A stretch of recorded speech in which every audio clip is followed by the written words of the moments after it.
It is thought that Confucius was born on September 28, 551 BCE, in Zhou, in modern Shandong province.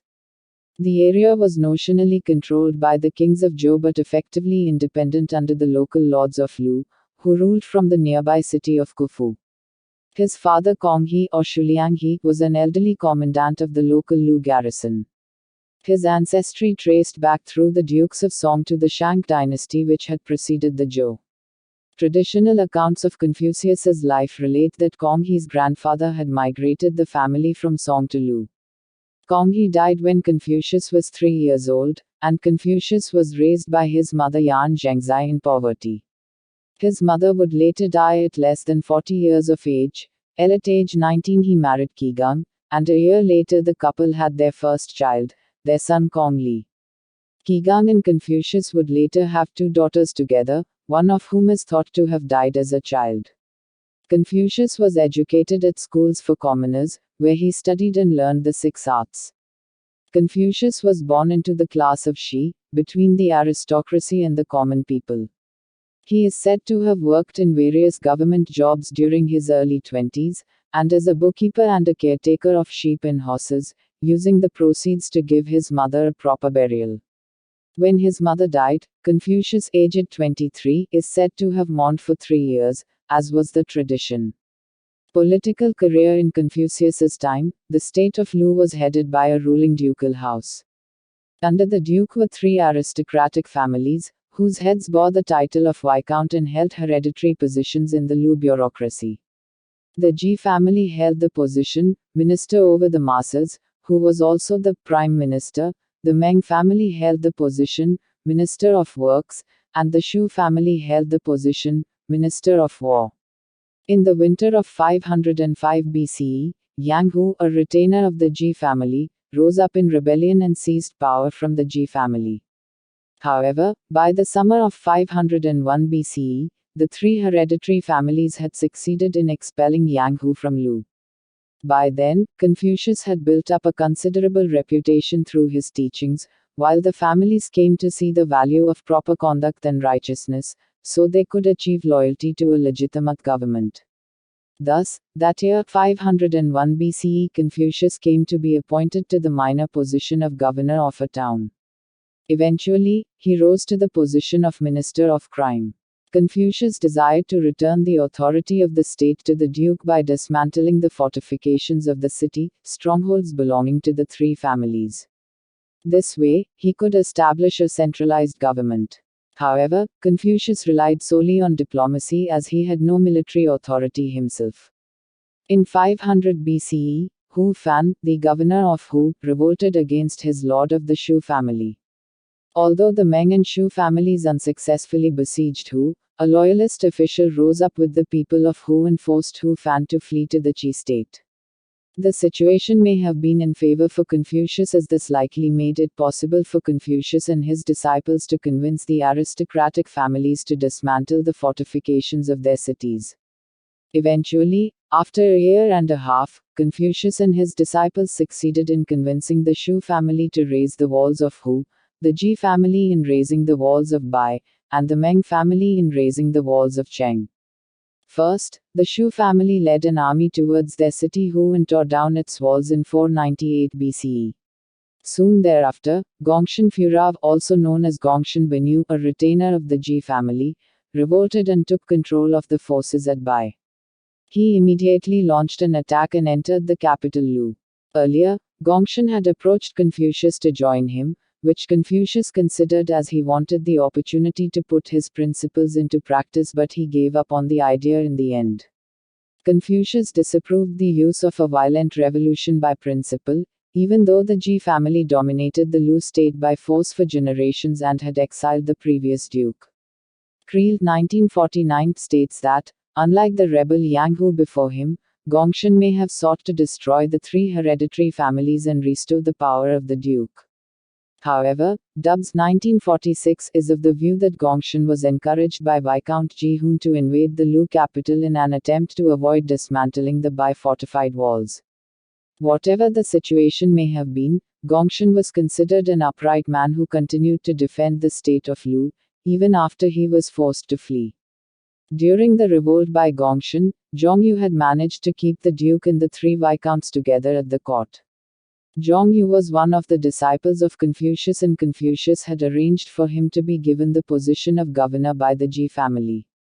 When Confucius heard of the raid, he requested that Viscount Ji Hung allow the duke and his court to retreat to a stronghold on his palace grounds.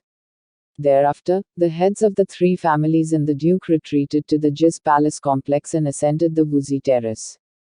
Confucius ordered two officers to lead an assault against the rebels. At least one of the two officers was a retainer of the Ji family, but they were unable to refuse the orders while in the presence of the duke, viscounts, and court. The rebels were pursued and defeated at Jiu. Immediately after the revolt was defeated, the Ji family razed the Bai city walls to the ground. The attackers retreated after realizing that they would have to become rebels against the state and their lord.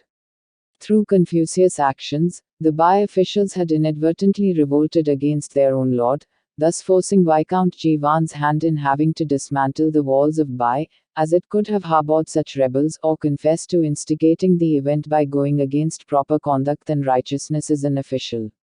Dubs 1949 suggests that the incident brought to light Confucius' foresight, practical political ability, and insight into human character. When it was time to dismantle the city walls of the Meng family, the governor was reluctant to have his city walls torn down and convinced the head of the Meng family not to do so. The Zuozhong recalls that the governor advised against razing the walls to the ground as he said that it made Cheng vulnerable to the Qi state and caused the destruction of the Meng family.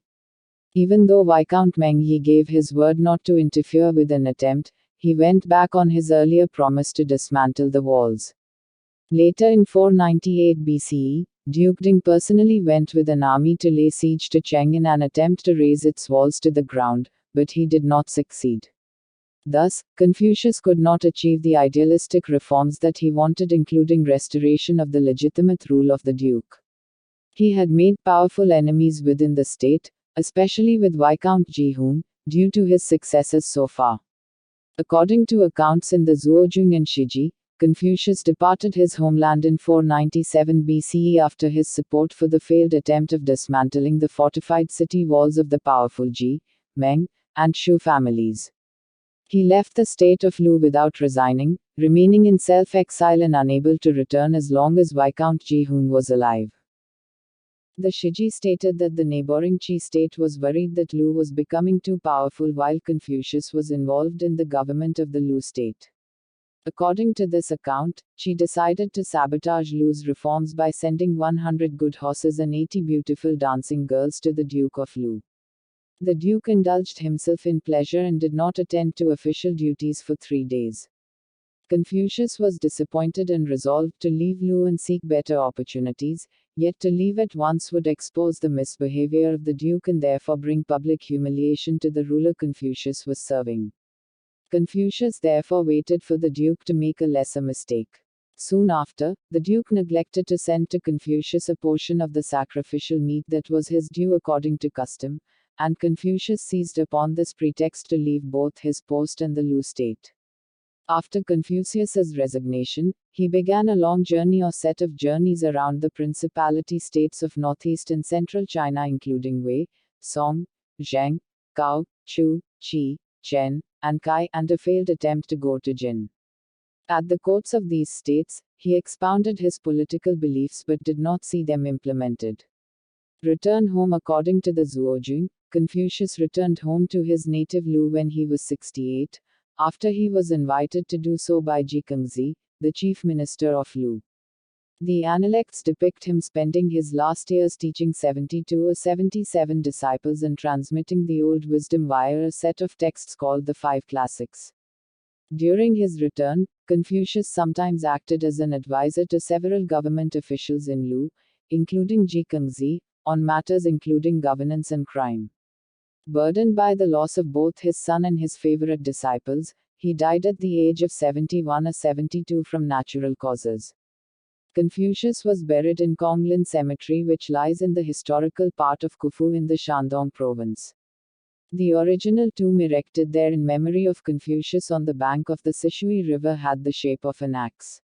In addition, it has a raised brick platform at the front of the memorial for offerings such as sandalwood, incense, and fruit.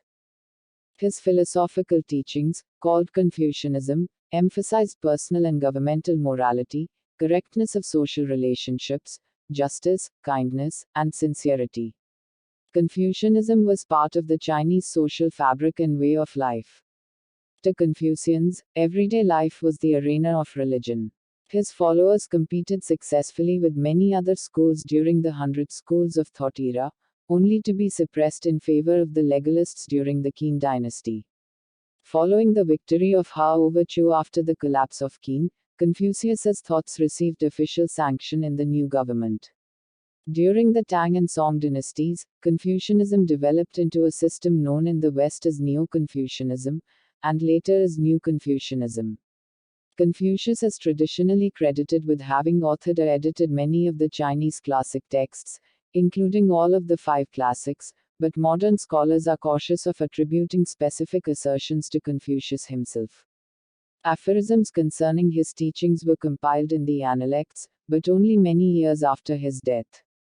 Confucius's principles have commonality with Chinese tradition and belief. With filial piety, he championed strong family loyalty, ancestor veneration, and respect of elders by their children and of husbands by their wives, recommending family as a basis for ideal government. He espoused the well-known principle, do not do unto others what you do not want done to yourself, the golden rule.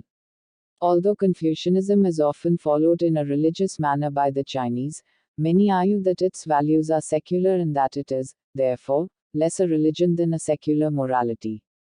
Proponents argue, however, that despite the secular nature of Confucianism's teachings, it is based on a worldview that is religious. Confucianism discusses elements of the afterlife and views concerning heaven, but it is relatively unconcerned with some spiritual matters often considered essential to religious thought, such as the nature of souls. In the Analects, Confucius presents himself as a transmitter who invented nothing. He puts the greatest emphasis on the importance of study, and it is the Chinese character for study that opens the text. Far from trying to build a systematic or formalist theory, he wanted his disciples to master and internalize older classics, so that their deep thought and thorough study would allow them to relate the moral problems of the present to past political events, as recorded in the annals, or the past expressions of commoners' feelings and noblemen's reflections, as in the poems of the Book of Odes. Ethics. One of the deepest teachings of Confucius may have been the superiority of personal exemplification over explicit rules of behavior. His moral teachings emphasized self-cultivation, emulation of moral exemplars, and the attainment of skilled judgment rather than knowledge of rules. Confucian ethics may, therefore, be considered a type of virtue ethics. His teachings rarely rely on reasoned argument, and ethical ideals and methods are conveyed indirectly, through allusion, innuendo, and even tautology. His teachings require examination and context to be understood. A good example is found in this famous anecdote. Zhu Fenzi Tui Chao, Yu, Shang Ren Hu, Bu Wen Ma. When the stables were burnt down, on returning from court, Confucius said, was anyone hurt? He did not ask about the horses. Analects by 0.11 tr. Vale 10 to 13 tr. Leg Oryx 17 tr. Lao. By not asking about the horses, Confucius demonstrates that the sage values human beings over property.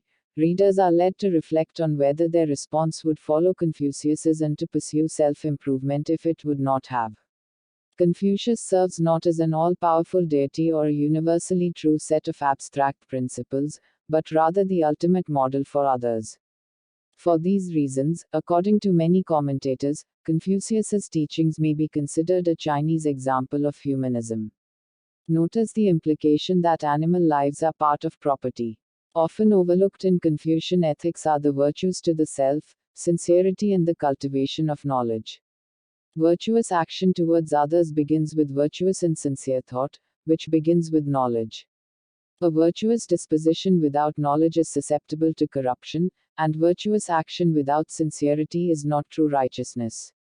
Cultivating knowledge and sincerity is also important for one's own sake, the superior person loves learning for the sake of learning and righteousness for the sake of righteousness.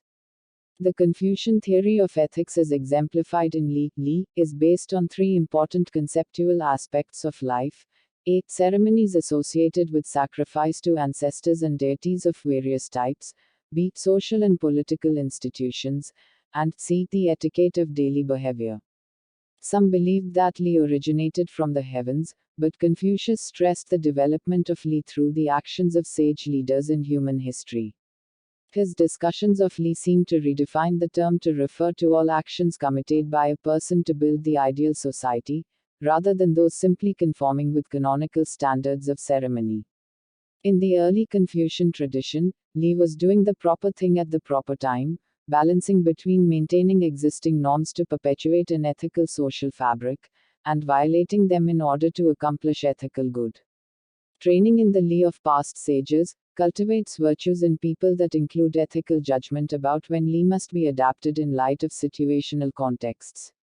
In Confucianism, the concept of Li is closely related to Yi, which is based upon the idea of reciprocity. Yi can be translated as righteousness, though it may simply mean what is ethically best to do in a certain context. The term contrasts with action done out of self-interest. While pursuing one's own self-interest is not necessarily bad, one would be a better, more righteous person if one's life was based upon following a path designed to enhance the greater good. Thus, an outcome of Yi is doing the right thing for the right reason. Just as action according to Li should be adapted to conform to the aspiration of adhering to Yi, so Yi is linked to the core value of Ren. Ren consists of 5 basic virtues: seriousness, generosity, sincerity, diligence, and kindness. Ren is the virtue of perfectly fulfilling one's responsibilities toward others, most often translated as benevolence, or humaneness. Translator Arthur Wale calls it goodness, with a capital G, and other translations that have been put forth include authoritativeness and selflessness. Confucius's moral system was based upon empathy and understanding others, rather than divinely ordained rules. To develop one's spontaneous responses of Ren so that these could guide action intuitively was even better than living by the rules of Yi. Confucius asserts that virtue is a mean between extremes. For example, the properly generous person gives the right amount, not too much and not too little. Politics. Confucius's political thought is based upon his ethical thought. He argued that the best government is one that rules through rights and people's natural morality, and not by using bribery and coercion. He explained that this is one of the most important analects. If the people be led by laws, and uniformity sought to be given them by punishments, they will try to avoid the punishment, but have no sense of shame.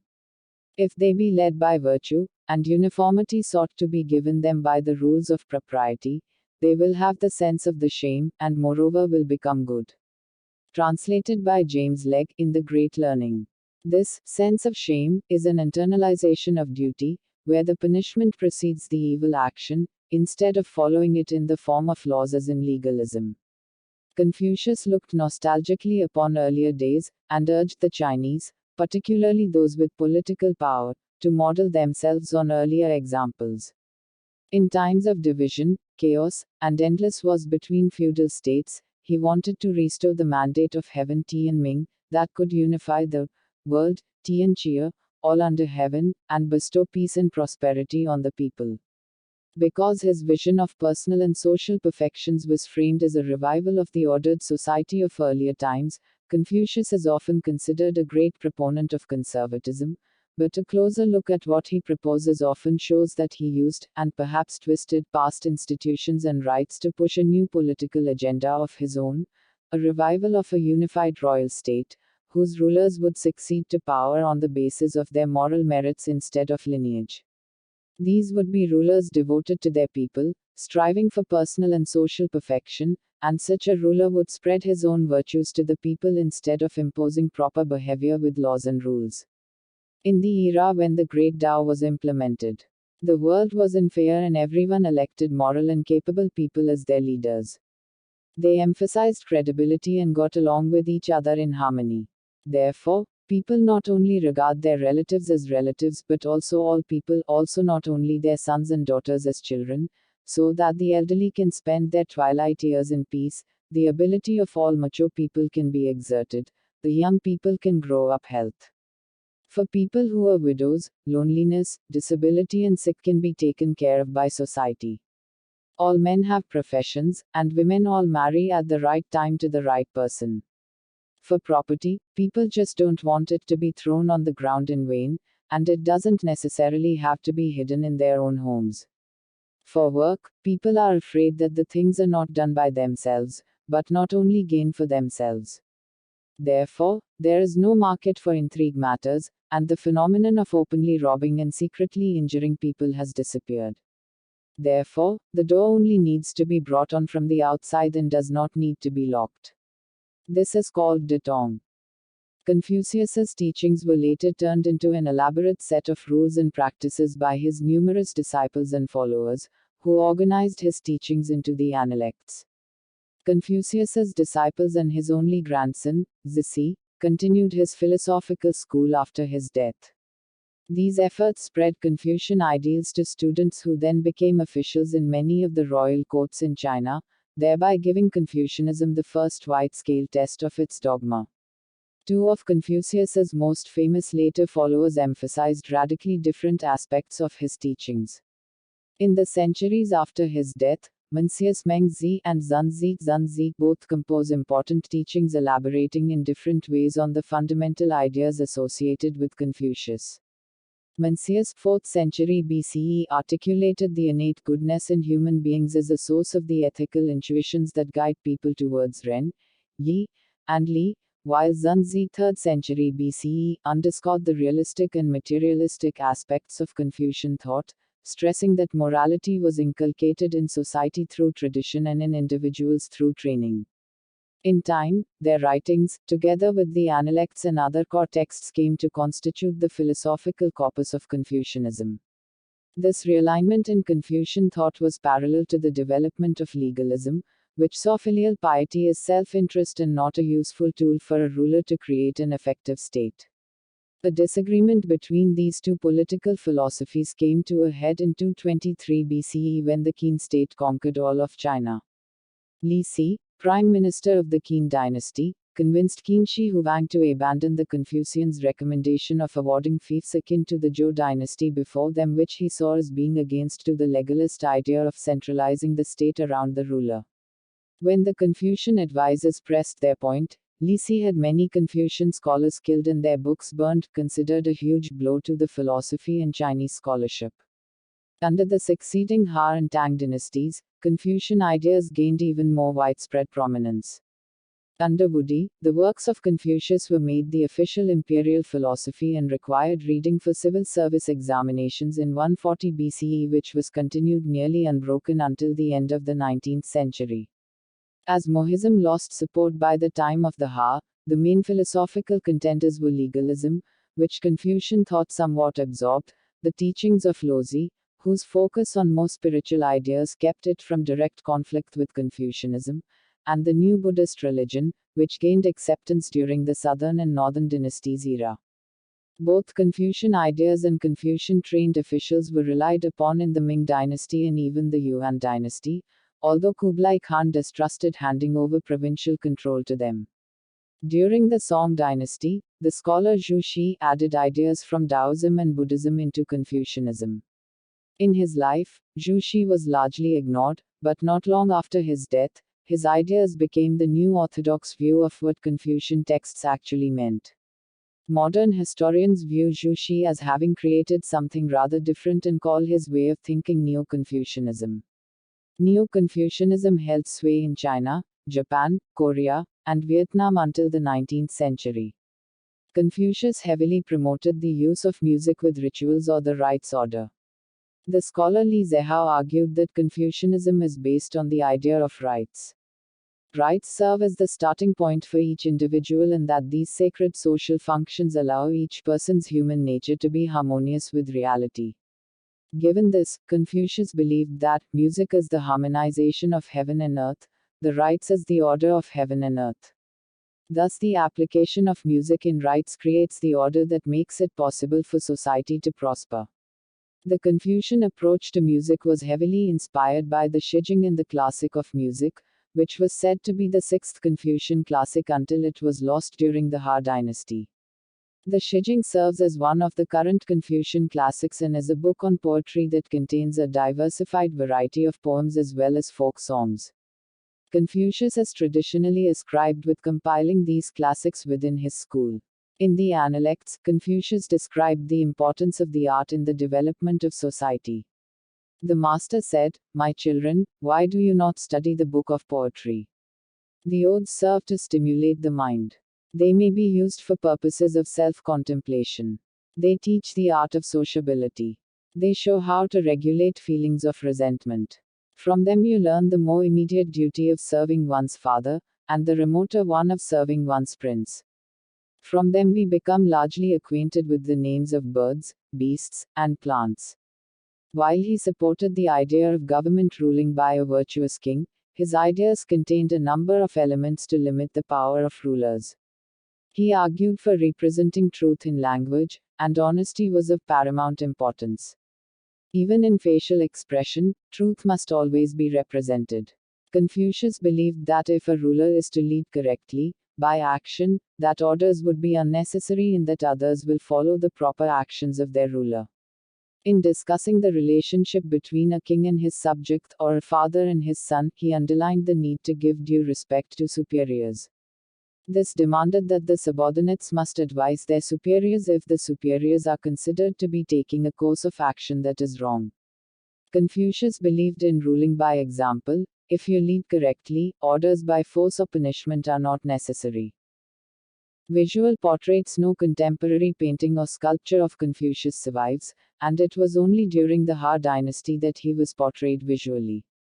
Carvings often depict his legendary meeting with Lozi. Since that time there have been many portraits of Confucius as the ideal philosopher.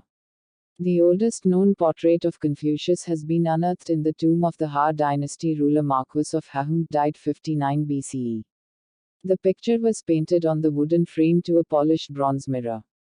In former times, it was customary to have a portrait in Confucius temples. However, during the reign of Hongwu Emperor Tezu, of the Ming dynasty, it was decided that the only proper portrait of Confucius should be in the temple in his hometown, Khufu in Shandong.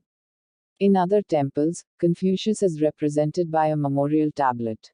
In 2006, the China Confucius Foundation commissioned a standard portrait of Confucius based on the Tang dynasty portrayed by Wu Dozi. The south wall frieze in the courtroom of the Supreme Court of the United States depicts Confucius as a teacher of harmony, learning, and virtue. Confucius began teaching after he turned 30, and taught more than 3,000 students in his life, about 70 of whom were considered outstanding. His disciples and the early Confucian community they formed became the most influential intellectual force in the Warring States period. The Han dynasty historian Sima Qian dedicated a chapter in his Records of the Grand Historian to the biographies of Confucius's disciples, accounting for the influence they exerted in their time and afterward. Sima Qian recorded the names of 77 disciples in his collective biography, while Kongzi Jiu, another early source, records 76, not completely overlapping. The two sources together yield the names of 96 disciples. 22 of them are mentioned in the Analects, while the Mencius records 24.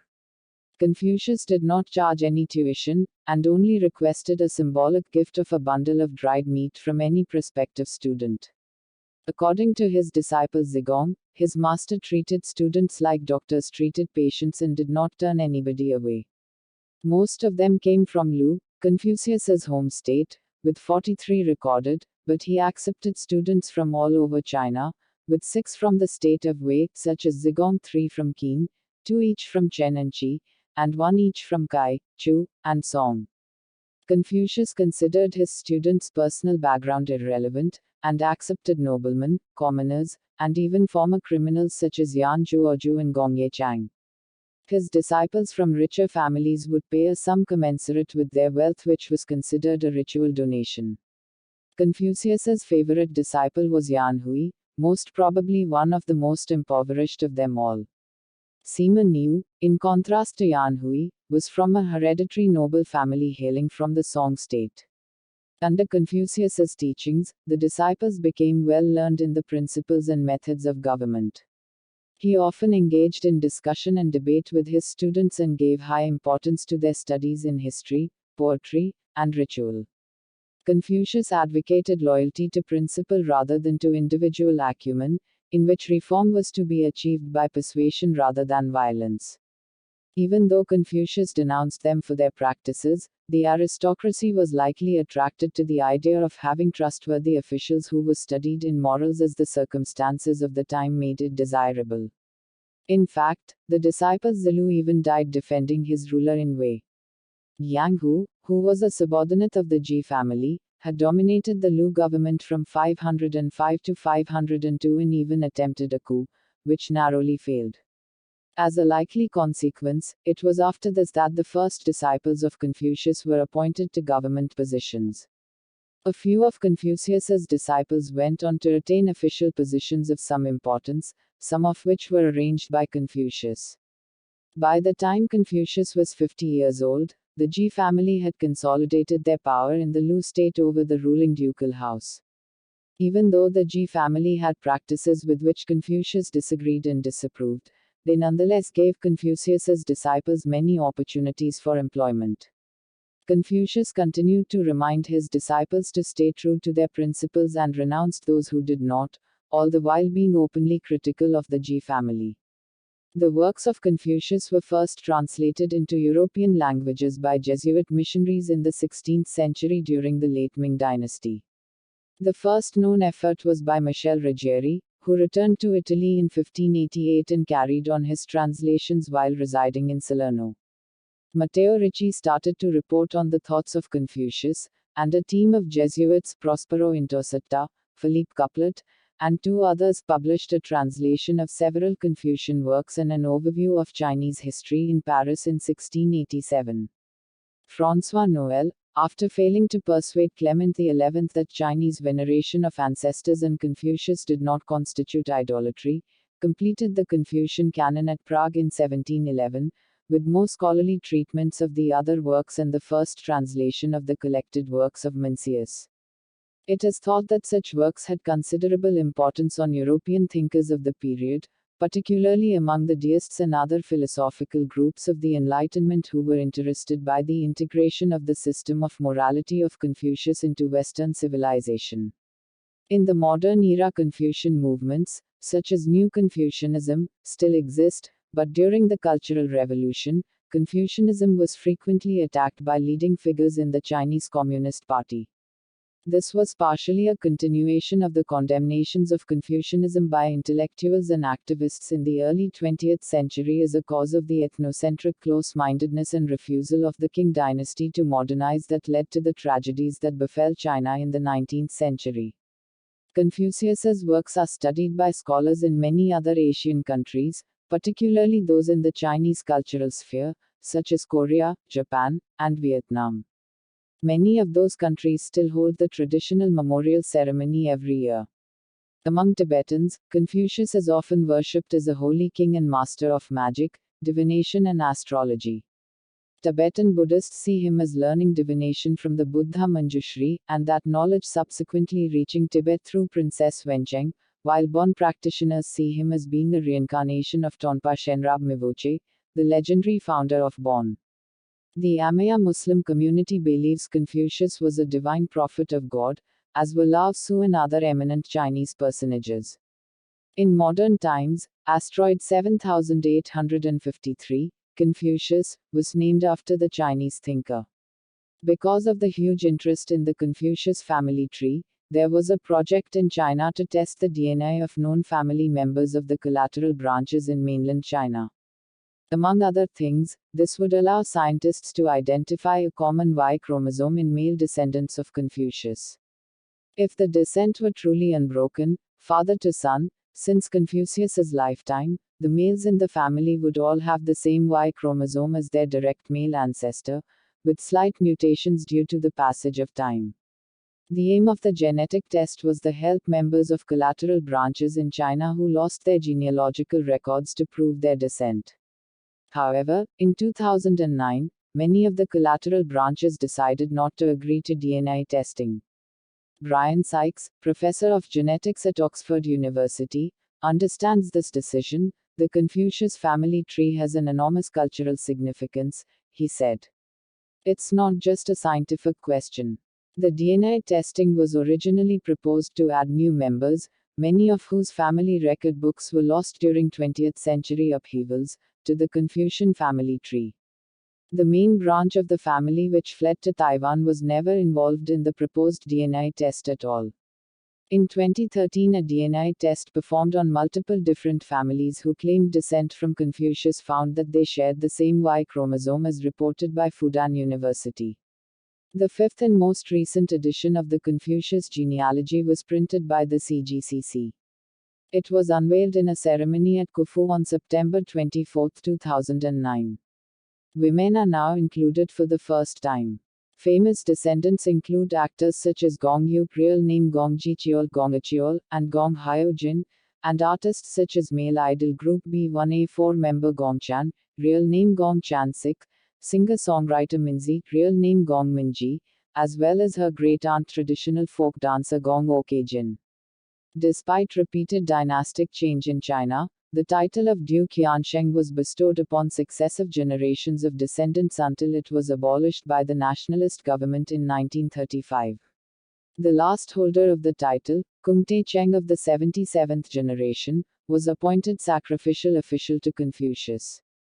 Kung Te Cheng died in October 2008, and his son, Kung Wei Yi, the 78th lineal descendant, had died in 1989.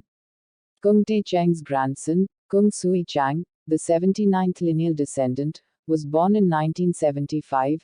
His great-grandson, Kung Yu Zhen, the 80th lineal descendant, was born in Taipei on January 1, 2006. Te Cheng's sister, Kong Dimao, lives in mainland China and has written a book about her experiences growing up at the family estate in Khufu. Another sister, Kong Diki, died as a young woman. Many descendants of Confucius still live in Khufu today. A descendant of Confucius, H. Kung was the premier of the Republic of China. One of his sons, Kong Lingji, married Deborah Paget, who gave birth to Gregory Kung Kong the Ji. Confucius's family, the Kongs, have the longest recorded extant pedigree in the world today. The father-to-son family tree, now in its 83rd generation, has been recorded since the death of Confucius.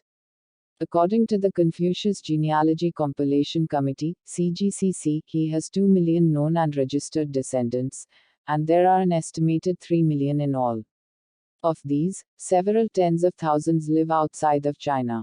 In the 14th century, a Kong descendant went to Korea, where an estimated 34,000 descendants of Confucius live today. One of the main lineages fled from the Kong ancestral home in Khufu during the Chinese Civil War in the 1940s and eventually settled in Taiwan. There are also branches of the Kong family who have converted to Islam after marrying Muslim women, in Dachung in Gansu province in the 1800s, and in 1715 in Xuanwei in Yunnan province. Many of the Muslim Confucius descendants are descended from the marriage of Ma Jiaga, a Muslim woman, and Kong Yanrong, 59th generation descendant of Confucius in the year 1480, and are found among the Hui and Dongxiang peoples. The new genealogy includes the Muslims. Kong Dejun is a prominent Islamic scholar and Arabist from Gyeonggi province and a 77th generation descendant of Confucius. Soon after Confucius's death, Khufu, his hometown, became a place of devotion and remembrance. The Han dynasty records of the Grand Historian records that it had already become a place of pilgrimage for ministers. It is still a major destination for cultural tourism, and many people visit his grave and the surrounding temples. In Sinic cultures, there are many temples where representations of the Buddha, Lozi, and Confucius are found together. There are also many temples dedicated to him, which have been used for Confucian ceremonies. Followers of Confucianism have a tradition of holding spectacular memorial ceremonies of Confucius every year, using ceremonies that supposedly derived from Zhou as recorded by Confucius, on the date of Confucius's birth. In the 20th century, this tradition was interrupted for several decades in mainland China, where the official stance of the Communist Party in the state was that Confucius and Confucianism represented reactionary feudalist beliefs which held that the subservience of the people to the aristocracy is a part of the natural order. All such ceremonies and rites were therefore banned. Only after the 1990s did the ceremony resume. As it is now considered a veneration of Chinese history and tradition, even Communist Party members may be found in attendance. In Taiwan, where the Nationalist Party Kuomintang strongly promoted Confucian beliefs in ethics and behavior, the tradition of the memorial ceremony of Confucius is supported by the government and has continued without interruption. While not a national holiday, it does appear on all printed calendars, much as Father's Day or Christmas Day do in the Western world. In South Korea, a grand-scale memorial ceremony called Seokjeon Daeje is held twice a year on Confucius's birthday and the anniversary of his death, at Confucian academies across the country and Sungkyunkwan in Seoul. Confucius's descendants were repeatedly identified and honored by successive imperial governments with titles of nobility and official posts. They were honored with the rank of a marquess 35 times since Gaozu of the Han dynasty, and they were promoted to the rank of duke 42 times from the Tang dynasty to the Qing dynasty. Emperor Xuanzong of Tang first bestowed the title of Duke Wenxuan on Kong Suji of the 35th generation. In 1055, Emperor Renzong of Song first bestowed the title of Duke Yansheng on Kong Zongung of the 46th generation. During the southern Song dynasty, the Duke Yansheng Kong Duanyu fled south with the Song Emperor to Kuzu in Zhejiang, while the newly established Jin dynasty 1115-1234 in the north appointed Kong Duanyu's brother Kong Duansao who remained in Khufu as Duke Yansheng. From that time up until the Yuan dynasty, there were two Duke Yanshengs, one in the north in Khufu and the other in the south at Kuzu. An invitation to come back to Khufu was extended to the southern Duke Yansheng Kongzhu by the Yuan dynasty Emperor Kublai Khan. The title was taken away from the southern branch after Kongzhu rejected the invitation, so the northern branch of the family kept the title of Duke Yansheng. The southern branch remained in Kuzu where they live to this day. Confucius's descendants in Kuzu alone number 30,000.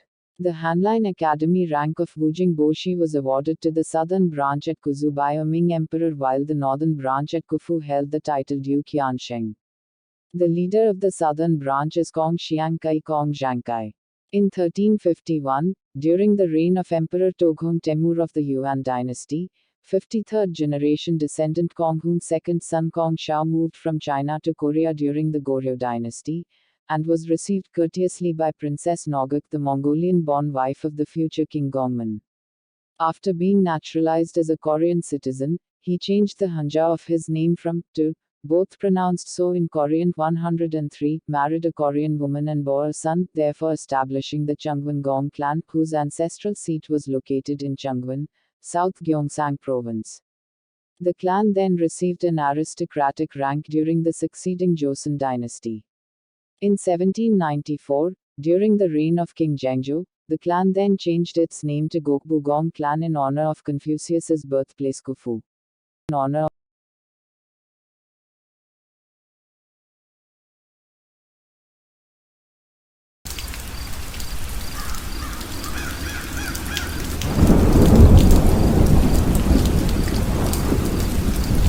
Most historians have suggested that Sumer was first permanently settled between c. 5500 and 4000 BC by a West Asian people who spoke the Sumerian language, pointing to the names of cities, rivers, basic occupations, etc. As evidence, a non-Semitic and non-Indo-European agglutinative language isolate. In contrast to its Semitic neighbors, it was not an inflected language. Others have suggested that the Sumerians were a North African people who migrated from the Green Sahara into the Middle East and were responsible for the spread of farming in the Middle East. However, with evidence strongly suggesting the first farmers originated from the Fertile Crescent, this suggestion is often discarded.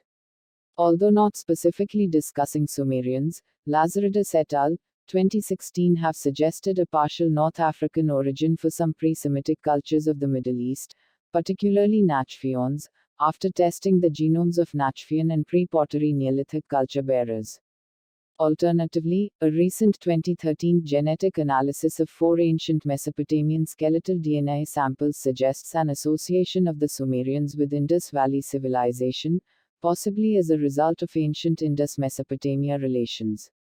According to some data, the Sumerians are associated with the Hurrians and Urartians, and the Caucasus is considered their homeland. These prehistoric people before the Sumerians are now called Proto-Euphratans, or Ubaidians, and are theorized to have evolved from the Samara culture of northern Mesopotamia. The Ubaidians, though never mentioned by the Sumerians themselves, are assumed by modern-day scholars to have been the first civilizing force in Sumer.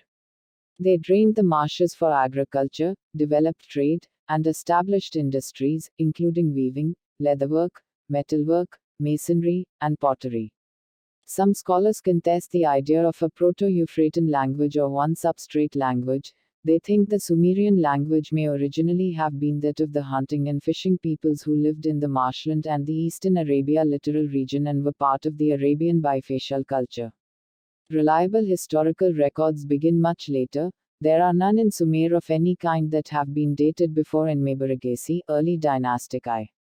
Juris Zarins believes the Sumerians lived along the coast of eastern Arabia, today's Persian Gulf region, before it was flooded at the end of the Ice Age. Sumerian civilization took form in the Uruk period 4th millennium BC, continuing into the Jemdet Nasr and early dynastic periods. During the 3rd millennium BC, a close cultural symbiosis developed between the Sumerians, who spoke a language isolate, and Akkadians, which gave rise to widespread bilingualism. The influence of Sumerian on Akkadian, and vice versa, is evident in all areas, from lexical borrowing on a massive scale, to syntactic, morphological, and phonological convergence. This has prompted scholars to refer to Sumerian and Akkadian in the 3rd millennium BC as a Sprachbund. Some scholars contest the idea of a Proto-Euphratan language or one substrate language. They think the Sumerian language may originally have been that of the hunting and fishing peoples who lived in the marshland and the eastern Arabia littoral region and were part of the Arabian bifacial culture. Reliable historical records begin much later. There are none in Sumer of any kind that have been dated before Enmebaragesi, early dynastic I. Juris Zarins believes the Sumerians lived along the coast of eastern Arabia, today's Persian Gulf region, before it was flooded at the end of the Ice Age. Sumerian civilization took form in the Uruk period 4th millennium BC, continuing into the Jemdet Nasr and early dynastic periods. During the 3rd millennium BC, a close cultural symbiosis developed between the Sumerians, who spoke a language isolate, and Akkadians, which gave rise to widespread bilingualism. The influence of Sumerian on Akkadian, and vice versa, is evident in all areas, from lexical borrowing on a massive scale, to syntactic, morphological, and phonological convergence. This has prompted scholars to refer to Sumerian and Akkadian in the 3rd millennium BC as a Sprachbund. The Sumerians progressively lost control to Semitic states from the northwest. Sumer was conquered by the Semitic-speaking kings of the Akkadian Empire around 2270 BC, short chronology, but Sumerian continued as a sacred language. Native Sumerian rule re-emerged for about a century in the 3rd dynasty of Ur at approximately 2100–2000 BC, but the Akkadian language also remained in use for some time. The Sumerian city of Eridu, on the coast of the Persian Gulf, is considered to have been one of the oldest cities, where 3 separate cultures may have fused, that of peasant Ubaidian farmers, living in mud brick huts and practicing irrigation, that of mobile nomadic Semitic pastoralists living in black tents and following herds of sheep and goats, and that of fisher folk, living in reed huts in the marshlands, who may have been the ancestors of the Sumerians. In the late 4th millennium BC, Sumer was divided into many independent city-states, which were divided by canals and boundary stones. Each was centered on a temple dedicated to the particular patron god or goddess of the city and ruled over by a priestly governor, NC, or by a king Lugal, who was intimately tied to the city's religious rites. Apart from Mari, which lies full 330 kilometers 205 miles northwest of Ubaid, but which is credited in the king list as having exercised kingship in the early dynastic II period, and Nagar, an outpost. These cities are all in the Euphrates-Tigris alluvial plain, south of Baghdad in what are now the Babil, Diyala, Wasit, Dahikar, Basra, Al-Muthanna and Al-Qadisiyah governorates of Iraq. The Sumerian city-states rose to power during the prehistoric Ubaid and Uruk periods. Sumerian written history reaches back to the 27th century BC and before, but the historical record remains obscure until the early dynastic III period, c. 23rd century BC, when a now deciphered syllabary writing system was developed, which has allowed archaeologists to read contemporary records and inscriptions. The Akkadian Empire was the first state that successfully united larger parts of Mesopotamia in the 23rd century BC.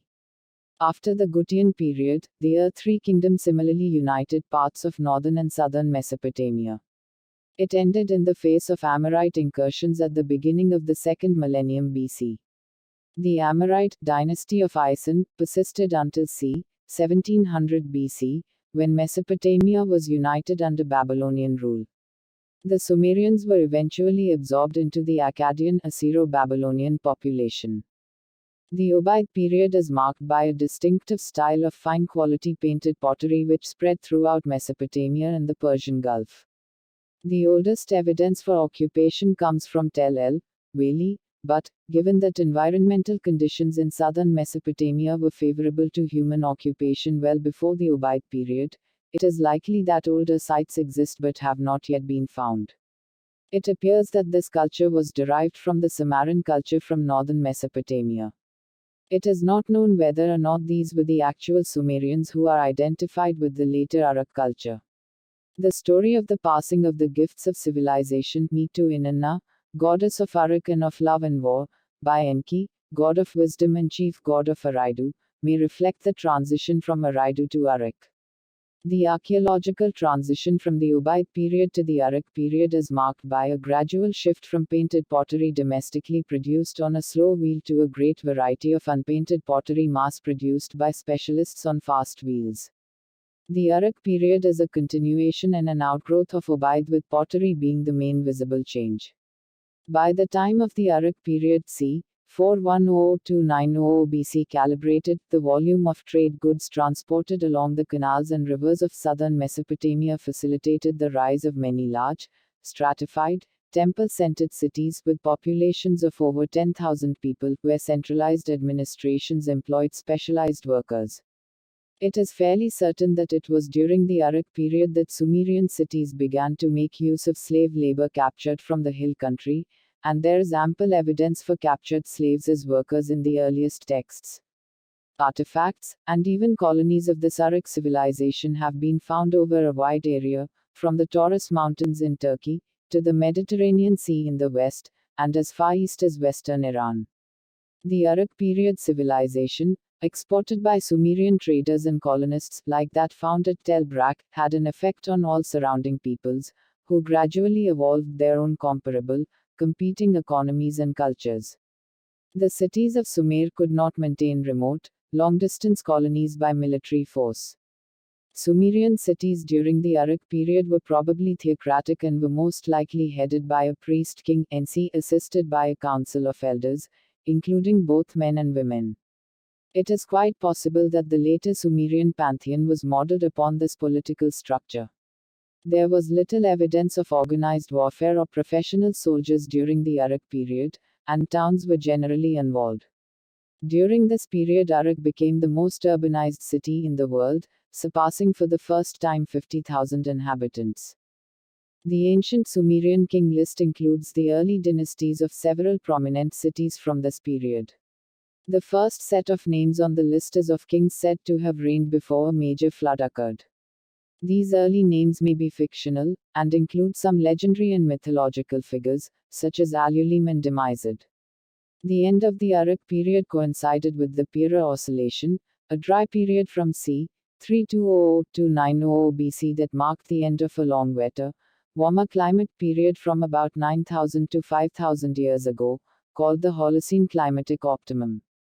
The dynastic period begins c. 2900 BC and was associated with the shift from the temple establishment headed by council of elders led by a priestly a male figure when it was a temple for a goddess, or a female figure when headed by a male god, towards a more secular Lugal, Lu equals man, Gal equals great, and includes such legendary patriarchal figures as Dumuzid, Lugalbanda and Gilgamesh, who reigned shortly before the historic record opens c. 2900 BC, when the now deciphered syllabic writing started to develop from the early pictograms.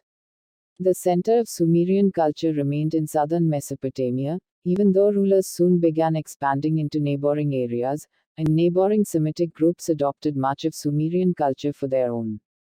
The earliest dynastic king on the Sumerian king list whose name is known from any other legendary source is Etana, 13th king of the first dynasty of Kish.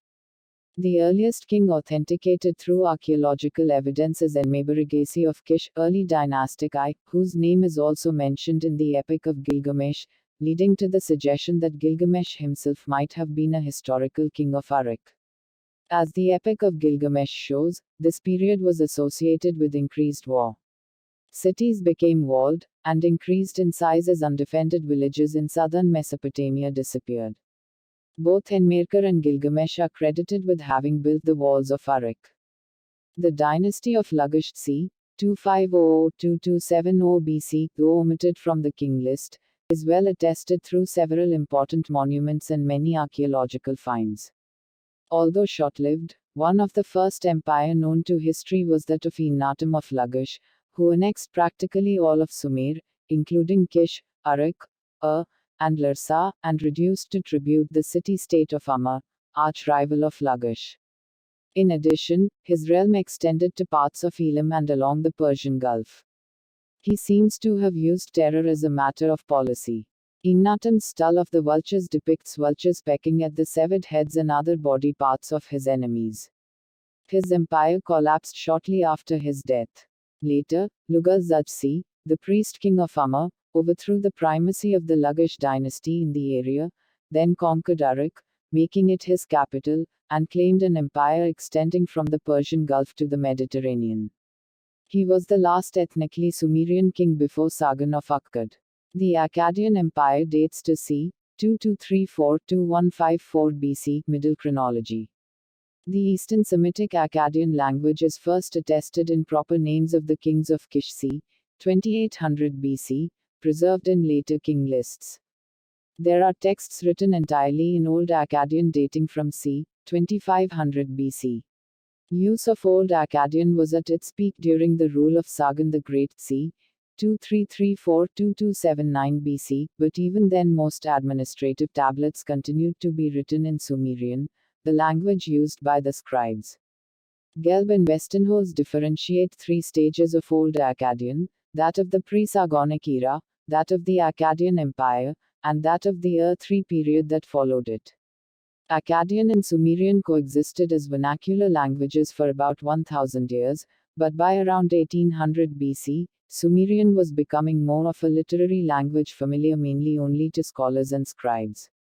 Thorkild Jacobson has argued that there is little break in historical continuity between the pre- and post-Sargon periods, and that too much emphasis has been placed on the perception of a Semitic vs Sumerian conflict.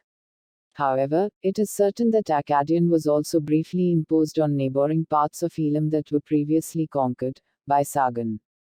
Following the downfall of the Akkadian Empire at the hands of Gutians, another native Sumerian ruler, Gudea of Lagash, rose to local prominence and continued the practices of the Sargonid king's claims to divinity. The previous Lagash dynasty, Gudea and his descendants also promoted artistic development and left a large number of archaeological artifacts. Later, the third dynasty of Ur under Ur-Nammu and Shulgi c. 2112–2004 BC, Middle Chronology, whose power extended as far as southern Assyria, has been erroneously called a Sumerian Renaissance in the past. Already, however, the region was becoming more Semitic than Sumerian, with the resurgence of the Akkadian-speaking Semites in Assyria and elsewhere, and the influx of waves of Semitic Matu Amorites, who were to found several competing local powers in the south, including Isin, Larsa, Ishnana and later, Babylonia. The last of these eventually came to briefly dominate the south of Mesopotamia as the Babylonian Empire, just as the old Assyrian Empire had already done in the north from the late 21st century BC.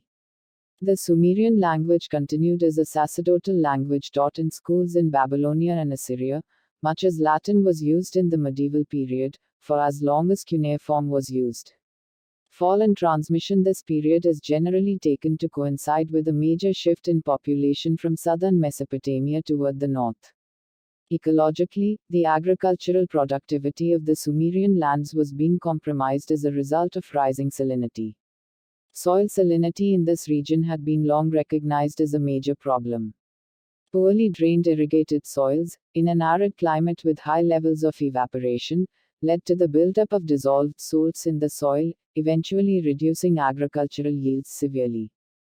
During the Akkadian and Earth-III phases, there was a shift from the cultivation of wheat to the more salt-tolerant barley, but this was insufficient, and during the period from 2100 BC to 1700 BC, it is estimated that the population in this area declined by nearly 3/5. This greatly upset the balance of power within the region, weakening the areas where Sumerian was spoken, and comparatively strengthening those where Akkadian was the major language. Henceforth, Sumerian would remain only a literary and liturgical language, similar to the position occupied by Latin in medieval Europe. Following an Elamite invasion and sack of Ur during the rule of Ibis in c. 2028-2004 BC, citation needed, Sumer came under Amorite rule, taken to introduce the Middle Bronze Age. The independent Amorite states of the 20th to 18th centuries are summarized as the dynasty of Isin in the Sumerian king list, ending with the rise of Babylonia under Hammurabi c. 1800 BC. Later rulers who dominated Assyria and Babylonia occasionally assumed the old Sargonic title, king of Sumer and Akkad, such as Tukulti-Ninurta of Assyria after c. 1225 BC. Uruk, one of Sumer's largest cities, has been estimated to have had a population of 50,000–80,000 at its height, given the other cities in Sumer, and the large agricultural population. A rough estimate for Sumer's population might be 0.8 million to 1.5 million. The world population at this time has been estimated at about 27 million. The Sumerians spoke a language isolate, but a number of linguists have claimed to be able to detect a substrate language of unknown classification beneath Sumerian because names of some of Sumer's major cities are not Sumerian, revealing influences of earlier inhabitants. However, the archaeological record shows clear uninterrupted cultural continuity from the time of the early Ubaid period 5300–4700 BCC 14 settlements in southern Mesopotamia. The Sumerian people who settled here farmed the lands in this region that were made fertile by silt deposited by the Tigris and the Euphrates. Some archaeologists have speculated that the original speakers of ancient Sumerian may have been farmers, who moved down from the north of Mesopotamia after perfecting irrigation agriculture there. The Ubaid period pottery of southern Mesopotamia has been connected via Choga-Mami transitional ware to the pottery of the Samara period culture c. 5700–490 BCC 14 in the north, who were the first to practice a primitive form of irrigation agriculture along the middle Tigris River and its tributaries. The connection is most clearly seen at Tel El Valley near Larsa, excavated by the French in the 1980s, where 8 levels yielded pre-Ubaid pottery resembling Samaran ware.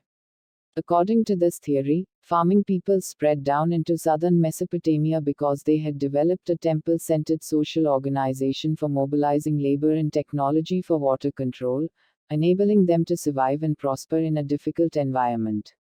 Others have suggested a continuity of Sumerians, from the indigenous hunter-fisherfolk traditions, associated with the bifacial assemblages found on the Arabian littoral. Juris Zarins believes the Sumerians may have been the people living in the Persian Gulf region before it flooded at the end of the last ice age. The Tigris-Euphrates plain lacked minerals and trees. Sumerian structures were made of plano-convex mud brick, not fixed with mortar or cement. Mud brick buildings eventually deteriorate, so they were periodically destroyed, leveled, and rebuilt on the same spot. This constant rebuilding gradually raised the level of cities, which thus came to be elevated above the surrounding plain. The resultant hills, known as tells, are found throughout the ancient Near East. According to Archibald Sayce, the primitive pictograms of the early Sumerian Uruk era suggest that stone was scarce, but was already cut into blocks and seals. Brick was the ordinary building material, and with it cities, forts, temples and houses were constructed. The city was provided with towers and stood on an artificial platform. The house also had a tower-like appearance. It was provided with a door which turned on a hinge, and could be opened with a sort of key. The city gate was on a larger scale, and seems to have been double. The foundation stones, or rather bricks, of a house were consecrated by certain objects that were deposited under them. The most impressive and famous of Sumerian buildings are the Ziggurats, large layered platforms that supported temples. Sumerian cylinder seals also depict houses built from reeds not unlike those built by the Mas Arabs of southern Iraq until as recently as 400 CE. The Sumerians also developed the arch, which enabled them to develop a strong type of dome. They built this by constructing and linking several arches. Sumerian temples and palaces made use of more advanced materials and techniques, such as buttresses, recesses, half columns, and clay nails. Evidence of wheeled vehicles appeared in the mid-4th millennium BC, near simultaneously in Mesopotamia, the northern Caucasus Mycop culture, and Central Europe. The wheel initially took the form of the potter's wheel. The new concept led to wheeled vehicles and mill wheels. The Sumerians' cuneiform script is the oldest or second oldest after the Egyptian hieroglyphs, which has been deciphered. The status of even older inscriptions such as the Jew symbols and Tartaria tablets is controversial. The Sumerians were among the first astronomers, mapping the stars into sets of constellations, many of which survived in the zodiac and were also recognized by the ancient Greeks. They were also aware of the 5 planets that are easily visible to the naked eye. They invented and developed arithmetic by using several different number systems including a mixed radix system with an alternating base 10 and base 6. This sexagesimal system became the standard number system in Sumer and Babylonia. They may have invented military formations and introduced the basic divisions between infantry, cavalry, and archers. They developed the first known codified legal and administrative systems, complete with courts, jails, and government records. The first true city-states arose in Sumer, roughly contemporaneously with similar entities in what are now Syria and Lebanon. Several centuries after the invention of cuneiform, the use of writing expanded beyond debt payment certificates and inventory lists to be applied for the first time, about 2600 BC, to messages and mail delivery, history, legend, mathematics, astronomical records, and other pursuits. Conjointly with the spread of writing, the first formal schools were established, usually under the auspices of a city-state's primary temple. The almost constant was among the Sumerian city-states for 2000 years helped to develop the military technology and techniques of Sumer to a high level. The first war recorded in any detail was between Lagash and Amr in c. 2450 BC on a stull called the Stull of the Vultures. It shows the king of Lagash leading a Sumerian army consisting mostly of infantry. The infantry carried spears, wore copper helmets, and carried rectangular shields. The spearmen are shown arranged in what resembles the phalanx formation, which requires training and discipline. This implies that the Sumerians may have made use of professional soldiers. The Sumerian military used carts harnessed to onagers. These early chariots functioned less effectively in combat than did later designs, and some have suggested that these chariots served primarily as transports, though the crew carried battle axes and lances. The Sumerian chariot comprised a 4 or 2-wheeled device manned by a crew of 2 and harnessed to 4 onagers. The cart was composed of a woven basket and the wheels had a solid 3-piece design. Sumerian cities were surrounded by defensive walls. The Sumerians engaged in siege warfare between their cities, but the mud-brick walls were able to deter some foes. Technology examples of Sumerian technology include the wheel, cuneiform script, arithmetic and geometry, irrigation systems, Sumerian boats, lunisolar calendar, bronze, leather, saws, chisels, hammers, braces, bits, nails, pins, rings, hoes, axes, knives, lance points, arrowheads, swords, glue, daggers, waterskins, bags, harnesses, armor, quivers, war chariots, scabbards, boots, sandals, harpoons and bear. The Sumerians had three main types of boats: clinker-built sailboats stitched together with hair, featuring bitumen waterproofing skin boats constructed from animal skins and reeds, wooden odd ships, sometimes pulled upstream by people and animals walking along the nearby banks. Money and credit: large institutions kept their accounts in barley and silver, often with a fixed rate between them. The obligations, loans and prices in general were usually denominated in one of them.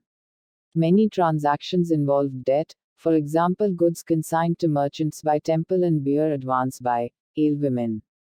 Commercial credit and agricultural consumer loans were the main types of loans. The trade credit was usually extended by temples in order to finance trade expeditions and was nominated in silver. The interest rate was set at 1/60th a month, 1 shekel per mina, sometime before 2000 BC, and it remained at that level for about 2000 years. Rural loans commonly arose as a result of unpaid obligations due to an institution, such as a temple. In this case, the arrears were considered to be lent to the debtor. They were denominated in barley or other crops, and the interest rate was typically much higher than for commercial loans and could amount to 1/3 to 1/2 of the loan principal. Periodically, rulers signed clean slate decrees that cancelled all the rural but not commercial debt and allowed bondservants to return to their homes. Customarily, rulers did it at the beginning of the first full year of their reign, but they could also be proclaimed at times of military conflict or crop failure. The first known ones were made by Enmetener and Urukagina of Lagash in 2400-2350 BC. According to Hudson, the purpose of these decrees was to prevent debts mounting to a degree that they threatened the fighting force, which could happen if peasants lost their subsistence land or became bondservants due to inability to repay their debt. Evidence for imports from the Indus to Ur can be found from around 2350 BC. Various objects made with shell species that are characteristic of the Indus coast, particularly Trubonella pyrum and Fasciolaria trapezium, have been found in the archaeological sites of Mesopotamia dating from around 2500-2000 BC. Carnelian beads from the Indus were found in the Sumerian tombs of Ur, the royal cemetery at Ur, dating to 2600-2450. In particular, carnelian beads with an etched design in white were probably imported from the Indus Valley, and made according to a technique of acid etching developed by the Harappans. Lapis lazuli was imported in great quantity by Egypt, and already used in many tombs of the Naqada the second period c. 3200 BC. Lapis lazuli probably originated in northern Afghanistan, as no other sources are known, and had to be transported across the Iranian plateau to Mesopotamia, and then Egypt. Several Indus seals with Harappan script have also been found in Mesopotamia, particularly in Ur, Babylon and Kish. Gudea, the ruler of the Neo-Sumerian Empire at Lagash, is recorded as having imported translucent carnelian from Melucha, generally thought to be the Indus Valley area. Various inscriptions also mention the presence of Melucha traders and interpreters in Mesopotamia. About 20 seals have been found from the Akkadian and Ur-3 sites that have connections with Harappa and often use Harappan symbols or writing. The Indus Valley civilization only flourished in its most developed form between 2400 and 1800 BC, but at the time of these exchanges, it was a much larger entity than the Mesopotamian civilization, covering an area of 1.2 million square meters with thousands of settlements, compared to an area of only about 65.000 square meters for the occupied area of Mesopotamia, while the largest cities were comparable in size at about 30–40,000 inhabitants. The Sumerians developed a complex system of metrology c. 4000 BC. This advanced metrology resulted in the creation of arithmetic, geometry, and algebra. From c. 2600 BC onwards, the Sumerians wrote multiplication tables on clay tablets and dealt with geometrical exercises and division problems. The earliest traces of the Babylonian numerals also date back to this period. The period c. 2700–300 BC saw the first appearance of the abacus, and a table of successive columns which delimited the successive orders of magnitude of their sexagesimal number system. The Sumerians were the first to use a place value numeral system. There is also anecdotal evidence the Sumerians may have used a type of slide rule in astronomical calculations. They were the first to find the area of a triangle and the volume of a cube. Discoveries of obsidian from faraway locations in Anatolia and lapis lazuli from Badakhshan in northeastern Afghanistan, beads from Dilmun, modern Bahrain, and several seals inscribed with the Indus Valley script suggest a remarkably wide-ranging network of ancient trade centered on the Persian Gulf. For example, imports to Ur came from many parts of the world. In particular, the metals of all types had to be imported. The Epic of Gilgamesh refers to trade with far lands for goods, such as wood, that was scarce in Mesopotamia. In particular, cedar from Lebanon was prized. The finding of resin in the tomb of Queen Puabi at Ur indicates it was traded from as far away as Mozambique. The Sumerians used slaves, although they were not a major part of the economy. Slave women worked as weavers, pressers, millers, and potters. Sumerian potters decorated pots with cedar oil paints. The potters used a bow drill to produce the fire needed for baking the pottery. Sumerian masons and jewelers knew and made use of alabaster, calcite, ivory, iron, gold, silver, carnelian, and lapis lazuli. The Sumerians were one of the first known beer drinking societies. Cereals were plentiful and were the key ingredient in their early brew. They brewed multiple kinds of beer consisting of wheat, barley, and mixed grain beers. Beer brewing was very important to the Sumerians. It was referenced in the Epic of Gilgamesh when Enkidu was introduced to the food and beer of Gilgamesh's people. Drink the beer, as is the custom of the land. He drank the beer 7 jugs, and became expansive and sang with joy. The Sumerians practiced similar irrigation techniques as those used in Egypt. American anthropologist Robert McCormack Adams says that irrigation development was associated with urbanization, and that 89% of the population lived in the cities. They grew barley, chickpeas, lentils, wheat, dates, onions, garlic, lettuce, leeks, and mustard. Sumerians caught many fish and hunted fowl and gazelle. Sumerian agriculture depended heavily on irrigation. The irrigation was accomplished by the use of shaduf, canals, channels, dikes, weirs, and reservoirs. The frequent violent floods of the Tigris, and less so, of the Euphrates, meant that canals required frequent repair and continual removal of silt, and survey markers and boundary stones needed to be continually replaced. The government required individuals to work on the canals in a covey, although the rich were able to exempt themselves. As is known from the Sumerian Farmer's Almanac, after the flood season and after the spring equinox and the Akitu or New Year festival, using the canals, farmers would flood their fields and then drain the water. Next, they made oxen stomp the ground and kill weeds. They then dragged the fields with pickaxes. After drying, they plowed, harrowed, and raked the ground 3 times, and pulverized it with a mattock, before planting seed. Unfortunately, the high evaporation rate resulted in a gradual increase in the salinity of the fields. By the Year 3 period, farmers had switched from wheat to the more salt-tolerant barley as their principal crop. Sumerians harvested during the spring in 3-person teams consisting of a reaper, a binder, and a sheaf handler, 88. The farmers would use threshing wagons, driven by oxen, to separate the cereal heads from the stalks and then use threshing sleds to disengage the grain. They then winnowed the grain chaff mixture. Sumerian science. Sumerians had a system of medicine that was based in magic and herbalism, but they were also familiar with processes of removing chemical parts from natural substances. They are considered to have had an advanced knowledge of anatomy, and surgical instruments have been found in archaeological sites. One of the Sumerians' greatest advances was in the area of hydraulic engineering. Early in their history, they created a system of ditches to control flooding, and were also the inventors of irrigation, harnessing the power of the Tigris and Euphrates for farming. Canals were consistently maintained from dynasty to dynasty. Their skill at engineering and architecture both point to the sophistication of their understanding of math. The structure of modern timekeeping, with 60 seconds in a minute and 60 minutes in an hour, is attributed to the Sumerians. Sumerian culture schools were common in Sumerian culture, marking the world's first mass effort to pass along knowledge in order to keep a society running and building on itself. Sumerians left behind scores of written records, but they are more renowned for their epic poetry, which influenced later works in Greece and Rome and sections of the Bible, most notably the story of the Great Flood, the Garden of Eden, and the Tower of Babel.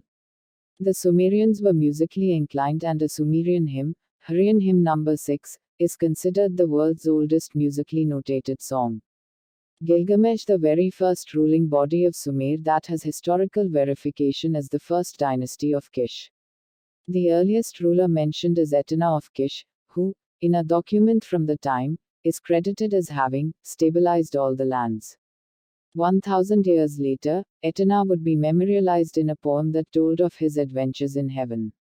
The most famous of the early Sumerian rulers is Gilgamesh, king of Uruk, who took control around 2700 BC and is still remembered for his fictional adventures in the Epic of Gilgamesh, the first epic poem in history and inspiration for later Roman and Greek myths and biblical stories.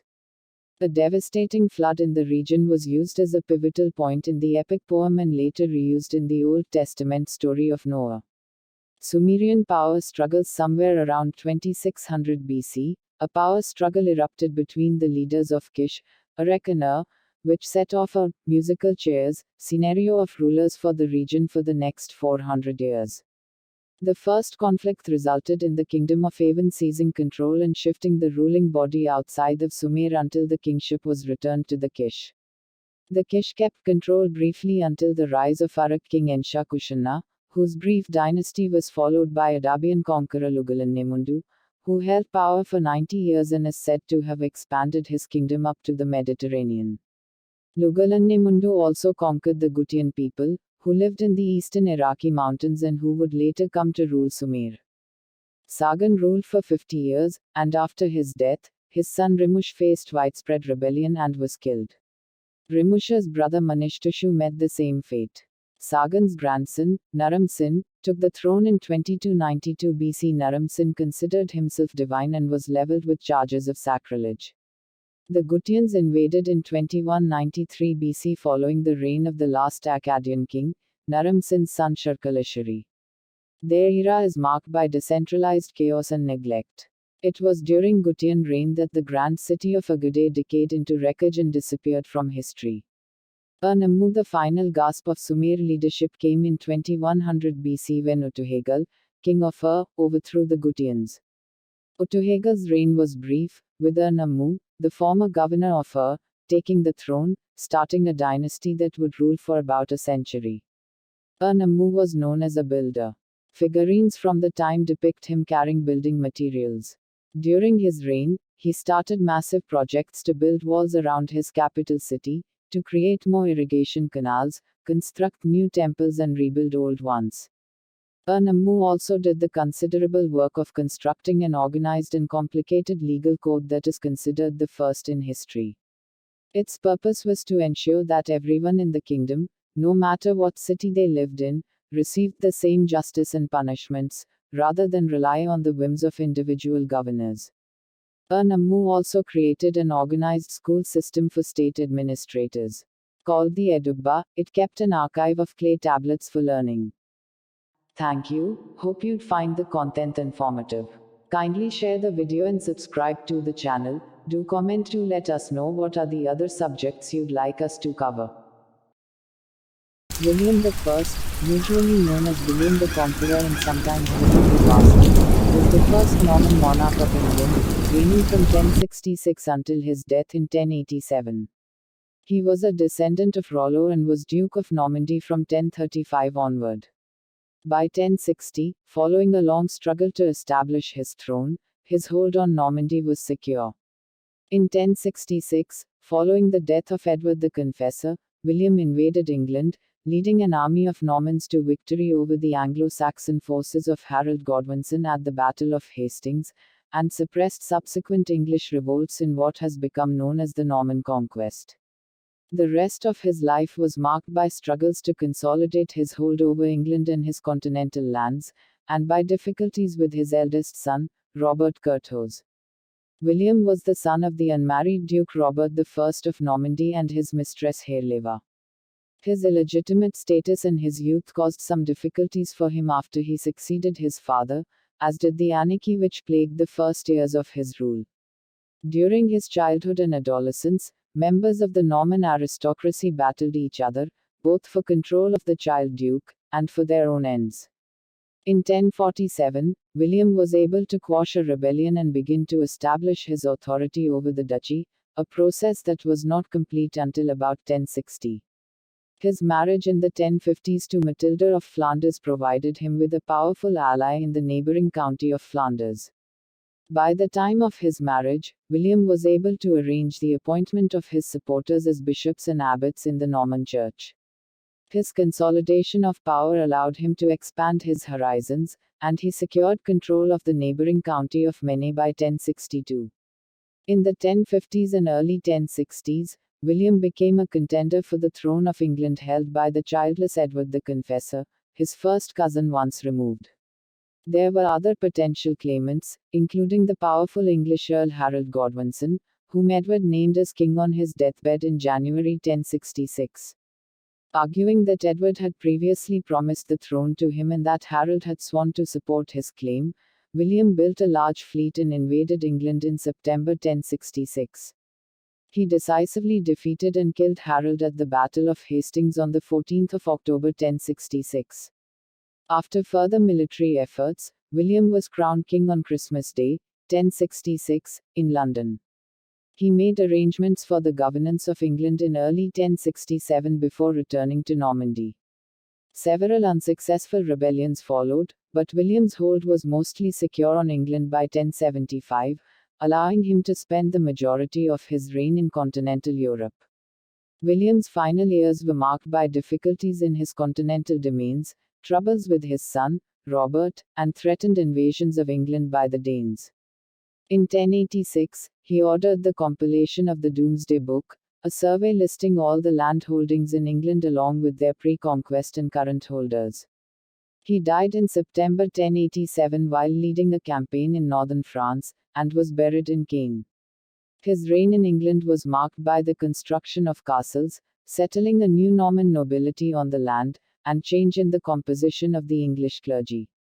He did not try to integrate his various domains into one empire but continued to administer each part separately. His lands were divided after his death. Normandy went to Robert, and England went to his second surviving son, William Rufus. Norsemen first began raiding in what became Normandy in the late 8th century. Permanent Scandinavian settlement occurred before 911, when Rollo, one of the Viking leaders, and King Charles the Simple of France reached an agreement ceding the county of Rouen to Rollo. The lands around Rouen became the core of the later Duchy of Normandy. Normandy may have been used as a base when Scandinavian attacks on England were renewed at the end of the 10th century, which would have worsened relations between England and Normandy. In an effort to improve matters, King Aetheled the Unready took Emma, sister of Richard II, Duke of Normandy, as his second wife in 1002. Danish raids on England continued, and Aethel sought help from Richard, taking refuge in Normandy in 1013 when King Svein I of Denmark drove Aethel and his family from England. Svein's death in 1014 allowed Aethel to return home, but Svein's son Cnut contested Aethelred's return. Aethel died unexpectedly in 1016, and Cnut became King of England. Aethel and Emma's two sons, Edward and Alfred, went into exile in Normandy while their mother, Emma, became Snut's second wife. After Snut's death in 1035, the English throne fell to Harold Harefoot, his son by his first wife, while Harthacnut, his son by Emma, became king in Denmark. England remained unstable. Alfred returned to England in 1036 to visit his mother and perhaps to challenge Harold as king. One story implicates Earl Godwin of Wessex in Alfred's subsequent death, but others blame Harold. Emma went into exile in Flanders until Harthacnut became king following Harold's death in 1040, and his half-brother Edward followed Harthacnut to England. Edward was proclaimed king after Harthacnut's death in June 1042. William faced several challenges on becoming duke, including his illegitimate birth and his youth. The evidence indicates that he was either 7 or 8 years old at the time. He enjoyed the support of his great-uncle, Archbishop Robert, as well as King Henry I of France, enabling him to succeed to his father's duchy. The support given to the exiled English princes in their attempt to return to England in 1036 shows that the new duke's guardians were attempting to continue his father's policies, but Archbishop Robert's death in March 1037 removed one of William's main supporters, and conditions in Normandy quickly descended into chaos. The anarchy in the duchy lasted until 1047. In control of the young duke was one of the priorities of those contending for power. At first, Alan of Brittany had custody of the duke, but when Alan died in either late 1039 or October 1040, Gilbert of Brienne took charge of William. Gilbert was killed within months, and another guardian, Tercetal, was also killed around the time of Gilbert's death. Yet another guardian, Osborne, was slain in the early 1040s in William's chamber while the duke slept. It was said that Walter, William's maternal uncle, was occasionally forced to hide the young duke in the houses of peasants, although this story may be an embellishment by Orderic Vitalis. The historian Eleanor Searle speculates that William was raised with the three cousins who later became important in his career, William Fitzosborne, Roger de Beaumont, and Roger of Montgomery. Although many of the Norman nobles engaged in their own private wars and feuds during William's minority, the Viscounts still acknowledged the ducal government, and the ecclesiastical hierarchy was supportive of William. King Henry continued to support the young duke, but in late 1046 opponents of William came together in a rebellion centered in Lower Normandy, led by Guy of Burgundy with support from Nigel, Viscount of the Cotentin, and Ranulph, Viscount of the Besson. According to stories that may have legendary elements, an attempt was made to seize William at Valence, but he escaped under cover of darkness, seeking refuge with King Henry. In early 1047 Henry and William returned to Normandy and were victorious at the Battle of Val es Dunes near Caen, although few details of the actual fighting are recorded. William of Poitiers claimed that the battle was won mainly through William's efforts, but earlier accounts claim that King Henry's men and leadership also played an important part. William assumed power in Normandy, and shortly after the battle promulgated the Truce of God throughout his duchy, in an effort to limit warfare and violence by restricting the days of the year on which fighting was permitted. Although the Battle of Val es Dunes marked a turning point in William's control of the duchy, it was not the end of his struggle to gain the upper hand over the nobility. The period from 1047 to 1054 saw almost continuous warfare, with lesser crises continuing until 1060. William was born in 1027 or 1028 at Falaise, Duchy of Normandy, most likely towards the end of 1028. He was the only son of Robert I, son of Richard II. His mother Herleva was a daughter of Fulbert of Falaise. He may have been a tanner or embalmer. She was possibly a member of the ducal household, but did not marry Robert. She later married Herluin de Conteval, with whom she had two sons, Odo of Bayeux and Count Robert of Mortain, and a daughter whose name is unknown. One of Herleva's brothers, Walter, became a supporter and protector of William during his minority. Robert also had a daughter, Adelaide, by another mistress. Robert I succeeded his elder brother Richard III as Duke on 6 August 1027. The brothers had been at odds over the succession, and Richard's death was sudden. Robert was accused by some writers of killing Richard, a plausible but now unprovable charge. Conditions in Normandy were unsettled, as noble families despoiled the church, and Alan III of Brittany waged war against the duchy, possibly in an attempt to take control. By 1031, Robert had gathered considerable support from noblemen, many of whom would become prominent during William's life. They included the Duke's uncle Robert, the Archbishop of Rouen, who had originally opposed the Duke, Osborne, a nephew of Gunnar, the wife of Richard I, and Gilbert of Brienne, a grandson of Richard I. After his accession, Robert continued Norman support for the English princes Edward and Alfred, who were still in exile in northern France. There are indications that Robert may have been briefly betrothed to a daughter of King Cnut, but no marriage took place. It is unclear if William would have been supplanted in the ducal succession if Robert had had a legitimate son. Earlier dukes had been illegitimate, and William's association with his father on ducal charters appears to indicate that William was considered Robert's most likely heir. In 1034, the Duke decided to go on pilgrimage to Jerusalem. Although some of his supporters tried to dissuade him from undertaking the journey, he convened a council in January 1035 and had the assembled Norman magnates swear fealty to William as his heir before leaving for Jerusalem. He died in early July at Nice, on his way back to Normandy.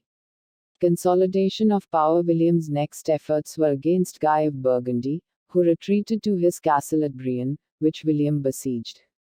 After a long effort, the Duke succeeded in exiling Guy in 1050. To address the growing power of the Count of Anjou, Geoffrey Martel, William joined with King Henry in a campaign against him, the last known cooperation between the two. They succeeded in capturing an Angevin fortress, but accomplished little else.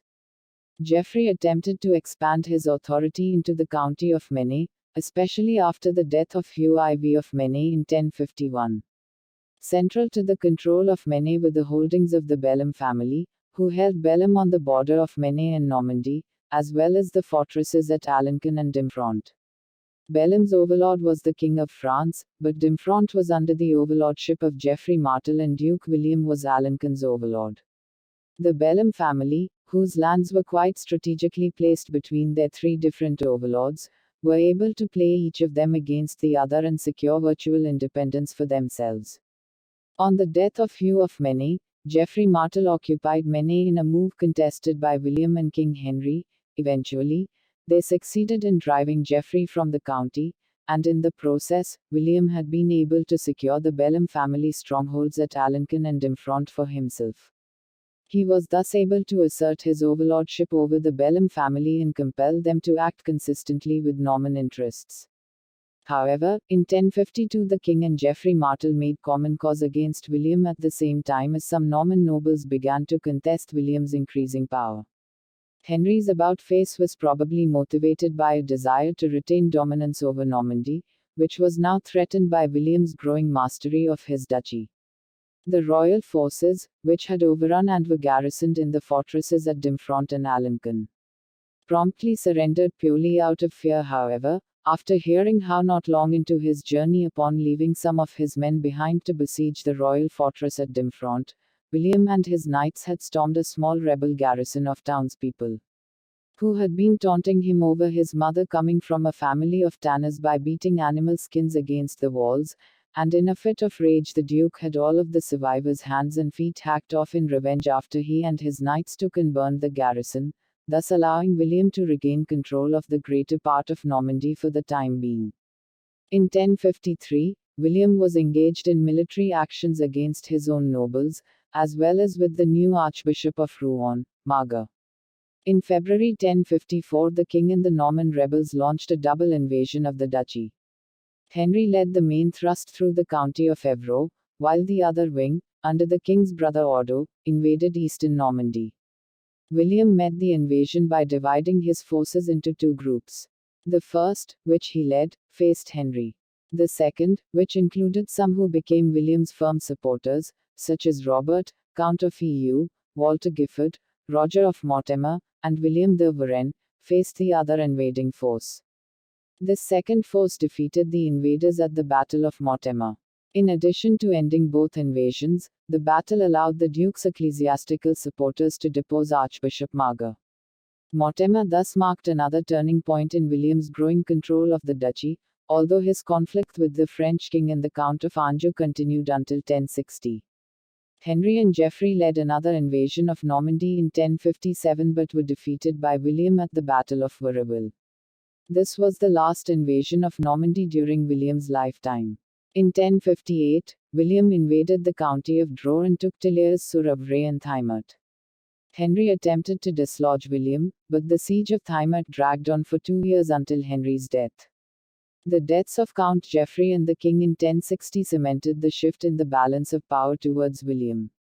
One factor in William's favor was his marriage to Matilda of Flanders, the daughter of Count Baldwin V of Flanders. The union was arranged in 1049, but Pope Leo IX forbade the marriage at the Council of Reims in October 1049. The marriage nevertheless went ahead sometime in the early 1050s, possibly unsanctioned by the Pope. According to a late source not generally considered to be reliable, papal sanction was not secured until 1059, but as papal-Norman relations in the 1050s were generally good, and Norman clergy were able to visit Rome in 1050 without incident, it was probably secured earlier. Papal sanction of the marriage appears to have required the founding of 2 monasteries in Caen, one by William and one by Matilda. The marriage was important in bolstering William's status, as Flanders was one of the more powerful French territories, with ties to the French royal house and to the German emperors. Contemporary writers considered the marriage, which produced 4 sons and 5 or 6 daughters, to be a success. Appearance and character. No authentic portrait of William has been found. The contemporary depictions of him on the Bayeux tapestry and on his seals and coins are conventional representations designed to assert his authority. There are some written descriptions of a burly and robust appearance, with a guttural voice. He enjoyed excellent health until old age, although he became quite fat in later life. He was strong enough to draw bows that others were unable to pull and had great stamina. Geoffrey Martel described him as without equal as a fighter and as a horseman. Examination of William's femur, the only bone to survive when the rest of his remains were destroyed, showed he was approximately 5 feet 10 inches 1.78 meters in height. There are records of 2 tutors for William during the late 1030s and early 1040s, but the extent of his literary education is unclear. He was not known as a patron of authors, and there is little evidence that he sponsored scholarship or other intellectual activities. Orderic Vitalis records that William tried to learn to read Old English late in life, but he was unable to devote sufficient time to the effort and quickly gave up.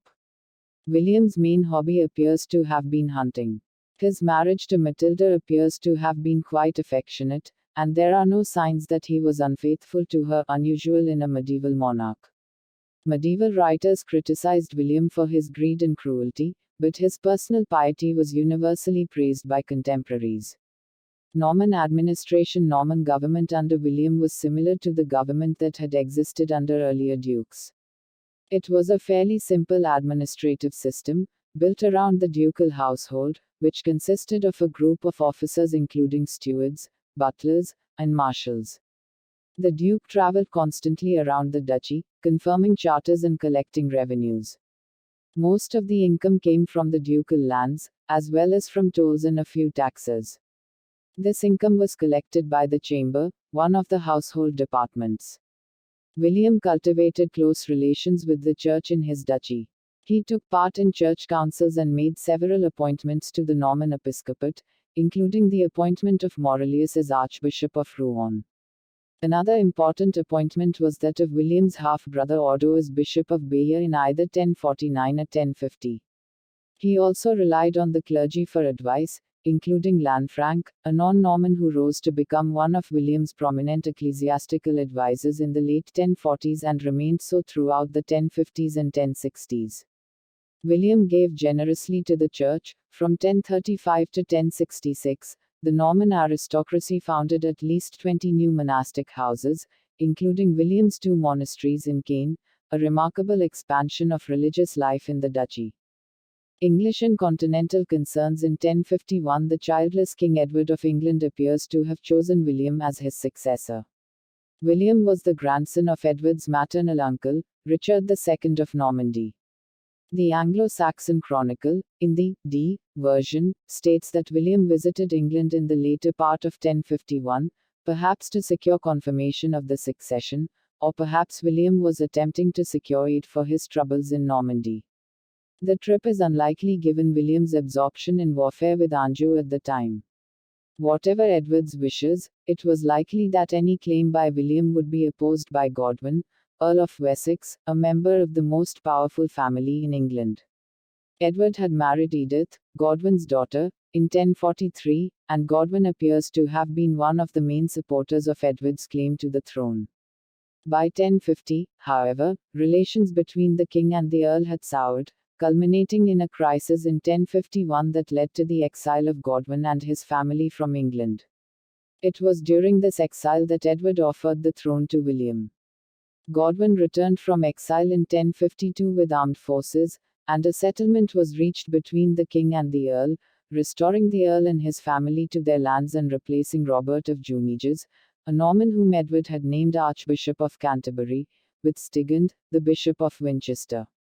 No English source mentions a supposed embassy by Archbishop Robert to William conveying the promise of the succession, and the two Norman sources that mention it, William of Jumièges and William of Poitiers, are not precise in their chronology of when this visit took place. Count Herbert II of Maine died in 1062, and William, who had betrothed his eldest son Robert to Herbert's sister Margaret, claimed the county through his son. Local nobles resisted the claim, but William invaded and by 1064 had secured control of the area. William appointed a Norman to the bishopric of Le Mans in 1065. He also allowed his son Robert Curthose to do homage to the new Count of Anjou, Geoffrey the Bearded. William's western border was thus secured, but his border with Brittany remained insecure. In 1064 William invaded Brittany in a campaign that remains obscure in its details. Its effect, though, was to destabilize Brittany, forcing the Duke, Conan II, to focus on internal problems rather than on expansion. Conan's death in 1066 further secured William's borders in Normandy. William also benefited from his campaign in Brittany by securing the support of some Breton nobles who went on to support the invasion of England in 1066. In England, Earl Godwin died in 1053 and his sons were increasing in power. Harald succeeded to his father's earldom, and another son, Tostig, became Earl of Northumbria. Other sons were granted earldoms later, Gyrth as Earl of East Anglia in 1057 and Levine as Earl of Kent sometime between 1055 and 1057. Some sources claim that Harald took part in William's Breton campaign of 1064 and swore to uphold William's claim to the English throne at the end of the campaign, but no English source reports this trip, and it is unclear if it actually occurred. It may have been Norman propaganda designed to discredit Harald, who had emerged as the main contender to succeed King Edward. Meanwhile, another contender for the throne had emerged, Edward the Exile, son of Edmund Ironside and a grandson of Aethel II, returned to England in 1057, and although he died shortly after his return, he brought with him his family, which included two daughters, Margaret and Christina, and a son, Edgar the Aetheling. In 1065 Northumbria revolted against Tostig, and the rebels chose Morcar, the younger brother of Edwin, Earl of Mercia, as Earl in place of Tostig. Harald, perhaps to secure the support of Edwin and Morcar in his bid for the throne, supported the rebels and persuaded King Edward to replace Tostig with Morcar. Tostig went into exile in Flanders, along with his wife Judith, who was the daughter of Baldwin IV, Count of Flanders. Edward was ailing, and he died on the 5th of January 1066. It is unclear what exactly happened at Edward's deathbed. One story, deriving from the Vita Edwardi, a biography of Edward, claims that he was attended by his wife Edith, Harald, Archbishop Stigand, and Robert Fitzwimark, and that the king named Harald as his successor. The Norman sources do not dispute the fact that Harald was named as the next king, but they declare that Harald's oath and Edward's earlier promise of the throne could not be changed on Edward's deathbed. Later English sources stated that Harald had been elected as king by the clergy and magnates of England. Invasion of England. Harold's preparations. Harold was crowned on the 6th of January 1066 in Edward's new Norman-style Westminster Abbey, although some controversy surrounds who performed the ceremony. English sources claim that Ealdred, the Archbishop of York, performed the ceremony, while Norman sources state that the coronation was performed by Stigand, who was considered a non-canonical archbishop by the papacy. Harold's claim to the throne was not entirely secure, however, as there were other claimants, perhaps including his exiled brother Tostig. King Harald Hardrada of Norway also had a claim to the throne as the uncle and heir of King Magnus I, who had made a pact with Harthacnut in about 1040 that if either Magnus or Harthacnut died without heirs, the other would succeed. The last claimant was William of Normandy, against whose anticipated invasion King Harold Godwinson made most of his preparations. Harold's brother Tostig made probing attacks along the southern coast of England in May 1066, landing at the Isle of Wight using a fleet supplied by Baldwin of Flanders. Tostig appears to have received little local support, and further raids into Lincolnshire and near the River Humber met with no more success, so he retreated to Scotland, where he remained for a time. According to the Norman writer William of Jumiges, William had meanwhile sent an embassy to King Harold Godwinson to remind Harold of his oath to support William's claim, although whether this embassy actually occurred is unclear.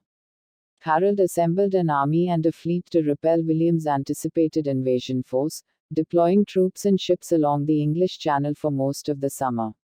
William's preparations. William of Poitiers describes a council called by Duke William, in which the writer gives an account of a great debate that took place between William's nobles and supporters over whether to risk an invasion of England.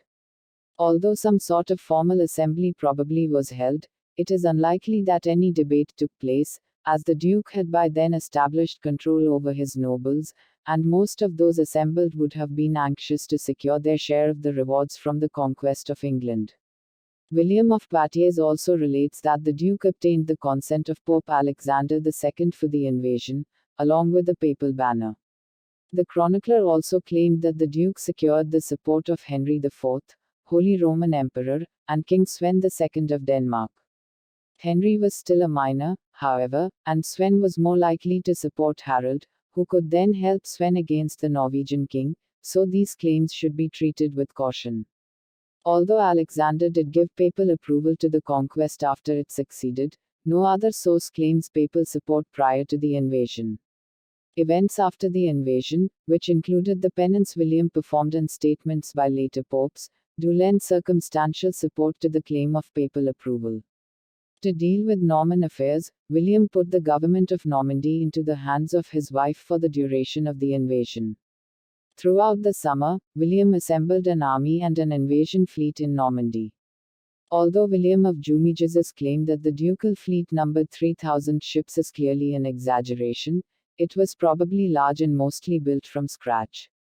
Although William of Poitiers and William of Jumiges disagree about where the fleet was built, Poitiers states it was constructed at the mouth of the river Dives, while Jumiges states it was built at Saint Valery-sur-Somme. Both agree that it eventually sailed from Valery-sur-Somme. The fleet carried an invasion force that included, in addition to troops from William's own territories of Normandy and Maine, large numbers of mercenaries, allies, and volunteers from Brittany, northeastern France, and Flanders, together with smaller numbers from other parts of Europe. Although the army and fleet were ready by early August, adverse winds kept the ships in Normandy until late September. There were probably other reasons for William's delay, including intelligence reports from England revealing that Harold's forces were deployed along the coast.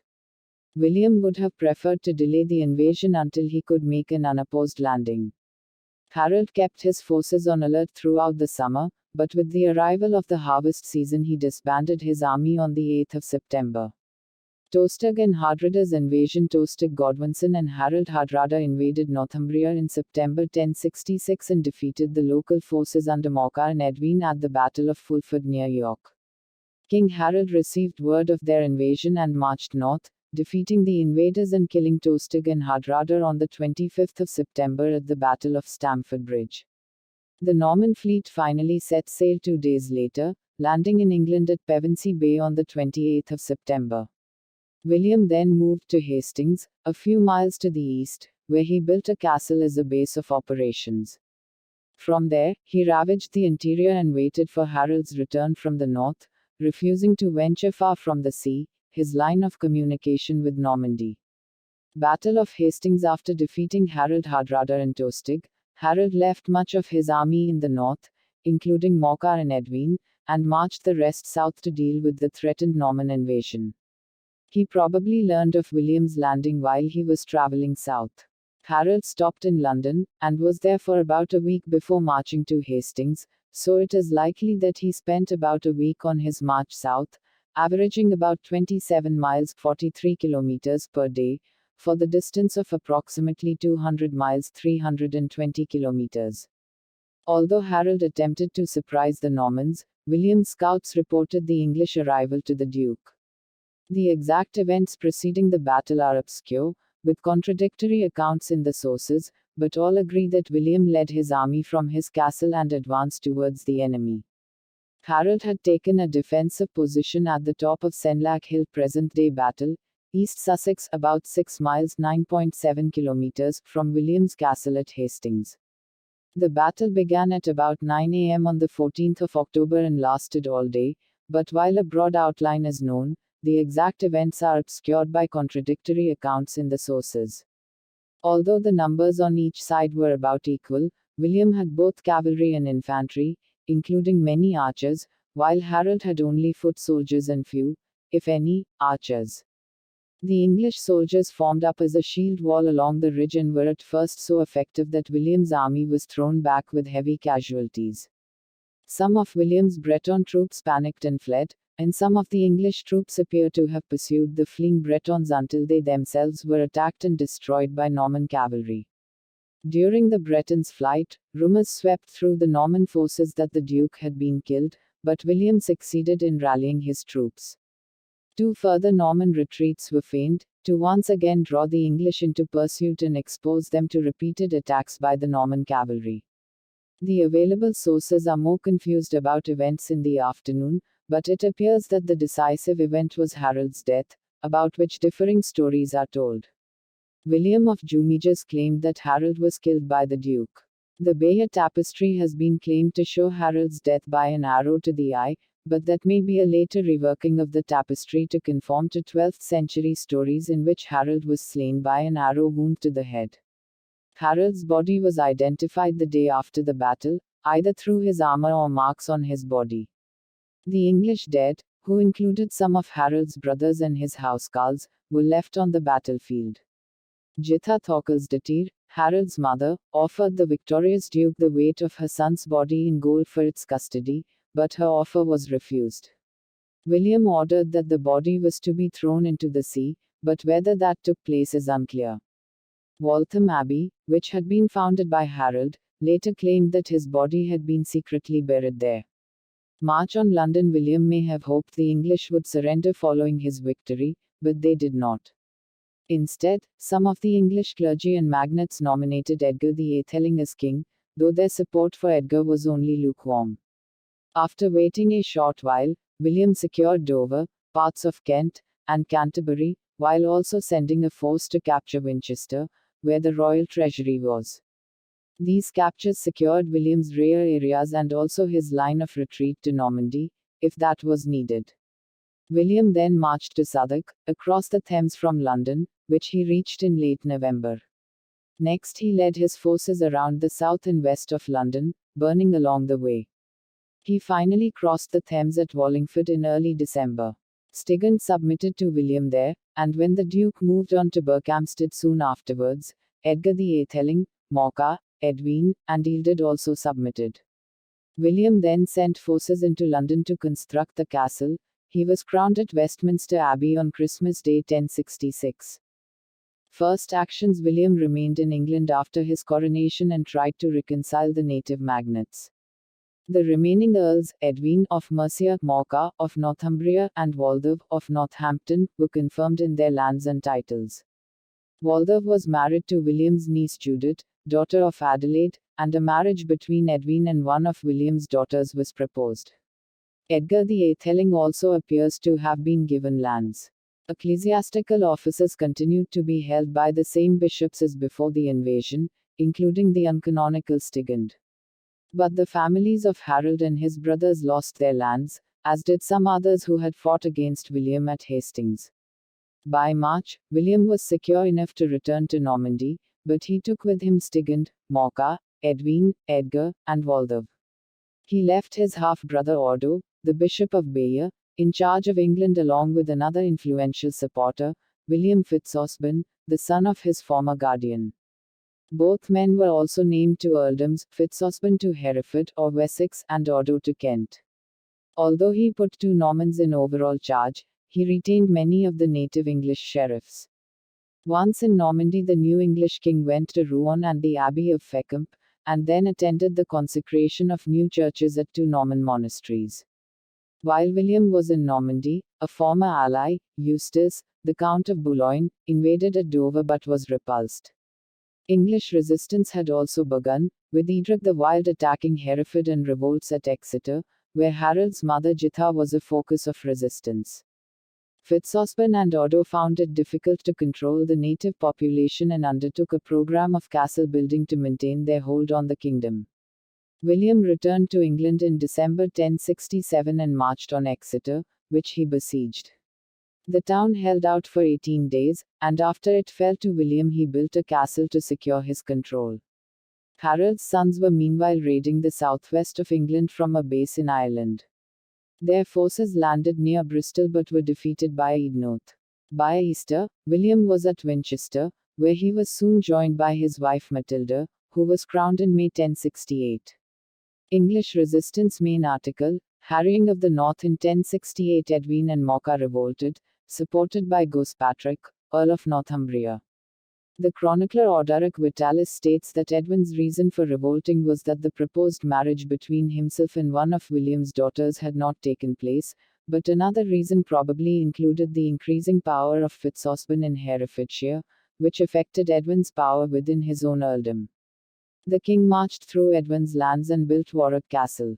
Edwin and Morcar submitted, but William continued on to York, building York and Nottingham castles before returning south. On his southbound journey, he began constructing Lincoln, Huntingdon, and Cambridge castles. William placed supporters in charge of these new fortifications, among them William Peveril at Nottingham and Henry de Beaumont at Warwick. Then the king returned to Normandy late in 1068. Early in 1069, Edgar VIII rose in revolt and attacked York. Although William returned to York and built another castle, Edgar remained free, and in the autumn he joined up with King Sweyn. The Danish king had brought a large fleet to England and attacked not only York but Exeter and Shrewsbury. York was captured by the combined forces of Edgar and Sweyn. Edgar was proclaimed king by his supporters. William responded swiftly, ignoring a continental revolt in Maine, and symbolically wore his crown in the ruins of York on Christmas Day 1069. He then proceeded to buy off the Danes. He marched to the River Tees, ravaging the countryside as he went. Edgar, having lost much of his support, fled to Scotland, where King Malcolm III was married to Edgar's sister Margaret. Waldov, who had joined the revolt, submitted, along with Gospatrick, and both were allowed to retain their lands. But William was not finished. He marched over the Pennines during the winter and defeated the remaining rebels at Shrewsbury before building Chester and Stafford castles. This campaign, which included the burning and destruction of part of the countryside that the royal forces marched through, is usually known as the Harrying of the North. It was over by April 1070, when William wore his crown ceremonially for Easter at Winchester. Church affairs. While at Winchester in 1070, William met with 3 papal legates, John Minutus, Peter, and Ermenfrid of Sion, who had been sent by the Pope. The legates ceremonially crowned William during the Easter court. The historian David Bates sees this coronation as the ceremonial papal seal of approval for William's conquest. The legates and the king then proceeded to hold a series of ecclesiastical councils dedicated to reforming and reorganizing the English Church. Stigand and his brother, Aethelmer, the Bishop of Elmham, were deposed from their bishoprics. Some of the native abbots were also deposed, both at the council held near Easter and at a further one near Whitsun. The Whitsun Council saw the appointment of Lanfranc as the new Archbishop of Canterbury, and Thomas of Bayeux as the new Archbishop of York, to replace Ealdred, who had died in September 1069. William's half-brother Otto perhaps expected to be appointed to Canterbury, but William probably did not wish to give that much power to a family member. Another reason for the appointment may have been pressure from the papacy to appoint Lanfranc. Norman clergy were appointed to replace the deposed bishops and abbots, and at the end of the process, only 2 native English bishops remained in office, along with several continental prelates appointed by Edward the Confessor. In 1070, William also founded Battle Abbey, a new monastery at the site of the Battle of Hastings, partly as a penance for the deaths in the battle and partly as a memorial to the dead. At an ecclesiastical council held in Lilburn in 1080, he was confirmed in his ultimate authority over the Norman Church. Revolt of the Earls in 1075, during William's absence, Ralph the Gael, the Earl of Norfolk, and Roger the Breteuil, the Earl of Hereford, conspired to overthrow William in the Revolt of the Earls. Ralph was at least part Breton and had spent most of his life prior to 1066 in Brittany, where he still had lands. Roger was a Norman, son of William Fitzosborne, but had inherited less authority than his father held. Ralph's authority seems also to have been less than his predecessors in the earldom, and this was likely the cause of his involvement in the revolt. The exact reason for the rebellion is unclear, but it was launched at the wedding of Ralph to a relative of Roger, held at Uxning in Suffolk. Waltheof, the Earl of Northumbria, although one of William's favorites, was also involved, and there were some Breton lords who were ready to rebel in support of Ralph and Roger. Ralph also requested Danish aid.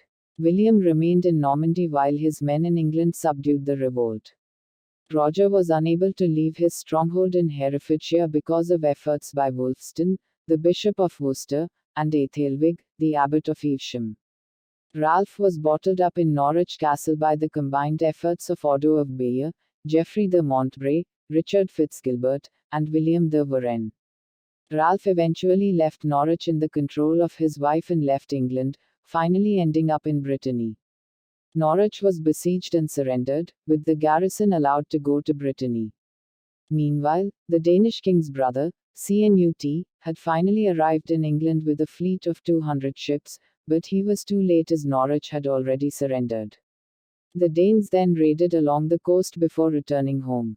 William returned to England later in 1075 to deal with the Danish threat, leaving his wife Matilda in charge of Normandy.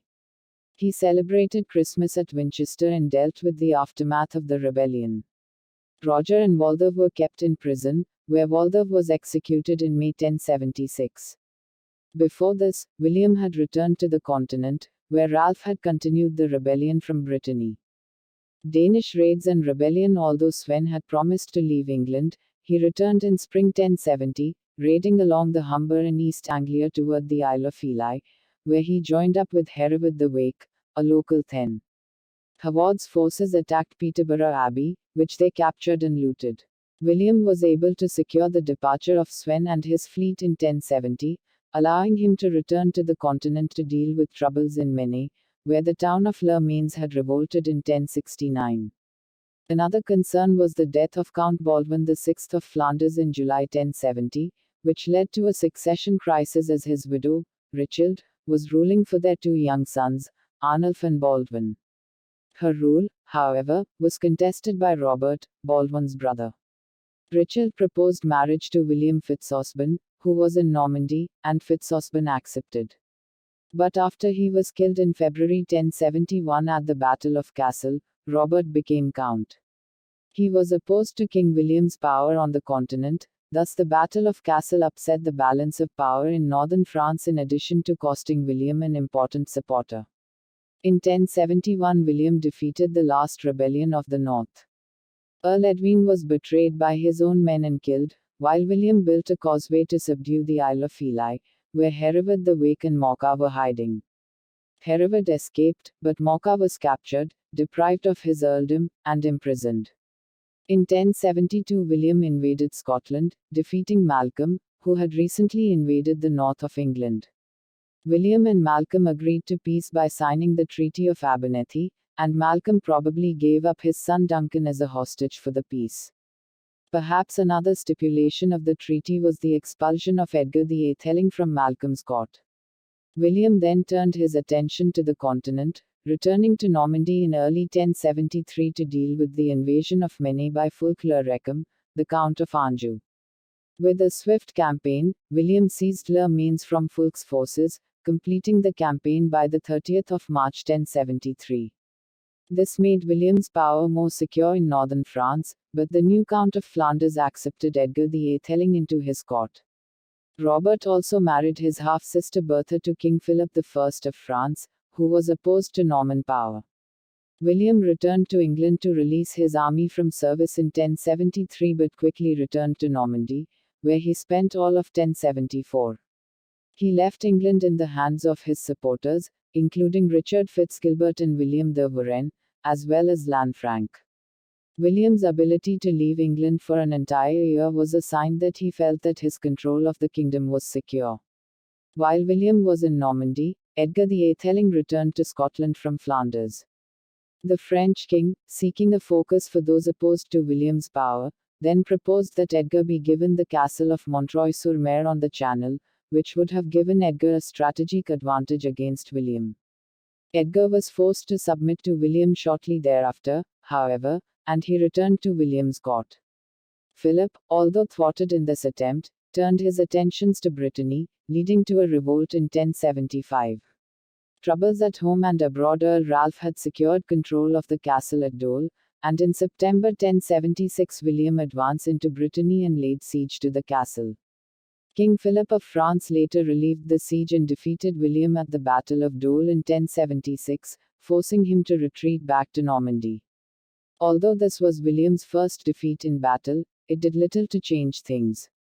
An Angevin attack on Maine was defeated in late 1076 or 1077, with Count Fulk le Recom wounded in the unsuccessful attack.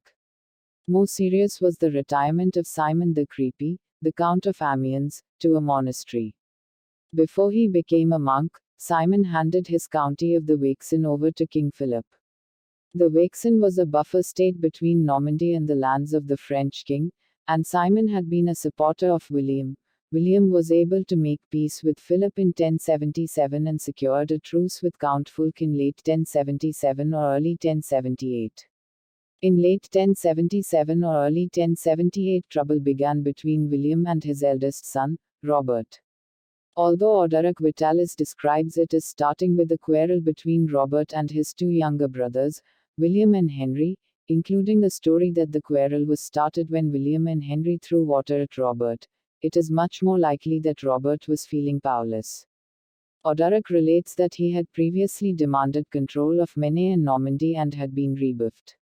The trouble in 1077 or 1078 resulted in Robert leaving Normandy accompanied by a band of young men, many of them the sons of William's supporters. Included among them was Robert of Belem, William the Breteuil, and Roger, the son of Richard Fitzgilbert. This band of young men went to the castle at Remelid, where they proceeded to raid into Normandy. The raiders were supported by many of William's continental enemies. William immediately attacked the rebels and drove them from Remelid, but King Philip gave them the castle at Gerberoy, where they were joined by new supporters. William then laid siege to Gerberoy in January 1079. After 3 weeks, the besieged forces sallied from the castle and managed to take the besiegers by surprise. William was unhorsed by Robert and was only saved from death by an Englishman, Toki son of Wigord, who was himself killed. William's forces were forced to lift the siege, and the king returned to Rouen. By the 12th of April 1080, William and Robert had reached an accommodation, with William once more affirming that Robert would receive Normandy when he died. Word of William's defeat at Gerberoy stirred up difficulties in northern England. In August and September 1079 King Malcolm of Scots raided south of the River Tweed, devastating the land between the River Tees and the Tweed in a raid that lasted almost a month. The lack of Norman response appears to have caused the Northumbrians to grow restive, and in the spring of 1080 they rebelled against the rule of William Walcher, the Bishop of Durham and Earl of Northumbria. Vulture was killed on the 14th of May 1080, and the king dispatched his half-brother Odo to deal with the rebellion. William departed Normandy in July 1080, and in the autumn his son Robert was sent on a campaign against the Scots. Robert raided into Lothian and forced Malcolm to agree to terms, building a fortification at Newcastle. At Newcastle upon Tyne while returning to England. The king was at Gloucester for Christmas 1080 and at Winchester for Whitsun in 1081, ceremonially wearing his crown on both occasions. A papal embassy arrived in England during this period, asking that William do fealty for England to the papacy, a request that he rejected. William also visited Wales during 1081, although the English and the Welsh sources differ on the exact purpose of the visit. The Anglo-Saxon Chronicle states that it was a military campaign, but Welsh sources record it as a pilgrimage to St. David's in honor of St. David. William's biographer David Bates argues that the former explanation is more likely, explaining that the balance of power had recently shifted in Wales and that William would have wished to take advantage of the changed circumstances to extend Norman power. By the end of 1081, William was back on the continent, dealing with disturbances in Maine. Although he led an expedition into Maine, the result was instead a negotiated settlement arranged by a papal legate. Troubles at home and abroad. Earl Ralph had secured control of the castle at Dole, and in September 1076 William advanced into Brittany and laid siege to the castle. King Philip of France later relieved the siege and defeated William at the Battle of Dole in 1076, forcing him to retreat back to Normandy. Although this was William's first defeat in battle, it did little to change things. An Angevin attack on Maine was defeated in late 1076 or 1077, with Count Fulk-le Recum wounded in the unsuccessful attack. More serious was the retirement of Simon the Creepy, the Count of Amiens, to a monastery. Before he became a monk, Simon handed his county of the Vexin over to King Philip. The Vexin was a buffer state between Normandy and the lands of the French king, and Simon had been a supporter of William. William was able to make peace with Philip in 1077 and secured a truce with Count Fulk in late 1077 or early 1078. In late 1077 or early 1078 trouble began between William and his eldest son, Robert. Although Orderic Vitalis describes it as starting with a quarrel between Robert and his two younger brothers, William and Henry, including a story that the quarrel was started when William and Henry threw water at Robert, it is much more likely that Robert was feeling powerless. Orderic relates that he had previously demanded control of Maine and Normandy and had been rebuffed. The trouble in 1077 or 1078 resulted in Robert leaving Normandy accompanied by a band of young men, many of them the sons of William's supporters. Included among them was Robert of Belem, William the Breteuil, and Roger, the son of Richard Fitzgilbert. This band of young men went to the castle at Remelid, where they proceeded to raid into Normandy. The raiders were supported by many of William's continental enemies. William immediately attacked the rebels and drove them from Remelid, but King Philip gave them the castle at Gerberoy, where they were joined by new supporters. William then laid siege to Gerberoy in January 1079. After 3 weeks, the besieged forces sallied from the castle and managed to take the besiegers by surprise. William was unhorsed by Robert and was only saved from death by an Englishman, Toki son of Wigord, who was himself killed. William's forces were forced to lift the siege, and the king returned to Rouen. By the 12th of April 1080, William and Robert had reached an accommodation, with William once more affirming that Robert would receive Normandy when he died. Word of William's defeat at Gerberoy stirred up difficulties in northern England. In August and September 1079 King Malcolm of Scots raided south of the River Tweed, devastating the land between the River Tees and the Tweed in a raid that lasted almost a month. The lack of Norman response appears to have caused the Northumbrians to grow restive, and in the spring of 1080 they rebelled against the rule of William Vulture, the Bishop of Durham and Earl of Northumbria. Vulture was killed on the 14th of May 1080, and the king dispatched his half-brother Odo to deal with the rebellion. William departed Normandy in July 1080, and in the autumn his son Robert was sent on a campaign against the Scots. Robert raided into Lothian and forced Malcolm to agree to terms, building a fortification, the Newcastle, at Newcastle upon Tyne while returning to England. The king was at Gloucester for Christmas 1080 and at Winchester for Whitsun in 1081, ceremonially wearing his crown on both occasions. A papal embassy arrived in England during this period, asking that William do fealty for England to the papacy, a request that he rejected. William also visited Wales during 1081, although the English and the Welsh sources differ on the exact purpose of the visit. The Anglo-Saxon Chronicle states that it was a military campaign, but Welsh sources record it as a pilgrimage to St. David's in honor of St. David. William's biographer David Bates argues that the former explanation is more likely, explaining that the balance of power had recently shifted in Wales and that William would have wished to take advantage of the changed circumstances to extend Norman power. By the end of 1081, William was back on the continent, dealing with disturbances in Maine. Although he led an expedition into Maine, the result was instead a negotiated settlement arranged by a papal legate.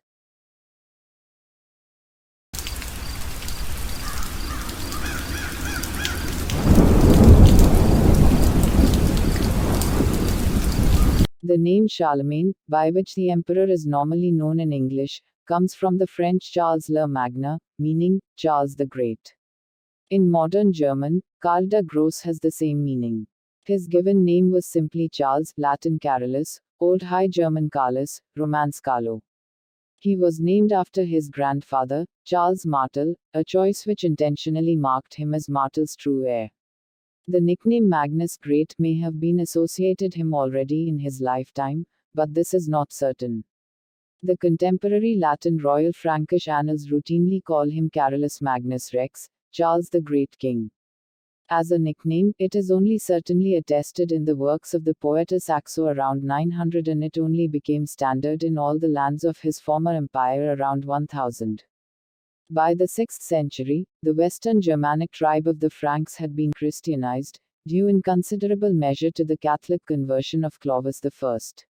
Francia, ruled by the Merovingians, was the most powerful of the kingdoms that succeeded the Western Roman Empire. Following the Battle of Tertry, the Merovingians declined into powerlessness, for which they have been dubbed the Wa-Fainéants do-nothing kings. Almost all government powers were exercised by their chief officer, the mayor of the palace. In 687, Pepin of Herstal, mayor of the Palace of Austrasia, ended the strife between various kings and their mayors with his victory at Tertry. He became the sole governor of the entire Frankish kingdom. Pepin was the grandson of two important figures of the Austrasian kingdom, Saint Arnulf of Metz and Pepin of Landen. Pepin of Herstal was eventually succeeded by his son Charles, later known as Charles Martel, Charles the Hammer. After 737, Charles governed the Franks in lieu of a king and declined to call himself king. Charles was succeeded in 741 by his sons Carloman and Pepin the Short, the father of Charlemagne.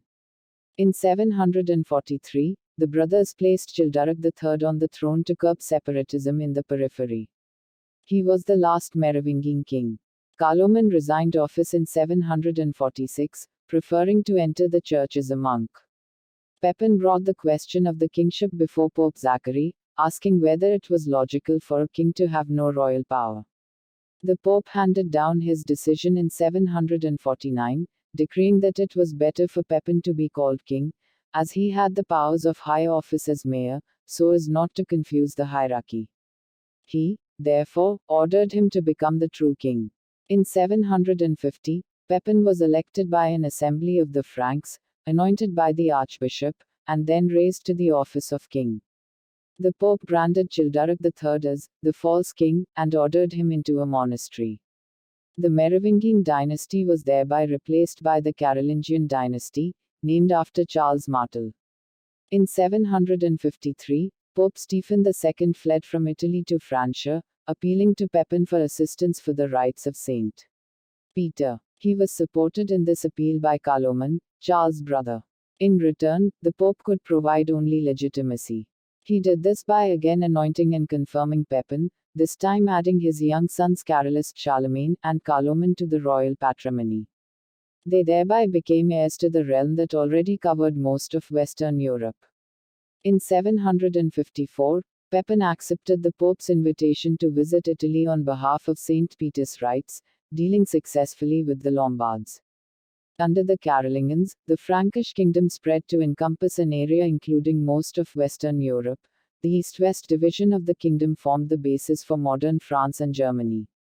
Oman portrays the Treaty of Verdun 843 between the warring grandsons of Charlemagne as the foundation event of an independent France under its first king Charles the Bald, an independent Germany under its first king Louis the German, and an independent intermediate state stretching from the Low Countries along the borderlands to south of Rome under Lothair I, who retained the title of emperor and the capitals Aachen and Rome without the jurisdiction. The Middle Kingdom had broken up by 890 and partly absorbed into the Western Kingdom, later France, and the Eastern Kingdom, Germany, and the rest developing into smaller, buffer nations that exist between France and Germany to this day, namely Benelux and Switzerland. Charlemagne was the eldest son of Pepin the Short and Bertrada of Lorne, born before their canonical marriage. He became king of the Franks in 768 following his father's death, initially as co-ruler with his brother Carloman I, until the latter's death in 771. As sole ruler, he continued his father's policy towards the papacy and became its protector, removing the Lombards from power in northern Italy and leading an incursion into Muslim Spain. He campaigned against the Saxons to his east, Christianizing them upon penalty of death and leading to events such as the massacre of Verdun. He reached the height of his power in 800 when he was crowned Emperor of the Romans by Pope Leo III on Christmas Day at Old St. Peter's Basilica in Rome. Charlemagne has been called the father of Europe, Pater Europae, as he united most of Western Europe for the first time since the classical era of the Roman Empire and united parts of Europe that had never been under Frankish or Roman rule. His rule spurred the Carolingian Renaissance, a period of energetic cultural and intellectual activity within the Western Church. The Eastern Orthodox Church viewed Charlemagne less favorably due to his support of the Filioque and the popes having preferred him as emperor over the Byzantine Empire's first female monarch, Irene of Athens. These and other disputes led to the eventual later split of Rome and Constantinople in the Great Schism of 1054. Charlemagne died in 814. He was laid to rest in the Aachen Cathedral, in his imperial capital city of Aachen. Charlemagne married at least 4 times, and had 3 legitimate sons who lived to adulthood.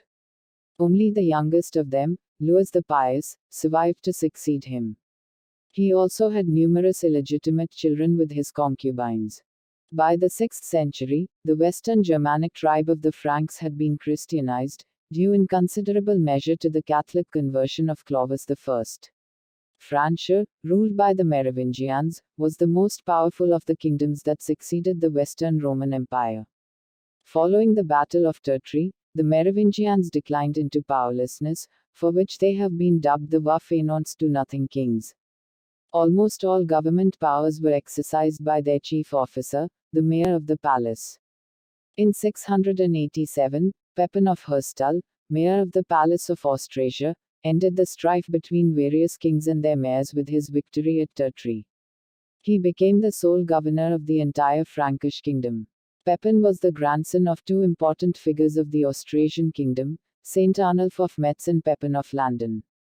Pepin of Herstal was eventually succeeded by his son Charles, later known as Charles Martel, Charles the Hammer. After 737, Charles governed the Franks in lieu of a king and declined to call himself king. Charles was succeeded in 741 by his sons Carloman and Pepin the Short, the father of Charlemagne. In 743, the brothers placed Childeric III on the throne to curb separatism in the periphery. He was the last Merovingian king. Carloman resigned office in 746, preferring to enter the church as a monk. Pepin brought the question of the kingship before Pope Zachary, asking whether it was logical for a king to have no royal power. The Pope handed down his decision in 749, decreeing that it was better for Pepin to be called king, as he had the powers of high office as mayor, so as not to confuse the hierarchy. He, therefore, ordered him to become the true king. In 750, Pepin was elected by an assembly of the Franks, anointed by the archbishop, and then raised to the office of king. The Pope branded Childeric III as the false king, and ordered him into a monastery. The Merovingian dynasty was thereby replaced by the Carolingian dynasty, named after Charles Martel. In 753, Pope Stephen II fled from Italy to Francia, appealing to Pepin for assistance for the rights of Saint Peter. He was supported in this appeal by Carloman, Charles' brother. In return, the Pope could provide only legitimacy. He did this by again anointing and confirming Pepin, this time adding his young sons Carolus, Charlemagne, and Carloman to the royal patrimony. They thereby became heirs to the realm that already covered most of Western Europe. In 754, Pepin accepted the Pope's invitation to visit Italy on behalf of St. Peter's rights, dealing successfully with the Lombards. Under the Carolingians, the Frankish kingdom spread to encompass an area including most of Western Europe. The east-west division of the kingdom formed the basis for modern France and Germany. Oman portrays the Treaty of Verdun 843 between the warring grandsons of Charlemagne as the foundation event of an independent France under its first king Charles the Bald, an independent Germany under its first king Louis the German, and an independent intermediate state stretching from the Low Countries along the borderlands to south of Rome under Lothair I, who retained the title of emperor and the capitals Aachen and Rome without the jurisdiction. The Middle Kingdom had broken up by 890 and partly absorbed into the Western Kingdom, later France, and the Eastern Kingdom, Germany, and the rest developing into smaller, buffer nations that exist between France and Germany to this day, namely Benelux and Switzerland. The most likely date of Charlemagne's birth is reconstructed from several sources. The date of 742, calculated from Einhard's date of death of January 814 at age 72, predates the marriage of his parents in 744. The year given in the Annal Pataviani, 747, would be more likely, except that it contradicts Einhard and a few other sources in making Charlemagne 67 years old at his death. The month and day of the 2nd of April are based on a calendar from Lush Abbey. In 747, Easter fell on the 2nd of April, a coincidence that likely would have been remarked upon by chroniclers but was not. If Easter was being used as the beginning of the calendar year, then the 2nd of April 747 could have been, by modern reckoning, April 748, not on Easter. The date favored by the preponderance of evidence is the 2nd of April 742, based on Charlemagne's age at the time of his death.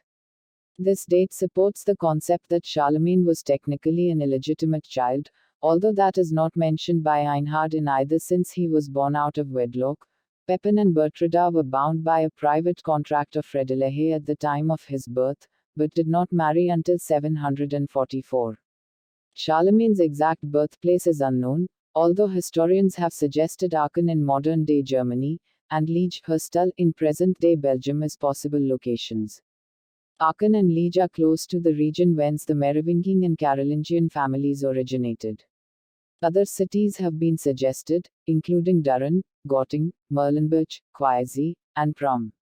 No definitive evidence resolves the question. The Latin chronicles of the end of Visigothic Hispania omit many details, such as identification of characters, filling in the gaps and reconciliation of numerous contradictions. Muslim sources, however, present a more coherent view, such as in the Hiftetar al-Andalus History of the Conquest of al-Andalus by Ibn al-Qutiyya, the son of the Gothic woman, referring to the granddaughter of Witiza, the last Visigothic king of a united Hispania, who married a Moor. Ibn al-Qutiyya, who had another, much longer name, must have been relying to some degree on family oral tradition. According to Ibn al-Qutiyya, Witiza, the last Visigothic king of a united Hispania, died before his three sons, Almund, Romulo, and Ardabast reached maturity. Their mother was queen regent at Toledo, but Roderick, army chief of staff, staged a rebellion, capturing Cordoba. He chose to impose a joint rule over distinct jurisdictions on the true heirs. Evidence of a division of some sort can be found in the distribution of coins imprinted with the name of each king and in the king lists. Witiza was succeeded by Roderick, who reigned for 7.5 years, followed by Attila Aquila, who reigned 3.5 years. If the reigns of both terminated with the incursion of the Saracens, then Roderick appears to have reigned a few years before the majority of Attila. The latter's kingdom is securely placed to the northeast, while Roderick seems to have taken the rest, notably modern Portugal. The Saracens crossed the mountains to claim Ardo's Septimania, only to encounter the Basque dynasty of Aquitaine, always the allies of the Goths. Odo the Great of Aquitaine was at first victorious at the Battle of Toulouse in 721. Saracen troops gradually massed in Septimania, and in 732 an army under Emir Abdul Rahman al-Ghafiqi advanced into Vasconia, and Odo was defeated at the Battle of the River Garonne. They took Bordeaux and were advancing towards Tours when Odo, powerless to stop them, appealed to his arch-enemy, Charles Martel, mayor of the Franks. In one of the first of the lightning marches for which the Carolingian kings became famous, Charles and his army appeared in the path of the Saracens between Tours and Poitiers, and in the Battle of Tours decisively defeated and killed al-Ghafiqi. The Moors returned twice more, each time suffering defeat at Charles' hands, at the river Bere near Narbonne in 737 and in the Dauphiné in 740. Odo's price for salvation from the Saracens was incorporation into the Frankish kingdom, a decision that was repugnant to him and also to his heirs. Loss and recovery of Aquitaine after the death of his father, Harald allied himself with Free Lombardy. However, Odo had ambiguously left the kingdom jointly to his two sons, Harald and Hatto. The latter, loyal to Francia, now went to war with his brother over full possession. Victorious, Harald blinded and imprisoned his brother, only to be so stricken by conscience that he resigned and entered the church as a monk to do penance. The story is told in Annales Metenses Priors. His son Waffer took an early inheritance, becoming Duke of Aquitaine and ratified the alliance with Lombardy. Waffer decided to honor it, repeating his father's decision, which he justified by arguing that any agreements with Charles Martel became invalid on Martel's death.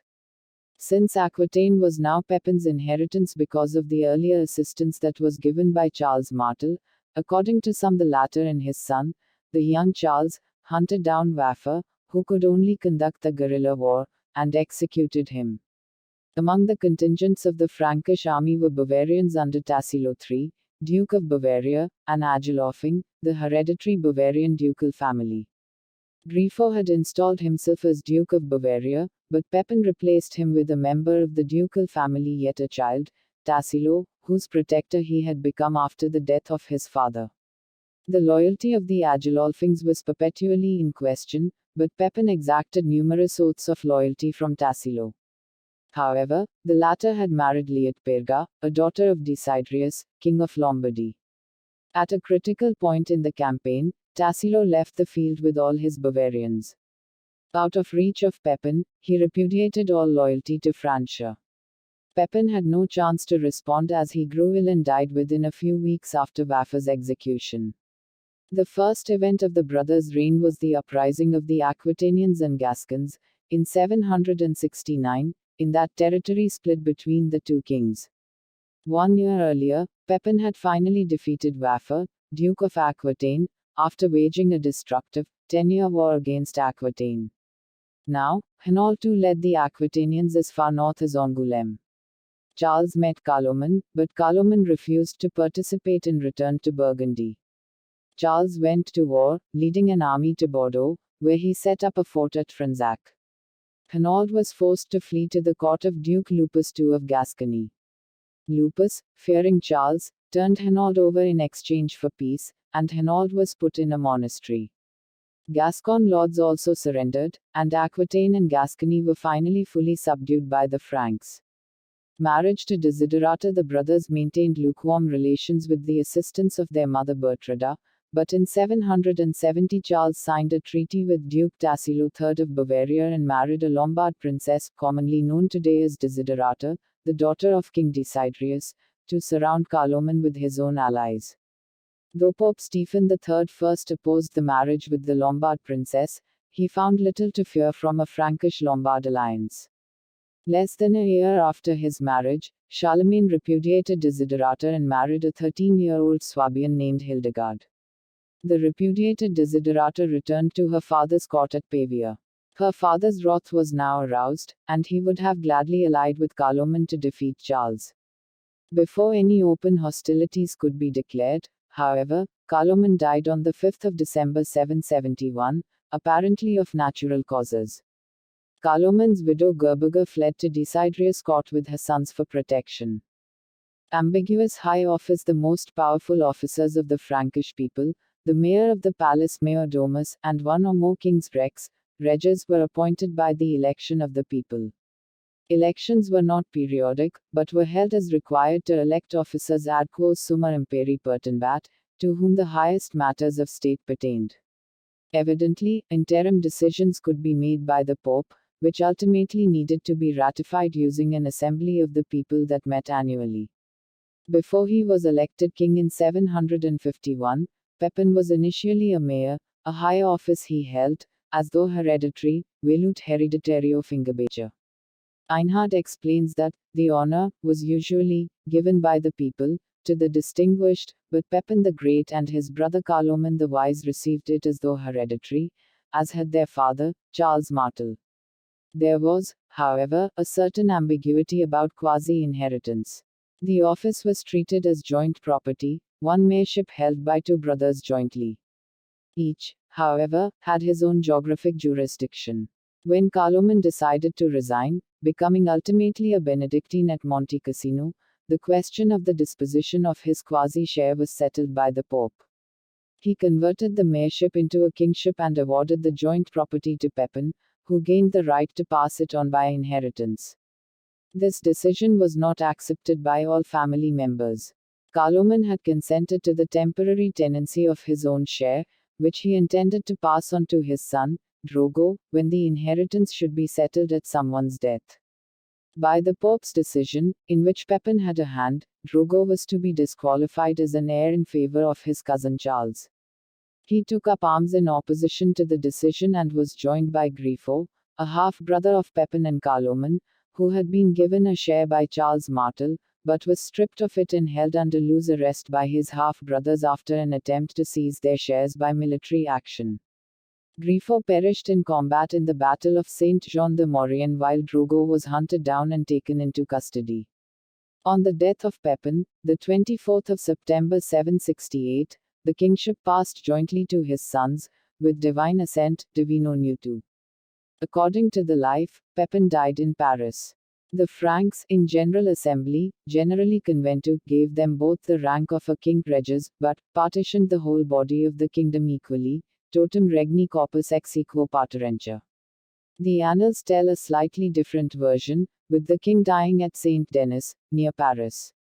The two lords, Domni, were elevated to kingship, aleviti sunt in regnum Charles on the 9th of October in Noyon, Carloman on an unspecified date in Soissons. If born in 742, Charles was 26 years old, but he had been campaigning at his father's right hand for several years, which may help to account for his military skill. Carloman was 17. The language, in either case, suggests that there were not two inheritances, which would have created distinct kings ruling over distinct kingdoms, but a single joint inheritance and a joint kingship tenanted by two equal kings, Charles and his brother Carloman. As before, distinct jurisdictions were awarded. Charles received Pepin's original share as mayor, the outer parts of the kingdom bordering on the sea, namely Neustria, western Aquitaine, and the northern parts of Austrasia. While Carloman was awarded his uncle's former share, the inner parts, southern Austrasia, Septimania, eastern Aquitaine, Burgundy, Provence, and Swabia, lands bordering Italy. The question of whether these jurisdictions were joint shares reverting to the other brother if one brother died or were inherited property passed on to the descendants of the brother who died was never definitely settled. It came up repeatedly over the succeeding decades until the grandsons of Charlemagne created distinct sovereign kingdoms. Formation of a new Aquitaine in southern Gaul, Aquitaine had been Romanized and people spoke a Romance language. Similarly, Hispania had been populated by peoples who spoke various languages, including Celtic, but these had now been mostly replaced by Romance languages. Between Aquitaine and Hispania were the Euskaldunic, Latinized to Vascons, or Basques, whose country, Vasconia, extended, according to the distributions of place names attributable to the Basques, mainly in the western Pyrenees but also as far south as the upper Ebro River in Spain and as far north as the Garonne River in France. The French name Gascony derives from Vasconia. The Romans were never able to subjugate the whole of Vasconia. The soldiers they recruited for the Roman legions from those parts they did submit, and where they founded the region's first cities were valued for their fighting abilities. The border with Aquitaine was at Toulouse. In about 660, the Duchy of Vasconia united with the Duchy of Aquitaine to form a single realm under Felix of Aquitaine, ruling from Toulouse. This was a joint kingship with a Basque duke, Lupus I. Lupus is the Latin translation of Basque Otsoa, wolf. At Felix's death in 670, the joint property of the kingship reverted entirely to Lupus. As the Basques had no law of joint inheritance but relied on primogeniture, Lupus in effect founded a hereditary dynasty of Basque rulers of an expanded Aquitaine. Vasconia and the Pyrenees. The destructive war led by Pepin in Aquitaine, although brought to a satisfactory conclusion for the Franks, proved the Frankish power structure south of the Loire was feeble and unreliable. After the defeat and death of Waiufer in 768, while Aquitaine submitted again to the Carolingian dynasty, a new rebellion broke out in 769 led by Hainault II, a possible son of Waffa. He took refuge with the allied Duke Lupus II of Gascony, but probably out of fear of Charlemagne's reprisal, Lupus handed him over to the new king of the Franks to whom he pledged loyalty, which seemed to confirm the peace in the Basque area south of the Garonne. In the campaign of 769, Charlemagne seems to have followed a policy of overwhelming force, and avoided a major pitched battle.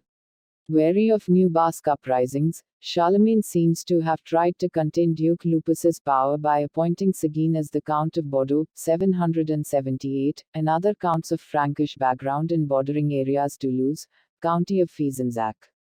The Basque Duke, in turn, seems to have contributed decisively a scheme the Battle of Roncesvalles past referred to as Basque treachery. The defeat of Charlemagne's army in Roncesvalles 778 confirmed his determination to rule directly by establishing the Kingdom of Aquitaine, ruled by Louis the Pious, based on a power base of Frankish officials, distributing lands among colonizers and allocating lands to the church, which he took as an ally. A Christianization program was put in place across the High Pyrenees 778. The new political arrangement for Vasconia did not sit well with local lords. As of 788, Adalric was fighting and capturing Chausson, Carolingian Count of Toulouse. He was eventually released, but Charlemagne, enraged at the compromise, decided to depose him and appointed his trusty William of Gellone. William, in turn, fought the Basques and defeated them after banishing Adalric 790.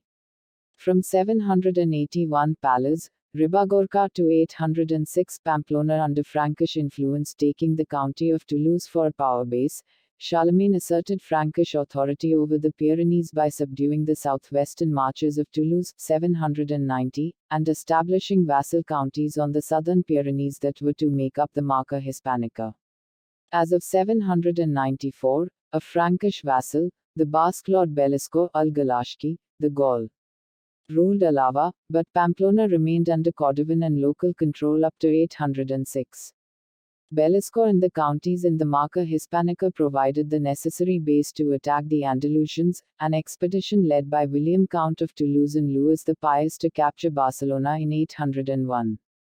Events in the Duchy of Vasconia, rebellion in Pamplona, Count overthrown in Aragon, Duke Seguin of Bordeaux deposed, uprising of the Basque lords, etc. were to prove it ephemeral upon Charlemagne's death. Charlemagne had 18 children with 8 of his 10 known wives or concubines. Nonetheless, he had only 4 legitimate grandsons, the 4 sons of his 4th son, Louis. In addition, he had a grandson Bernard of Italy, the only son of his third son, Pepin of Italy, who was illegitimate but included in the line of inheritance. Among his descendants are several royal dynasties, including the Habsburg and Carpathian dynasties. By consequence, most if not all established European noble families ever since can genealogically trace some of their background to Charlemagne. At his succession in 772, Pope Adrian I demanded the return of certain cities in the former Exarchate of Ravenna in accordance with a promise at the succession of Desiderius. Instead, Desiderius took over certain papal cities and invaded the Pentapolis, heading for Rome. Adrian sent ambassadors to Charlemagne in autumn requesting he enforce the policies of his father, Pepin. Desiderius sent his own ambassadors denying the Pope's charges. The ambassadors met at Thionville, and Charlemagne upheld the Pope's side. Charlemagne demanded what the Pope had requested, but Desiderius swore never to comply. Charlemagne and his uncle Bernard crossed the Alps in 773 and chased the Lombards back to Pavia, which they then besieged. Charlemagne temporarily left the siege to deal with Adelchis, son of Desiderius, who was raising an army at Verona. The young prince was chased to the Adriatic littoral and fled to Constantinople to plead for assistance from Constantine V, who was waging war with Bulgaria. The siege lasted until the spring of 774 when Charlemagne visited the Pope in Rome. There he confirmed his father's grants of land, with some later chronicles falsely claiming that he also expanded them, granting Tuscany, Aemilia, Venice and Corsica. The Pope granted him the title patrician. He then returned to Pavia, where the Lombards were on the verge of surrendering. In return for their lives, the Lombards surrendered and opened the gates in early summer. Desiderius was sent to the Abbey of Corbie, and his son Adelchis died in Constantinople, a patrician. Charles, unusually, had himself crowned with the Iron Crown and made the magnates of Lombardy pay homage to him at Pavia. Only Duke Arrechis II of Benevento refused to submit and proclaimed independence. Charlemagne was then master of Italy as king of the Lombards. He left Italy with a garrison in Pavia and a few Frankish counts in place the same year. Instability continued in Italy. In 776, Dukes Hrodgaud of Friuli and Hildeprand of Spoleto rebelled. Charlemagne rushed back from Saxony and defeated the Duke of Friuli in battle. The Duke was slain. The Duke of Spoleto signed a treaty. Their co-conspirator, Arrechis, was not subdued, and Adelchis, their candidate in Byzantium, never left that city. Northern Italy was now faithfully his. Southern Italy in 787, Charlemagne directed his attention towards the Duchy of Benevento, where Arrechis II was reigning independently with the self-given title of Princeps. Charlemagne's siege of Salerno forced Arrechis into submission. However, after Arrechis II's death in 787, his son Grimoald III proclaimed the Duchy of Benevento newly independent. Grimoald was attacked many times by Charles or his son's armies, without achieving a definitive victory.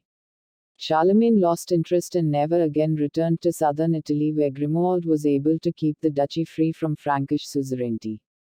According to the Muslim historian Ibn al-Athir, the Diet of Paderborn had received the representatives of the Muslim rulers of Zaragoza, Girona, Barcelona and Huesca. Their masters had been cornered in the Iberian Peninsula by Abd ar-Rahman I, the Umayyad emir of Cordova. These, Saracen, Moorish and Muwallad rulers offered their homage to the king of the Franks in return for military support. Seeing an opportunity to extend Christendom and his own power and believing the Saxons to be a fully conquered nation, Charlemagne agreed to go to Spain. In 778, he led the Neustrian army across the western Pyrenees, while the Austrasians, Lombards, and Burgundians passed over the eastern Pyrenees. The armies met at Saragossa and Charlemagne received the homage of the Muslim rulers, Suleiman al-Arabi and Qasman ibn Yusuf, but the city did not fall for him. Indeed, Charlemagne faced the toughest battle of his career. The Muslims forced him to retreat. He decided to go home since he could not trust the Basques, whom he had subdued by conquering Pamplona. He turned to leave Iberia, but as he was passing through the pass of Roncesvalles, one of the most famous events of his reign occurred. The Basques attacked and destroyed his rearguard and baggage train. The Battle of Roncesvalles Pass, though less a battle than a skirmish, left many famous dead, including the Seneschal Egihard, the Count of the Palace Anselm, and the Warden of the Breton March, Roland, inspiring the subsequent creation of the Song of Roland, Le Chanson de Roland. Coronation Imperial Coronation of Charlemagne, by Friedrich Kulbach, 1861 and 799, Pope Leo III had been assaulted by some of the Romans, who tried to put out his eyes and tear out his tongue. Leo escaped and fled to Charlemagne at Paderborn. Charlemagne, advised by scholar Alcuin, traveled to Rome in November 800 and held a synod. On the 23rd of December, Leo swore an oath of innocence to Charlemagne. His position having thereby been weakened, the Pope sought to restore his status. 2 days later, at Mass, on Christmas Day, the 25th of December, when Charlemagne knelt at the altar to pray, the Pope crowned him Imperator Romanorum, Emperor of the Romans, in St. Peter's Basilica. In so doing, the Pope rejected the legitimacy of Empress Irene of Constantinople. Pope Leo III, crowning Charlemagne from Chroniques de France au de Saint-Denis, Volume 1, France, 2nd quarter of 14th century. When Odoacer compelled the abdication of Romulus Augustulus, he did not abolish the Western Empire as a separate power, but caused it to be reunited with or sink into the Eastern, so that from that time there was a single undivided Roman Empire. Pope Leo III and Charlemagne, like their predecessors, held the Roman Empire to be one and indivisible, and proposed by the coronation of Charlemagne not to proclaim a severance of the East and West. They were not revolting against a reigning sovereign, but legitimately filling up the place of the deposed Constantine VI. Charlemagne was held to be the legitimate successor, not of Romulus Augustulus, but of Constantine VI. Charlemagne's coronation as emperor, though intended to represent the continuation of the unbroken line of emperors from Augustus to Constantine VI, had the effect of setting up two separate, and often opposing, empire and two separate claims to imperial authority. It led to war in 802, and for centuries to come, the emperors of both West and East would make competing claims of sovereignty over the whole. Einhard says that Charlemagne was ignorant of the Pope's intent and did not want any such coronation. H.A. at first had such an aversion that he declared that he would not have set foot in the church the day that the imperial titles were conferred, although it was a great feast day, if he could have foreseen the design of the Pope. A number of modern scholars, however, suggest that Charlemagne was indeed aware of the coronation. Certainly, he cannot have missed the bejeweled crown waiting on the altar when he came to pray, something even contemporary sources support. Debate the throne of Charlemagne and the subsequent German kings in Aachen. Cathedral historians have debated for centuries whether Charlemagne was aware before the coronation of the Pope's intention to crown him emperor. Charlemagne declared that he would not have entered St. Peter's had he known, according to chapter 28 of Einhard's Vita Caroli Magni, but that debate obscured the more significant question of why the Pope granted the title and why Charlemagne accepted it. Collins points out, had the motivation behind the acceptance of the imperial title was a romantic and antiquarian interest in reviving the Roman Empire is highly unlikely. For one thing, such romance would not have appealed either to Franks or Roman Catholics at the turn of the 9th century, both of whom viewed the classical heritage of the Roman Empire with distrust. The Franks took pride in having fought against and thrown from their shoulders the heavy yoke of the Romans, and, from the knowledge gained in baptism, clothed in gold and precious stones the bodies of the holy martyrs whom the Romans had killed by fire, by the sword and by wild animals, as Pepin III described it in a lore of 763 or 764. Furthermore, the new title carrying with it the risk that the new emperor would make drastic changes to the traditional styles and procedures of government, or concentrate his attentions on Italy or on Mediterranean concerns more generally, risked alienating the Frankish leadership. For both the Pope and Charlemagne, the Roman Empire remained a significant power in European politics at this time. The Byzantine Empire, based in Constantinople, continued to hold a substantial portion of Italy, with borders not far south of Rome. Charles sitting in judgment of the Pope could be seen as usurping the prerogatives of the emperor in Constantinople. By whom, however, could he, the Pope, be tried? Who, in other words, was qualified to pass judgment on the Vicar of Christ? In normal circumstances, the only conceivable answer to that question would have been the emperor at Constantinople. But the imperial throne was at this moment occupied by Irene. That the empress was notorious for having blinded and murdered her own son was, in the minds of both Leo and Charles, almost immaterial. It was enough that she was a woman. The female sex was known to be incapable of governing, and by the old Salic tradition was debarred from doing so. As far as Western Europe was concerned, the throne of the emperors was vacant. Irene's claim to it was merely an additional proof, if any were needed, of the degradation into which the so-called Roman Empire had fallen. For the Pope, then, there was no living emperor at that time, though Henry Pine disputes this, saying that the coronation was not in any sense explained by the fact that at this moment a woman was reigning in Constantinople. Nonetheless, the Pope took the extraordinary step of creating one. The papacy had since 727 been in conflict with Irene's predecessors in Constantinople over a number of issues, chiefly the continued Byzantine adherence to the doctrine of iconoclasm, the destruction of Christian images, while from 750, the secular power of the Byzantine Empire in central Italy had been nullified. By bestowing the imperial crown upon Charlemagne, the Pope arrogated to himself the right to appoint the Emperor of the Romans, establishing the imperial crown as his own personal gift but simultaneously granting himself implicit superiority over the emperor whom he had created.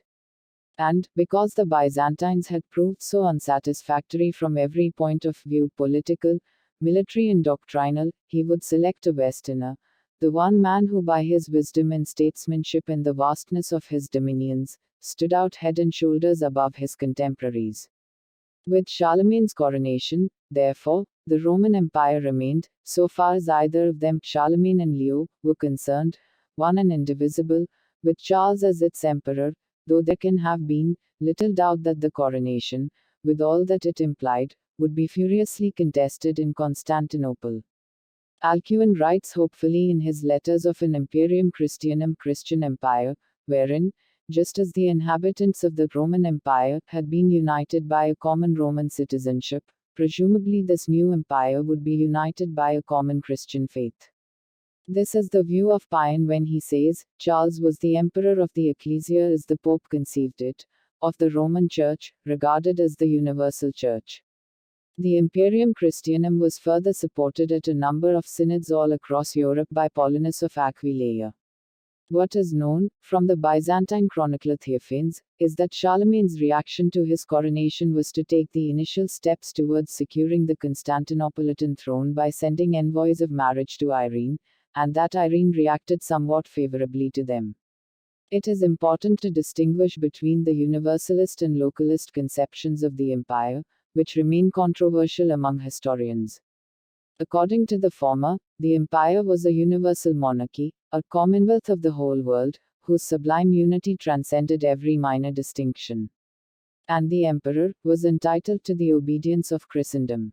According to the latter, the emperor had no ambition for universal dominion, his realm was limited in the same way as that of every other ruler, and when he made more far-reaching claims, his object was normally to ward off the attacks either of the Pope or of the Byzantine emperor. According to this view, also, the origin of the empire is to be explained by specific local circumstances rather than by overarching theories. According to Onsage, for a long time, it had been the custom of Byzantium to designate the German princes as spiritual sons of the Romans. What might have been acceptable in the 5th century had become provoking and insulting to the Franks in the 8th century. Charles came to believe that the Roman emperor, who claimed to head the world hierarchy of states, was, in reality, no greater than Charles himself, a king as other kings, since beginning in 629 he had entitled himself, Basileus, translated literally as king. Onsage finds it significant that the chief wax seal of Charles, which bore only the inscription, Christ, Protege Carolum Regem Francorum Christ, protect Charles, King of the Franks, was used from 772 to 813, even during the imperial period, and was not replaced by a special imperial seal, indicating that Charles felt himself to be just the king of the Franks.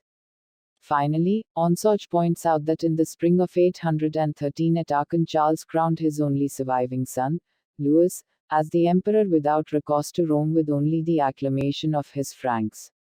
The form in which this acclamation was offered was Frankish Christian rather than Roman. This implies both independence from Rome and a Frankish non-Roman understanding of empire.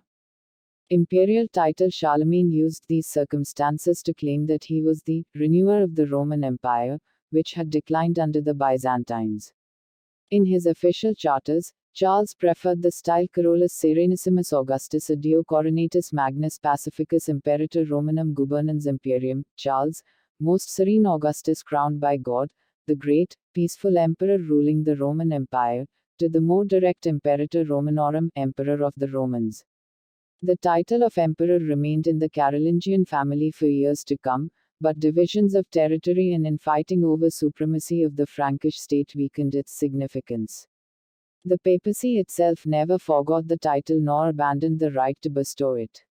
When the family of Charles ceased to produce worthy heirs, the Pope gladly crowned whichever Italian magnate could best protect him from his local enemies. The empire would remain in continuous existence for over a millennium, as the Holy Roman Empire, a true imperial successor to Charles. Imperial diplomacy Europe around 814. The iconoclasm of the Byzantine Isaurian dynasty was endorsed by the Franks. The Second Council of Nicaea reintroduced the veneration of icons under Empress Irene. The council was not recognized by Charlemagne since no Frankish emissaries had been invited, even though Charlemagne ruled more than 3 provinces of the classical Roman Empire and was considered equal in rank to the Byzantine emperor.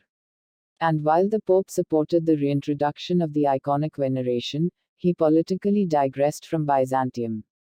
He certainly desired to increase the influence of the papacy, to honor his savior Charlemagne, and to solve the constitutional issues then most troubling to European jurists in an era when Rome was not in the hands of an emperor. Thus, Charlemagne's assumption of the imperial title was not a usurpation in the eyes of the Franks or Italians. It was, however, seen as such in Byzantium, where it was protested by Irene and her successor Nikephoros I, neither of whom had any great effect in enforcing their protests. The East Romans, however, still held several territories in Italy: Venice, what was left of the Exarchate of Ravenna, Reggio, in Calabria, Otranto, in Apulia, and Naples, the Ducatus Neapolitanus.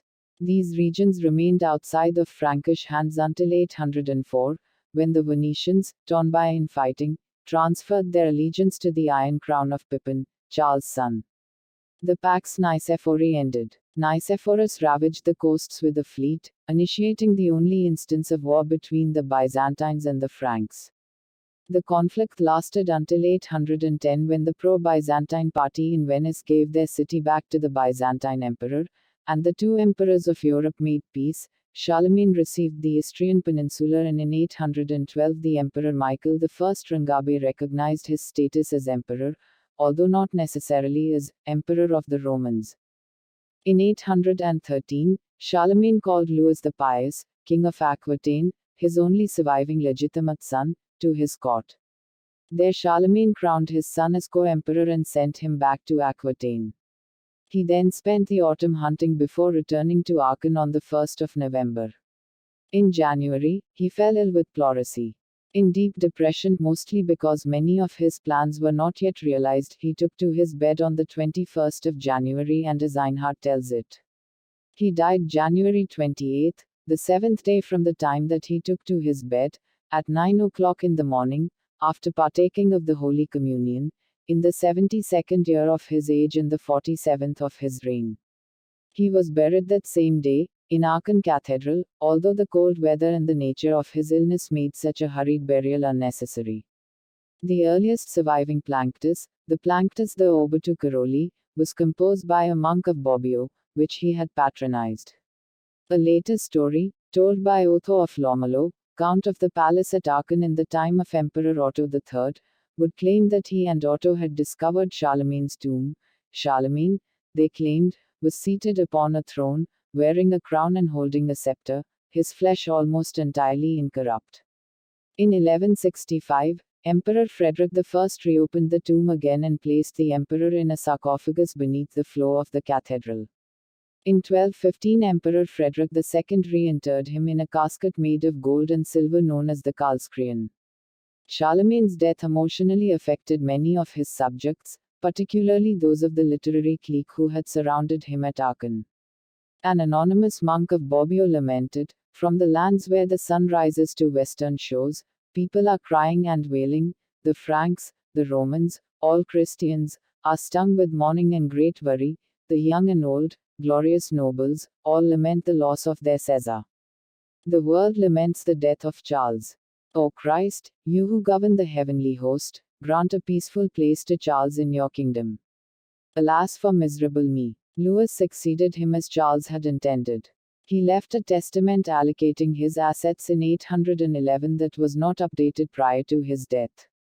He left most of his wealth to the church, to be used for charity. His empire lasted only another generation in its entirety. Its division, according to custom, between Louis's own sons after their father's death laid the foundation for the modern states of Germany and France. Einhard tells in his 24th chapter, Charles was temperate in eating, and particularly so in drinking, for he abominated drunkenness in anybody, much more in himself and those of his household. But he could not easily abstain from food, and often complained that fasts injured his health. He very rarely gave entertainments, only on great feast days, and then to large numbers of people. His meals ordinarily consisted of 4 courses, not counting the roast, which his huntsmen used to bring in on the spit. He was more fond of this than of any other dish. While at table, he listened to reading or music. The subjects of the readings were the stories and deeds of olden time. He was fond, too, of St. Augustine's books, and especially of the one titled, The City of God. Charlemagne threw grand banquets and feasts for special occasions such as religious holidays and 4 of his weddings. When he was not working, he loved Christian books, horseback riding, swimming, bathing in natural hot springs with his friends and family, and hunting. Franks were well known for horsemanship and hunting skills. Charles was a light sleeper and would stay in his bedchambers for entire days at a time due to restless nights. During these days, he would not get out of bed when a quarrel occurred in his kingdom, instead summoning all members of the situation into his bedroom to be given orders. Einhard tells again in the 24th chapter, in summer after the midday meal, he would eat some fruit, drain a single cup, put off his clothes and shoes, just as he did for the night, and rest for 2 or 3 hours. He was in the habit of awaking and rising from bed 4 or 5 times during the night. Charlemagne as emperor in his role as a zealous defender of Christianity, Charlemagne gave money and land to the Christian church and protected the popes. As a way to acknowledge Charlemagne's power and reinforce his relationship with the church, Pope Leo III crowned Charlemagne Emperor of the Romans on December 25, 800, at St. Peter's Basilica in Rome. As emperor, Charlemagne proved to be a talented diplomat and able administrator of the vast area he controlled. He promoted education and encouraged the Carolingian Renaissance, a period of renewed emphasis on scholarship and culture. He instituted economic and religious reforms, and was a driving force behind the Carolingian minuscule, a standardized form of writing that later became a basis for modern European printed alphabets. Charlemagne ruled from a number of cities and palaces, but spent significant time in Aachen. His palace there included a school, for which he recruited the best teachers in the land. In addition to learning, Charlemagne was interested in athletic pursuits. Known to be highly energetic, he enjoyed hunting, horseback riding and swimming. Aachen held particular appeal for him due to its therapeutic warm springs. According to Einhard, Charlemagne was in good health until the final 4 years of his life, when he often suffered from fevers and acquired a limp. However, as the biographer notes, even at this time, he followed his own counsel rather than the advice of the doctors, whom he very nearly hated, because they advised him to give up roasted meat, which he loved, and to restrict himself to boiled meat instead. In 813, Charlemagne crowned his son Louis the Pious (778–840) king of Aquitaine as co-emperor. Louis became sole emperor when Charlemagne died in January 814, ending his reign of more than 4 decades. At the time of his death, his empire encompassed much of Western Europe. Charlemagne was buried at the cathedral in Aachen. In the ensuing decades, his empire was divided up among his heirs, and by the late 800s, it had dissolved. Nevertheless, Charlemagne became a legendary figure endowed with mythical qualities. In 1165, under Emperor Frederick Barbarossa (1120–1190), Charlemagne was canonized for political reasons. However, the Church today does not recognize his sainthood. Thank you. Hope you'd find the content informative. Kindly share the video and subscribe to the channel. Do comment to let us know what are the other subjects you'd like us to cover.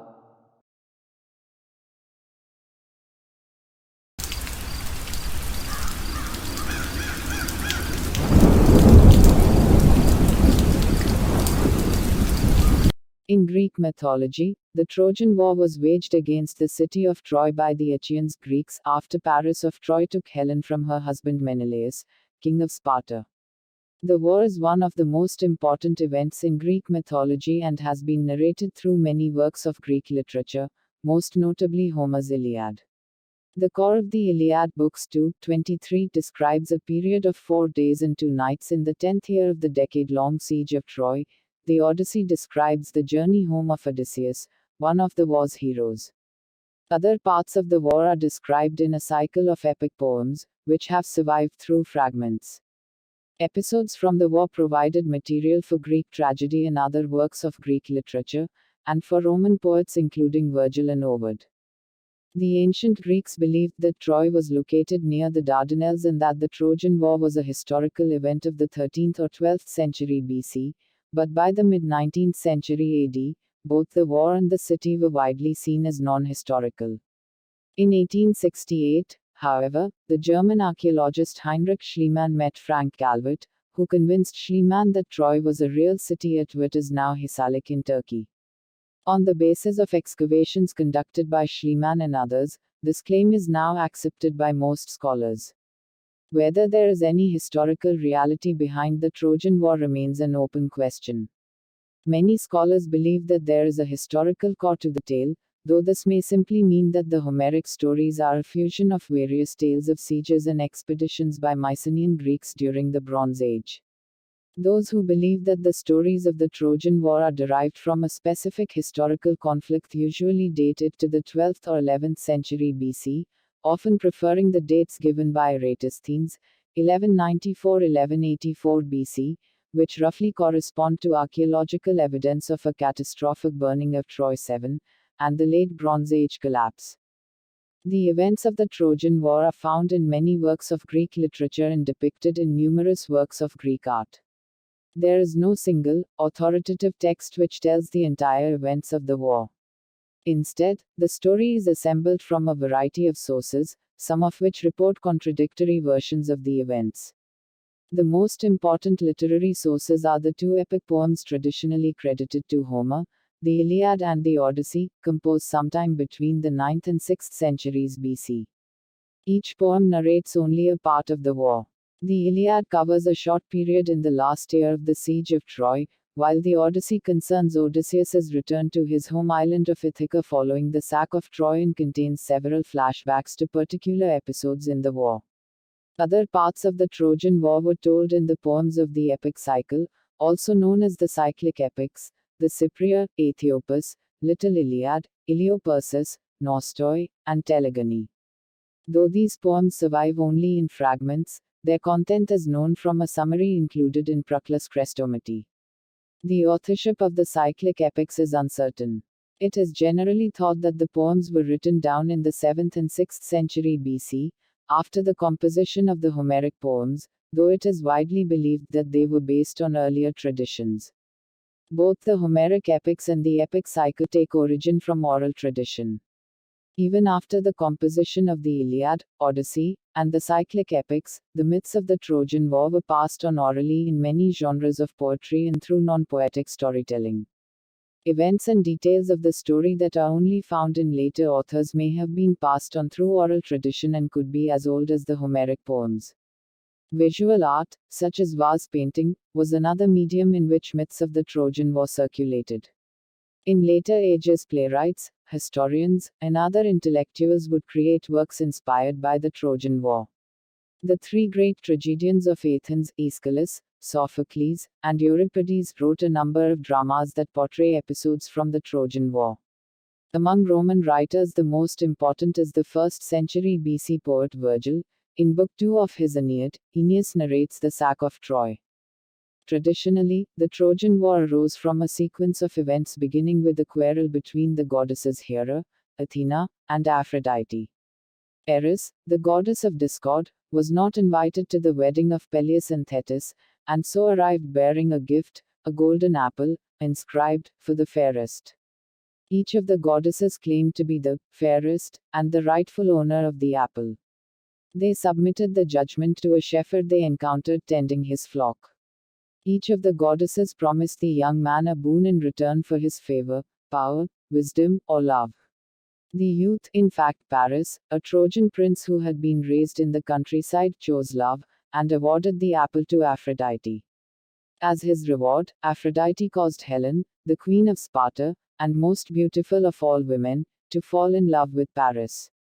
But the judgment of Paris earned him the ire of both Hera and Athena, and when Helen left her husband, Menelaus, the Spartan king, for Paris of Troy, Menelaus called upon all the kings and princes of Greece to wage war upon Troy.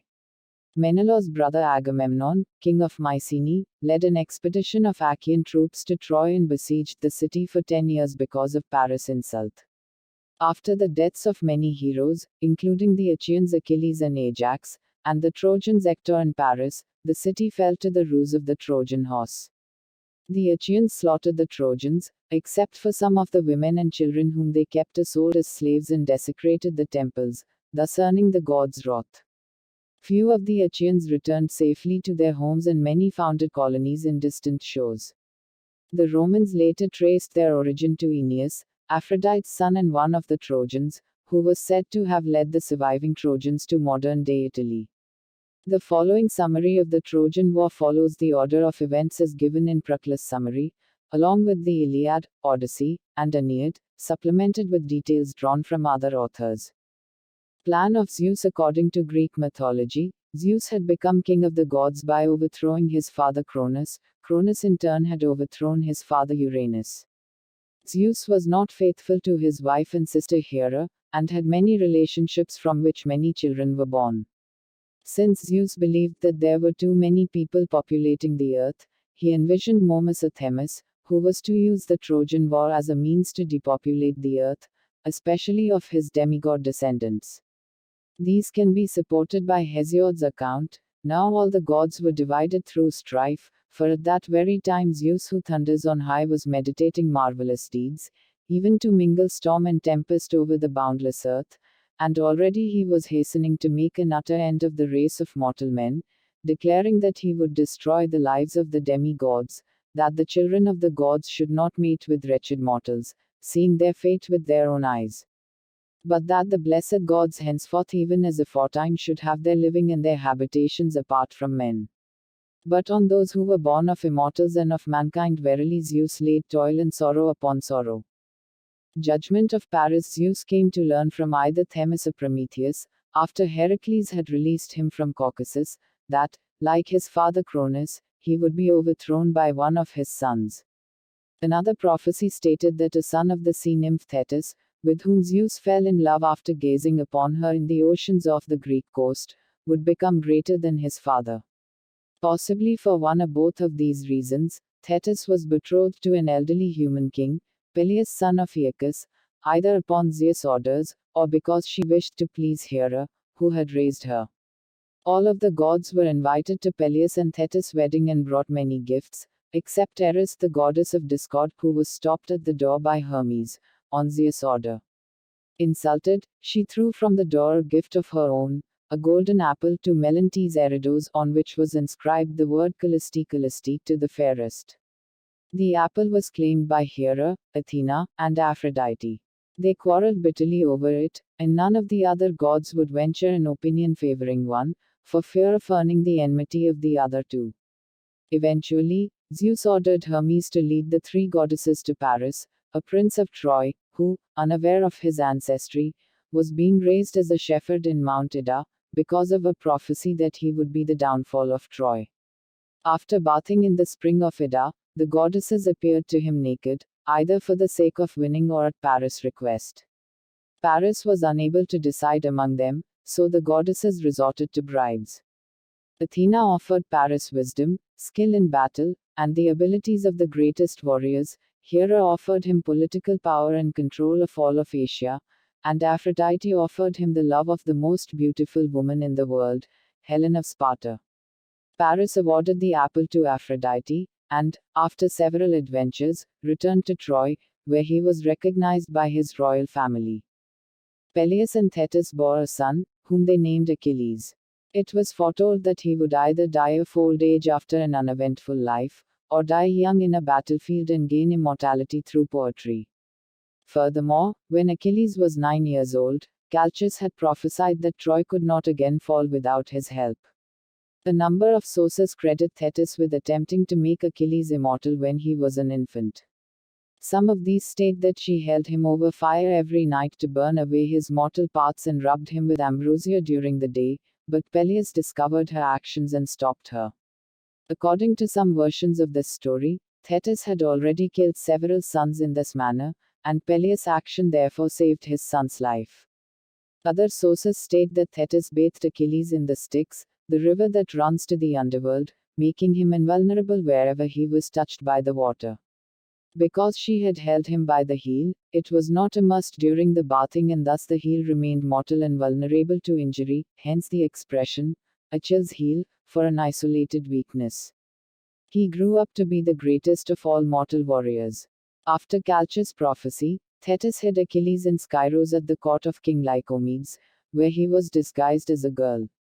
At a crucial point in the war, she assists her son by providing weapons divinely forged by Hephaestus. See below. The most beautiful woman in the world was Helen, one of the daughters of Tyndareus, king of Sparta. Her mother was Leda, who had been either raped or seduced by Zeus in the form of a swan. Accounts differ over which of Leda's 4 children, 2 pairs of twins, were fathered by Zeus and which by Tyndareus. However, Helen is usually credited as Zeus' daughter, and sometimes Nemesis is credited as her mother. Helen had scores of suitors, and her father was unwilling to choose one for fear the others would retaliate violently. Finally, one of the suitors, Odysseus of Ithaca, proposed a plan to solve the dilemma.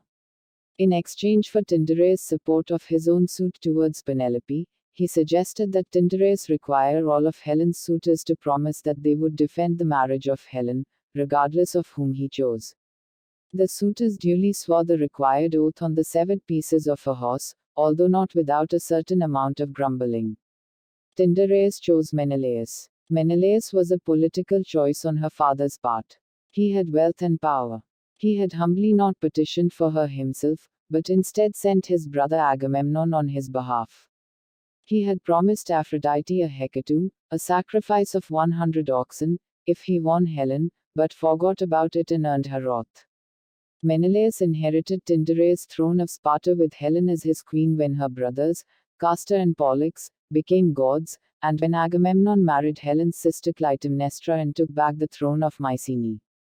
Paris, under the guise of a supposed diplomatic mission, went to Sparta to get Helen and bring her back to Troy. Before Helen could look up to see him enter the palace, she was shot with an arrow from Eros, otherwise known as Cupid, and fell in love with Paris when she saw him, as promised by Aphrodite. Menelaus had left for Crete to bury his uncle, Crates. According to one account, Hera, still jealous over the judgment of Paris, sent a storm. The storm caused the lovers to land in Egypt, where the gods replaced Helen with the likeness of her maid of clouds, Nephal. The myth of Helen being switched is attributed to the 6th century BC Sicilian poet Stesichorus, while for Homer the Helen in Troy was one and the same. The ship then landed in Sidon. Paris, fearful of getting caught, spent some time there and then sailed to Troy. Paris' abduction of Helen had several precedents. Io was taken from Mycenae, Europa was taken from Phoenicia, Jason took Medea from Colchis, and the Trojan princess Hesione had been taken by Heracles, who gave her to Telamon of Salamis. According to Herodotus, Paris was emboldened by these examples to steal himself a wife from Greece, and expected no retribution, since there had been none in the other cases. Gathering of Achaean forces in the first expedition. According to Homer, Menelaus and his ally, Odysseus, traveled to Troy, where they unsuccessfully sought to recover Helen by diplomatic means. Menelaus then asked Agamemnon to uphold his oath, which, as one of Helen's suitors, was to defend her marriage regardless of which suitor had been chosen. Agamemnon agreed and sent emissaries to all the Achaean kings and princes to call them to observe their oaths and retrieve Helen. Since Menelaus's wedding, Odysseus had married Penelope and fathered a son, Telemachus. In order to avoid the war, he feigned madness and sowed his fields with salt. Palamedes outwitted him by placing Telemachus, then an infant, in front of the plough's path. Odysseus turned aside, unwilling to kill his son, so revealing his sanity and forcing him to join the war. According to Homer, however, Odysseus supported the military adventure from the beginning, and traveled the region with Pylos' king, Nestor, to recruit forces. At Skyros, Achilles had an affair with the king's daughter Didymae, resulting in a child, Neoptolemus. Odysseus, Telamonian Ajax, and Achilles' tutor Phoenix went to retrieve Achilles. Achilles' mother disguised him as a woman so that he would not have to go to war, but, according to one story, they blew a horn, and Achilles revealed himself by seizing a spear to fight intruders, rather than fleeing. According to another story, they disguised themselves as merchants bearing trinkets and weaponry, and Achilles was marked out from the other women for admiring weaponry instead of clothes and jewelry. Pausanias said that, according to Homer, Achilles did not hide in Skyros, but rather conquered the island, as part of the Trojan War. First gathering at Aulis. The Achaean forces first gathered at Aulis. All the suitors sent their forces except King Cinras of Cyprus. Though he sent breastplates to Agamemnon and promised to send 50 ships, he sent only one real ship, led by the son of Mygdalion, and 49 ships made of clay. Idomeneus was willing to lead the Cretan contingent in Mycenae's war against Troy, but only as a co-commander, which he was granted. The last commander to arrive was Achilles, who was then 15 years old. Following a sacrifice to Apollo, a snake slithered from the altar to a sparrow's nest in a plane tree nearby. It ate the mother and her 9 chicks, then was turned to stone. Calchas interpreted this as a sign that Troy would fall in the 10th year of the war. Telephus. When the Achaeans left for the war, they did not know the way, and accidentally landed in Mysia, ruled by King Telephus, son of Heracles, who had led a contingent of Arcadians to settle there. In the battle, Achilles wounded Telephus, who had killed Thusander. Because the wound would not heal, Telephus asked an oracle, "What will happen to the wound?" The oracle responded, "He that wounded shall heal." The Achaean fleet then set sail and was scattered by a storm. Achilles landed in Skyros and married Didymae. A new gathering was set again in Aulis. Telephus went to Aulis, and either pretended to be a beggar, asking Agamemnon to help heal his wound, or kidnapped Orestes and held him for ransom, demanding the wound be healed. Achilles refused, claiming to have no medical knowledge. Odysseus reasoned that the spear that had inflicted the wound must be able to heal it. Pieces of the spear were scraped off onto the wound, and Telephus was healed. Telephus then showed the Achaeans the route to Troy. Some scholars have regarded the expedition against Telephus and its resolution as a derivative reworking of elements from the main story of the Trojan War, but it has also been seen as fitting the story pattern of the preliminary adventure that anticipates events and themes from the main narrative, and therefore as likely to be early and integral. 8 years after the storm had scattered them, the fleet of more than 1,000 ships was gathered again. But when they had all reached Aulis, the winds ceased. The prophet Calchas stated that the goddess Artemis was punishing Agamemnon for killing either a sacred deer or a deer in a sacred grove, and boasting that he was a better hunter than she. The only way to appease Artemis, he said, was to sacrifice Iphigenia, who was either the daughter of Agamemnon and Clytemnestra, or of Helen and Theseus, entrusted to Clytemnestra when Helen married Menelaus. Agamemnon refused, and the other commanders threatened to make Palamedes commander of the expedition.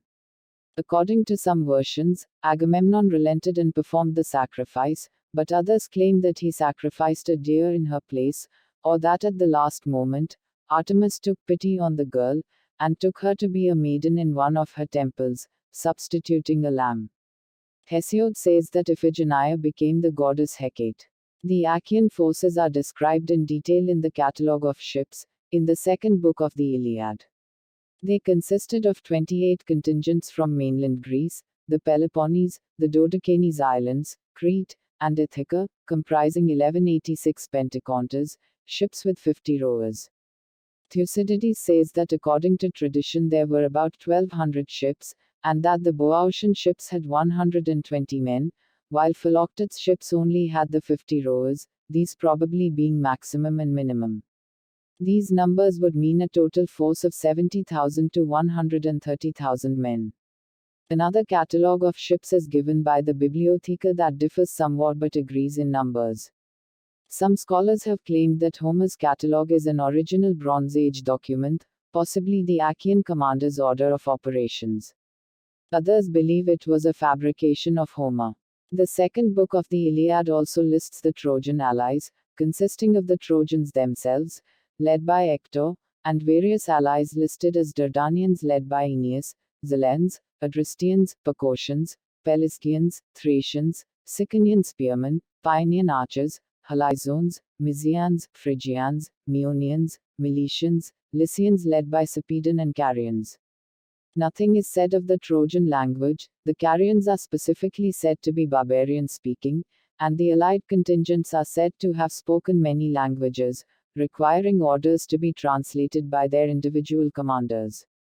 The Trojans and Achaeans in the Iliad share the same religion, same culture, and the enemy heroes speak to each other in the same language, though this could be dramatic effect. 9 years of war. Philoctetes was Heracles' friend, and because he lit Heracles' funeral pyre when no one else would, he received Heracles' bow and arrows. He sailed with 7 ships full of men to the Trojan War, where he was planning on fighting for the Achaeans. They stopped either at Chryse Island for supplies, or in Tenedos, along with the rest of the fleet. Philoctetes was then bitten by a snake. The wound festered and had a foul smell. On Odysseus's advice, the Atreidae ordered Philoctetes to stay on Lemnos. Medon took control of Philoctetes' men. While landing on Tenedos, Achilles killed King Tenes, son of Apollo, despite a warning by his mother that if he did so he would be killed himself by Apollo. From Tenedos, Agamemnon sent an embassy to the Prince king of Troy composed of Menelaus, Odysseus, and Palamedes, asking for Helen's return. The embassy was refused. Philoctetes stayed on Lemnos for 10 years, which was a deserted island according to Sophocles' tragedy Philoctetes, but according to earlier tradition was populated by minions. A rival Calchas had prophesied that the first Achaean to walk on land after stepping off a ship would be the first to die. Thus even the leading Greeks hesitated to land. Finally, Protesilaus, leader of the Phaeacians, landed first. Odysseus had tricked him, in throwing his own shield down to land on, so that while he was first to leap off his ship, he was not the first to land on Trojan soil. Hector killed Protesilaus in single combat, though the Trojans conceded the beach. In the second wave of attacks, Achilles killed Cycnus, son of Poseidon. The Trojans then fled to the safety of the walls of their city. The walls served as sturdy fortifications for defense against the Greeks. The build of the walls was so impressive that legend held that they had been built by Poseidon and Apollo during a year of forced service to Trojan king Laomedon. Protesilaus had killed many Trojans but was killed by Hector in most versions of the story, though others list Aeneas, Achates, or Phoebus as his slayer. The Achaeans buried him as a god on the Thracian peninsula, across the Troad. After Protesilaus' death, his brother, Podarces, took command of his troops. The Achaeans besieged Troy for 9 years. This part of the war is the least developed among surviving sources, which prefer to talk about events in the last year of the war. After the initial landing, the army was gathered in its entirety again only in the 10th year. Thucydides deduces that this was due to lack of money. They raided the Trojan allies and spent time farming the Thracian peninsula. Troy was never completely besieged, thus it maintained communications with the interior of Asia Minor. Reinforcements continued to come until the very end. The Achaeans controlled only the entrance to the Dardanelles, and Troy and her allies controlled the shortest point at Abydos and Sistos and communicated with allies in Europe. Achilles and Ajax were the most active of the Achaeans, leading separate armies to raid lands of Trojan allies. According to Homer, Achilles conquered 11 cities and 12 islands. According to Apollodorus, he raided the land of Aeneas in the Troad region and stole his cattle. He also captured Lyrnessus, Pedasus, and many of the neighboring cities, and killed Troilus, son of Priam, who was still a youth. It was said that if he reached 20 years of age, Troy would not fall. According to Apollodorus, he also took Lesbos and Phasia, then Colophon, and Smyrna, and Clazomene, and Syme, and afterwards Aegilis and Tenos, the so-called 100 cities, then, in order, Adramyttium and Side, then Endium, and Linium, and Cologne. He took also high population Thebes and Lyrnessus, and further Antindrus, and many other cities. Cochrades comments that the list is wrong in that it extends too far into the south. Other sources talk of Achilles taking Pedasus, Monania, Methemna in Lesbos, and Pisidice. Among the loot from these cities was Briseis, from Lyrnessus, who was awarded to him, and Chrysis, from high population Thebes, who was awarded to Agamemnon. Achilles captured Lysau, son of Priam, while he was cutting branches in his father's orchards.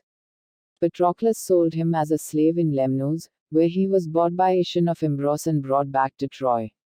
Only 12 days later Achilles slew him, after the death of Patroclus.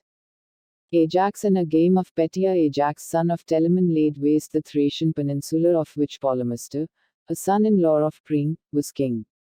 Polymaster surrendered Polydorus, one of Priam's children, of whom he had custody. He then attacked the town of the Phrygian king Teleutas, killed him in single combat and carried off his daughter Tecmessa. Ajax also hunted the Trojan flocks, both on Mount Ida and in the countryside. Numerous paintings on pottery have suggested a tale not mentioned in the literary traditions. At some point in the war, Achilles and Ajax were playing a board game Petia. They were absorbed in the game and oblivious to the surrounding battle.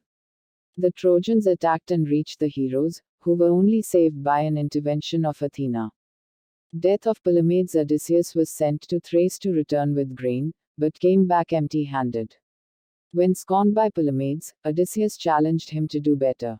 Palamedes set out and returned with a shipload of grain. Odysseus had never forgiven Palamedes for threatening the life of his son. In revenge, Odysseus conceived a plot where an incriminating letter was forged, from Priam to Palamedes, and gold was planted in Palamedes' quarters. The letter and gold were discovered, and Agamemnon had Palamedes stoned to death for treason. However, Pausanias, quoting the Cypria, says that Odysseus and Diomedes drowned Palamedes while he was fishing, and Diomedes says that Odysseus and Diomedes lured Palamedes into a well, which they said contained gold, then stoned him to death. Palamedes' father Nauleus sailed to the Troad and asked for justice, but was refused.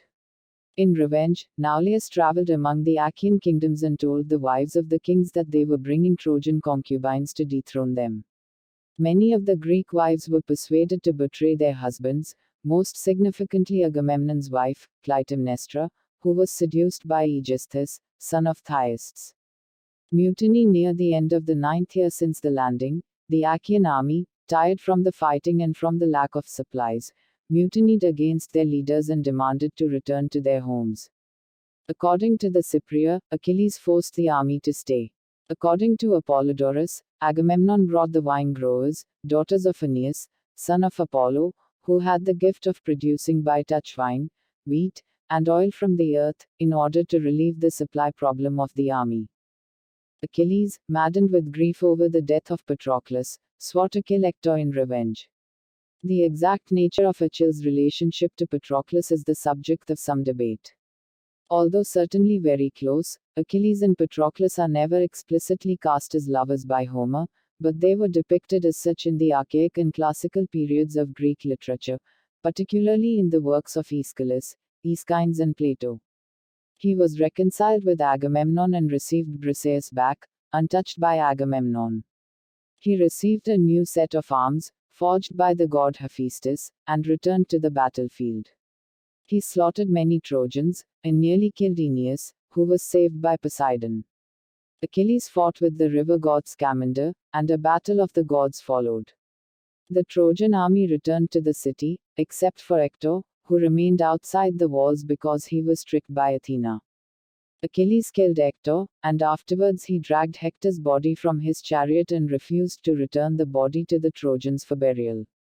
The body nevertheless remained unscathed as it was preserved from all injury by Apollo and Aphrodite. The Achaeans then conducted funeral games for Patroclus. Afterwards, Priam came to Achilles' tent, guided by Hermes, and asked Achilles to return Hector's body. The armies made a temporary truce to allow the burial of the dead. The Iliad ends with the funeral of Hector. Shortly after the burial of Hector, Penthesilea, queen of the Amazons, arrived with her warriors. Penthesilea, daughter of Otrera and Ares, had accidentally killed her sister Hippolyte. She was purified from this action by Priam, and in exchange she fought for him and killed many, including Machon. According to Pausanias, Machao was killed by Eurypylus, and according to one version, Achilles himself, who was resurrected at the request of Thetis. In another version, Penthesilea was killed by Achilles, who fell in love with her beauty after her death. Thersites, a simple soldier and the ugliest Achaean, taunted Achilles over his love and gouged out Penthesilea's eyes. Achilles slew Thersites, and after a dispute sailed to Lesbos, where he was purified for his murder by Odysseus after sacrificing to Apollo, Artemis, and Leto. While they were away, Memnon of Ethiopia, son of Titunus and Eos, came with his host to help his stepbrother Priam. He did not come directly from Ethiopia, but either from Susha in Persia, conquering all the peoples in between, or from the Caucasus, leading an army of Ethiopians and Indians. Like Achilles, he wore armor made by Hephaestus. In the ensuing battle, Memnon killed Antilochus, who took one of Memnon's blows to save his father Nestor. Achilles and Memnon then fought. Zeus weighed the fate of the two heroes. The weight containing that of Memnon sank, and he was slain by Achilles. Achilles chased the Trojans to their city, which he entered. The gods, seeing that he had killed too many of their children, decided that it was his time to die. He was killed after Paris shot a poisoned arrow that was guided by Apollo.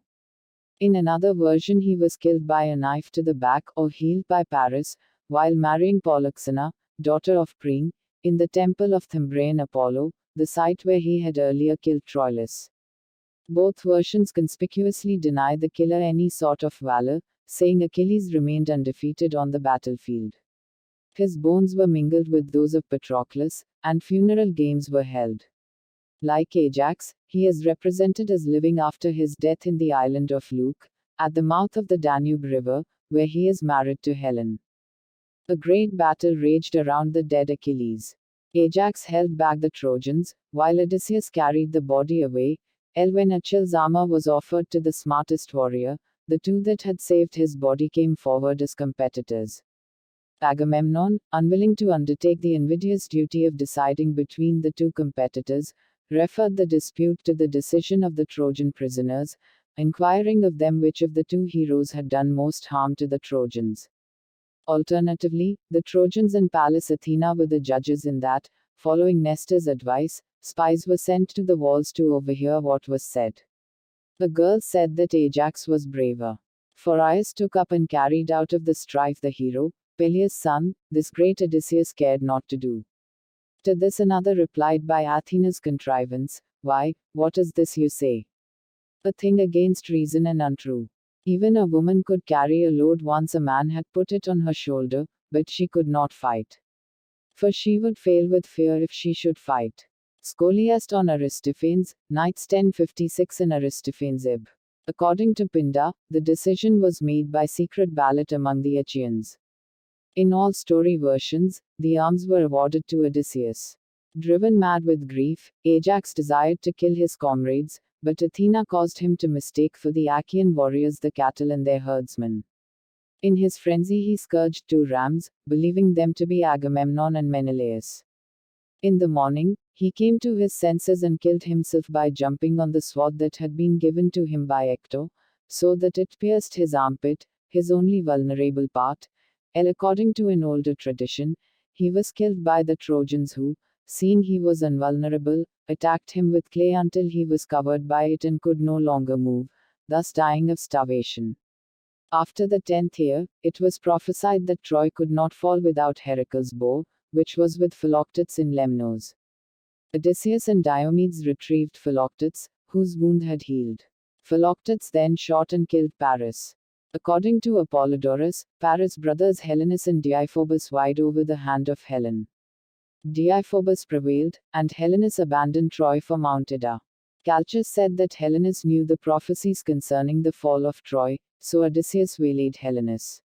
Under coercion, Helenus told the Achaeans that they would win if they retrieved Pelops' bones, persuaded Achilles' son Neoptolemus to fight for them, and stole the Trojan palladium. The Greeks retrieved Pelops' bones, and sent Odysseus to retrieve Neoptolemus, who was hiding from the war in King Lycomedes' court in Syros. Odysseus gave him his father's arms. Eurypylus, son of Telephus, leading, according to Homer, a large force of Cataoi, or Hittites or Mysians according to Apollodorus, arrived to aid the Trojans. Eurypylus killed Machao and Peneleos, but was slain by Neoptolemus. Disguised as a beggar, Odysseus went to spy inside Troy, but was recognized by Helen. Homesick, Helen plotted with Odysseus. Later, with Helen's help, Odysseus and Diomedes stole the palladium. The end of the war came with one final plan. Odysseus devised a new ruse, a giant hollow wooden horse, an animal that was sacred to the Trojans. It was built by Apis and guided by Athena, from the wood of a cornel tree grove sacred to Apollo, with the inscription. The Greeks dedicate this thank offering to Athena for their return home. The hollow horse was filled with soldiers led by Odysseus. The rest of the army burned the camp and sailed for Tenedos. When the Trojans discovered that the Greeks were gone, believing the war was over, they joyfully dragged the horse inside the city, while they debated what to do with it. Some thought they ought to hurl it down from the rocks, others thought they should burn it, while others said they ought to dedicate it to Athena. Both Cassandra and Laocoon warned against keeping the horse. While Cassandra had been given the gift of prophecy by Apollo, she was also cursed by Apollo never to be believed. Serpents then came out of the sea and devoured either Laocoon and one of his 2 sons, Laocoon and both his sons, or only his sons, a portent which so alarmed the followers of Aeneas that they withdrew to Ida. The Trojans decided to keep the horse and turned to a night of mad revelry and celebration. 134. Sinon, an Achaean spy, signaled the fleet stationed at Tenedos when it was midnight and the clear moon was rising, and the soldiers from inside the horse emerged and killed the guards. The Achaeans entered the city and killed the sleeping population. A great massacre followed which continued into the day. Blood ran in torrents, drenched was all the earth, as Trojans and their alien helpers died. Here were men lying quelled by bitter death all up and down the city in their blood. The Trojans, fueled with desperation, fought back fiercely, despite being disorganized and leaderless. With the fighting at its height, some donned fallen enemies' attire and launched surprise counterattacks in the chaotic street fighting. Other defenders hurled down roof tiles and anything else heavy down on the rampaging attackers. The outlook was grim though, and eventually the remaining defenders were destroyed along with the whole city. Neoptolemus killed Priam, who had taken refuge at the altar of Zeus of the courtyard. Menelaus killed Deiphobus, Helen's husband after Paris' death, and also intended to kill Helen, but, overcome by her beauty, threw down his sword and took her to the ships. Ajax the Lesser raped Cassandra on Athena's altar while she was clinging to her statue. Because of Ajax's impiety, the Achaeans, urged by Odysseus, wanted to stone him to death, but he fled to Athena's altar, and was spared. Antenor, who had given hospitality to Menelaus and Odysseus when they asked for the return of Helen, and who had advocated so, was spared, along with his family. Aeneas took his father on his back and fled, and, according to Apollodorus, was allowed to go because of his piety. The Greeks then burned the city and divided the spoils. Cassandra was awarded to Agamemnon. Neoptolemus got Andromache, wife of Hector, and Odysseus was given Hecuba, Priam's wife. The Achaeans threw Hector's infant son Astyanax down from the walls of Troy, either out of cruelty and hate or to end the royal line, and the possibility of a son's revenge. They, by usual tradition, Neoptolemus also sacrificed the Trojan princess Polyxena on the grave of Achilles as demanded by his ghost, either as part of his spoil or because she had betrayed him. Aethra, Theseus' mother, and one of Helen's handmaids, was rescued by her grandsons, Demophon and Acamas. The historicity of the Trojan War, including whether it occurred at all and where Troy was located if it ever existed, is still subject to debate.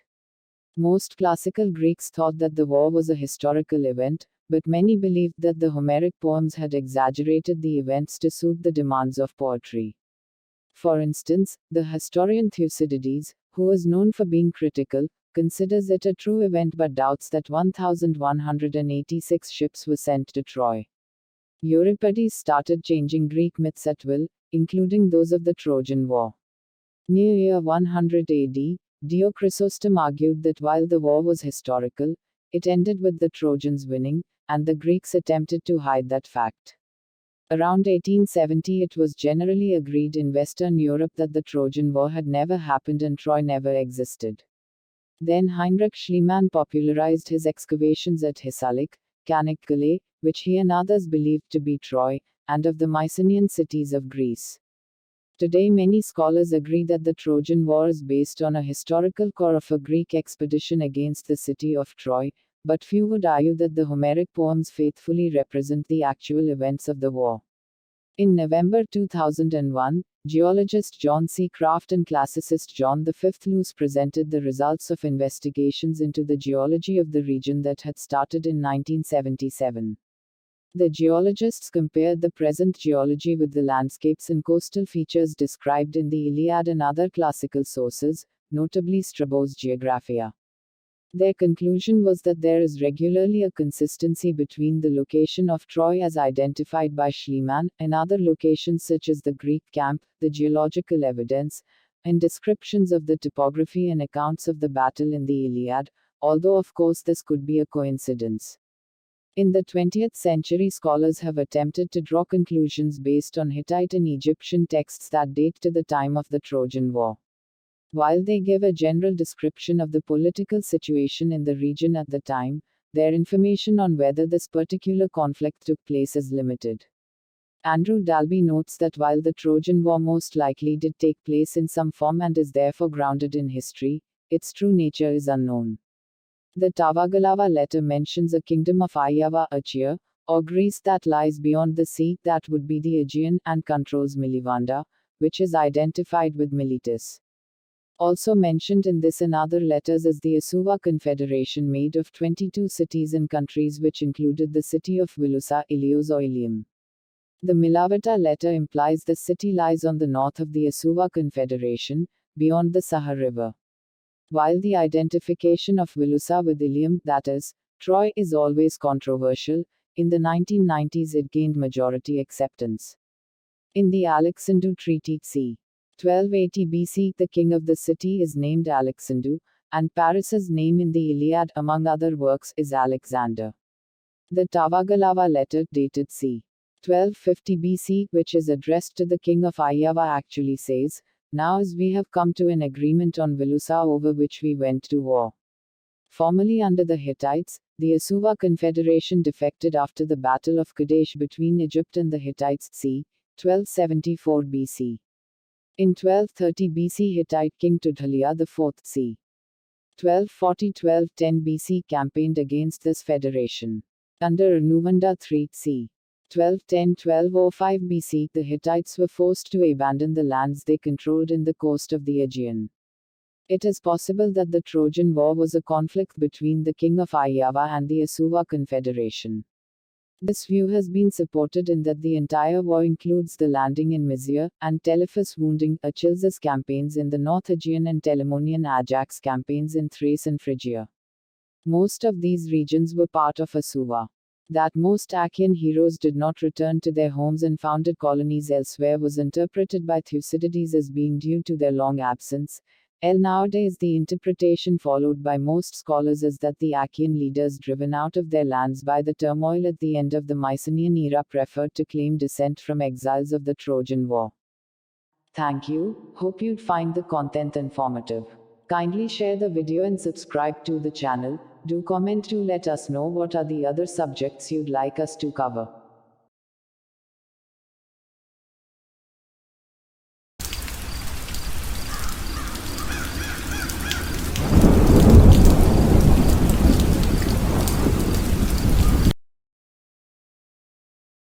In ancient Egyptian history, the Old Kingdom is the period spanning c. 2700–2200 BC. It is also known as the Age of the Pyramids, or the Age of the Pyramid Builders, as it encompasses the reigns of the great pyramid builders of the 4th dynasty, such as King Sneferu, who perfected the art of pyramid building, and the kings Khufu, Khafra and Menkori, who constructed the pyramids at Giza. Egypt attained its first sustained peak of civilization during the Old Kingdom, the first of three so-called kingdom periods, followed by the Middle Kingdom and New Kingdom, which mark the high points of civilization in the Lower Nile Valley. The Old Kingdom is most commonly regarded as the period from the 3rd dynasty to the 6th dynasty 2686–181 BC. Information from the 4th to the 6th dynasties of Egypt is scarce, and historians regard the history of the era as literally written in stone, and largely architectural in that it is through the monuments and their inscriptions that scholars have been able to construct the history. Egyptologists also include the Memphite 7th and 8th dynasties in the Old Kingdom as a continuation of the administration, centralized at Memphis. While the Old Kingdom was a period of internal security and prosperity, it was followed by a period of disunity and relative cultural decline referred to by Egyptologists as the First Intermediate Period. During the Old Kingdom, the king of Egypt, not called the pharaoh until the New Kingdom, became a living god who ruled absolutely and could demand the services and wealth of his subjects. The concept of an Old Kingdom, as one of three golden ages, was coined in 1845 by the German Egyptologist Baron von Bunsen, and its definition would evolve significantly throughout the 19th and the 20th centuries. Not only was the last king of the early dynastic period related to the first two kings of the Old Kingdom, but the capital, the royal residence, remained at En-Hej, the ancient Egyptian name for Memphis. The basic justification for a separation between the two periods is the revolutionary change in architecture accompanied by the effects on Egyptian society and the economy of large-scale building projects. Under King Djoser, the first king of the 3rd dynasty of the Old Kingdom, the royal capital of Egypt was moved to Memphis, where Djoser established his court. A new era of building was initiated at Saqqara under his reign. King Djoser's architect, Imhotep, is credited with the development of building with stone and with the conception of the new architectural form, the step pyramid. The Old Kingdom is perhaps best known for a large number of pyramids constructed at this time as burial places for Egypt's kings. Frontality, the first principle, indicates that art was viewed directly from the front. One was meant to approach a piece as they would a living individual, for it was meant to be a place of manifestation. The act of interaction would bring forth the divine entity represented in the art. It was therefore imperative that whoever was represented be as identifiable as possible. The guidelines developed in the Old Kingdom and the later grid system developed in the Middle Kingdom ensured that art was axial, symmetrical, proportional, and most importantly reproducible and therefore recognizable. Composite composition, the second principle, also contributes to the goal of identification. Multiple perspectives were used in order to ensure that the onlooker could determine precisely what they saw. Though Egyptian art almost always includes descriptive text, literacy rates were not high, so the art gave another method for communicating the same information. One of the best examples of composite composition is the human form. In most two-dimensional relief, the head, legs, and feet are seen in profile, while the torso faces directly front. Another common example is an aerial view of a building or location. The third principle, the hierarchy of scale, illustrates relative importance in society. The larger the figure, the more important the individual. The king is usually the largest, aside from deities. The similarity in size equated to similarity in position.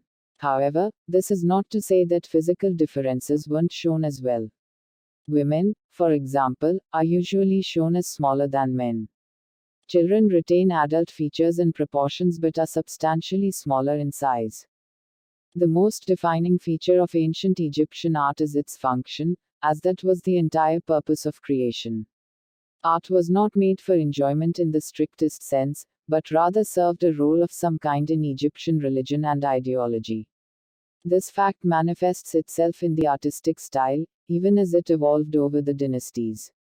The three primary principles of that style, frontality, composite composition, and hierarchy scale, illustrate this quite well. These characteristics, initiated in the early dynastic period and solidified during the Old Kingdom, persisted with some adaptability throughout the entirety of ancient Egyptian history as the foundation of its art. Aside from the three primary conventions, there are several characteristics that can help date a piece to a particular time frame. Proportions of the human figure are one of the most distinctive, as they vary between kingdoms. Old Kingdom male figures have characteristically broad shoulders and a long torso, with obvious musculature. On the other hand, females are narrower in the shoulders and waist, with longer legs and a shorter torso.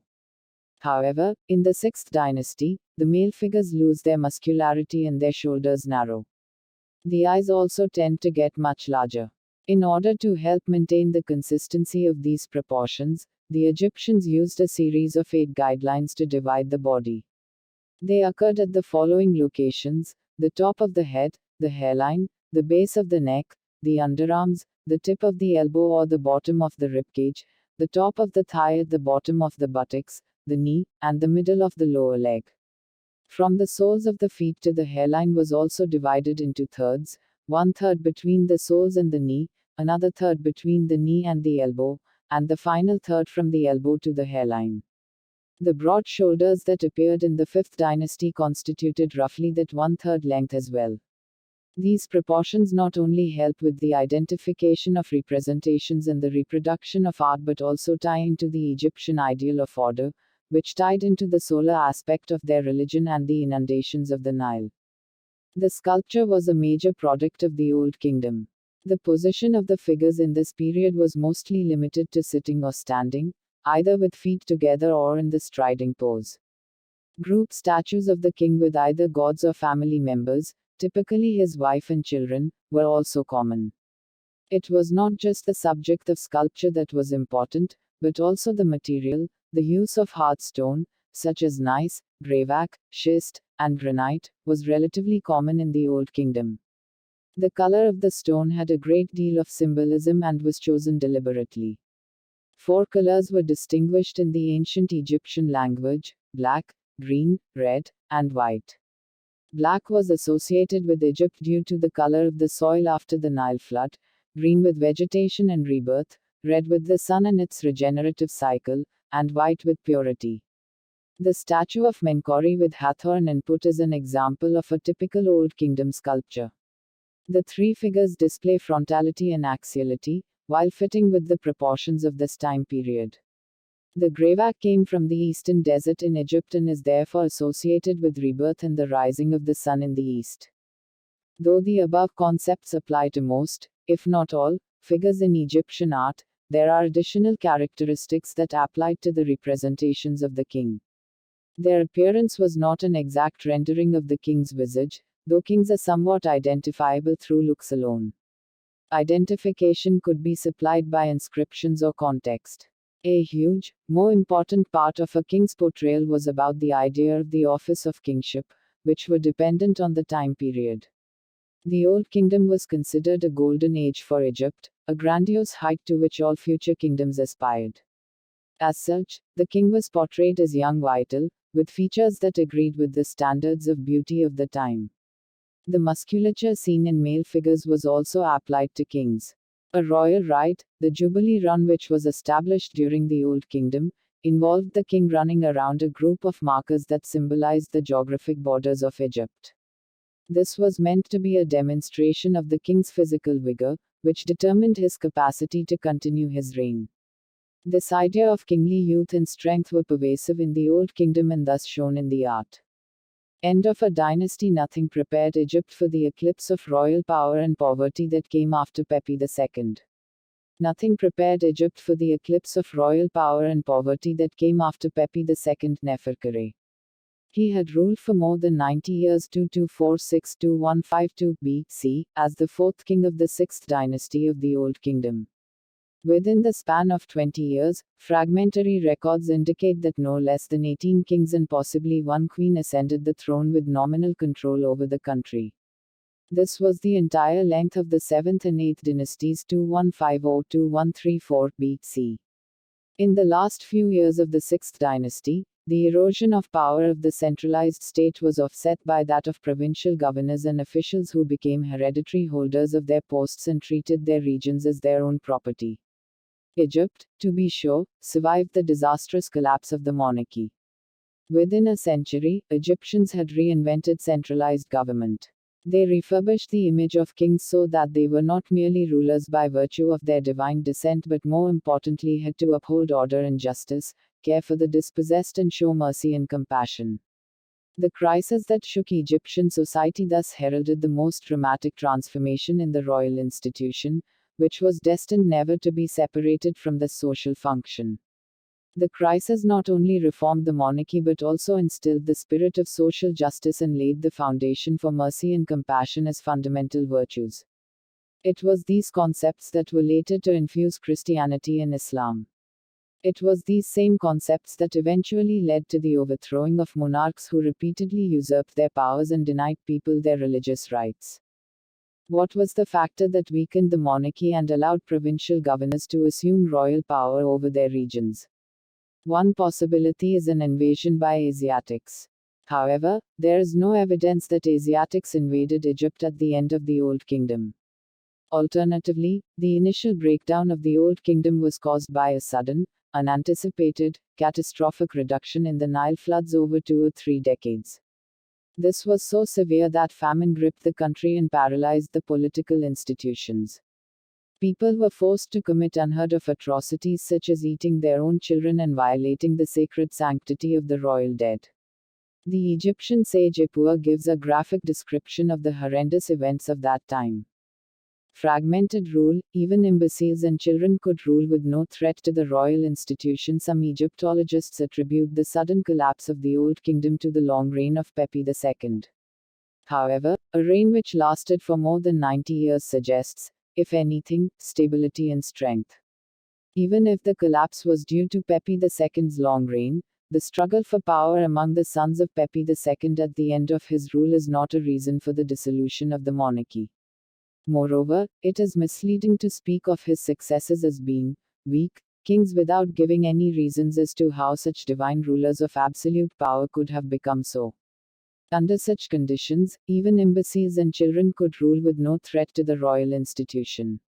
Historically, this has always been the case because kingship is less about the king in person than the institution whose beneficiaries, the royal court, nobles, regional governors and priests, gain from its presence.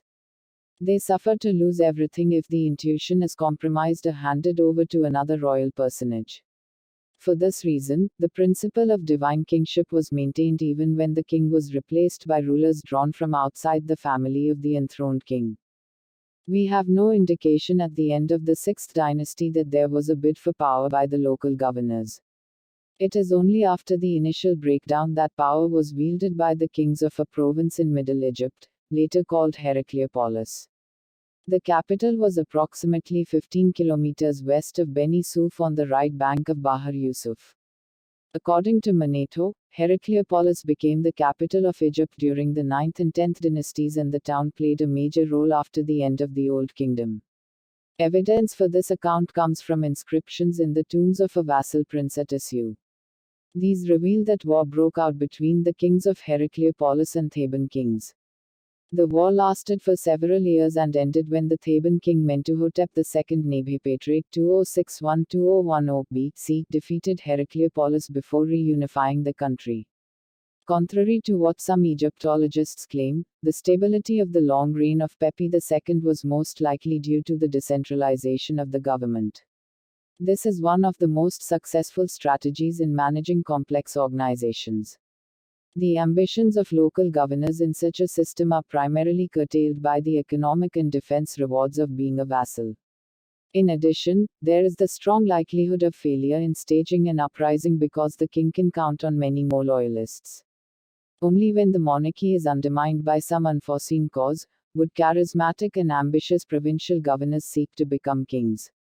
In this situation, they stand to gain from restoring the monarchy in their name, thus counting on the support of others who, in the absence of a powerful king, would rally behind them. Lo, the desert claims the land, towns are ravaged, Upper Egypt became a wasteland. Lo, everyone's hair has fallen out. Lo, great and small say, I wish I were dead. Lo, children of nobles are dashed against walls, infants are put on high ground, food is lacking, wearers of fine linen are beaten with sticks, ladies suffer like maidservants. Lo, those who were entombed are cast on high grounds, men stir up strife, unopposed groaning is throughout the land, mingled with laments. See now the land deprived of kingship, what the pyramid hid is empty, the people are diminished. Egyptologists concede that there can be no doubt that these texts relate to fact. There is incontrovertible evidence that this terrible famine was caused by the reduction of the Nile floods. The scale of the failure of the floods is shown by the fact that the Fayum, a lake of some 65 meters deep, dried up. This means that the lake actually evaporated over time. These low floods were related to global climatic cooling, which reduced the amount of rainfall in Ethiopia and East Africa. In Iceland, researchers have detected a transition from birch and grassland vegetation to Arctic conditions in about 2150 BC. This correlates with a shift to drier climate in southeastern Europe c. 2200-2100 BC. Also, the reappearance of oak at White Moss, UK, suggests fluctuating wetness in around 2190-1891 BC. In Italy, drier conditions are found around 2200-1900 BC in Lake Castellion. Dry spells have also been detected as far away as western Tibet at Lake Sumshi.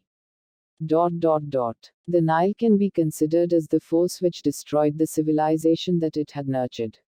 The most tantalizing recent discovery, however, was made when scientists made a high-resolution study of dust deposition from Kajemaram Oasis in northeastern Nigeria. The study conclusively revealed that a pronounced shift in atmospheric circulation occurred in around 2150 BC. This data indicates that an abrupt, short-lived event of cold climate led to less rainfall and a reduction of water flow in a vast area extending from Tibet to Italy. This had catastrophic effects on such early-state societies as the Egyptian Old Kingdom. Long-term variations in Nile floods are beyond the perceptions of people. The Nile, today and during the prosperous times of the Old Kingdom, is regarded unquestionably as the source of life in Egypt. Therefore, the Nile can be considered as the force which destroyed the civilization that it had nurtured. Inconceivable as it might be, the Nile is a temperamental river. The volume of flood discharge varies wildly in episodes which range from decades to hundreds of years. Furthermore, there is the impact of freak years where the floods can be disastrously low or high. The impact of a series of low floods, even if they occur over a few years, can cause distress, famine, plague and civil unrest in Egypt. For example, in AD 967, a low flood caused a severe famine that left 600,000 people dead in and around Fustat, the then capital of Egypt. The famine lasted for 2 years, and it was not until AD 971-2 that plentiful harvests returned. Once again, in 1201, low Nile floods followed by another low flood in 1202 caused a catastrophic famine. This eyewitness account comes from Abdel Latif al-Baghdadi, a physician scholar from Baghdad who was in Egypt from 1194 to AD 1200. He reported that people emigrated in crowds and that those who remained habitually ate human flesh. Parents even ate their own children. Graves were ransacked for food, assassinations and robbery reigned unchecked, and noblewomen implored to be bought as slaves. Al-Baghdadi's account is almost an exact copy of that recorded by Unctify, more than 3,000 years earlier. All Upper Egypt was dying of hunger, to such an extent that everyone has come to eating his children. The entire country had become starved like a starved grasshopper, with people going to the north and to the south in search of grain. Al-Baghdadi, a physician scholar from Baghdad, the Low Nile episode that devastated the Old Kingdom was, however, of greater magnitude and duration than that of 967 or AD 1201. Returned to power, it was the Heracleopolitan kings from Bahr Yusuf who restored order and stability as the Nile floods allowed the return of plentiful harvests. This was perhaps after 20 to 30 years of low floods. In the meantime, the Theban rulers began to position themselves to appropriate and resurrect the tattered monarchy. They were on a collision course with the Heracleopolitan kings who, as texts reveal, lost to their southern rivals. However, the Heracleopolitan legacy of that period, which emphasized notions of justice, mercy, and social services, were never extinguished. Some of the treatises detailing these notions became Egyptian classics. They include the instructions attributed to Heracleopolitan King Kheti to his son Merikare. In these instructions, the king stressed the social obligations of the king and advised the heir to the throne to remember that God created godly rulers to fortify the backbones of the weak and counteract the blows of fate.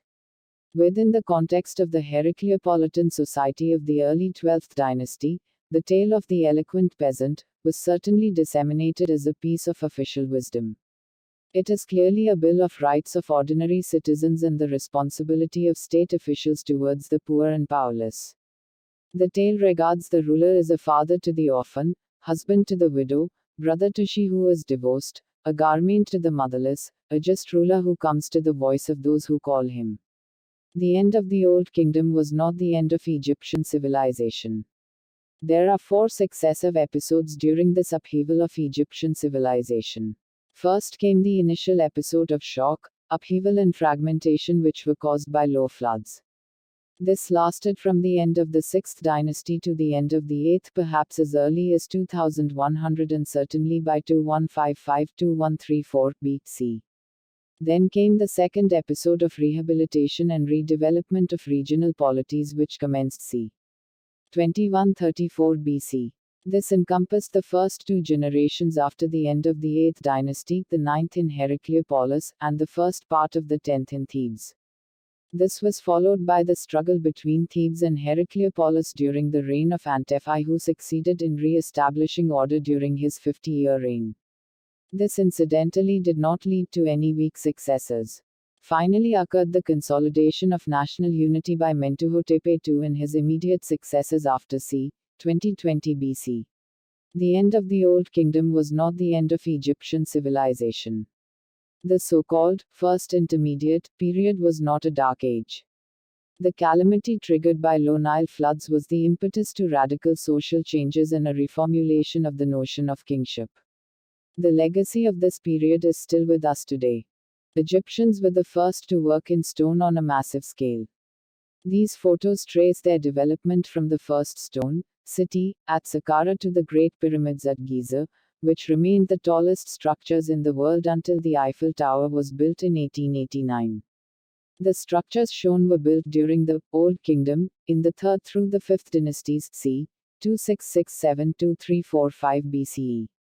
During this remarkable period of 300 years, the Egyptians learned by trial and error to create the massive structures that remain to this day.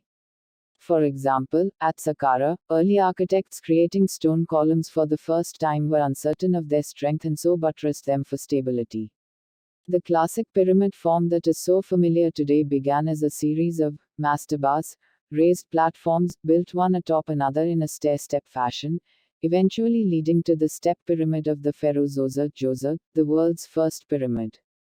The bent pyramid was another failed experiment along the path to the final form perfected at last with the Red Pyramid and then taken to a grand scale with the magnificent pyramids on the Giza Plateau. Despite these successes, the art of pyramid building, or the will to build such grand structures, was soon lost. The photos also show the Great Sphinx at Giza, believed to have been built by Chafran, also known as Khafra, 4th dynasty 2558-2532 BCE.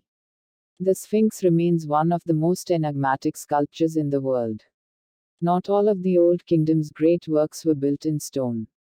Buried next to the Great Pyramid of Cheops, Khufu, 4th dynasty, 2589-2566 BCE, at Giza, archaeologists found a large, well-preserved wooden boat, dubbed the solar boat, that was presumably intended for the pharaoh's use in the afterlife. This remarkable vessel is today preserved in a separate building at Giza and is well worth seeing.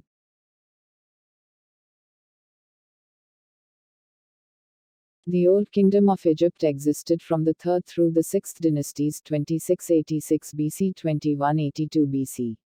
A period of political stability and economic prosperity, it is characterized by revolutionary advancements in royal funerary architecture. Both Egyptian society and the economy were greatly impacted by the organization of major state-sponsored building projects, which focused on building tombs for their kings. These tombs were built in the form of great pyramids, and for this reason, the Old Kingdom is frequently referred to as the Age of the Pyramids. Evolution of the mastaba during the Old Kingdom, royal mastabas eventually developed into rock-cut, step pyramids, and then, true pyramids, although non-royal use of mastabas continued to be used for more than 1,000 years. As the pyramids were constructed for the kings, mastabas for lesser royals were constructed around them. The interior walls of the tombs were decorated with scenes of daily life and funerary rituals. Because of the riches included in graves, tombs were a tempting site for grave robbers. The increasing size of the pyramids is in part credited to protecting the valuables within, and many other tombs were built into rock cliffs in an attempt to thwart grave robbers.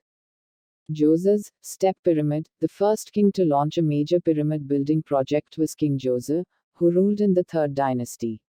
He built his famous Step Pyramid at Saqqara, not far from the capital city of Memphis near modern-day Cairo. In the following dynasties, the pyramid design changed from the step pyramid to a true pyramid shape as kings continued to build tombs for their kings. Among these, the pyramids of Giza are considered the greatest architectural achievement of the time. The pyramids of Giza, also known as the Giza Necropolis, are one of the oldest remaining wonders of the world. The necropolis includes 3 pyramid complexes: the Great Pyramid built by King Khufu of the 4th dynasty, the somewhat smaller Pyramid of Khafra but by Khufu's son, and the relatively modest-sized Pyramid of Menkaury. The necropolis also includes several cemeteries, a workers' village, an industrial complex, and a massive sculpture known as the Great Sphinx. The Great Sphinx is a limestone statue of a reclining sphinx, a mythical creature with a lion's body and a human head. It is commonly believed that the head is that of King Khafra, who ruled during the 4th dynasty. It is the largest monolith statue in the world, standing 241 feet long, 63 feet wide, and 66.34 feet high. We still do not know exactly how the huge and impressive stone monuments were built. Most of the stone for the interior seems to have been quarried immediately to the south of the construction site. The smooth exterior of the pyramid, however, was made of a fine grade of white limestone that was quarried from the other side of the Nile River. These exterior blocks had to be carefully cut, transported by river barge to Giza, and dragged up ramps to the construction site. Theorists disagree as to the method by which the stones were then put into place and how possible the method was. It's also possible that the architects developed their techniques over time. The sides of all 3 of the Giza pyramids were astronomically oriented to the north-south and east-west within a small fraction of a degree. To ensure that the pyramid remained symmetrical, the exterior casing stones all had to be equal in height and width. Workers might have marked all the blocks to indicate the angle of the pyramid wall and trimmed the surfaces carefully so that the blocks fit together. The work of quarrying, moving, setting, and sculpting the huge amount of stone used to build the pyramids might have been accomplished by several thousand skilled workers and unskilled laborers. Evidence from the tombs indicates that a workforce of 10,000 laborers working in 3-month shifts took around 30 years to build a single pyramid. Mummification and burial ritual in order to preserve the body and, therefore, the soul of the deceased. Egyptians used the process of mummification. This involved removing the internal organs, wrapping the body in linen, and burying the mummy in a rectangular stone sarcophagus or wooden coffin. Because it was believed that the deceased would continue his or her earthly life in the afterlife, accommodations were made to ensure this transition. The opening of the mouth ceremony was a ritual involving the symbolic animation of a mummy by magically opening its mouth so that it could breathe, speak, eat, and drink in the afterlife. Many mummies were provided with some form of funerary literature, often consisting of spells and instructions for navigating the afterlife. During the Old Kingdom, only the pharaoh had access to this material, which scholars refer to as the pyramid texts. The pyramid texts are a collection of spells to assure the royal resurrection and protect the pharaoh from various malignant influences. Egyptian sculptors created the first life-sized statues and fine reliefs in stone, copper, and wood. They perfected the art of carving intricate relief decoration and produced detailed images of animals, plants, and even landscapes, recording the essential elements of their world for eternity in scenes painted and carved on the walls of temples and tombs. Kings used reliefs to record victories in battle, royal decrees, and religious scenes, and sculptures of kings, goddesses, and gods were common as well. Sculptures from the Old Kingdom are characteristically more natural in style than their predecessors. Toward the end of the Old Kingdom, images of people shifted toward formalized nude figures with long bodies and large eyes. The Great Sphinx, located among the pyramids of Giza, is the largest monolith statue in the world, standing 241 feet long, 63 feet wide, and 66.34 feet high. Carved out of limestone, it represents a mythical creature known as a sphinx, with a lion's body and a human head. It is commonly believed that the head of the Great Sphinx is that of the 4th dynasty 2680-2565 BCE pharaoh Khafre, whose pyramid stands directly behind the giant sculpture. While most sculptures were made of stone, wood was sometimes used as a cheap and easily carved substitute. Paints were obtained from minerals such as iron ores red and yellow ochres copper ores blue and green soot or charcoal black, and limestone white. Paints could be mixed with gum arabic as a binder and pressed into cakes, which could be moistened with water when needed. By the 4th dynasty, the idea of the Ka statue was firmly established. Typically made of wood or stone, these statues were placed in tombs as a resting place for the Ka, or spirit, of the person after death. Other sculptural works served as funerary art, accompanying the deceased in burial tombs with the intention of preserving life after death. Strict conventions that changed very little over the course of Egyptian history were intended to convey the timeless and non-aging quality of the figure's Ka. Very strict conventions governed the crafting of deity figures, and these rules were followed so strictly that over 3,000 years, the appearance of statues changed very little. For example, the sky god Horus was to be represented with a falcon's head, while the god of funeral rites Anubis was to be always shown with a jackal's head. In addition to funerary art, Egyptians surrounded themselves with objects to enhance their lives in this world, producing cosmetic vessels and finely carved and inlaid furniture. Over time, Egyptian artists adopted a limited repertoire of standard types and established a formal artistic canon that would define Egyptian art for more than 3,000 years while remaining flexible enough to allow for subtle variation and innovation. Thank you. Hope you'd find the content informative. Kindly share the video and subscribe to the channel. Do comment to let us know what are the other subjects you'd like us to cover.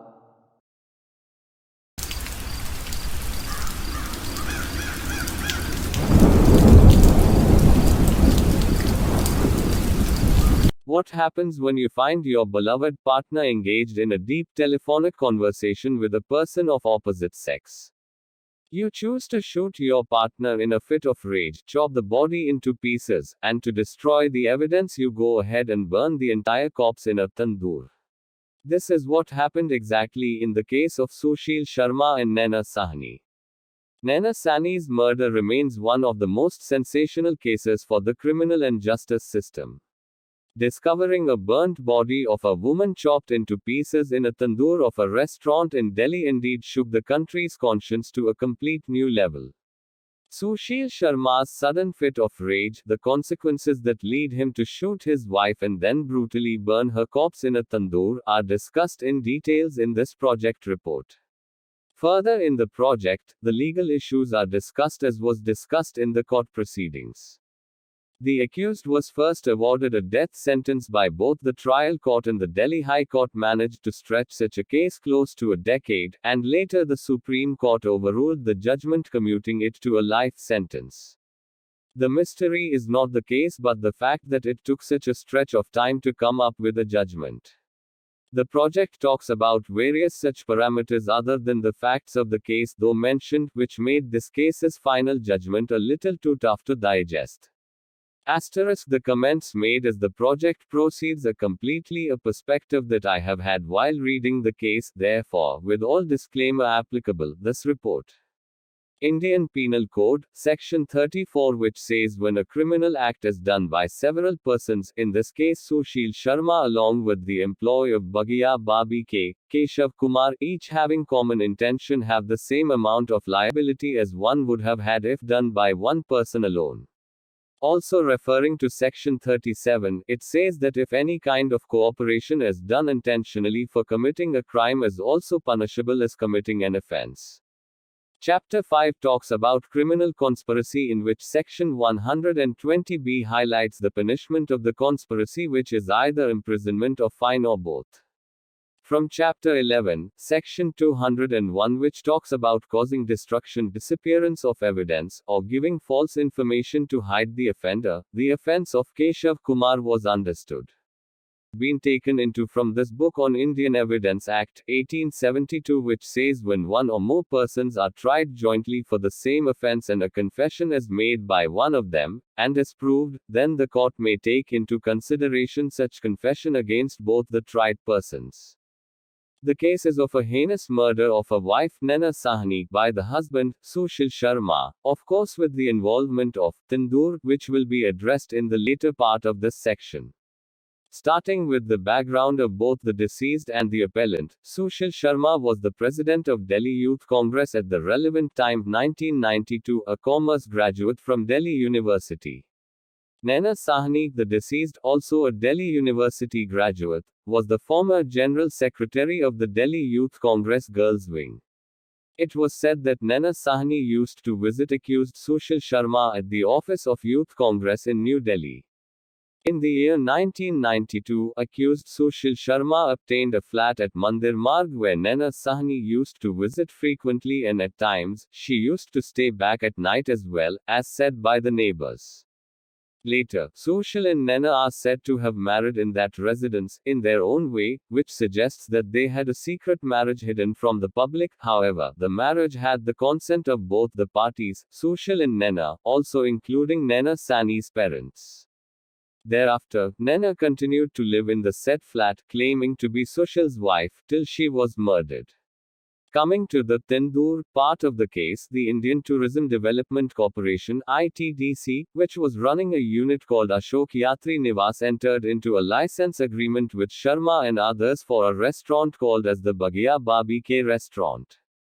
Being a political figure, Sharma wanted to keep their marriage a secret, which was not accepted by Naina Sahni. Also, he suspected the character of his wife and restricted her freedom because of it.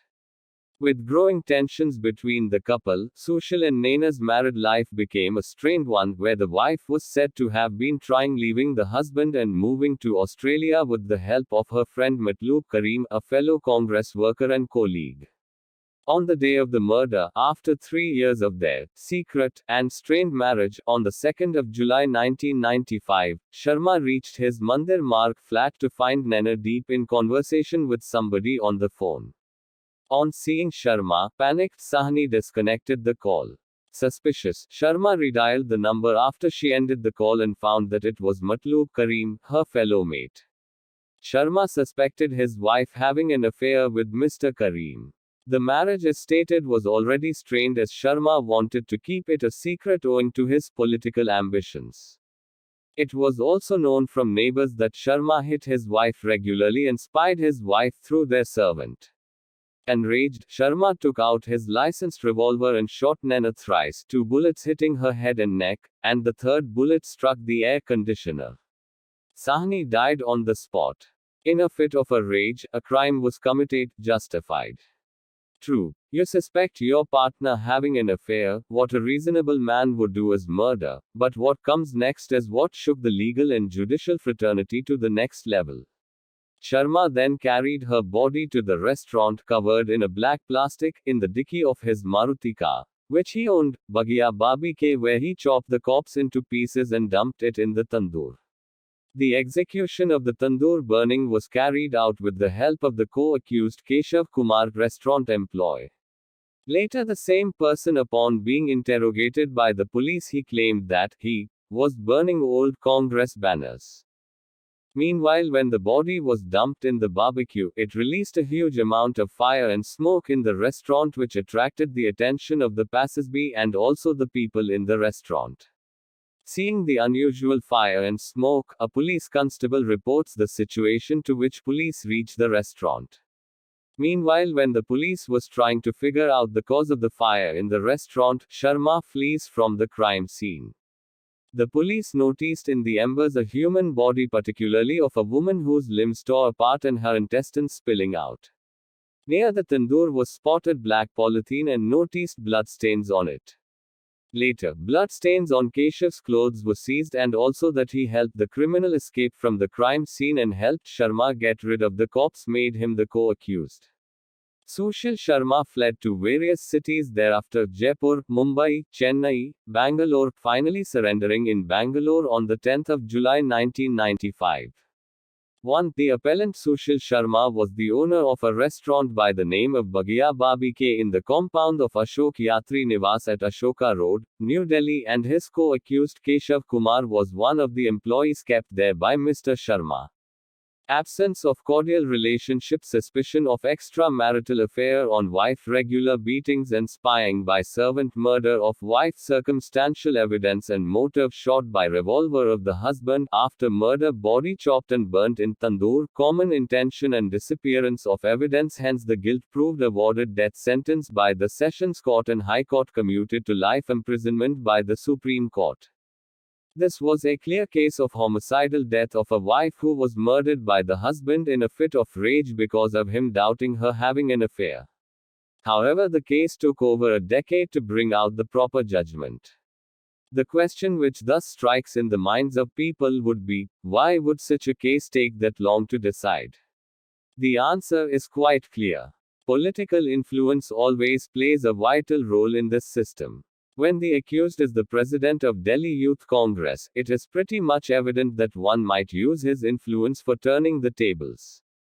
However, Sushil Sharma never denied the fact that he killed his wife. What he does deny that he chopped his wife to pieces and then burnt her in tandoor. In an interview he said, "That one day is blur in my life. Till today, I do not know what happened. It happened in a fraction of a second, and that 1 second has cost me 20 years." The repeated mentions of strained relationship between the accused and deceased went ahead to be an important parameter for the final judgment. The reason for tensions between the couple was that Sushil was reluctant to disclose their marriage and accept her as his wife publicly, and the reason so given was that it would have affected his political career, which is a very difficult to register. In any case, marriage can hardly spoil anyone's political prospects. However, this was a strong motive behind the murder. While there are media reports and news that Sushil Sharma happened to have chopped his wife, the Supreme Court order reads, medical evidence does not establish that the body was cut. There is also no recovery of any weapon like a chopper which could suggest that Sharma had cut the body. Murder was the outcome of a strained personal relationship. Sushil claims that it was the impact of heat that made her limbs fall apart and not the assumptions that he chopped the body. The fact that the punishment was commuted from death sentence to that of life sentence makes it very difficult to accept. Sharma not only murdered his wife in a fit of a rage but also chopped it to pieces and burnt it in the tandoor. While one might argue that there is no proof of him chopping the corpse since no such weapon was found while investigating, however, there was a black polythene with blood stains of the deceased found at the crime scene, circumstantial evidence which makes it believable and true. While everybody debates about the validity and legality of life imprisonment, nobody seems to have noticed why such a decision is taken in any case. Talking about Sushil Sharma, the method in which he planned to get rid of the body makes it brutal and shocking. What else can be rarest of the rare than this? What else than chopping a body to pieces to burn in tandoor can be brutal and rare? The Supreme Court, while ruling out the lower court's judgment, said, undoubtedly the offense is brutal, but the brutality alone would not justify the death sentence in this case. So what does? Sharma's appeal against the death sentence being entertained in the apex court brings the terrible question of just how inhuman and horrific a crime will have to be in the future to qualify as rarest of rare. Making headway to the next part of this report are the judgments in the series of them which lead to commute the death penalty to life sentence. In 2003, Sharma was awarded with death penalty by a district court. He appealed in the Delhi High Court for the same, where he found no mercy, and the judgment of the court said in 2007, people like the appellant who are power drunk and have no value for human life are definitely a menace for the society at large and deserve no mercy.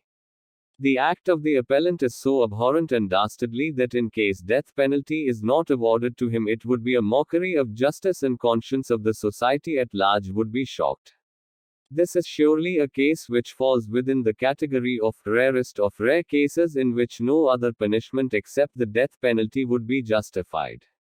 What comes next is the Supreme Court's judgment in 2014 stating, undoubtedly the offense is brutal, but the brutality alone would not justify the death sentence in this case. Is this judgment not a mockery of justice? Does this not shock the conscience of the society at large? To this, the Supreme Court laid down a few criteria on which only if the crime falls will be eligible for awarding a death penalty. When the murder is committed in an extremely brutal, grotesque, diabolical, revolting, or dastardly manner so as to arouse intense and extreme indignation of the community. When the murder is committed for a motive which evinces total depravity and meanness, therefore, the present case where there was a murder and then methodical and calculated destruction of evidence by chopping and burning in tandoor, according to the Supreme Court of India, is not extremely brutal, revolting enough to provoke resentment among people.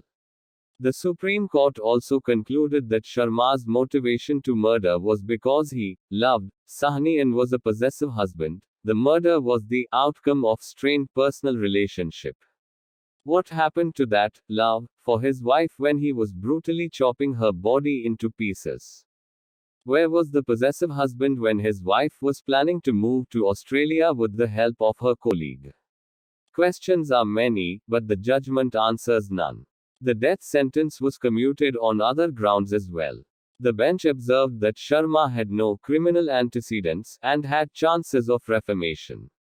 However, it is pretty unusual that Sharma's repeated attempts of domestic cruelty, restrictions, abuse, etc. upon Nana Sahni do not count as criminal antecedents. The instances of domestic abuse were testified in the court by the domestic help, hence the validity of this argument. Had the police in the Home Guard not been alert on the night of the 2nd of July 1995, Sharma would have gotten away with the legal trial and punishment, owing to the fact that he had tried his best to do away with the corpse evidence of murder. The crime had all the political influence one could ever think of. In my personal opinion, it should also be the concern of the lawmakers to define the doctrine rarest of the rare, because in such high-profile mitigating factors are many, however, its validity remains questionable. Maybe it's a trend or a practice, death sentence awarded by the trial court, confirmed by the High Court, and finally commuted by the Supreme Court to life imprisonment. The judiciary wing has always performed its functions at its best, but what happens when the court of law includes certain rules and provisions which might make one rethink on the reliability of the judgments? People end up taking crime for granted. The order given to the Tandoor murder case resonates till date. The order goes on to conclude, it appears that the appellant was extremely possessive of the deceased. The appellant, Sushil, suspected her fidelity in the murder was the result of this possessiveness, and was not an offense against society. What is the definition of love which goes to such extent that it takes away the life of that person? Who decides the limit of possessiveness? Is that not a crime in itself, to limit one's freedom? Can talking to the opposite sex enrage a person so bad that they end up shooting them? Questions like such will be unanswered and stab the conscience of the society. Perhaps Sharma's crime is not horrifying enough for it to be included in the rarest of the rare type. Perhaps we have become immune to crime owing to the fact that we are surrounded by so many of its kind. Perhaps we have become so used to killing and murder that life or death does not really affect anymore. Next time when visiting a restaurant having a tandoor, it is advised to check the contents carefully. One might never know when a happy dinner time could turn into horrors. Thank you. Hope you'd find the content informative. Kindly share the video and subscribe to the channel. Do comment to let us know what are the other subjects you'd like us to cover.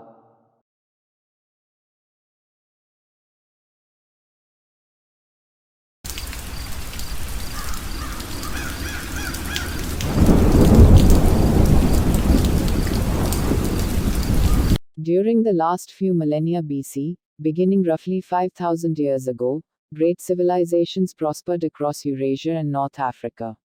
The ancient societies of Mesopotamia and Sumer in the Middle East were among the first to introduce written history. The Old, Middle and New Kingdoms of Egypt established complex religious and social structures, and the Xia, Shang and Zhou dynasties ruled over ever-advancing communities and technologies in China. But another, little understood civilization prevailed along the basins of the Indus River, stretching across much of modern Afghanistan and Pakistan and into the northwestern regions of India. This Indus Valley Civilization, IVC, also called the Harappan Civilization after an archaeological site in Pakistan, has remained veiled in mystery largely due to the fact that scholars have yet to make sense of the Harappan language, comprised of fragmented symbols, drawings and other writings. Archaeological evidence gives researchers some sense of the daily lives of the Harappan people, but scientists have struggled to piece together evidence from ancient DNA in the IVC due to the deterioration of genetic material in the hot and humid region, until now. For the first time, scientists have sequenced the genome of a person from the Harappan or Indus Valley Civilization, which peaked in today's India-Pakistan border region around 2600 to 1900 BC. A trace amount of DNA from a woman in a 4,500-year-old burial site, painstakingly recovered from ancient skeletal remains, gives researchers a window into one of the oldest civilizations in the world. The work, along with a comprehensive analysis of ancient DNA across the Eurasian continent, also raises new questions about the origins of agriculture in South Asia. The ancient Harappan genome, sequenced and described in the journal Cell, was compared to the DNA of modern South Asians, revealing that the people of the IVC were the primary ancestors of most living Indians. Both modern South Asian DNA and the Harappan genome have a telltale mixture of ancient Iranian DNA and a smattering of Southeast Asian hunter-gatherer lineages. Ancestry like that in the IVC individuals as the primary ancestry source in South Asia today, co-author David Reich, a geneticist at Harvard Medical School, said in a statement. This finding ties people in South Asia today directly to the Indus Valley Civilization. The genome also holds some surprises. Genetic relationships to steppe pastoralists, who ranged across the vast Eurasian grasslands from contemporary Eastern Europe to Mongolia, are ubiquitous among living South Asians as well as Europeans and other people across the continent. But steppe pastoralist DNA is absent in the ancient Indus Valley individual, suggesting similarities between these nomadic herders and modern populations arose from migrations after the IVC's decline. These findings influence theories about how and when Indo-European languages spread widely across the ancient world.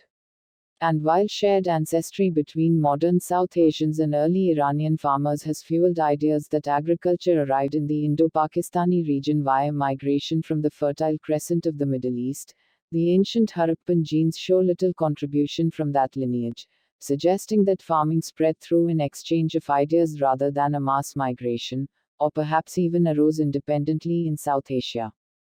The archaeology and linguistic work that had been carried out for decades was really at the forefront of our process, says Vaghish Narasimhan, a Harvard University genomicist and co-author of the new study. These projects bring a new line of genetic evidence to the process, to try to show the impact that the movement of people may have had as part of these two great cultural transformations of agriculture and language.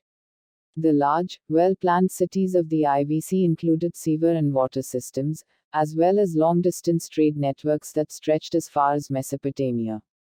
But despite its former glory, the civilization was unknown to modern researchers until 1921, when excavations at Harappa began to uncover an ancient city. The Harappans have remained something of a mystery ever since, leaving behind extensive urban ruins and a mysterious language of symbols and drawings, but few additional clues to their identity. What ultimately befell the Harappan civilization is also unclear, though a changing climate has been posited as part of its downfall. These findings influence theories about how and when Indo-European languages spread widely across the ancient world.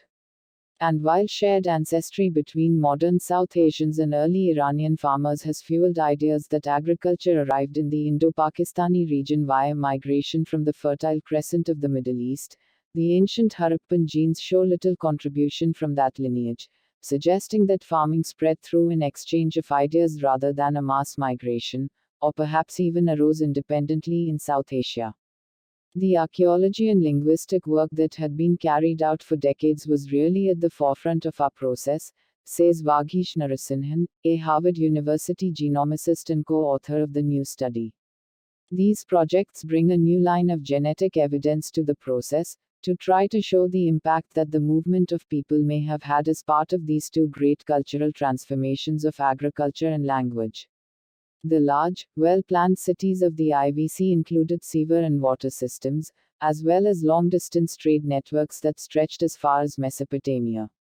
But despite its former glory, the civilization was unknown to modern researchers until 1921, when excavations at Harappa began to uncover an ancient city. The Harappans have remained something of a mystery ever since, leaving behind extensive urban ruins and a mysterious language of symbols and drawings, but few additional clues to their identity. What ultimately befell the Harappan civilization is also unclear, though a changing climate has been posited as part of its downfall. Scientists have a notoriously difficult time recovering ancient DNA in South Asia, where the subtropical climate typically makes genetic preservation impossible. It took a massive, time-consuming effort to produce the genome from remains found in the cemetery at Rakhigadi, the Harappans' largest city, located in the modern Indian state of Haryana. Scientists collected powder from 61 skeletal samples, but just one contained a minute amount of ancient DNA. That sample was sequenced as much as possible, generating 100 different collections of DNA fragments, called libraries, each of which were too incomplete to yield their own analysis. We had to pool 100 libraries together and sort of hold our breath, but we were fortunate that yielded enough DNA to then do high-resolution population genetics analysis, Narasimhan says. I think if anything, this paper is a technical success story, he adds, noting that the approach holds promise for sourcing DNA in other challenging locales. A single sample is not representative of a widespread population that once included 1 million or more people, but a related study published today in Science lends some wider regional context. Several of the same authors, including Narasimhan and Reich, and dozens of international collaborators, authored the largest ancient DNA study published to date. Among the genetic sequences from 523 ancient humans are individuals from sites as far-flung as the Eurasian steppe, eastern Iran and Iron Age Swat Valley in modern Pakistan. The team found that among many genetically similar individuals, a handful of outliers existed who had ancestry types completely different from those found around them. 11 such individuals found at sites in Iran and Turkmenistan were likely involved in interchange with the Harappan civilization. In fact, some of these outlier individuals were buried with artifacts culturally affiliated with South Asia, strengthening the case that they were connected to the IVC. This made us hypothesize that these samples were migrants, possibly even first-generation migrants from South Asia, Narasimhan says. The IVC genome from Rakhigadi shows strong genetic similarities to the 11 genetic outliers in the large study of ancient humans, supporting the idea that these individuals ventured from the Harappan civilization to the Middle East. Now we believe that these 12 samples, taken together, broadly represent the ancestry that was present in South Asia at that time. The first evidence of agriculture comes from the Fertile Crescent, dating to as early as 9500 BC, and many archaeologists have long believed that the practice of growing crops was brought to South Asia from the Middle East by migrants.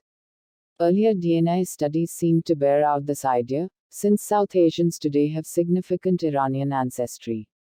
I really found their analysis to be very exciting, where they look at ancient DNA samples from different time scales in Iran and try to correlate how the Iranian ancestry in South Asians is related to those different groups, says Priya Moorjani, a population geneticist at UC Berkeley not involved in the cell study of the IVC genome. However, the new analysis shows that the first farmers of the Fertile Crescent appear to have contributed little, genetically, to South Asian populations. Yet similar practices of farming are present in South Asia by about 8000 BC or so, says Moorjani, a co-author on the wider population study of South and Central Asia. As we are getting more ancient DNA, we can start to build a more detailed picture of how farming spread across the world. We're learning, as with everything else, that things are very complex. If farming did spread from the Fertile Crescent to modern India, it likely spread via the exchange of ideas and knowledge, a cultural transfer rather than a significant migration of Western Iranian farmers themselves. Alternatively, farming could have arisen independently in South Asia, as agricultural practices started to sprout up in many places across Eurasia during this time. Ancient IVC ancestry holds other mysteries as well. This civilization was the largest source population for modern South Asians, and for Iron Age South Asians as well, but it lacks the steppe pastoralist lineages common in later eras. Just like in Europe, where steppe pastoralist ancestry doesn't arrive until the Bronze Age, this is also the case in South Asia, Narasimhan says. So this evidence provides information about the timing of arrival of this ancestry type, and their movement parallels the linguistic phylogeny of Indo-European languages, which today are spoken in places as far away as Ireland to New Delhi. The authors suggest Indo-European languages may have reached South Asia via Central Asia and Eastern Europe during the first half of the 1000s BC, a theory evidenced by some genetic studies and similarities between Indo-Iranian and Balto-Slavic languages. Narasimhan hopes that more genetic data can help clear up this ancient puzzle, especially by exploring where DNA dovetails or differs with findings from other lines of evidence. We are trying to look at when and how archaeological cultures are associated with a particular genetic ancestry, and whether there's any linguistic connections, he says. To understand human history, you really need to integrate these three lines. The civilization's cities were noted for their urban planning, baked brick houses, elaborate drainage systems, water supply systems, clusters of large non-residential buildings, and new techniques in handicraft carnelian products, seal carving, and metallurgy copper, bronze, lead, and tin. 5. The large cities of Mohenjo-Daro and Harappa very likely grew to contain between 30,000 and 60,000 individuals, and the civilization itself during its florescence may have contained between 1 and 5 million individuals. Gradual drying of the region's soil during the 3rd millennium BCE may have been the initial spur for the urbanization associated with the civilization, but eventually weaker monsoons and reduced water supply caused the civilization's demise, and caused its population to scatter eastward and southward. The Harappan language is not directly attested, and its affiliation uncertain as the Indus script has remained undeciphered. A relationship with the Dravidian or Elamo-Dravidian language family is favored by a section of scholars. The first modern accounts of the ruins of the Indus civilization are those of Charles Masson, a deserter from the East India Company's army. In 1829, Masson traveled through the princely state of Punjab, gathering useful intelligence for the company in return for a promise of clemency. An aspect of this arrangement was the additional requirement to hand over to the company any historical artifacts acquired during his travels. Masson, who had versed himself in the classics, especially in the military campaigns of Alexander the Great, chose for his wanderings some of the same towns that had featured in Alexander's campaigns, and whose archaeological sites had been noted by the campaign's chroniclers. Masson's major archaeological discovery in the Punjab was Harappa, a metropolis of the Indus civilization in the valley of Indus's tributary, the Ravi River. Masson made copious notes and illustrations of Harappa's rich historical artifacts, many lying half-buried. In 1842, Masson included his observations of Harappa in the book Narrative of Various Journeys in Baluchistan, Afghanistan, and the Punjab. He dated the Harappa ruins to a period of recorded history, erroneously mistaking it to have been described earlier during Alexander's campaign. Masson was impressed by the site's extraordinary size and by several large mounds formed from long existing erosion. 2 years later, the company contracted Alexander Burns to sail up the Indus to assess the feasibility of water travel for its army. Burns, who also stopped in Harappa, noted the baked bricks employed in the site's ancient masonry, but noted also the haphazard plundering of these bricks by the local population. Despite these reports, Harappa was raided even more perilously for its bricks after the British annexation of the Punjab in 1848-49. A considerable number were carted away as track ballast for the railway lines being laid in the Punjab. Nearly 160 kilometers 100 miles of railway track between Multan and Lahore, laid in the mid-1850s, was supported by Harappan bricks. In 1861, 3 years after the dissolution of the East India Company and the establishment of Crown rule in India, archaeology on the subcontinent became more formally organized with the founding of the Archaeological Survey of India (ASI). Alexander Cunningham, the survey's first Director General, who had visited Harappa in 1853 and had noted the imposing brick walls, visited again to carry out a survey, but this time of a site whose entire upper layer had been stripped in the interim. Although his original goal of demonstrating Harappa to be a lost Buddhist city mentioned in the 7th century CE travels of the Chinese visitor, Xuanzang, proved elusive, Cunningham did publish his findings in 1875. For the first time, he interpreted a Harappan stamp seal, with its unknown script, which he concluded to be of an origin foreign to India. Archaeological work in Harappa thereafter lagged until a new Viceroy of India, Lord Curzon, pushed through the Ancient Monuments Preservation Act 1904, and appointed John Marshall to lead the ASI. Several years later, Hiranand Sastri, who had been assigned by Marshall to survey Harappa, reported it to be of non-Buddhist origin, and by implication more ancient. Expropriating Harappa for the ASI under the Act, Marshall directed ASI archaeologist Dayaram Sahni to excavate the site's 2 mounds. Farther south, along the main stem of the Indus in Sindh province, the largely undisturbed site of Mohenjo-Daro had attracted notice. Marshall deputed a succession of ASI officers to survey the site. These included D. R. Bhandarkar 1911, R. D. Banerjee 1919, 1922-1923, and M. S. Watts 1924. In 1923, on his second visit to Mohenjo-Daro, Banerjee wrote to Marshall about the site, postulating an origin in remote antiquity, and noting the congruence of some of its artifacts with those of Harappa. Later in 1923, Watts, also in correspondence with Marshall, noted the same more specifically about the seals in the script found at both sites. On the weight of these opinions, Marshall ordered crucial data from the two sites to be brought to one location and invited Banerjee and Sahni to a joint discussion. By 1924, Marshall had become convinced of the significance of the finds, and on the 24th of September 1924, made a tentative but conspicuous public intimation in the Illustrated London News. Not often has it been given to archaeologists, as it was given to Schliemann at Tiryns and Mycenae, or to Stein in the deserts of Turkestan, to light upon the remains of a long-forgotten civilization. It looks, however, at this moment, as if we were on the threshold of such a discovery in the plains of the Indus. In the next issue, a week later, the British Assyriologist Archibald Sayce was able to point to very similar seals found in Bronze Age levels in Mesopotamia and Iran, giving the first strong indication of their date. Confirmations from other archaeologists followed. Systematic excavations began in Mohenjo-Daro in 1924-25 with that of K. N. Dikshit, continuing with those of H. Hargreaves 1925-1926, and Ernest J. H. Mackay, 1927-1931. By 1931, much of Mohenjo-Daro had been excavated, but occasional excavations continued, such as the one led by Mortimer Wheeler, a new Director General of the ASI appointed in 1944, and including Ahmad Hassan Dani.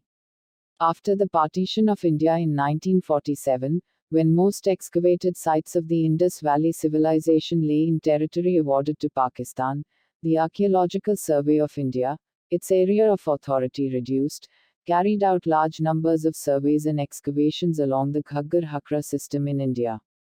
Some speculated that the Ghaggar-Hakra system might yield more sites than the Indus River basin. By 2002, over 1,000 mature Harappan cities and settlements had been reported, of which just under 100 had been excavated, mainly in the general region of the Indus and Ghaggar-Hakra rivers and their tributaries. However, there are only 5 major urban sites: Harappa, Mohenjo-Daro, Dholavira, Ganeriwala and Rakhigadi, 57. According to a historian, approximately 616 sites have been reported in India, whereas 406 sites have been reported in Pakistan. However, according to archaeologist Shireen Ratnagar, many Ghaggar-Hakra sites in India are actually those of local cultures. Some sites display contact with Harappan civilization, but only a few are fully developed Harappan ones. Moreover, around 90% of the Indus script seals and inscribed objects discovered were found at sites in Pakistan along the Indus River, while other sites accounts only for the remaining 10%. Unlike India, in which after 1947, the ASI attempted to Indianize archaeological work in keeping with the new nation's goals of national unity and historical continuity, in Pakistan the national imperative was the promotion of Islamic heritage, and consequently archaeological work on early sites was left to foreign archaeologists. After the partition, Mortimer Wheeler, the director of ASI from 1944, oversaw the establishment of archaeological institutions in Pakistan, later joining a UNESCO effort tasked to conserve the site at Mohenjo-Daro. Other international efforts at Mohenjo-Daro and Harappa have included the German Aachen research project Mohenjo-Daro, the Italian mission to Mohenjo-Daro, and the U.S. Harappa Archaeological Research Project (HARP), founded by George F. Dales. Following a chance flash flood which exposed a portion of an archaeological site at the foot of the Bolan Pass in Balochistan, excavations were carried out in Mehrgarh by French archaeologist Jean-François Jarige and his team in the early 1970s. After the discovery of the IVC in the 1920s, it was immediately associated with the indigenous tissue inimical to the Rigvedic tribes in numerous hymns of the Rigveda. Mortimer Wheeler interpreted the presence of many unburied corpses found in the top levels of Mohenjo-Daro as the victims of a warlike conquest, and famously stated that Indra stands accused of the destruction of the IVC. The association of the IVC with the city-dwelling Dasyas remains alluring because the assumed timeframe of the first Indo-Aryan migration into India corresponds neatly with the period of decline of the IVC seen in the archaeological record. The discovery of the advance, urban IVC, however, changed the 19th century view of early Indo-Aryan migration as an invasion of an advanced culture at the expense of a primitive, aboriginal population to a gradual acculturation of nomadic, barbarians, on an advanced urban civilization, comparable to the Germanic migrations after the fall of Rome, or the Kassite invasion of Babylonia. This move away from simplistic, invasionist scenarios parallels similar developments in thinking about language transfer and population movement in general, such as in the case of the migration of the Proto-Greek speakers into Greece, or the Indo-Europeanization of Western Europe. Proto-Munda or Para-Munda and a lost phylum, perhaps related or ancestral to the Nihali language, have been proposed as other candidates for the language of the IVC. Michael Witzel suggests an underlying, prefixing language that is similar to Austroasiatic, notably Khasi. He argues that the Rigveda shows signs of this hypothetical Harappan influence in the earliest historic level, and Dravidian only in later levels, suggesting that speakers of Austroasiatic were the original inhabitants of Punjab and that the Indo-Aryans encountered speakers of Dravidian only in later times. By 2002, over 1,000 mature Harappan cities and settlements had been reported, of which just under 100 had been excavated. However, there are only 5 major urban sites: Harappa, Mohenjo-Daro, UNESCO World Heritage Site, Dholavira, Guneriwala, and Rakhigadi. The early Harappan cultures were preceded by local Neolithic agricultural villages, from which the river plains were populated. Thank you, hope you'd find the content informative. Kindly share the video and subscribe to the channel. Do comment to let us know what are the other subjects you'd like us to cover.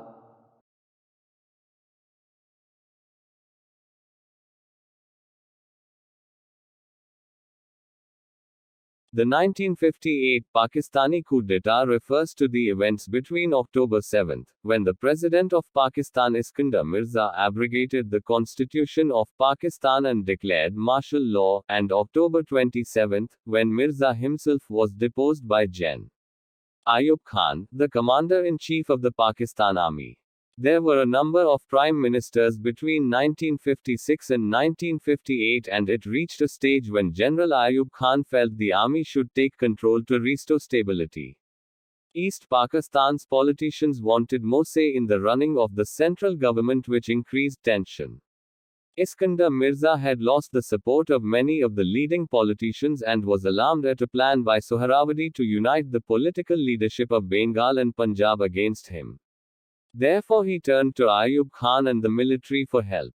The prelude to Ayub Khan's declaring martial law in Pakistan was fraught with political tension and sectarian politics, in which the political establishment of the new country alienated its citizens through controversial governance and perceived political failings.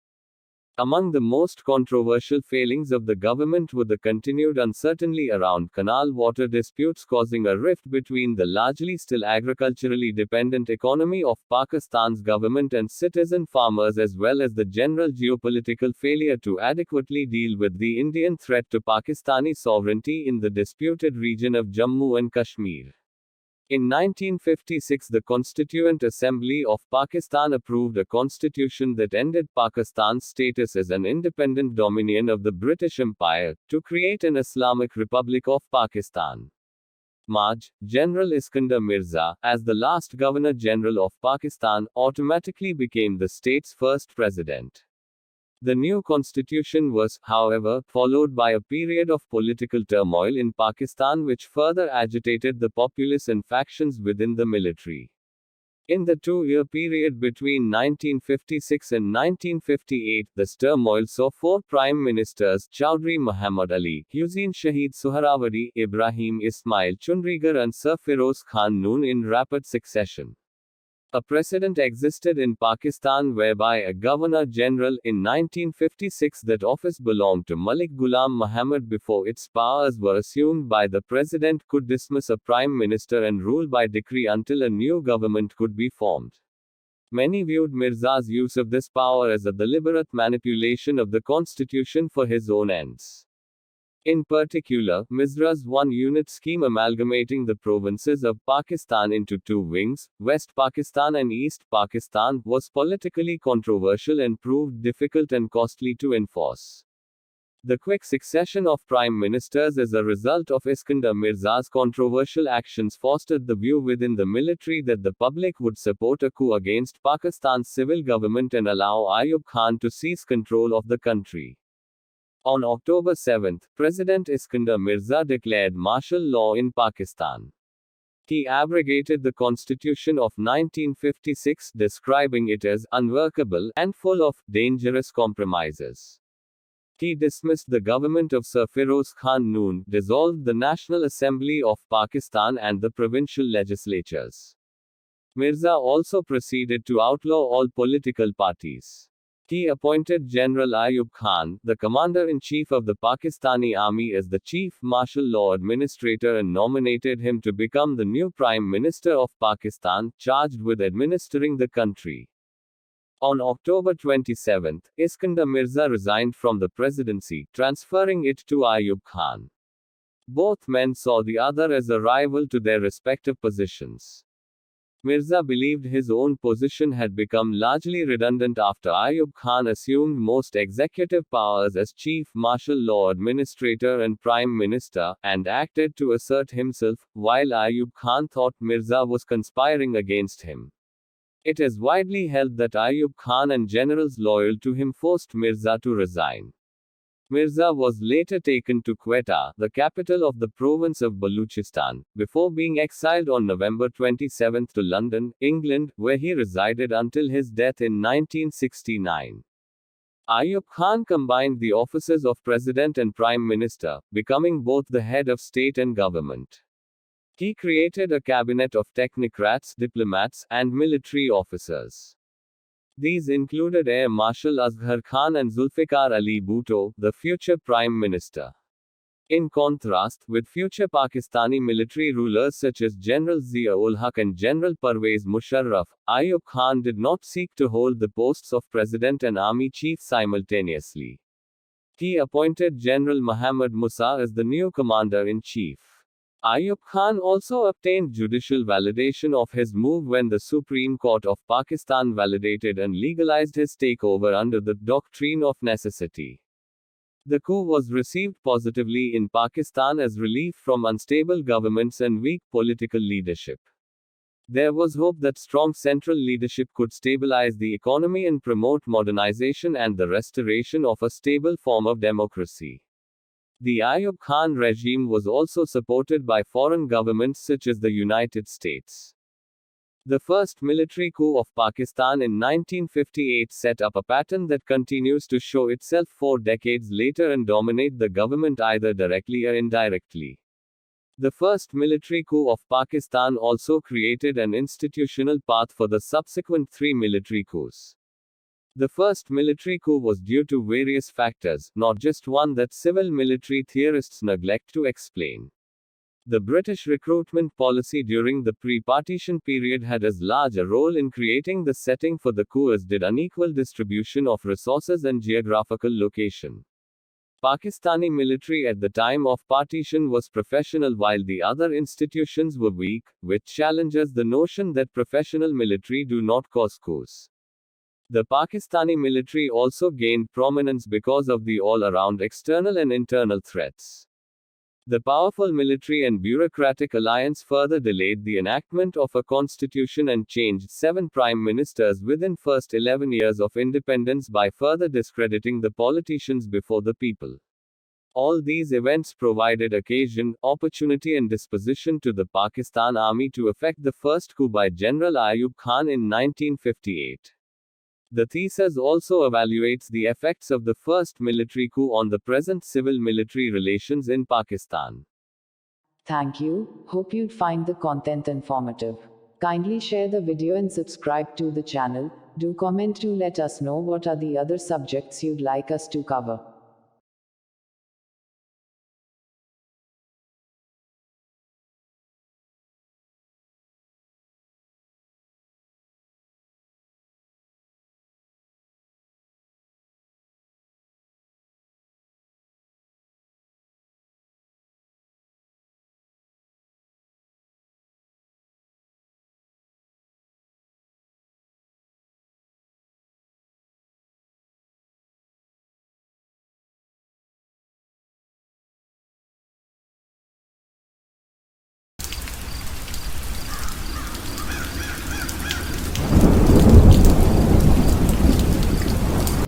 frankly speaking, we were totally astonished.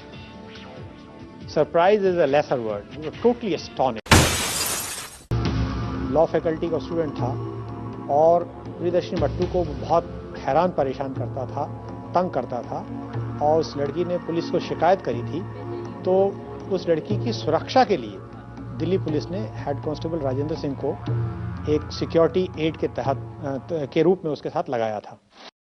Priyadarshini Mettu, a law student of 25 years, was found raped and murdered in her home in New Delhi on the 23rd of January 1996.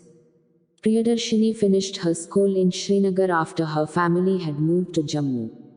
After completing her BCom from Jammu, she entered the University of Delhi for her LLB course. She had lodged multiple complaints of harassment, threats and stalking against the perpetrator, Santosh Kumar Singh, who was also a student at LLB Law Center campus, Faculty of Law, University of Delhi. The accused had gone through LLB from the University of Delhi at the campus Law Center in December 1994. Repeated allegations made by the deceased turned out to be absolutely pointless in that they did not dissuade the accused, who continued to torment her. Despite the two prior undertakings made by the accused following the petition lodged against him by the deceased at the R.K. Puram and Vasant Kunj police stations on the 25th of February 1995 and the 16th of August 1995 respectively, on the 6th of November 1995, he tried again to harass the deceased at the campus law center. After this, an FIR under Section 354 of the Indian Criminal Code 1860 was brought against him at the Morris Nagar police station, where he was arrested and subsequently released on a personal bond. The deceased also lodged a complaint of harassment with the Dean of Faculty of Law in Campus Law Center, dated the 27th of October 1995. The accused was advised to refrain from these activities. Furthermore, the severity of the matter was such that the deceased was recommended to consult with the Deputy Police Commissioner, Southwest, who protested against the accused, whereby a personal security officer was assigned to him. As a result, on the 30th of October 1995, the anguished complainant, out of vindictiveness, submitted baseless allegations to the Delhi University authorities against the deceased that she was pursuing two courses at the same time. As an outcome, the outcome of the deceased was withheld from the institution, which received a notice of cause to which it had to respond at the earliest opportunity. The accused prosecuted the case against the deceased in his personal capacity. In her statement, Priyadarshini argued that she had completed her MCom in 1991 and had not yet appeared in her LLB 3-year review, thus refuting the charges against her. She also reiterated the harassment of the accused of the past 1.5 years. On the fateful day of the murder, when the deceased was alone at her B10 7098 home, Vasant Kunj, the accused came to her house. Upon the arrival of security guard Rajendra Singh at the deceased's residence, it was found that Priyadarshini was lying under the double bed and her body was not moved. Thus, an FIR was lodged at Vasant Kunj police station under Section 302 of the Indian Criminal Code. The statement recorded under Section 161 of the CRPC, Rajeshwari Mattu, the mother of the deceased, suspected the perpetrator and thus joined the investigation. जब ये घटना हुई तो सबसे पहले मृतका की माताजी का जो शक है वो संतोष सिंह अक्यूज्ड है उसकी तरफ गया, क्योंकि ये इसकी एक पृष्ठभूमि है। वो लड़की को हैरान परेशान करता था। वहाँ ये देखा कि प्रियदर्शनी मट्टू की लाश जो है डबल बेड के नीचे पड़ी हुई है और जो इलेक्ट्रिक कॉर्ड होता है, रस्सी होती है, वो गला उससे उसको स्ट्रैंगलेट किया हुआ था। चारों तरफ ब्लड स्पॉट पड़ा था। दो तीन चीज़ें ख़ास तौर से उभर कर आई थी।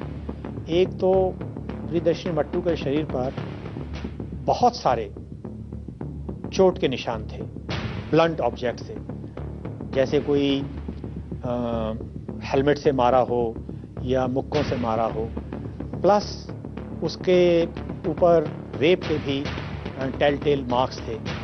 दिल्ली प्रशासन का ये मानना था कि इसमें किसी सीनियर पुलिस ऑफिसर का लड़का इन्वॉल्व है, तो इसलिए मामले की अहमियत को देखते हुए, इसकी सेंसिटिविटी को देखते हुए दिल्ली एडमिनिस्ट्रेशन की सिफारिश पर केंद्रीय सरकार का जो गृह मंत्रालय है, उन्होंने आदेश दिया कि इसकी तफ्तीश सीबीआई द्वारा की जाए। प्रियदर्शनी मट्टू के अंडरगारमेंट्स थे, उसमें कुछ सेमिनल स्टेन्स मिले थे और उन सेमिनल स्टेन्स का एक डीएनए होता है। अब तफ्तीश के दौरान सीबीआई ने अक्यूज का भी ब्लड सैंपल लिया, तो ये सारे अंडरगारमेंट्स और ब्लड सैंपल ये हैदराबाद भेज दिया गया।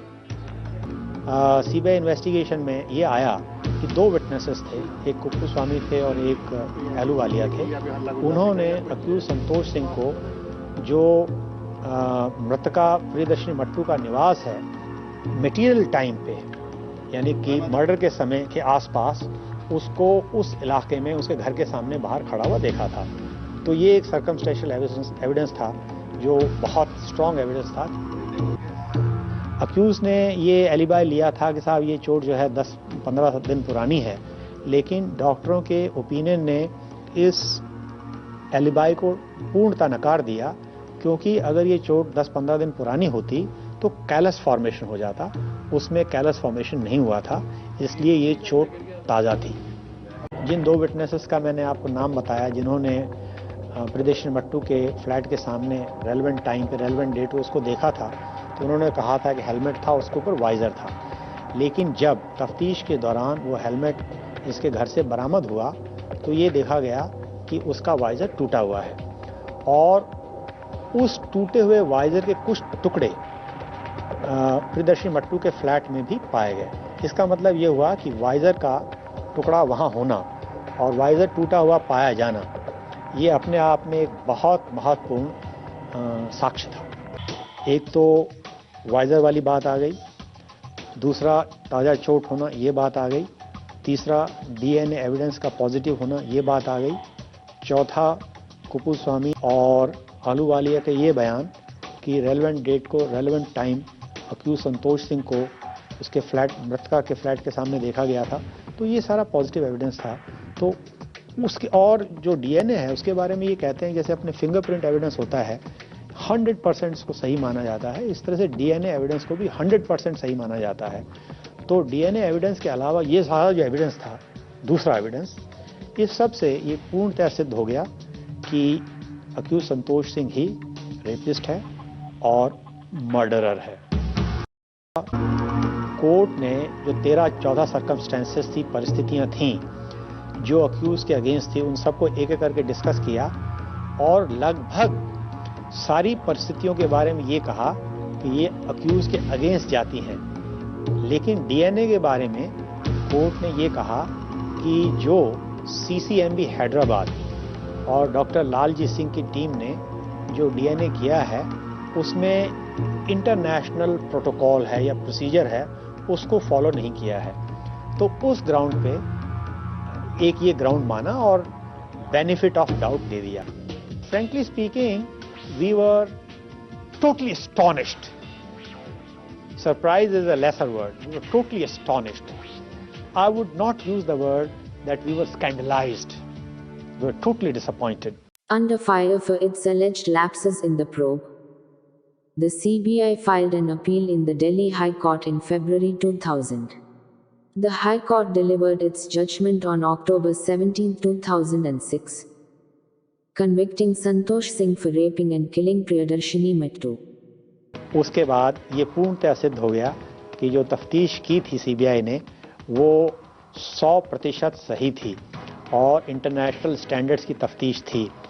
यहाँ ये स्मरण रखने की बात है कि जहाँ ट्रायल कोर्ट ने benefit of doubt accused Santosh Singh को दिया, हाई कोर्ट ने उसको बदल के हैंगिंग, मृत्युदंड दिया। यानी कि जो सीबीआई ने एविडेंस कलेक्ट किया था उसको इतना स्ट्रॉन्ग माना कि हैंगिंग की सजा दी। Santosh Singh challenged the sentence at the Supreme Court, which commuted it to life imprisonment 4 years later.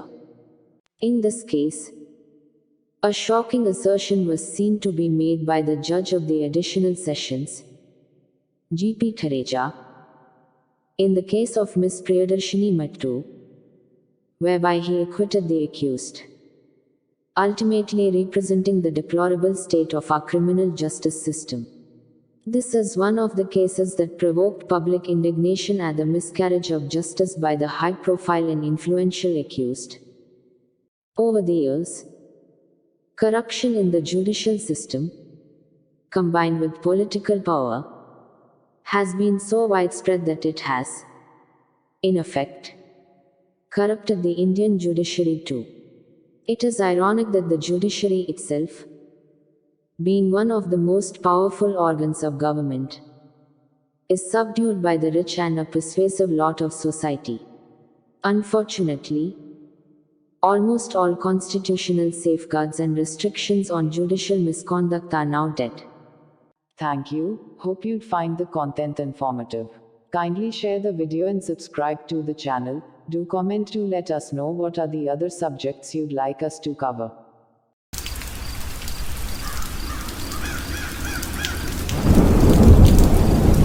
सबसे गिनती है, इस होटल ही में मेरे हस्बैंड का खून हुआ है, एक पुलिस वाले ने किया है। प्लीज न्याय दिला दीजिए। आप देखिए बाकी सारी क्लिप, कहीं खून नहीं है, वो खून से लथपथ थे।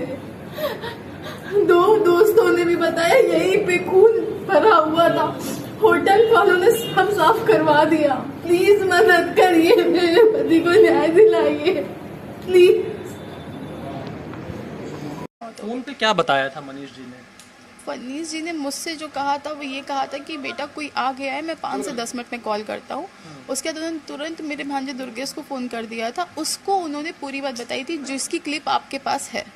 Kanpur-based businessman Manish Gupta, who died during a police raid at a hotel in Gorakhpur, had joined the Bharatiya Janata Party 4 months ago.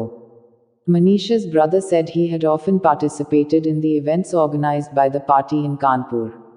Manish Gupta was an MBA degree holder and had worked as a bank manager at a private bank earlier.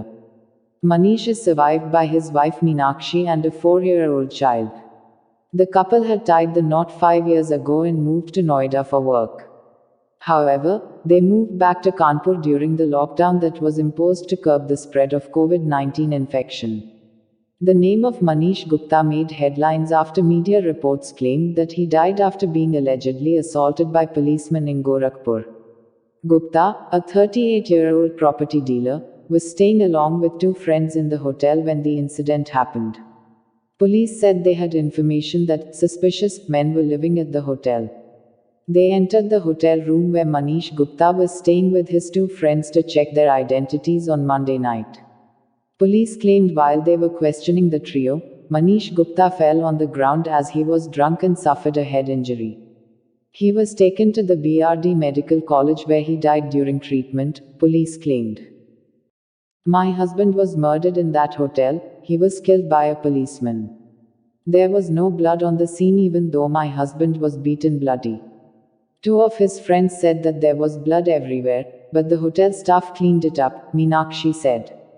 Uttar Pradesh Chief Minister Yogi Adityanath spoke to the victim's wife, Meenakshi Gupta, on Tuesday night and extended his condolences while the state government announced 10 lakh rupees as financial assistance for the family.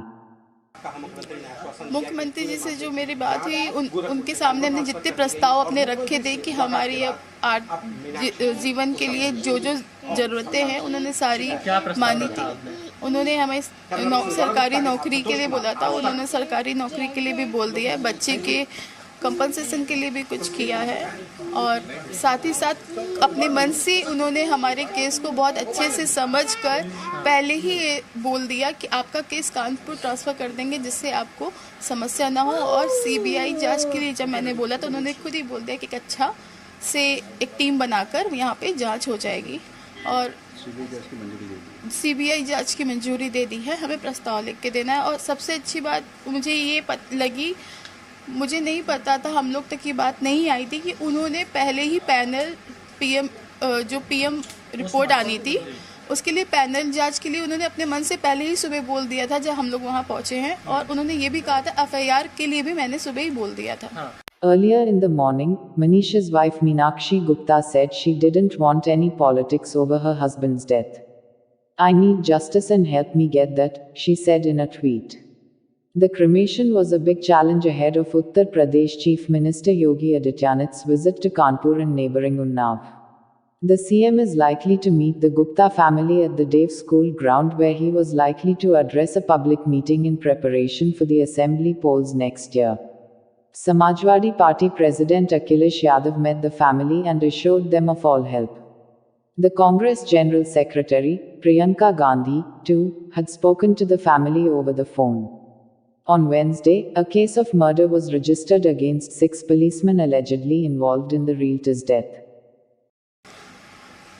हाँ, उन्होंने बोला है कि हम इस case पे ध्यान देंगे और जो भी होगा, जो भी अपराधी उनको सजा मिलेगी। मेरी आगे की मांग कुछ नहीं, उन्होंने सारी मांगें पूरी कर दी हैं, मैं उनसे पूर्ण रूप से संतुष्ट हूँ। बल्कि जो बातें मेरे सामने नहीं थी वो भी सामने आ गई हैं। मैं उनसे पहले भी संतुष्ट थी, अभी भी संतुष्ट हूँ। A top Uttar Pradesh police official on Thursday claimed that Kanpur businessman Manish Gupta died from a head injury caused by a fall as he tried to escape during a police raid at a hotel where he was staying in Gorakhpur. He also said Gupta died at a hospital during treatment. The statement by ADGP Law and Order Prashant Kumar has come at a time when 6 policemen have been booked on the murder charge and CM Yogi Adityanath has said the guilty won't be spared. This is what Gorakhpur SSP had to say about the incident in the beginning. अपराधियों की checking के दौरान थाना रामगढ़ ताल की police एक hotel में गई। वहां पर एक कमरे में 3 युवक संदिग्ध अलग अलग शहरों से आए थे जो ठहरे थे। इस सूचना पर पुलिस ने होटल मैनेजर को साथ में लेकर कमरे की चेकिंग करने गई, जहां पर हड़बड़ाहट में एक युवक की कमरे में गिरने से चोट लग गई। दुर्घटनावश हुई इस घटना से पुलिस ने तत्काल होटल मैनेजर को साथ लेकर युवक को अस्पताल में भर्ती करवाया, जहां पर उसका इलाज हुआ। बीआरडी में दौरान इलाज उस युवक की मृत्यु हो गई। पुलिस ने तत्काल परिजनों को सूचित किया है। शव को मोर्चरी में रखवाया गया है। आगे डॉक्टरों के पैनल से पोस्टमार्टम करवाकर इसमें नियमानुसार कार्रवाई की जाएगी। वहीं होटल के Meanwhile, 6 policemen, including the station house officer of Ramgartal police station, have been suspended, though no arrests have been made so far. A case of murder has also been registered against the 6 policemen. In the unfortunate incident of Gorakhpur that led to the death of a civilian, 6 policemen have been suspended and an FIR has been lodged against them under relevant sections. ADG, DIG, SSP Gorakhpur have been directed to take action against the guilty after the investigation, the Uttar Pradesh police said in a tweet. Manish Gupta told reporters, "The 3 of us were sleeping in our room. Around 12:30 midnight, the doorbell rang. I opened the door and there were 5-7 policemen there along with the boy from the reception. They came inside the room and started asking us for IDs. I showed my ID and then woke up Manish. He asked the cops why we were being troubled this late at night. The cops then started threatening us. He further said, I was slapped by one of the policemen. Some of them had guns. The cops then took me outside. A while later, I saw Manish was being dragged out of the room by the cops and there was blood all over his face." Gorakhpur Superintendent of Police SSP Vipin Tada said, "In this case, we had suspended 6 policemen. Now, on the basis of a complaint by the deceased's family, we have filed a case against the 6 cops." Congress General Secretary Priyanka Gandhi Vadra, Bahujan Samaj Party, BSP Chief Mayawati and Samajwadi Party President Akhilesh Yadav slammed the law and order in the state. The state of jungle law is such under this government that police are soft on criminals and behave barbarously with common people, Priyanka tweeted on Wednesday. In a series of tweets, Mayawati said the incident exposed the BJP government's claims about law and order. Akhilesh Yadav said the incident was an outcome of the police encounter culture that the BJP government gave birth to. He demanded that all the accused are tried for murder. Mayawati has demanded a CBI probe into the case. However, the victims' family members claimed Manish Gupta died after the policeman attacked him. Manish Gupta's wife Meenakshi has also accused the police and hotel staff of a cover-up. उन्होंने बताया था कि कमरे में 6 police वाले आ गए थे और उन्होंने खूब मारा है हम लोग को पहले, फिर मनीष ने कंप्लेन करी अपने भांजे से, तो फिर फ़ोन काट कर फ़ोन लेकर फिर बहुत मारा है और वहीं पे मनीष की मौत हो गई थी. The post-mortem report of the Kanpur businessman revealed 4 serious injury marks on his body, on the right arm, wrist, middle of the head, and eyelid. The report said a 5 × 4 centimeters injury in the middle of Manish's head proved to be fatal. Stick marks were found on his right arm and there were injuries to Gupta's left eyelid. Thank you. Hope you'd find the content informative. Kindly share the video and subscribe to the channel. Do comment to let us know what are the other subjects you'd like us to cover.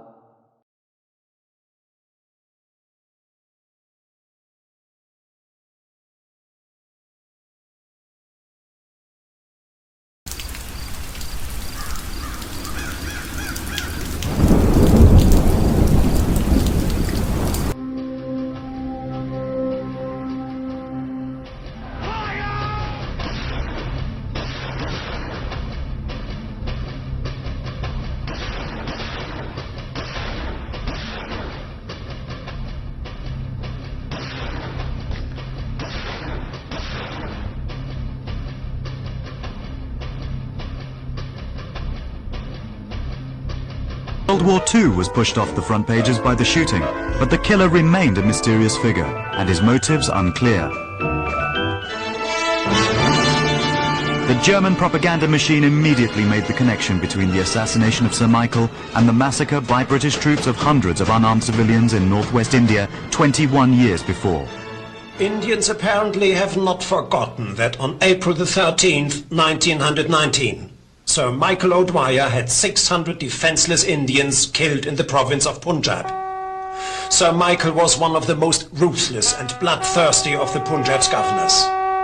This assassination was a vendetta, and a justified one at that.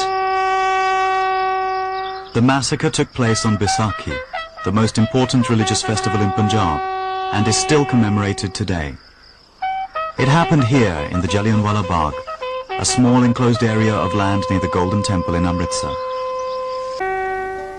Udham Singh shot Sir Michael in revenge for this atrocity. Ram Mohammed Singh Azad, the name he gave to police, symbolized the unity of the major religions of India.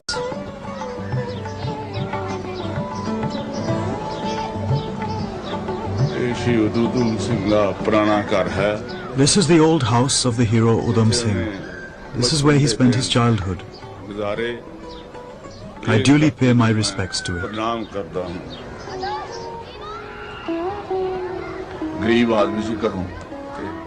It was a very poor household, so it was a struggle financially for them. His mother Narayan Kaur died when he was just 4 years old.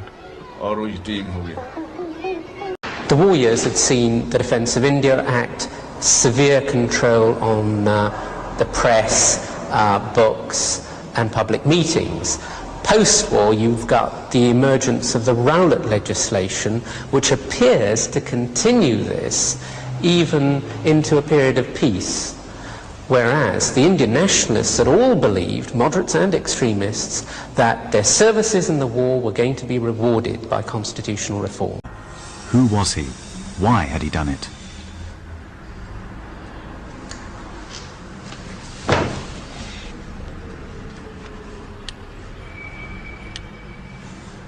In popular culture, Udham Singh is usually known as the person who avenged the Jallianwala Bagh massacre.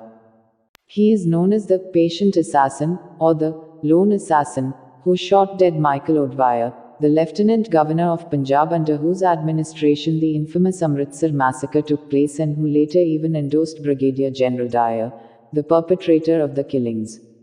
Every year on his birth anniversary and Martyrdom Day, several newspaper columns pay tribute to Udham Singh by focusing on his heroic assassination of O'Dwyer in London. One article written in 2017 was titled, Ghar mein ghuskar marar, to kill someone in their own home, clearly likening Singh's deed to the Indian Army's surgical strikes across the Pakistan border in 2016. In popular accounts, Udham Singh is viewed as a person solely committed to avenge the Jallianwala Bagh massacre, as if his entire life was guided by this single motive. In 2019, London-based journalist Anita Anand published a book on him titled A Patient Assassin that followed a similar narrative. She presented Singh as a colourful, happy-go-lucky figure who bore only a personal grudge towards the British. Undoubtedly, individuals become famous in history through their heroic acts. The name of Udham Singh, like other Indian revolutionary freedom fighters, got etched in public memory because of his heroic action. Like other annually commemorated Indian revolutionaries, Udham Singh too has been reduced to a mere caricature of his actions and emptied of his radical ideology. Such caricaturization has only enabled his appropriation by the Hindutva right, who present themselves as the inheritors of his legacy. Today, Udham Singh has become an icon for different communities. In Britain, he is an important part of the cultural heritage of the Sikh diaspora. In Punjab, he is eulogized as the person who avenged the Jallianwala Bagh massacre, and in recent years, owing to his background, he has also emerged as a champion of the downtrodden castes. In all these imaginations, however, Udham Singh's deed remains front and center, over determining the interpretation of the man. But Singh's heroic act was only the culmination of an intense ideological and political career, one that covered 4 continents and involved at least 2 remarkable organizations, the Ghadar Party and the London-based Indian Workers' Association. Singh was born on December 26, 1899, to a very poor family in the Sangrur district of Punjab. His birth name was Sher Singh. Harnam Kaur, his mother, died at a very young age, and his father, Tehil Singh, decided to migrate to Amritsar to provide better education to his children but passed away soon after reaching there. Singh and his brother were then raised in the central Sikh orphanage of Putligar, but soon his brother also died. As he grew up from his tragic childhood, Singh joined the British Indian Army during the First World War as a manual labourer, serving overseas. It was after his return to India in 1919 that his life as a revolutionary began. In the 2 decades of political activism that followed, activism that spanned 4 continents and more than 20 countries, Singh took on different names and occupations. At one point, he was known as Uda Singh, at another, Frank Brazil. His last nom de guerre was Muhammad Singh Azad, a name he considered a symbol of communal harmony and anti-colonialism. He also worked as an extra in 2 movies, Elephant Boy 1937, based on a story by Rudyard Kipling, and The Four Feathers 1939. A revolutionary career, Udham Singh's lifelong association with the Ghadar Party began in 1919 after he returned from his second stint in the British Indian Army in Mesopotamia. The British had promised land and financial rewards for those joining the army to serve in World War I, but after the war ended, these promises were not fulfilled. Udham Singh, who had initially joined the army in the hope of gaining some of these benefits, felt betrayed. After serving for 2 years, he had merely 200 rupees to his name. This sense of betrayal at the hands of the British, alongside anger at the Jallianwala Bagh massacre, pushed Singh towards Ghadar revolutionaries, who were circulating revolutionary literature in Punjab at the time. He quickly became one of their campaigners, distributing their revolutionary literature throughout Punjab's villages. His campaigns brought him into contact with several radical nationalists like Saifuddin Kichlu and Master Motor Singh, whom he met before going to Uganda to work on the country's railway lines. In East Africa, his contacts with the Ghadarite revolutionaries became more intimate and mature. He again returned to India in 1922 and opened a shop in Amritsar, which became the center of his revolutionary activities. During this time, he also got in touch with the militant Babar Akali movement and began organizing with them. However, it was during his time in the United States that he got deeply involved in the Ghadar movement and became one of its prominent activists. Singh illegally migrated to the US in 1924 via Mexico, eventually settling in San Francisco, the epicenter of the Ghadar movement in North America. As a member of the US-based Ghadar movement, Udham Singh acquainted himself with its literature and traveled across the country on behalf of the party to recruit members and raise funds. As scholar Navjeet Singh notes, it seems likely that Udham Singh was sponsored by the Ghadar party to visit numerous cities in America, to give them a first-hand account of the Jallianwala Bagh massacre, to promote the growth of local branches of the party, and to raise funds. Singh spent some 3 years in the US, working in San Francisco, Detroit, New York, and Chicago. In addition to his involvement with the Ghadar party, Singh also launched his own party, the Azad Party, as an offshoot of the Ghadar movement. The party had the twin objectives of campaigning for Indian freedom and collecting funds for revolutionary groups in India. After his time in the US, Singh enlisted as a carpenter and seaman for an American shipping line under the Puerto Rican nom de guerre of Frank Brazil, and traveled extensively throughout the Mediterranean and Europe. During his extensive travels, he established contacts with Ghadar party branches in Italy, Germany, Poland, Iran, Hong Kong, Japan, Malaysia, and Singapore, among others.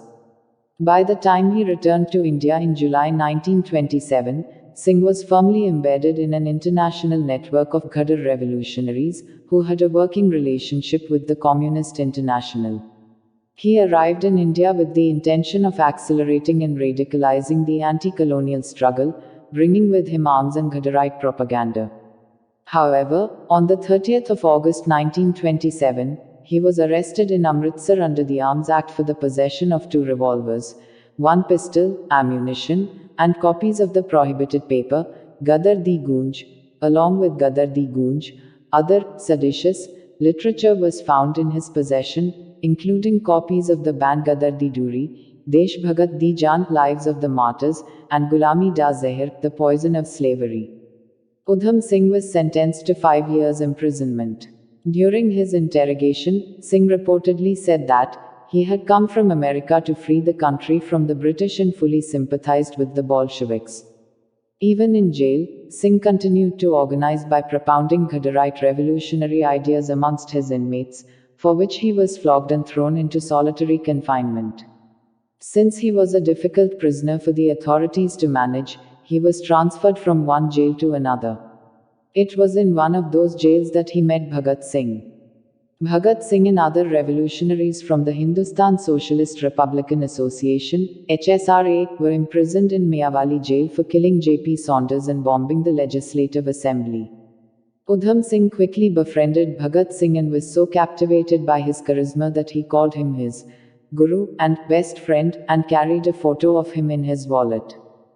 Bhagat Singh's influence on Udham Singh can be gleaned from a letter the latter wrote on March 30, 1940, where he says, "It is since 10 years when my friend Bhagat Singh has left me behind, and I am sure after my death I will see him, as he is waiting for me. It was 23rd when they hanged Bhagat Singh, and I hope they will hang me on the same date as he was." In line with HSRA revolutionaries, Udham Singh too tried to use his trial as a platform to put forward his political and revolutionary ideas and undertook a 40-day-long hunger strike. Some scholars have suggested that Udham Singh's turn to atheism was also inspired by Bhagat Singh. Later, Udham Singh too would shave his beard and cut his hair, both important symbols of the Sikh faith. 2 years after being released from prison in 1931, Udham Singh left for England. During the 7 years he spent there, Udham Singh traveled to countries like Italy, Holland, Poland, Hungary, France, and Germany. From Germany, he even traveled to the Soviet Union. Back then, cities like Berlin and Moscow harbored radical activists fighting for India's independence, and Udham Singh established relations with many of them. Since Udham Singh was not merely sympathetic with the Ghadar party but an active organizer for it, any interpretation of him and his actions must be seen in the broader context of the party's ideology and program. Since its inception in 1913, the Ghadar party believed violence was a legitimate tool of resistance against colonial injustice, and they made several attempts to orchestrate an armed uprising in the subcontinent. The 1917 Bolshevik Revolution inspired their turn towards Marxism. The party consisted largely of subaltern classes and found the Bolshevik project to create a classless society appealing. The party eventually established formal contact with the Communist International and even sent many cadres to Moscow's Communist University of the Toilers of the East to learn socialist theory and revolutionary practice. The party was also inspired by communism's internationalism, sending its cadres to various countries to propagate the cause of Indian independence and mobilize workers and peasants. Udham Singh was deeply embedded in this anti-colonial, internationalist and communist movement. His ideology was shaped by the complex but interrelated influences of the Ghadar Party, the Communist International and the HSRA. A footloose laborer throughout much of his life, Udham Singh was not only a revolutionary, he was also a migrant worker. On the surface, his journey across 4 continents might make it seem like he was a romantic globe-trotting revolutionary from a privileged class background. But, at the base, his travels were actually driven by a struggle for a livelihood, amidst colonial, class and caste oppression. As we mentioned before, Udham Singh was born in a Dalit family and grew up in an orphanage. With no family or community support and deprived of any economic security, he was left to fend for himself from a young age. His movement from the British Indian Army to East Africa and then onward to the US was driven, in essence, by a search for work. During his time in the US, he labored in a Hudson Motorcars garage, in the Harbor Boat Building Company, in the Douglas Aircraft Company and in a Ford assembly line in Detroit.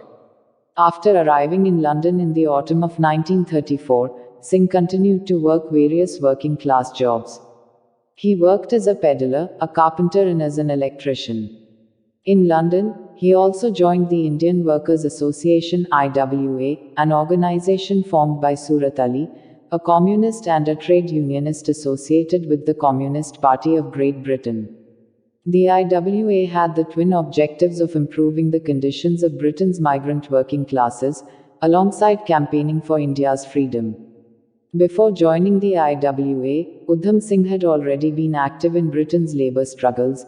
He was an activist with the Electricians' Union and a delegate to local trade councils. In his 20 years of travels across 4 continents and several countries, Singh never kept one job, a consequence of his doubly precarious position as an illegal immigrant and a revolutionary. His deep engagement with working-class politics and commitment to working-class internationalism likely resulted from his own personal experiences of being a migrant worker throughout his life. This personal experience must have convinced him that only an international working-class movement could confront British imperialism and capitalism. Perhaps this is why he joined the IWA instead of the India League, a moderate Congress-linked organization of professional middle-class Indians in Britain. The act, as we said in the beginning, Udham Singh is commonly remembered as the person who went to London with the sole aim of assassinating the culprit behind the Jallianwala Bagh massacre. Scholar Navtej Singh has pointed out 4 problems with this popular argument. First, if Udham Singh wanted to take revenge only on Oudwaya, why did he shoot at Lord Zetland, Lord Leamington and Sir Lewis Dane?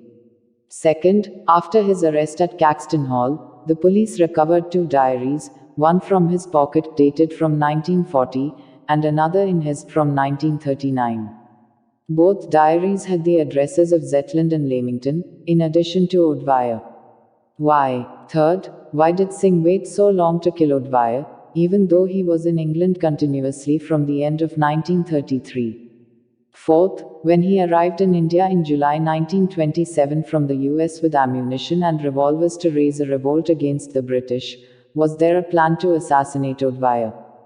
Apart from Michael Oudwaya, the Caxton Hall meeting was attended by Lord Zetland, Secretary of State and former Governor of Bengal, Lord Leamington, former Governor of Bombay, and Sir Lewis Dane, a former Lieutenant Governor of Punjab. Singh fired on all of them as all 3 were representatives of the British Empire. His court statements clearly point out that his action was not simply about revenge, but was part of wider anti-colonial revolutionary politics, one inspired by socialist ideals.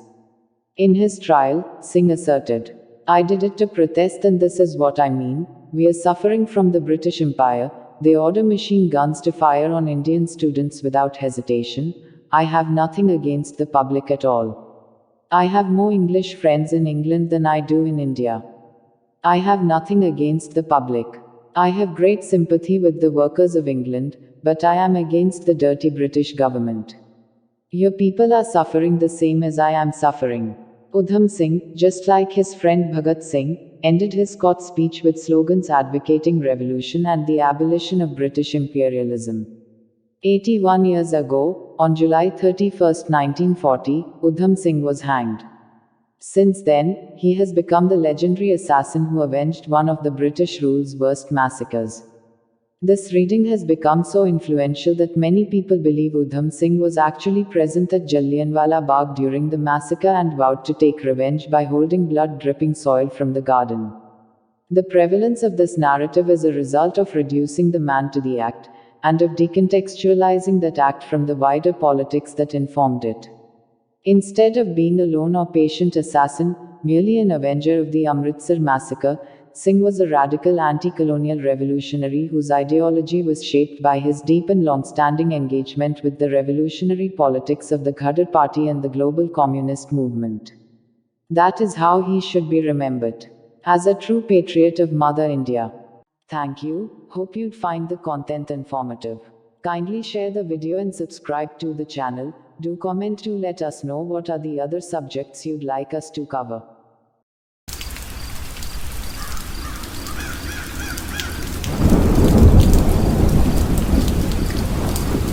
We got a Black Hawk down, we got a Black Hawk down. Super 6-1 is down, we got a bird down in the city. Super 6-1 is on the deck now. You hear the bullets bouncing off of the RPGs would smack it. Bam, bam. It's just crazy. We were getting shot from all over the place. You just hear people saying, I'm hit, and it just kept going. The streets of Somalia. What happened on the streets of Mogadishu is heroism by any definition. It's one of the great feats of arms of the United States Army in modern times. And today, as U.S. Rangers are engaged in perhaps their greatest test in Afghanistan, what did they learn about their own government, about the enemy, and about themselves from the ambush in Mogadishu? General in the vicious civil war that had torn Somalia apart, his ambition now was to unite the country under his own rule. Aidid's authority was absolute and feudal within his main power base in South Mogadishu. October 3, 1993 was a Sunday. 17 helicopters take off from their base at the airport. This raid will take the Rangers into the heart of Aidid's territory. According to an intelligence tip, Aidid is meeting with 20 of his top lieutenants next door to the Olympic Hotel. As they fly to the target, military cameras record the action.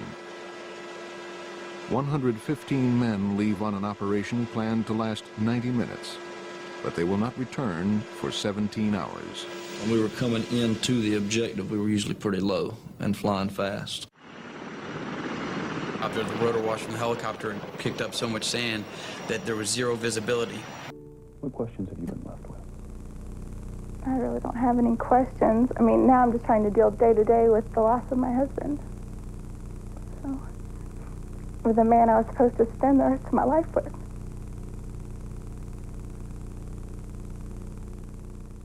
"28 years ago, news flashed across television screens that US troops had engaged in some of the most intense urban combat since Vietnam and suffered more dead and wounded in a matter of hours than recent years of operations combined. The Battle of Mogadishu on October 3 and 4, 1993, in Somalia would later be viewed as a tactical success in which, despite daunting odds and unforeseen mishaps, a force of about 100 Americans held off more than 1,000 enemy who poured streams of small arms and rocket attacks in an intense, coordinated ambush. US forces had arrived in the war-torn country in 1992 on a humanitarian mission to get food to starving people in a city where resources were controlled by various warlords. One of those warlords, General Muhammad Farah Aidid, had directed forces that conducted attacks on UN allies, killing dozens, and also a bombing in August 1993 that killed 4 US military police officers. Those attacks changed the mission, dubbed Operation Gothic Serpent, for Task Force Ranger to begin focusing on raids to capture Ubaid and his top commanders. Those raids, initially the kind soldiers trained for routinely, erupted into a crisis when militiamen downed 2 Black Hawk helicopters using rocket-propelled grenades. The 15-hour battle that ensued left 18 Americans dead and 73 injured. And shocking images of American soldiers dragged through the streets of Mogadishu were seared into the memories of many Americans at home. Let's have a descriptive look at what happened in that infamous battle. In January 1991, Somali President Mohammad Siad Barre was overthrown by a coalition of opposing clans, precipitating the Somali Civil War. The Somali National Army concurrently disbanded, and some former soldiers reconstituted as irregular regional forces or joined the clan militias. The main rebel group in the capital Mogadishu was the United Somali Congress (USC), which later divided into 2 armed factions, one led by Ali Mahdi Mohammed, who became president, and the other by Muhammad Farah Aidid. In total, 4 opposition groups competed for political control: the USC, the Somali Salvation Democratic Front (SSDF), the Somali Patriotic Movement (SPM), and the Somali Democratic Movement (SDM). A ceasefire was agreed to in June 1991, but failed to hold. A 5th group, the Somali National Movement (SNM), declared independence in the northwest portion of Somalia later in June. The SNM renamed this unrecognized territory Somaliland, and selected its leader Abdurrahman Ahmad Ali Toure as president. In September 1991, severe fighting broke out in Mogadishu, which continued in the following months and spread throughout the country, with over 20,000 people killed or injured by the end of the year. These wars led to the destruction of Somalia's agriculture, which in turn led to starvation in large parts of the country. The international community began to send food supplies to halt the starvation, but vast amounts of food were hijacked and brought to local clan leaders, who routinely exchanged it with other countries for weapons. An estimated 80% of the food was stolen. These factors led to even more starvation, from which an estimated 300,000 people died and another 1.5 million people suffered between 1991 and 1992. In July 1992, after a ceasefire between the opposing clan factions, the UN sent 50 military observers to watch the food's distribution. Operation Provide Relief began in August 1992, when US President George H.W. Bush announced that US military transports would support the multinational UN relief effort in Somalia. 10 C-130s and 400 people were deployed to Mombasa, Kenya, airlifting aid to Somalia's remote areas and reducing reliance on truck convoys. The C-130s delivered 48,000 tons of food and medical supplies in 6 months to international humanitarian organizations trying to help Somalia's more than 3 million starving people. When this proved inadequate to stop the massive death and displacement of the Somali people, 500,000 dead and 1.5 million refugees or displaced, the US launched a major coalition operation to assist and protect humanitarian activities in December 1992. This operation, called Operation Restore Hope, saw the US assuming the unified command in accordance with Resolution 794. The U.S. Marine Corps landed the 15th Marine Expeditionary Unit MEUSOC in Mogadishu with elements of 2nd Battalion 9th Marines and 3rd Battalion 11th Marines, secured nearly one-third of the city, the port, and airport facilities within 2 weeks, with the intent to facilitate airlifted humanitarian supplies. Elements of the 2nd Battalion 9th Marines Marine Light Attack Helicopter Squadron 369 of Marine Aircraft Group 39, 3rd Marine Aircraft Wing, Camp Pendleton, 9th Marines, quickly secured routes to Badwa, Baladogal and Kismayo, then were reinforced by the U.S. Army's 10th Mountain Division. On the 3rd of March 1993, UN Secretary-General Boutros Ghali submitted to the UN Security Council his recommendations for effecting the transition from UNITAF to UNOSOM2. He indicated that since Resolution 794's adoption in December 1992, UNITAF's presence and operations had created a positive impact on Somalia's security situation and on the effective delivery of humanitarian assistance. UNITAF deployed 37,000 personnel over 40% of southern and central Somalia. There was still no effective government, police, or national army, resulting in serious security threats to UN personnel. To that end, the Security Council authorized UNOSOM2 to establish a secure environment throughout Somalia, to achieve national reconciliation so as to create a democratic state. At the Conference on National Reconciliation in Somalia, held on 15 March 1993, in Addis Ababa, Ethiopia, all 15 Somali parties agreed to the terms set out to restore peace and democracy. Within a month or so, however, by May 1993, it became clear that, although a signatory to the March Agreement, Muhammad Farah Aidid's faction would not cooperate in the agreement's implementation. Aidid began to broadcast anti-UN propaganda on Radio Mogadishu after believing that the UN was purposefully marginalizing him in an attempt to rebuild Somalia. Lieutenant General Kevik Bir ordered the radio station shut down, in an attempt to quash the beginning of what could turn into a rebellion. Surveillance spies throughout UNOSOMII's headquarters likely led to the uncovering of the UN's plan. On 5 June 1993, Aidid ordered SN a militia to attack a Pakistani force that had been tasked with the inspection of an arms cache located at the radio station, possibly out of fear that this was a task force sent to shut down the broadcast. The result was 24 dead and 57 wounded Pakistani troops, as well as 1 wounded Italian and 3 wounded American soldiers.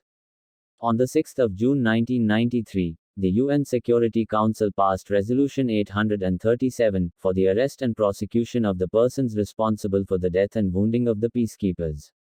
On 12 June, US troops started attacking targets in Mogadishu in hopes of finding Aidid, a campaign which lasted until 16 June. On 17 June, a $25,000 warrant was issued by Admiral Jonathan Howe for information leading to Aidid's arrest, but he was never captured. Howe also requested a rescue force after the Pakistanis' deaths. On 12 July 1993, a US-led operation led to the event Somalis call Bloody Monday. As part of the campaign to find or kill Aidid, American forces attacked a house in Mogadishu after being tipped off by an undercover operative that Aidid would be there at a meeting with tribal leaders. At 10:18 in the morning, American Cobra attack helicopters launched TOW missiles and 20mm caliber cannon fire at the structure. The inhabitants of the house, and their reason for being there, is disputed. American forces claimed that it was a meeting of a war council, and that their mission was a success. According to American war correspondent Scott Peterson, a group of Somali elders had gathered at a house to discuss a way to make peace to end the violence between Somali militias and the UN forces. The gathering had been publicized in Somali newspapers the day before the attack as a peace gathering. Regardless of the true purpose of the meeting, the attack was perceived as a very aggressive action by a country not actively at war with Somalia, and caused most Somalis to lose trust in the United States. According to a Somali survivor, American ground troops killed 15 survivors at close range with pistols, a charge American commanders deny.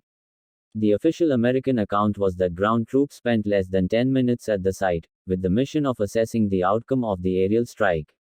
According to the International Committee of the Red Cross, there were 54 dead Somalis and 161 wounded. Somali forces claim more casualties, American forces claim less casualties.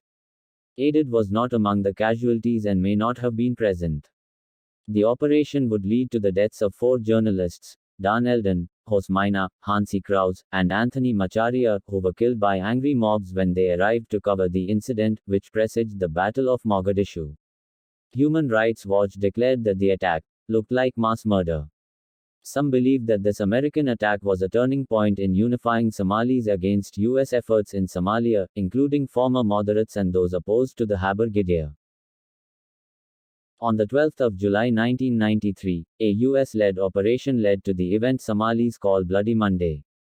As part of the campaign to find or kill Aidid, American forces attacked a house in Mogadishu after being tipped off by an undercover operative that Aidid would be there at a meeting with tribal leaders. At 10:18 in the morning, American Cobra attack helicopters launched TOW missiles and 20mm caliber cannon fire at the structure. The inhabitants of the house, and their reason for being there, is disputed. American forces claimed that it was a meeting of a war council, and that their mission was a success. According to American war correspondent Scott Peterson, a group of Somali elders had gathered at a house to discuss a way to make peace to end the violence between Somali militias and the UN forces. The gathering had been publicized in Somali newspapers the day before the attack as a peace gathering. Regardless of the true purpose of the meeting, the attack was perceived as a very aggressive action by a country not actively at war with Somalia, and caused most Somalis to lose trust in the United States. According to a Somali survivor, American ground troops killed 15 survivors at close range with pistols, a charge American commanders deny. The official American account was that ground troops spent less than 10 minutes at the site, with the mission of assessing the outcome of the aerial strike. According to the International Committee of the Red Cross, there were 54 dead Somalis and 161 wounded. Somali forces claim more casualties, American forces claim less casualties. Aidid was not among the casualties and may not have been present. The operation would lead to the deaths of 4 journalists, Dan Eldon, Hosmaina, Hansi Kraus, and Anthony Macharia, who were killed by angry mobs when they arrived to cover the incident, which presaged the Battle of Mogadishu. Human Rights Watch declared that the attack looked like mass murder. Some believe that this American attack was a turning point in unifying Somalis against U.S. efforts in Somalia, including former moderates and those opposed to the Haber Gideon. On the 8th of August 1993, Aidid's militia detonated a remote-controlled bomb against a U.S. military vehicle, killing 4 soldiers. 2 weeks later, another bomb injured 7 more. In response, U.S. President Bill Clinton approved the proposal to deploy a special task force composed of elite special forces units, including 400 Army Rangers and Delta Force operators. On the 22nd of August 1993, the unit deployed to Somalia under the command of Major General William F. Garrison, commander of the Special Multidisciplinary Joint Special Operations Command at the time.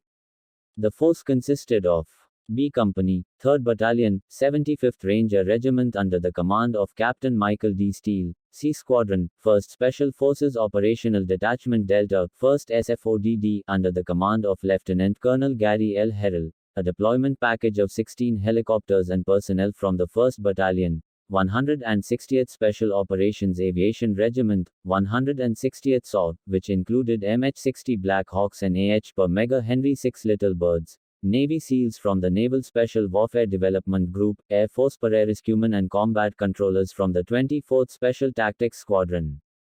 On the 25th of September 1993, a week before the battle, Aidid supporters used an RPG to shoot down a Black Hawk near the new port in Mogadishu. It had been assigned to the 101st Airborne Division and all 3 crew members were killed. It was the first time a helicopter had been downed in Mogadishu, and the event was a huge psychological victory for the SNA. The size and organizational structure of the Somali militia forces involved in the battle are not known in detail. In all, between 2,000 and 4,000 regular faction members are believed to have participated, almost all of whom belonged to Aidid's Somali National Alliance. They drew largely from his Haber Gideon Hawiye clan, who battled U.S. troops starting the 12th of July 1993. The Somali National Alliance, SNA, was formed the 14th of August 1992. It began as the United Somali Congress, USC, under Aidid's leadership. At the time of Operation Gothic Serpent, the SNA was composed of Colonel Omar Guess Somali Patriotic Movement, the Somali Democratic Movement, the combined Dijal and Mirifla clans, the Haber Gideon of the United Somali Congress headed by Aidid, and the newly established Southern Somali National Movement. After formation, the SNA immediately staged an assault against the militia of the Hawadal Hawiye clan, who controlled the Mogadishu port area. As a result, the Hawadal Hawiye were pushed out of the area, and Aidid's forces took control. On the 3rd of October 1993, Special Operations Forces consisting of Bravo Company 3rd Battalion, the 75th Ranger Regiment, the 1st Special Forces Operational Detachment Delta, and the 160th Aviation Battalion, attempted to capture Aidid's Foreign Minister, Omar Salad Elmim, and his top political advisor, Muhammad Hassan Awale. The plan was that Delta operators would assault the target building using MH-6 Little Bird helicopters, and secure the targets inside the building. 4 Ranger Chalks under Captain Michael D. Steele's command would fast rope down from hovering MH-60L Black Hawks. Rangers would create a 4-corner defensive perimeter around the target building to isolate it and ensure that no enemy could get in or out. A column of 9 HMMWVs, high mobility multipurpose wheeled vehicle, and 3 M939 5-ton trucks under Lieutenant Colonel Danny McKnight's command would arrive at the building to take the entire assault team and their prisoners back to base. The entire operation was estimated to take no longer than 30 minutes. The ground extraction convoy was supposed to reach the captive targets a few minutes after the operation's beginning, but it ran into delays. Somali citizens and local militia formed barricades along Mogadishu streets with rocks, wreckage, rubbish and burning tires, blocking the convoy from reaching the rangers and their captives. Aided militiamen with megaphones started shouting, "Come out and defend your homes." At 1350, Task Force Ranger analysts received intelligence of Salad's location.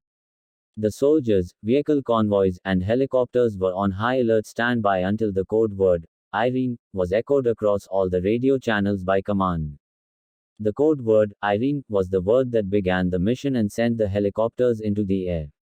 At 1542, the MH-6 assault Little Birds carrying the Delta operators hit the target, the wave of dust becoming so bad that one was forced to go around again and land out of position. Next, the 2 Black Hawks carrying the 2nd Delta assault team led by Delta officer Captain Austin S. Miller came into position and dropped their teams as the 4 Ranger Chalks prepared to rope onto the 4 corners surrounding the target building. Chalk 4 being carried by Black Hawk Super 67, piloted by CW3 Jeff Nicklaus, was accidentally put a block north of their intended point. Declining the pilot's offer to move them back down due to the time it would take to do so, leaving the helicopter too exposed, Chalk 4 intended to move down to the planned position, but intense ground fire prevented them from doing so. The ground convoy arrived 10 minutes later near the Olympic Hotel target building 02 degrees 03, 01.6, and 45 degrees 19 minutes 28.6 seconds east and waited for Delta and Rangers to complete their mission. During the operation's first moments, Private First Class Todd Blackburn fell while fast roping from Super 67 while it hovered 70 feet 21 meters above the streets. Blackburn suffered numerous head injuries and required evacuation by Sergeant Jeff Strucker's column of 3 Humvees. While taking Blackburn back to base, Sergeant Dominic Pilla, assigned to Strucker's Humvee, was killed instantly when a bullet struck his head. The Humvee column arrived back at base, full of bullet holes and emitting smoke from the damage. At about 1620, one of the Black Hawks, Super 61, piloted by CW3 Cliff, Elvis, Walcott and CW3 Donovan, Bull, Briley, was shot down by an RPG-7.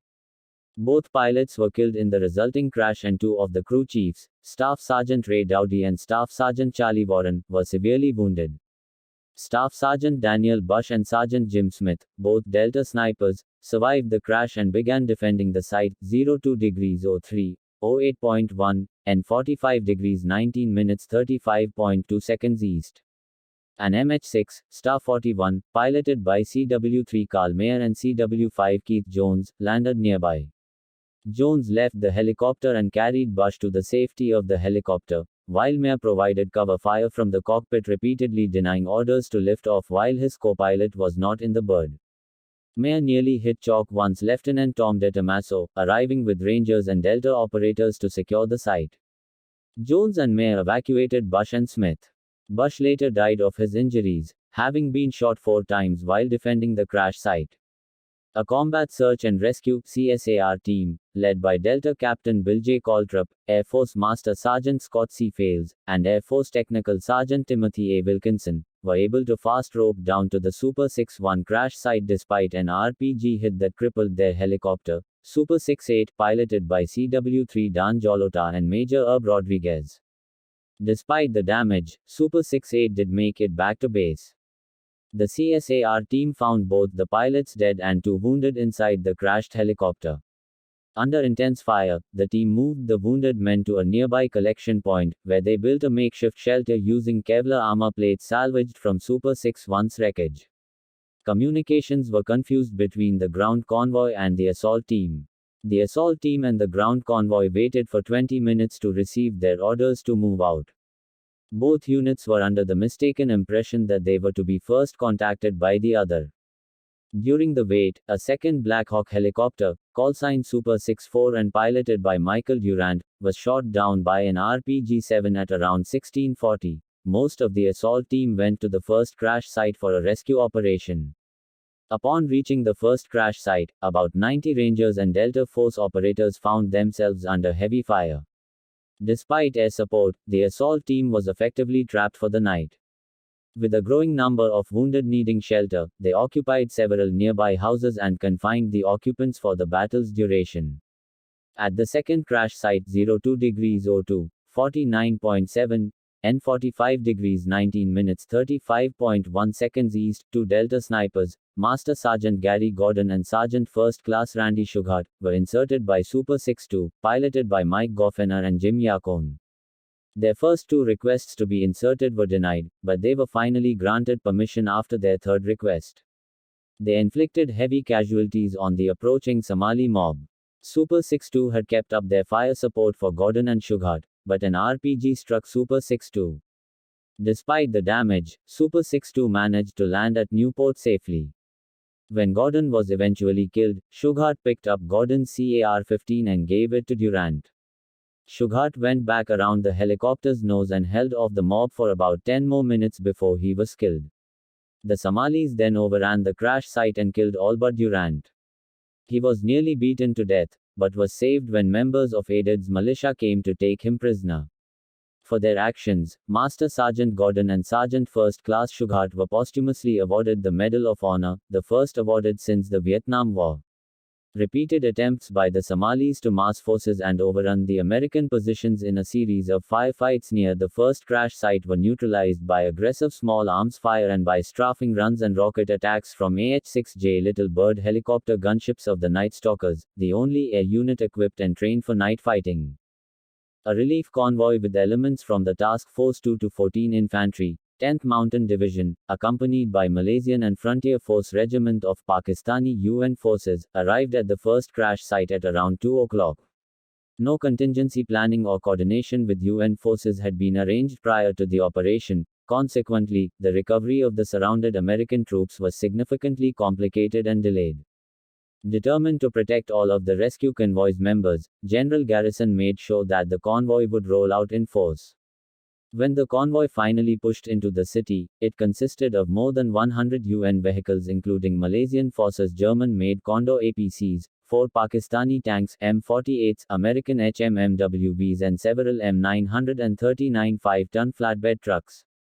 This 2-mile-long column was supported by several other Black Hawks and Cobra assault helicopters stationed with the 10th Mountain Division. Meanwhile, Task Force Rangers, Little Birds, continued their defense of Super 6-1's downed crew and rescuers. The American assault force sustained heavy casualties, including several killed, and a Malaysian soldier died when an RPG hit his Condor vehicle. 7 Malaysians and 2 Pakistanis were wounded. The battle was over by 6:30 on Monday, the 4th of October. US forces were finally evacuated to the UN base by the armored convoy. While leaving the crash site, a group of Rangers and Delta operators led by SSG John R. Dicus realized that there was no room left in the vehicles for them and were forced to depart the city on foot to a rendezvous point on National Street.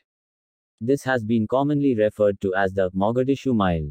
In all, 19 US soldiers were killed in action during the battle or shortly after, and another 73 were wounded in action.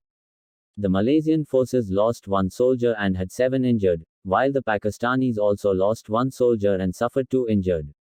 Somali casualties were heavy, with estimates of fatalities ranging from 315 to over 2,000 combatants. The Somali casualties were a mixture of militiamen and local civilians. Somali civilians suffered heavy casualties due to the dense urban character of that portion of Mogadishu.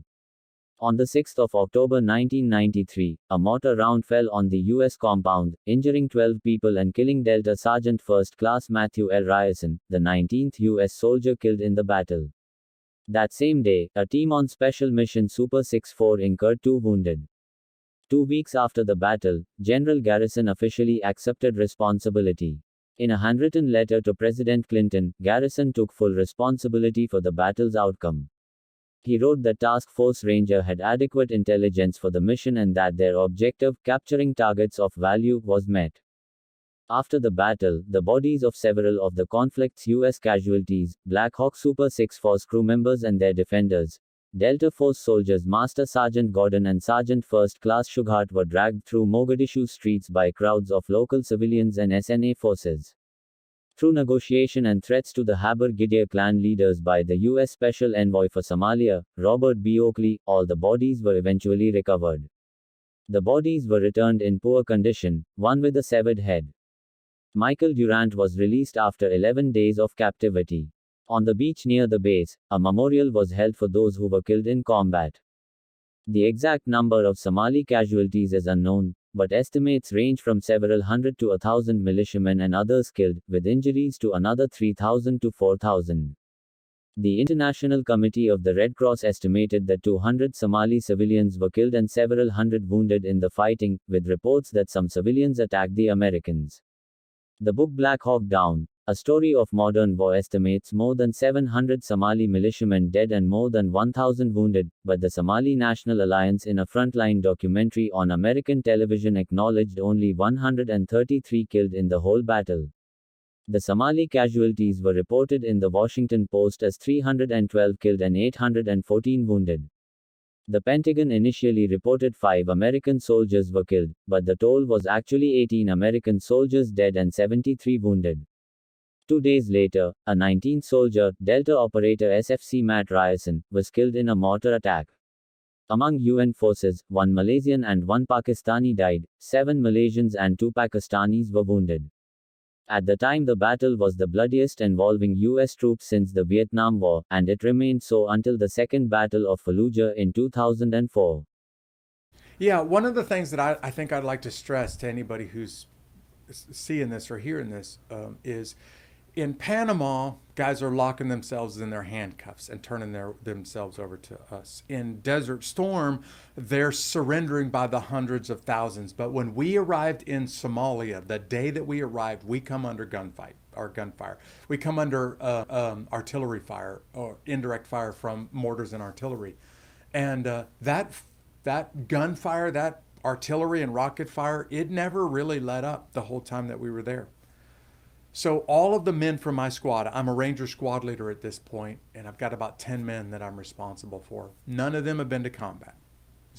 I'm one of those old timers now at 24 years old with a lot of combat experience. And the day that we arrived, let my soldiers know, like, this is an enemy that is willing to fight, unlike what we experienced in Kuwait or in Panama. These guys are willing to fight, and it looks like these guys are willing to die for what they believe in, I guess. There is more to it than that. I mean, certainly there were drugs involved, and the distribution of drugs made guys willing to go do something that's really illogical. It doesn't make sense because they were all hopped up on this African drug called khat. But they were willing to fight for more drugs and willing to kill or die for more drugs. So they became a pretty lethal force. Like, I really got to give credit to these Somali gunmen for the courage that they had. And that was the entire time that we were there. There really wasn't a night that we didn't come under some kind of enemy attack the entire time that we were there. So by the time we get to October 3rd, and we're going into the very heart of the ID'd part of town. This is like kicking a hornet's nest, and you know it's going to be bad. We just didn't know how bad is it going to be. And our intelligence was pretty good, but there's no way to determine how many bad guys are in there. Could be 200, could be 2,000, could be 20,000. We don't know.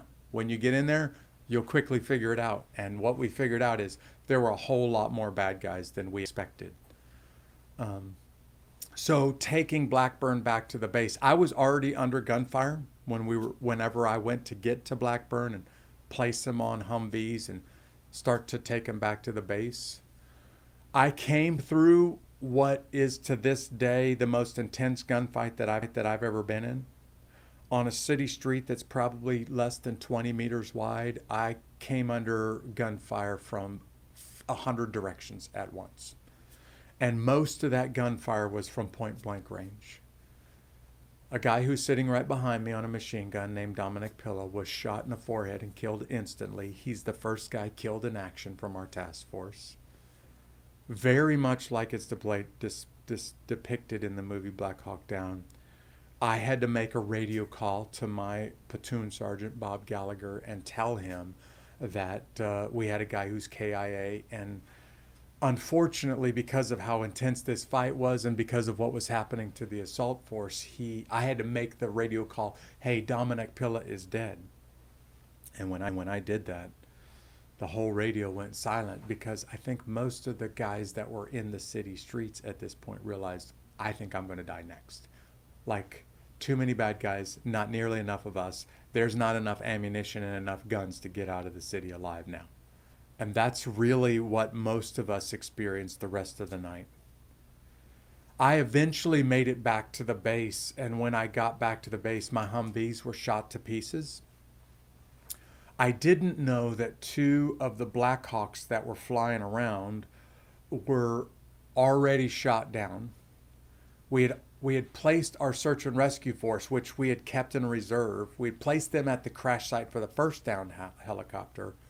When the second helicopter went down, now we don't have anybody left to go send out there. So as soon as I got back to the base, dropping off Todd Blackburn, and vehicles shot to pieces, and Dominic Pilla's already dead, my platoon leader dispatched me to go right back out there and to go to the Mike Durant crash site. In a national security policy review session held in the White House on the 6th of October 1993, U.S. President Bill Clinton directed the acting chairman of the Joint Chiefs of Staff, Admiral David A. Jeremiah, to stop all actions by U.S. forces against aided except those required in self-defense. He reappointed Ambassador Robert B. Oakley as special envoy to Somalia in an attempt to broker a peace settlement, and then announced that all U.S. forces would withdraw from Somalia no later than the 31st of March 1994. On the 15th of December 1993, U.S. Secretary of Defense Les Aspin stepped down, taking much of the blame for his decision to refuse requests for tanks and armored vehicles in support of the mission. Garrison would write, however, that Aspin was not to blame for the events in Mogadishu. It's also since been noted that the equipment may not have arrived in time to make a difference. A few hundred U.S. Marines remained offshore to assist with any non-combatant evacuation mission that might occur regarding the 1,000-plus U.S. civilians and military advisors remaining as part of the U.S. liaison mission. The Ready Battalion of the 24th Infantry Division, 1-64 Armor, composed 1,300 troops of Task Force Rogue, including the bulk of 1-64 Armor and infantry troops from her sister battalion 3-15 Infantry. This was the first time M1 Abrams tanks were delivered by air, using the C-5 Galaxies, which delivered 18 M1 tanks and 44 Bradley infantry vehicles, while the balance of Task Force Rogue's equipment and vehicles were delivered via a roll-on, roll-off ship sent from Fort Stewart, Garden City, Georgia, to Mogadishu to provide armored support for U.S. forces. On the 4th of February 1994, the UN Security Council passed Resolution 897, which set a process for completing the UNOSOM-2 mission by March 1995, with the withdrawal of UN troops from Somalia at that time. In August 1994, the UN requested that the US lead a coalition to aid in the final withdrawal of the UNOSOM-2 forces from Somalia. On the 16th of December 1994, Operation United Shield was approved by President Clinton and launched on the 14th of January 1995. On the 7th of February 1995, the Operation United Shield multinational fleet arrived and began the withdrawal of UNOSOM-II's forces. On the 6th of March 1995, all of the remaining UN troops were withdrawn, ending UNOSOM-2. The United Nations' 3 consecutive humanitarian missions in Somalia, UNOSOM-I 1992, UNITAF 1990-1993, UNISOM-2 1993-1995, were seen by many as a failure, and the evolving civil war that began in 1986 continues as of 2020. The Clinton administration in particular endured considerable criticism for the operation's outcome. The main elements of the criticism surround the administration's decision to leave the region before completing the operation's humanitarian and security objectives, the perceived failure to recognize the threat Al-Qaeda elements posed in the region, and the threat against U.S. security interests at home. Critics claim that Osama bin Laden and other members of Al-Qaeda provided support and training to Mohammad Farah-aided forces. Osama bin Laden even denigrated the administration's decision to prematurely depart the region, stating that it displayed the weakness, feebleness, and cowardliness of the U.S. soldier. The loss of U.S. military personnel during the Battle of Mogadishu and television images of American soldiers being dragged through the streets by Somalis evoked public outcry. The Clinton administration responded by scaling down U.S. humanitarian efforts in the region. On the 26th of September 2006, in an interview on Fox News with Chris Wallace, former President Bill Clinton gave his version of events surrounding the mission in Somalia. Clinton defended his exit strategy for U.S. forces and denied that the departure was premature. He said he had resisted calls from conservative Republicans for an immediate departure. Conservative Republicans were all trying to get me to withdraw from Somalia in 1993, the next day after we were involved in Black Hawk Down, and I refused to do it and stayed 6 months and had an orderly transfer to the United Nations. Clinton's remarks would suggest the U.S. was not deterred from pursuing their humanitarian goals because of the loss of U.S. forces during the battle. In the same interview, he stated that, at the time, there was not a living soul in the world who thought that Osama bin Laden had anything to do with Black Hawk Down or was paying any attention to it or even knew Al-Qaeda was a growing concern in October of 93, and that the mission was strictly humanitarian. Fear of a repeat of the events in Somalia shaped U.S. policy in subsequent years, with many commentators identifying the Battle of Mogadishu's graphic consequences as the key reason behind the U.S.'s failure to intervene in later conflicts such as the Rwandan genocide of 1994. According to the U.S.'s former Deputy Special Envoy to Somalia, Walter Clark, the ghosts of Somalia continue to haunt U.S. policy. A lack of response in Rwanda was a fear of getting involved in something like a Somalia all over again. Likewise, during the Iraq War, when 4 American contractors were killed in the city of Fallujah, then dragged through the streets and desecrated by an angry mob, direct comparisons by the American media to the Battle of Mogadishu led to the First Battle of Fallujah.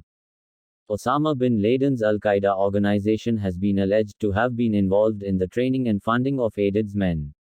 In his book Holy War, 2001, CNN reporter Peter Bergen interviewed bin Laden, who affirmed these allegations.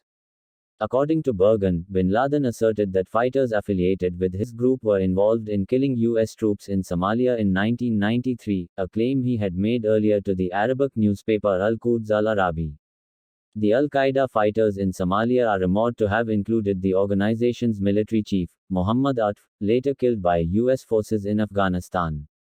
Another Al-Qaeda operative who was present at the battle was Zakaria al-Tunisi, who allegedly fired an RPG that downed one of the Black Hawk helicopters. He was later killed by an airstrike in Afghanistan in November 2001.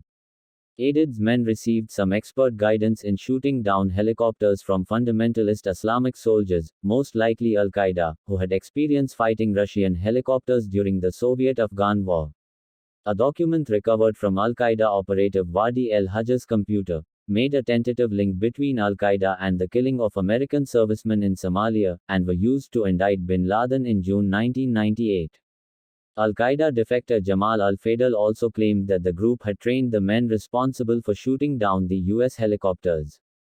4.5 years after the Battle of Mogadishu, in an interview in May 1998, bin Laden disparaged the withdrawal of U.S. troops from Somalia. While he had previously claimed responsibility for the ambush, bin Laden denied having orchestrated the attack on the U.S. soldiers in Mogadishu but expressed delight at their deaths in battle against Somali fighters.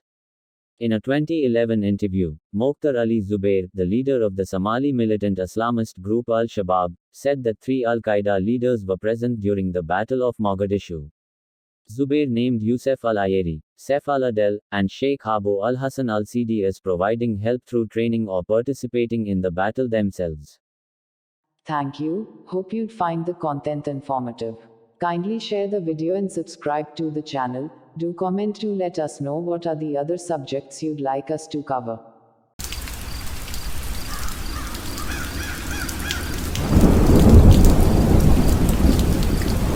Raman Raghav will always be a very prominent part of India's criminal history, but his story of terror and insensibility precedes his reputation. Mumbai, the city that never sleeps, was once put to bed early. The slum dwellers, who didn't hesitate in bedding the pavement, were once made to go into hiding. Mumbai police, who grabbed the underworld by the throat, once fell short of hands to piece this puzzle together. All because there was once a bewildered soul that inhabited the land of dreams and hopes. Raghav went on a killing spree for over 3 years. The first round of murders took place 1965 and 1966 when 19 people were attacked. Then a second round of killings took place in 1968. Sindhi was caught by Maharashtra police on the 27th of September. Raghav was diagnosed with chronic paranoid schizophrenia. There was a world that existed in his head. He believed India was being controlled simultaneously by a Congress British Akbar government that was out to get him, and he had to fight these people. He also believed that he was being forced into homosexuality and he had to somehow prevent this by killing people. At the same time, he was, as Vasan Bala points out, a kind of scavenging killer. He killed poor, vulnerable people, most of whom were sleeping when he attacked them. He stole a few paise and useless odds and ends after he did the killings.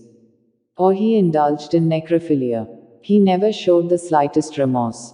A series of murders occurred on the outskirts of Mumbai in August 1968. Pavement and slum dwellers were bludgeoned to death while they slept. All the murders took place at night and were committed using a hard, blunt object. A similar series of murders had taken place a few years earlier in 1965 and 66 in the eastern suburbs of Mumbai.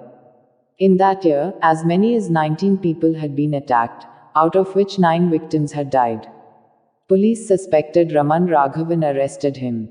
A homeless man, he had past mentions in the police files, and spent 5 years in prison for robbery. As no solid evidence could be found against him for the new set of crimes, the police let him go. When the killer struck again in 1968, the police launched a manhunt for him. Ramakant Kulkarni, then the Deputy Commissioner of Police CID Crime, took over the investigation and spearheaded a massive combing operation in the city. In this attempt, the police were successful in arresting him. In his confession, he admitted that he had murdered 41 people in 1966 along the GIP line and almost a dozen in 1968 in the suburbs. However, it is likely that he killed many more. There was widespread public anxiety and panic in Mumbai. Inhabitants of slums and apartments dreaded sleeping out in the open or with open windows and balconies. Sub-Inspector of Police Alex File, who recognized Raghav from obtained reports and descriptions from those who had seen him. File, who searched for him and detained him with the help of 2 respectable witnesses from the area. He claimed to be Raman Raghav, but old records disclosed that he had several aliases including Sindhi Tilvai, Anna, Thambi, and Veluswamy. The bush shirt and the khaki shorts that he had been wearing were bloodstained and his shoes were extremely muddy. His fingerprints matched with those on record and confirmed that he was Raman Raghav alias Sindhi Dilwai. He was arrested under Section 302 Indian Penal Code on charge of murder of 2 persons at Chinchavli village, Malad, Greater Bombay. It is not every form of insanity, loosely so called, that is recognized by law as sufficient excuses to come within the protection of Section 84 of the IPC if, despite the state of mind of the accused which Dr. Patkar found on the day on which he examined him and assuming that the state of mind had set in by the day on which the incident took place. The accused was capable of knowing the nature of his act, and after the knowing the nature of his act he was also capable of knowing that what he was doing was either wrong or contrary to law. Then naturally the accused would not get the benefit of Section 84 of the IPC. The medical board, after examining Raman Raghav, came to conclusions summarized in the order dated July 3, 1970 of Palekar, J. and Kania, J. as follows. 1. Sindhi Dilwai alias Raman Raghav, prisoner, is of unsound mind. He is suffering from a psychosis called chronic paranoid schizophrenia or paraphrenia, the latter being an old term for chronic paranoid schizophrenia plus auditory hallucinations. He is dangerous to the society and hence certifiably insane.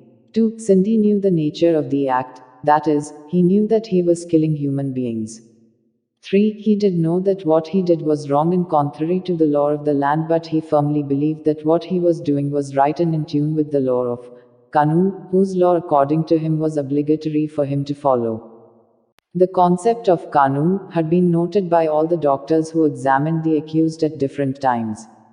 If from this it could be said that, in all probability, the accused believed in the might or power of a force called Kanu, about which he had auditory hallucinations, then, naturally, it was inferred that the accused did not know that what he was doing was wrong. He was, at any rate, incapable of knowing that what he was doing was wrong. Under this observation of the medical board, he was clearly covered by the provisions of Section 84 of the IPC, but Bombay High Court discredited the observations by the clinical experts and ruled that the accused could not be excused under the provisions of Section 84, mainly due to the reason that although the accused may not have understood the grave nature of his act or that his acts were wrong, he clearly understood it to be contrary to the law, taking in view of the fact that he hid the weapon of offense in a place fairly remote from the scene of offense. Hence, the conviction under Section 302 Indian Penal Code by the Additional Sessions Court was upheld and thereby affirmed. The sentence of death awarded by the learned trial judge was set aside and it was substituted by a sentence of imprisonment for life under Section 354(5) of the Code of Criminal Procedure, 1973, which gives the convicting judge, on a murder charge, a discretion to choose between capital sentence and life term. The preliminary trial was held in the Court of Additional Chief Presidency Magistrate. For a long time, Raghav refused to answer questions. However, he began to answer their questions after the police fulfilled his request for dishes of chicken to eat. He then gave a detailed statement, describing his weapon, and his modus operandi. After this, the case was committed to Sessions Court, Mumbai.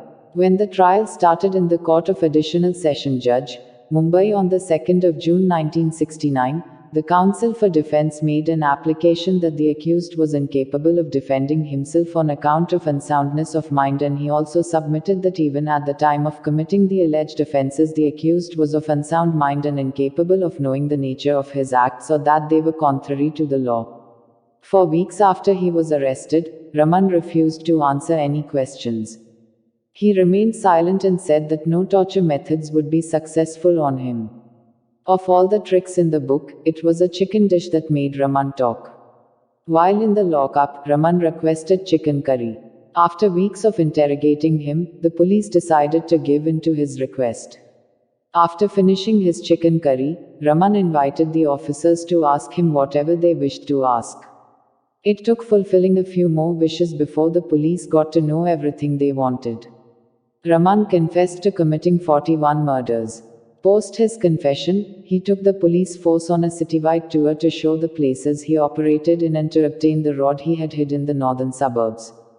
The accused was therefore sent to the police surgeon, Mumbai, who observed him from the 28th of June 1969 to the 23rd of July 1969 and opined that the accused is neither suffering from psychosis nor mentally retarded. His memory is sound, his intelligence average, and he is aware of the nature and purpose of his acts. He is able to understand the nature and object of the proceedings against him and is not certifiably insane. With this medical opinion, the trial proceeded. The accused pleaded guilty. During the trial, a psychiatrist of Nair Hospital, Mumbai, was cited as a defense witness. He had interviewed the accused in Arthur Road Prison on the 5th of August 1969 and gave evidence that the accused was suffering from chronic paranoid schizophrenia for a long time and was therefore unable to understand that his actions were contrary to law. In defense, it was said, the accused did commit the act of killing with which he is charged. He knew the nature of the act, viz., killing human beings, but did not know whether it was wrong or contrary to law. The Additional Sessions Judge, Mumbai, held the accused guilty of the charge of murder and sentenced him to death. Raman declined to appeal. Before confirming the sentence, the High Court of Mumbai ordered that the Surgeon General of Mumbai should constitute a special medical board of 3 psychiatrists to determine whether the accused was of unsound mind and, secondly, whether in consequence of his unsoundness of mind, he was incapable of making his defense. The members of the Special Medical Board interviewed Raman on 5 occasions for about 2 hours each time.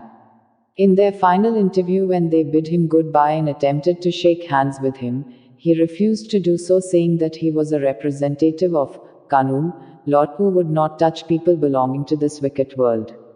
The examination report was as follows. Details about childhood history are not available. No reliable history about mental illness in his family is obtainable. According to the data available, he was always in the habit of stealing ever since he was a child. He hardly had any school education. He was known to be reclusive. Since his return from Pune in 1968, he had been living in jungles outside the suburbs of Mumbai. X-rays of skull, routine blood examination, serological tests for syphilis, cerebrospinal fluid examination including tests for syphilis, urine and stool examination and EEG examination were non-contributory. He was of average intelligence and there is no organic disease to account for his mental condition. Throughout the 5 interviews he showed ideas of reference and fixed and systematized delusions of persecution and grandeur. The delusions which the accused experienced were as follows: that there are 2 distinct worlds, the world of Kanun and this world in which he lived. A fixed and unshakable belief that people were trying to change his sex, but that they are not successful, because he was a representative of Kanun. A fixed and unshakable belief that he is a power or Shakti. A firm belief that other people are trying to put homosexual temptations in his way so that he may succumb and get converted to a woman. That homosexual intercourse would convert him into a woman. That he was 101% man. He kept on repeating this. A belief that the government brought him to Mumbai to commit thefts and made him commit criminal acts. An unshakable belief that there are 3 governments in the country, the Akbar government, the British government, and the Congress government, and that these governments are trying to persecute him and put temptations before him. Raghav's sentence was reduced to life imprisonment because he was found to be incurably mentally ill. He was lodged at Erwada Central Jail, Pune, and was under treatment at the Central Institute of Mental Health and Research. When a panel of doctors who examined him at the directive of the High Court found that he would never be cured, the High Court reduced his sentence to life imprisonment in its judgment of the 4th of August 1987. A few years later, in 1995, Raghav died at Sassoon Hospital. He had been suffering from kidney failure. Thank you. Hope you'd find the content informative. Kindly share the video and subscribe to the channel. Do comment to let us know what are the other subjects you'd like us to cover.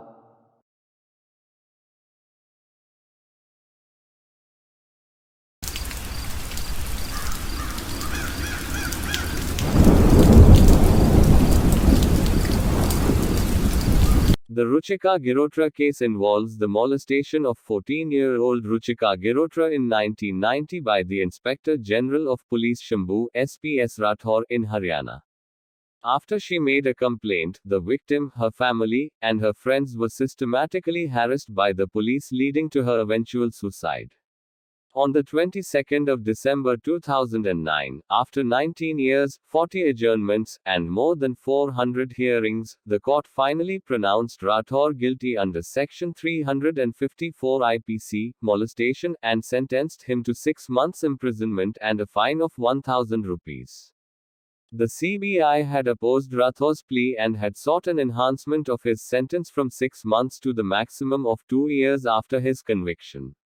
Rejecting his appeal against his conviction by a Central Bureau of Investigation (CBI) Special Court, Chandigarh District Court on the 25th of May sentenced the disgraced former police official to 1.5 years of rigorous imprisonment, enhancing his earlier 6-month sentence, and immediately taken into custody and taken to the Burail prison.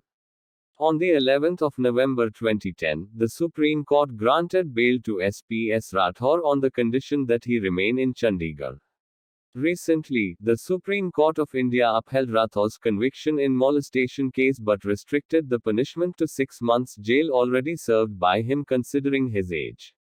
Ruchika Girotra was a student in class 10A batch of 1991 at Sacred Heart School for Girls in Chandigarh. Her father, S.C. Girotra, was a manager with UCO Bank. Her mother died when she was 10 years old. She had one brother, Ashu. Ruchika, along with her friend Aradhana Prakash, were enrolled as trainees at the Haryana Lawn Tennis Association (HLTA). Aradhana's parents Anand and Madhu Prakash attended over 400 hearings, after Ruchika's father and brother had to leave Panchkula due to harassment. Supreme Court lawyers Pankaj Bhardwaj and Meet Malhotra fought the case for free since 1996. Born in 1941 and a 1966 batch Indian Police Service officer of the Haryana Cadre, Rathore was on deputation to Bakra Bees Management Board as Director, Vigilance and Security, when he molested Ruchika. He was the founding president of the Haryana Lawn Tennis Association, and Rathore used the garage of his house at 469 Sector 6, Panchkula, as its office. The house used to have a clay tennis court behind it, built by encroaching on government land. A few young girls played in this court. Action by local authorities later led to the tennis court being reduced to a badminton court. Rathore's wife Abha is an advocate. She defended his case from the beginning. She practices law in Panchkula and Chandigarh. Ajay Jain is another counsel for Rathore. Rathore's daughter, Priyanjali, was Ruchika's classmate. She is now a practicing lawyer. His son, Rahul, used to practice law at the Punjab and Haryana High Courts. He used to be an advocate with Cox and Kings in Mumbai. Sub-Inspector Prem Dutt and Assistant Sub-Inspectors Seva Singh and Jayanarayan of the Crime Investigation Agency Staff Office in Mansa Devi tortured Ashu under the directions of Rathore. Seva Singh is currently the Assistant Station House Officer of Pinjore Police Station. He has not reported for work since the sentencing of Rathore created national headlines. He lives in Pinjore. Ajay Jain is also serving as his counsel. Molestation. Ruchika was a promising tennis player. On the 11th of August 1990, Rathore visited Ruchika's house and met her father S.C. Girotra. As head of the Haryana Lawn Tennis Association, Rathore promised to get special training for Ruchika. He requested that Ruchika meet him the following day in connection with this. On the 12th of August, Sunday, Ruchika, along with her friend Aradhana Prakash, went to play at the lawn tennis court and met Rathore in his office in the garage of his house. On seeing both of them, Rathore asked Aradhana to call the tennis coach Mr. Thomas to his room. Aradhana left, and Rathore was alone with Ruchika. He immediately grabbed her hand and waist and pressed his body against hers. Ruchika tried to push him away, but he continued molesting her. But Aradhana returned and witnessed what was going on. On seeing her, Rathore released Ruchika and fell back in his chair. He then asked Aradhana to go out of his room and personally bring the coach with her. When she refused, Rathore rebuked Aradhana loudly, asking her to bring the coach. He insisted that Ruchika stayed in his room, but she managed to run out. Ruchika told Aradhana everything that happened. Both girls did not tell anybody at first. The next day, they did not go to play tennis. The following day, the 14th of August, they changed the time of practice to avoid Rathore, and played till 6:30 p.m. However, as they were leaving, the ball picker Patlu told them Rathore had called them to his office. It was at this point that the girls decided to tell their parents about the incident. Following this, Panchkula residents, mostly parents of tennis players, gathered at the residence of Anand Prakash, father of Ruchika's friend Aradhana, and decided that some strong action must be taken by way of bringing up the matter with higher authorities. They could not contact either the Chief Minister Hukam Singh or Home Minister Sampat Singh, but met Home Secretary J.K. Dougal, who, on the 17th of August 1990, discussed the matter with the Home Minister and asked DGP Ram Rikshpal Singh to investigate. Rathore allegedly paid some residents of Rajiv Colony, a slum in Panchkula, and also garnered the support of people from his community in his district. They staged dharnas outside the office and home of R.R. Singh. On the 3rd of September 1990, the inquiry report submitted by R.R. Singh to Home Secretary J.K. Dougal indicted Rathore. It recommended that inquiry be filed immediately against Rathore. Dougal forwarded the report to the Home Minister Sampat Singh, who failed to forward it to the Chief Minister for necessary action. The Home Secretary who replaced Dougal never followed up on the report. The report also revealed that an ex-MLA, Jagjit Singh Tikka, organized a large group of men to shout slogans in front of Ruchika's house and harass her family. Rathore enjoyed the patronage of both the Hukam Singh and the Om Prakash Chautala governments. Instead of filing an FIR as recommended by the report, the government preferred departmental action and, on the 28th of May 1991, issued a charge sheet against Rathore. However, the government's legal remembrancer, R.K. Nehru, suggested in 1992 that state government was not competent to issue the charge sheet, insisting that an FIR be registered. Then, the CM's office referred the case to the Chief Secretary for advice. Eventually, no action was taken. Rathore was enjoying support from all the chief ministers and was using his influence and loopholes in the system to escape possible conviction. Harassment. On the 20th of September 1990, 2 weeks after the inquiry indicted Rathore, Ruchika was expelled from her school, Sacred Heart School for Girls, in Sector 26, Chandigarh. Ruchika had studied there from class 1. The school actively plotted against Ruchika. The official reason for her expulsion was non-payment of fees. The school had actually refused to accept her fees. No notice was given to Ruchika for non-payment of fees, as is the school's normal procedure. The school's brochure states that non-payment of fees can only lead to being disallowed to take exams. It is not grounds for expulsion. A magisterial inquiry has found that there were 135 similar cases of non-payment of fees at Sacred Hearts, but Ruchika was the only student ever expelled on these grounds. Of the 17 cases of late fees in 1990, at least 8 students paid their fees later than Ruchika did, but no action was taken against them. Ironically, the defaulters included Rathore's daughter Priyanjali. The principal of the school, Sister Sebastiana, who used to occupy the office then, accepted to the magisterial inquiry that she personally issued instructions for the removal of Ruchika's name from school register. Ruchika's expulsion from school was later used by Rathore's lawyers to question her character. It has been alleged that Ruchika was expelled to avoid embarrassing Rathore's daughter Priyanjali, who was her classmate. The school tried to stall the magisterial inquiry into Ruchika's dismissal. Sister Sebastiana only appeared before the inquiry after 5 days.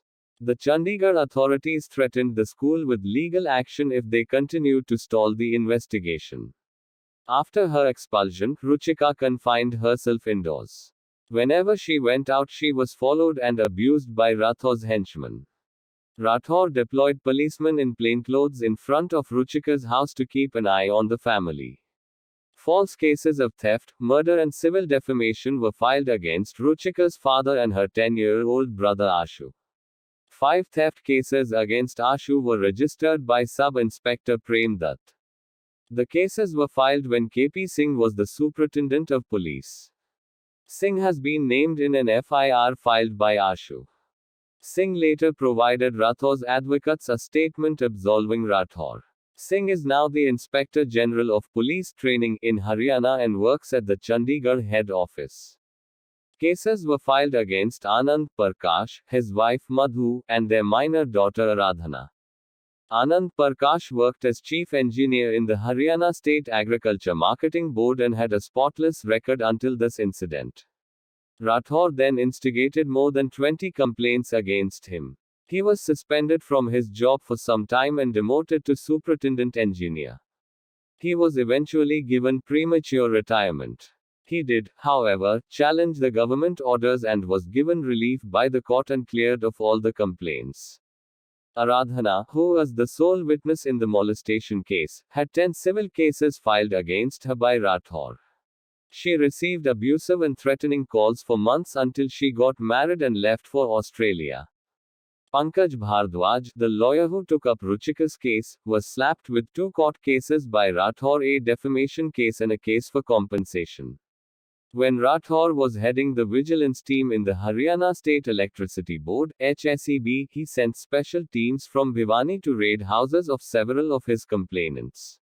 Rathore also filed 2 cases against each of the journalists who had reported on the matter, one criminal and another civil, demanding compensation of rupees 10 million each. On the 23rd of September 1993, Ruchika's then 13-year-old brother, Ashu, was picked up in the marketplace near his house by police in plainclothes. They drove him in a jeep to the Crime Investigation Agency staff office in. There, he was tortured by Sub-Inspector Prem Dutt and Assistant Sub-Inspectors Jayanarayan. His hands were tied on his back and he was made to bend. His feet were tied with a weight. He was kept in this uncomfortable position for an extended period of time. After some time, Rathore also arrived there. Ashu was then tortured further. A roller, referred to by the police as mussal, was rolled on his legs and thighs after 4 constables boarded the roller. While still in illegal confinement, Ashu was taken to his house and beaten mercilessly in front of Ruchika by Rathore. Rathore then threatened her, saying that if she did not take back the complaint, her father, and then she herself, would face the same fate. Ashu was paraded in handcuffs in his neighborhood. Ashu was picked up again on the 11th of November 1993. He was tortured again and was unable to walk due to the beatings.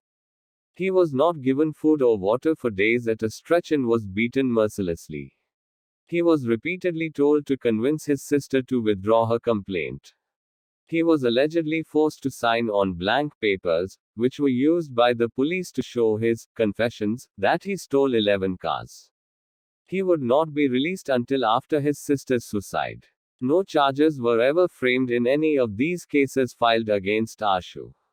The Panchkula Chief Judicial Magistrate exonerated Ashu in 1997, saying he had no hesitation to pinpoint that nothing is on record to prima facie indict the accused, and that the disclosure statement made by the main accused, Gajinder Singh, was just waste paper. Gajinder Singh, a resident of Bihar, had been arrested by the Panchkula police for car theft and police claimed he had named Ashu as his accomplice. Singh later absconded and was named a proclaimed offender. He was arrested by a team of Haryana police assisted by their Pune counterparts on the 9th of January 2010 from the Baner Road area, where he was running a dhaba. The Girotra's one canal bungalow in Sector 6 Panchkula was forcibly sold to a lawyer working for Rathore.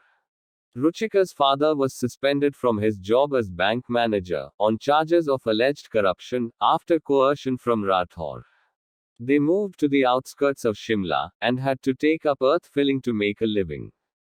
On the 28th of December 1993, days after Ashu was paraded in handcuffs in his locality, Ruchika consumed poison. She died the next day. Rathore threw a party that night to celebrate. Rathore refused to release Ruchika's body to her father Subhash unless he signed blank sheets of paper. The blank papers were later used by the police to establish that the family had accepted Ruchika's forged autopsy report. Rathore also threatened to kill Ashu, who was still in illegal police custody. At this time, Ashu was allegedly unconscious in CIA lockup. He had been stripped naked and beaten the previous night by drunk policemen. He was brought back to his house, still unconscious, after Ruchika's last rites were over. The government closed the case filed against Rathore less than a week after her death. Unable to bear the harassment, her family moved out of Chandigarh. Just a few months later, Rathore was promoted to additional DGP in November 1994. In November 1994, Rathore was promoted. No action was taken on the inquiry report. Anand Prakash started trying to get copy of the report. After 3 years, he finally obtained it in 1997, and in November, moved the Punjab and Haryana High Court. On the 21st of August 1998, the High Court directed the CBI to conduct an inquiry. In October 1999, the INLD government led by Om Prakash Chautala made Rathore the police chief, DGP, of the state. His name was even recommended for a President's Police Medal for Distinguished Service by the same government in November 1999. Birbal Das, who was then Home Secretary, defended the decision, saying there was no charge sheet. Shanta Kumar, who was then Vice President of the BJP, in 2000, wrote a letter to Om Prakash Chautala, urging him to take strict action against Rathore in the case.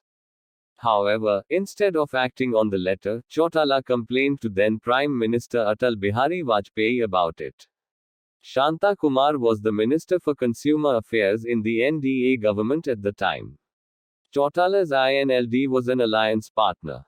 Ashu's case had reached before the HC following suo motu cognizance taken of a media report highlighting his plight, by Justice Mehtab Singh Gill on the 12th of December 2000.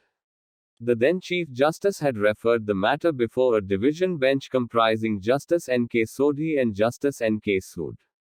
While deposing before the division bench, Ashu stated that he had undergone inhuman treatment at the instance of Rathore and the Panchkula police. This was his first statement since the family was forced to leave Panchkula. At the time of making the statement, the family was living in Sector 2, New Shimla. On the 13th of December 2000, the division bench voiced support for compensation to Ashu for the harassment caused to him at the hands of Panchkula police. Rathore filed an affidavit in 2001 denying the allegations. The High Court then referred the inquiry to Sessions Judge Patiala. On the 3rd of September 2002, Ashu detailed the torture he was put through to a Patiala Sessions Court. But Rathore approached the Supreme Court and got the High Court order quashed on technical grounds. Inquiry on the 21st of August 1998, the Punjab and Haryana High Court directed the CBI to conduct an inquiry. The High Court had ordered completion of investigation of the case and filing of charge sheet expeditiously, preferably within 6 months. However, more than a year passed before the CBI filed a charge sheet. On the 16th of November 2000, the CBI filed a charge sheet against Rathore. Despite the CBI charge sheet, the Chautala government allowed Rathore to continue as police chief. The case was put to hearing in the CBI Special Court on the 17th of November. The hearings would continue till May 2006. The charge sheet was filed only under Section 354, molestation. Abetment to suicide was inexplicably not included. On the 8th of October 2001, Counsel for Anand Prakash moved an application demanding the addition of abetment to suicide, 306 of IPC, against Rathore. Rathore argued that Prakash had no standing to move the court. However, in a scathing judgment on the 23rd of October 2001, Special CBI Judge Jagdev Singh Dhanjal demanded that the offence be added. In his 21-page judgment, the CBI judge underlined witness statements, including those of Ruchika's father, Anand Prakash, friend Aradhana and others, in adding Section 306, abetment, of IPC against Rathore. Dhanjal was forced to take premature retirement 2 years later. However, in February 2002, Justice K.C. Kathuria of the Punjab and Haryana High Court dismissed the CBI court's decision to register and FIR against Rathore for abetment to suicide, claiming the lack of a complaint regarding harassment. Justice Kathuria was a neighbor of the Girotres, with whom he was engaged in a property dispute. In another glaring conflict of interest, he was also a close relative of O.P. Kathuria, who is an associate of Rathore, had served as secretary of the Haryana Lawn Tennis Association, which was floated by Rathore. Justice Kathuria was later the president of the Haryana State Consumer Disputes Redressal Commission. Incredibly, after filing the charge sheet in 2000, the CBI took 7 years to record evidence from 16 prosecution witnesses. On the other hand, the defense counsel took 9 months to complete examination of 13 out of the total 17 witnesses. Rathore tried to use his influence with the CBI. R.M. Singh, who was CBI Joint Director in 1998 and retired in 2001, said Rathore was tracking the case. Once the file arrived at Singh's desk, he started getting frequent visits to his office from Rathore. Rathore visited multiple times in 1998, trying to influence the CBI to clear him on all charges. Rathore had learned that Singh was constructing a house in Gurgaon, and offered to provide building materials and other assistance. Singh also found out that Rathore had also approached the investigating officer for the case, Rajesh Ranjan, CBI's deputy superintendent of police. When he failed to influence the officers, Rathore had the case transferred. Rathore enjoyed access to all levels of the CBI since he was DGP. Ruchikas was one of the few cases heard in 3 subordinate courts of 3 different states, Haryana, Punjab and Chandigarh, apart from one in High Court and the Supreme Court as well. Around 15 applications were accepted in Punjab and Haryana High Court on behalf of Rathore, a strategy meant to delay the case. For example, on the 23rd of January 2006, Rathore moved an application demanding transfer of trial from Ambala CBI Special Magistrate Ritu Garg to any other court. The application was moved when evidence of only 2 prosecution witnesses was remaining. The grounds claimed was that Rathore knew Ritu's father and that Rathore's son Rahul was friendly with Ritu. Surprisingly, the CBI didn't object. In his reply filed in February 2006, S.S. Lakra, the then additional superintendent of police, New Delhi, said he did not object to the transfer, allegedly so the case would conclude expeditiously. The case was then transferred to Patiala. Again, when the case was at the last stage, Rathore accused the then special CBI judge of Patiala, Rakesh Kumar Gupta, of overawing the defense witnesses and scolding Rathore. This time also the CBI did not object to transferring the case to Chandigarh. Rathore also used other technical grounds like demanding that the trial be videographed to cause more delays. Ironically, he later claimed that the long delays were grounds for a reduced sentence. On the 5th of November 2009, the case was transferred from the Ambala court to CBI Chandigarh. In December, the court closed all final arguments, gave its verdict, and on the 21st of December, Special Judge J.S. Sidhu pronounced a 6-month jail sentence and a fine of 1,000 rupees to Rathore. The sentence was suspended until the 20th of January 2010. He was granted bail minutes after the sentencing, after furnishing a bail bond of rupees 10,000. The case was brought up for debate in Parliament. After 19 years, the criminal has been found guilty, but all he got as punishment was 6 months in prison. Within 10 minutes of conviction, he was out on bail. Is it not a shame for all of us? Asked CPI-M leader Brinda. Former Haryana CM Om Prakash Chautala, when asked about the case, dismissed it as a frivolous issue. It was during his rule that Rathore was promoted to DGP for Haryana. After the public outcry over the case, Chautala backtracked and accused the courts and the ruling Congress government in Haryana of letting Rathore off with a light punishment. Ruchika's father has blamed Chautala for actively supporting Rathore as he harassed his family. Aradhana Prakash started a signature drive to reopen the case. However, the power of the law seems to be limited to grabbing hold of the DGP SPS Rathore, who will be stripped of his police medal.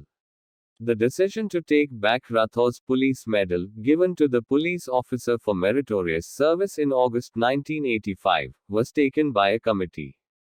Thank you. Hope you'd find the content informative. Kindly share the video and subscribe to the channel. Do comment to let us know what are the other subjects you'd like us to cover.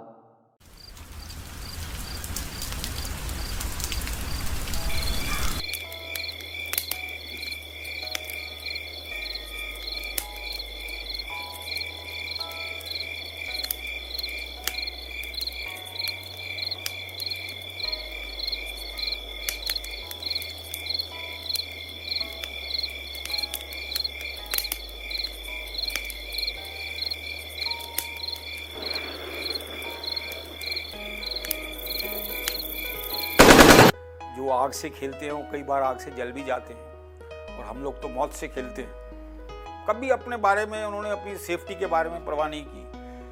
अपने professionalism पे उनको इतना विश्वास था क्योंकि उसके कारनामे अपने क्लास फेलोज से, अपने स्कूल फेलोज से या अलग जो फौजी लोग हैं उनसे जगह जगह सुनने को मिलते थे कि सुधीर ने ऐसे किया, सुधीर ने ये किया, एडीसी से चला गया। Born in a military family of an army veteran Subedar Major Uliya Ram Walia and Mrs. Rajeshwari Dev, Major Sudhir Kumar Walia hailed from Kangra district of Himachal Pradesh. Major Sudhir always wanted to follow into the footsteps of his father and join the army. He wholeheartedly pursued his dream right from his childhood days in his school, Sainik School Sujanpur, located near Hamirpur, which helped him in his efforts. Consequently, he cleared NDA in his first attempt and joined the prestigious academy. उस वक्त ये एक bag छोटा सा लेकर और कंधे पर बोरी रखी होती थी और नीचे बोरी बिछानी, रेते में बैठना और पढ़ना, लेकिन पढ़ता ठीक था। स्कूल से आना तो भी अपनी पढ़ाई का ख्याल रखना।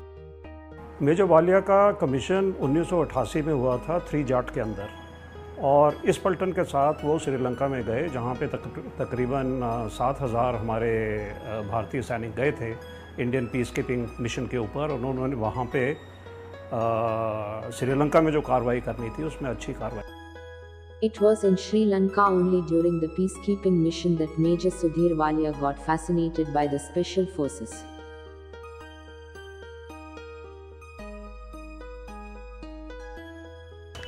बहुत हिम्मत थी और बहुत जोशीले थे। कभी भी कोई टारगेट मिलता था, कोई ऑपरेशन मिलता था तो खुद वो उसमें पार्टिसिपेट करने के लिए जो वो अग्रेसिव रहते थे। तो हर एक काम में अच्छे रिमार्क्स लाना और यूनिट के लिए भी नाम करना, उसके लिए वो फेमस हो चुके थे। After Major Sudhir Walia returned from Sri Lanka, he volunteered for the special forces and went into probation. Major Walia was selected in the famed 9th Parachute Commando Regiment, also known as the Ghost Operators or the Mountain Rats. 9th Para is a special force of the Indian Army that specializes in mountain operations. In Kashmir, the Special Forces operators of Indian Army often roamed in militant disguise, hunting for terrorists by locating their hideouts. This strategy facilitated the execution of many militants and their leaders. Even several outfits were eliminated. Major Sudhir was also posted twice in Siachen area where he served gallantly. अभी तक सियाचिन काफी कठिन था, इतनी facilities, पहुंच के साधन, इतना सब कुछ नहीं था, पर सुधीर एक डेडिकेटेड कमिटेड ऑफिसर से उन्होंने अपने आप को ट्रेन किया और सियाचिन में ना सिर्फ वो बहुत आराम से रहे बल्कि जिस भी ऑफिसर्स को सपोर्ट कर सकते थे किया। In 1997, Major Sudhir was sent to the United States for a specialized course and also got the rare honor of speaking at the Pentagon during this mission. Known as Rambo, in the Indian Army he was called Colonel by his peers in the course, who had come from 80 other countries. He was later deputed as aide-de-camp to the Chief of Army Staff and was twice decorated with gallantry awards for combating militancy in J&K. Normally जो Indian army chief का जो ADC security होता है वो special forces के लिए होता है और उसके लिए हर दफ़ा 2 या 3 नाम जाते हैं, तो उसमें रिकॉर्ड ऑफ सर्विस देखा जाता है और इंटरव्यू लिया जाता है। तो उस बेसिस के ऊपर क्योंकि उनका काम बहुत अच्छा था उनको चुना गया।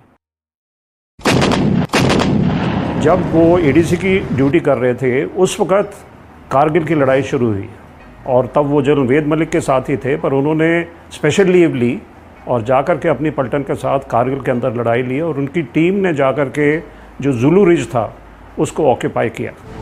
While he was excelling in his career, the Kargil war commenced and Major Sudhir Walia wrote an application to General Malik, the Chief of Army Staff at that time, requesting him for posting to Kargil to be with his unit in the time of need. General Malik acceded to his request and sent his fearless and valiant soldier to the battle area of Kargil. In fact, at that time Major Sudhir was recovering from injuries, and his team recaptured the Zulu Ridge. General Malik fondly remembers Major Sudhir Walia and dedicated a whole chapter to Major Walia in his book. about toward the end of the war, he came to me. He said that he wants to go and join the battalion. And you'd be surprised that he captured with his team, he captured Spur, as you were mentioning just now. And he left the house only about 9 or 10 days earlier. After the end of Kargil War, the army was continuing its high alert status to deal with any eventuality. For his actions in Kargil War, Major Sudhir Walia was recommended for a gallantry award. Major Sudhir Walia and his team of commandos disguised as militants were carrying out the task of searching the hiding militants who could pose a serious threat to the security forces. On the 29th of August 1999, Major Sudhir Kumar Walia with a squad of 5 commandos was on a search and destroy mission in the dense jungle in Kupwara district of scam के बारे में सुधीर ने कोई information generate की थी, तो वो उस इलाके के अंदर वो गया था और वो कैंप के अंदर बड़ा स्किलफुली टेररिस्ट ने लगाया हुआ था, फॉरेन टेररिस्ट थे। और इसके अंदर जो वो खेम सिंह और मेजर सुधीर ऑपरेशंस को लीड कर रहे थे, और ऐस जैसे सुधीर की आदत है सबसे आगे भी वही था। The squad suddenly chanced upon a well-camouflaged hideout having 20 odd terrorists. Major Sudhir quickly organized his team and attacked the hideout. Leading from the front and showing immense courage, Major Sudhir killed 4 militants single-handedly. However, during the process, he sustained gunshot wounds in his stomach. उस fire fight के दौरान जो है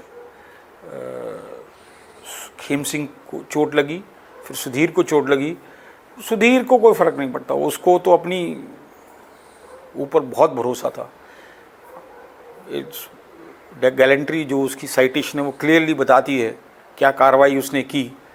वहाँ पे इन्होंने operation lead किया और 9 टेररिस्ट मारे वहाँ पे, खुद बुरी तरह ज़ख्मी हुए, और वो डायरेक्ट करते रहे उस ऑपरेशन को जब तक कि ऑपरेशन पूरा नहीं हुआ। और ऑपरेशन होने के बाद ही उन्होंने अपने को इवैक्यूएट करने की इजाज़त दी। After that, when the war was over, I met him in Srinagar, and he came to me and I ticked him off. I said, "Why did you go without acclimatization and led your troops at that height? You shouldn't have done it. You went against the order." So he just looked at me, smiled, and he said, "Sir, मैं तो पहाड़ी आदमी हूँ." You know, he was from Palampur, as you know. So then I just smiled. I said, "Okay, don't do these things in future, and look after yourself. Take care." Unfortunately, within a few days after that, we lost him, and I have very fond memories. As I said, he was like a member of our family, and it was a great loss, not only for his regiment, for the army, for the nation, and of course, as I have mentioned in the book, for us, me and my wife, it was a personal loss also. For his bravery and service beyond the call of duty, Major Sudhir Walia of the 9th Parachute Commando Regiment was posthumously given the nation's highest peacetime gallantry award, Ashok Chakra, for his outstanding gallantry, unyielding spirit and supreme sacrifice. Major Sudhir Kumar के पिता Shri रुलिया Ram Walia. Shri Rulia Ram Walia, Major Sudhir Kumar's father. Thank you. Hope you find the content informative. Kindly share the video and subscribe to the channel. Do comment to let us know what are the other subjects you'd like us to cover.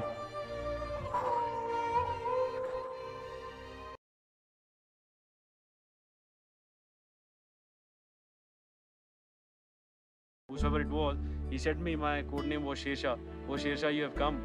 Don't try to come up, otherwise you'll have a tough time. And that was the time they gave us a challenge. And my guys, they went wild. How dare a Pakistani troop can challenge us? Born to a family of teachers, Vikram's father was a principal of a government school and his mother a school teacher. Vikram was active in sports during his school time, especially in table tennis and karate, in which he was a green belt holder. Vikram attended the DAV College in Chandigarh, enrolling in BSc Medical Sciences. It was during his stint at the DAV College that he became a cadet with the National Cadet Corps. Vikram was adjudged the best NCCA Wing Cadet of Punjab Directorate, North Zone, during the interstate NCC camp. Vikram soon worked his way up to become the senior under officer at his NCC unit and eventually marched at the Republic Day Parade in 1994. That's when he told his parents he wanted to join the army. Vikram also had an offer from a shipping company headquartered in Hong Kong to join the Merchant Navy. But Batra declined the offer and enrolled in a MA English course at Punjab University instead, so he could prepare for the Combined Defence Services exam. Batra took the CD's exam and was selected by the Services Selection Board at Allahabad in 1996. In the order of merit, Vikram was among the top 35 recruits. Hear what Vikram's twin brother Vishal had to say about his time at IME. And this served as a beginning for what was to come at a later date. And Vikram was awarded the best cadet for 2 consecutive years in a row before leading a contingent of the NCC Directorate at Republic Day Parade in January 1994. That was the beginning, and soon after Vikram joined Indian Military Academy, Dehradun, and the rest, they say, is a history. Life was different. And leaders believe that yes, they have to plan if they have to move forward. Life wasn't easy either. He completed a rigorous 19-month training course and was commissioned into the Indian Army as lieutenant in the 13th Battalion, Jammu and Kashmir Rifles.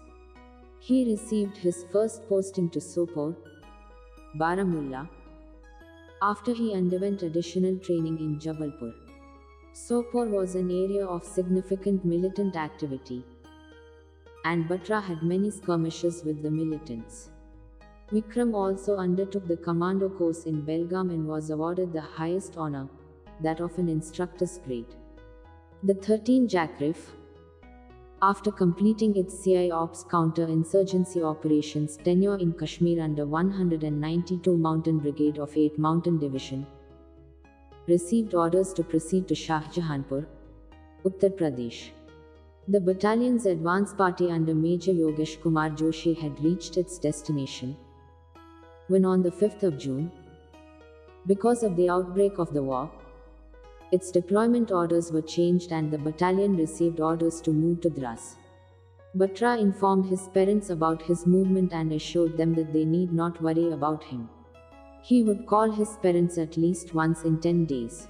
The last phone call he made was on the 29th of June 1999, in which he said, "Mummy, fit hoon? I'm absolutely fine. Don't you worry." This was the last time that Batra spoke to his mother. The 13th Jackrif reached Dras on the 6th of June.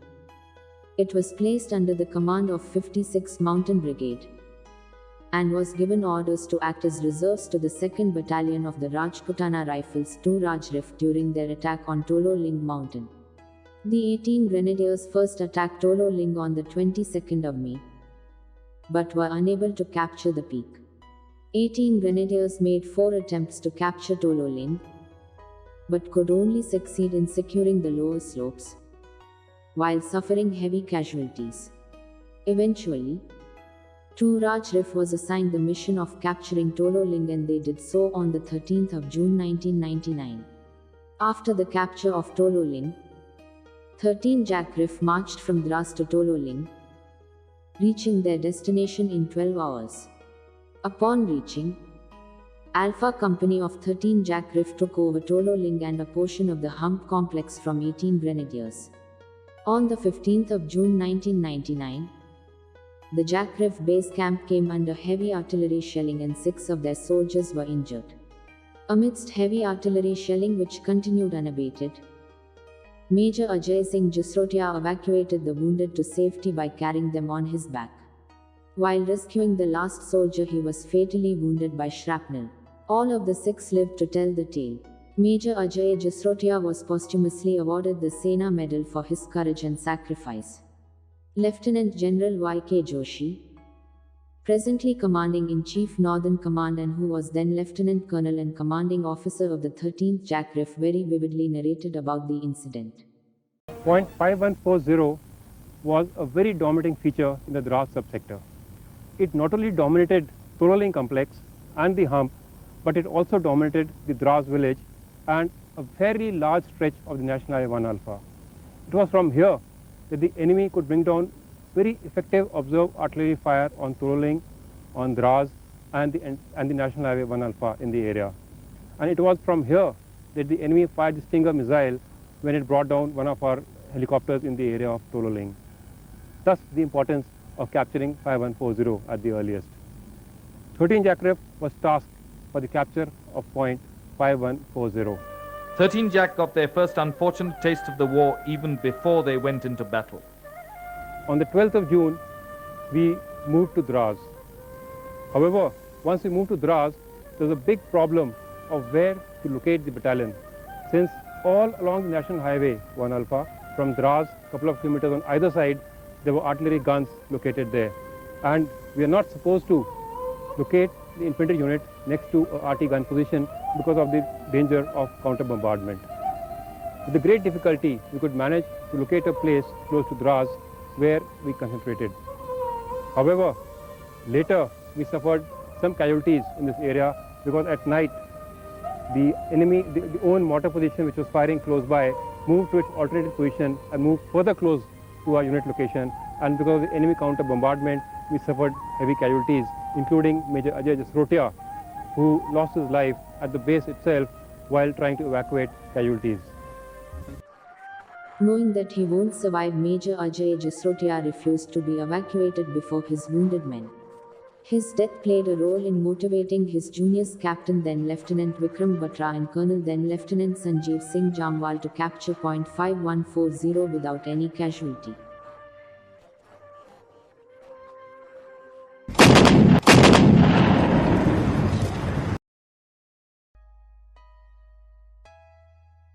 It was during the briefing for the capture of point 5140 that Batra used the phrase, "Ye dil mange mo," taken from a popular Pepsi ad campaign, as his success signal. Batra was injured during the attack, but he killed 3 enemy combatants and a large number of arms and ammunition were recovered. India didn't suffer a single loss of life during the capture of point 5140. In fact, the victory started off a string of successful recaptures, and the Indian Army captured point 5100, point 4700, Junction Peak and the 3 Pimple complex. Lieutenant Batra's triumph at point 5140 had been played across on national TV. These are a few stills from the famous interview done by Barkha Dutt after the capture of point 5140. Whosoever it was, he said me, my code name was Shersha. Oh Shersha, you have come. Don't try to come up, otherwise you'll have a tough time. And that was the time they gave us a challenge. And my guys, they went wild. How dare a Pakistani troop can challenge us?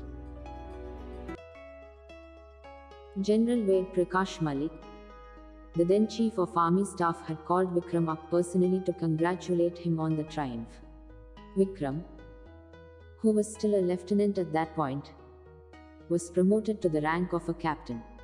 In the meanwhile, the 13 Jackrif was sent to Mashkoh Valley under the command of 79 Mountain Brigade.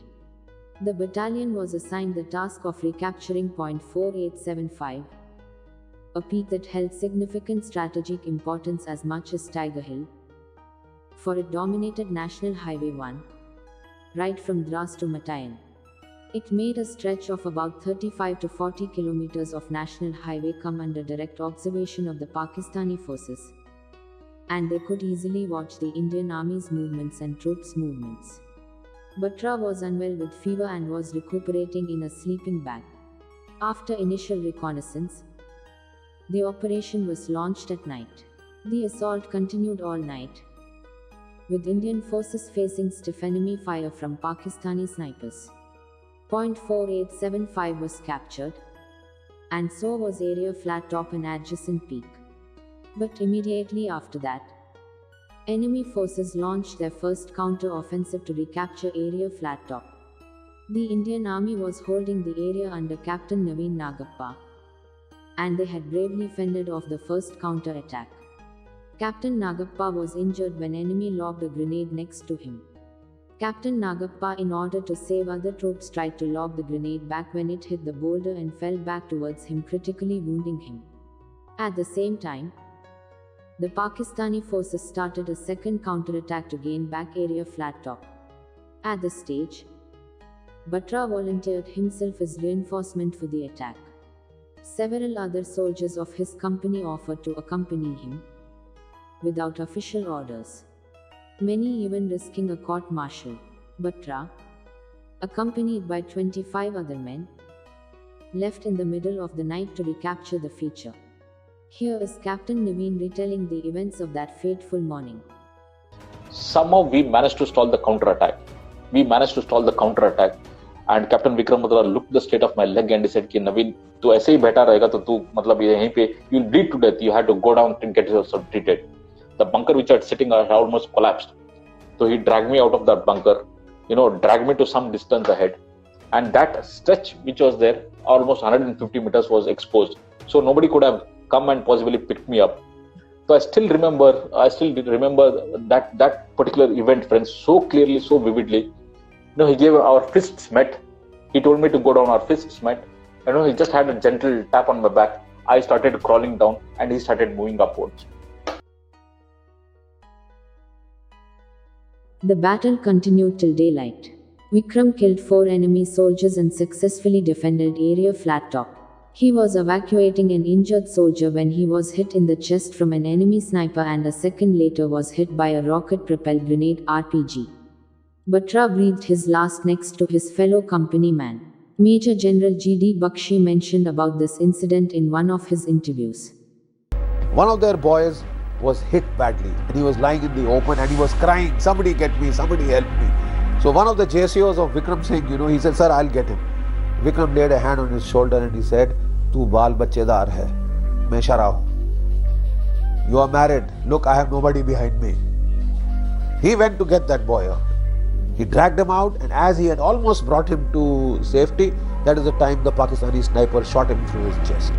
Captain Vikram Batra of the 13th Jack Rifles attained martyrdom on the 7th of July 1999 on point 4875, trying to save a fellow companyman. For his supreme sacrifice and service beyond the call of duty, Captain Vikram Batra was awarded the PVC, India's highest gallantry award. His father G.L. Batra received the honor for his deceased son from the President of India. Thank you. Hope you'd find the content informative. Kindly share the video and subscribe to the channel. Do comment to let us know what are the other subjects you'd like us to cover.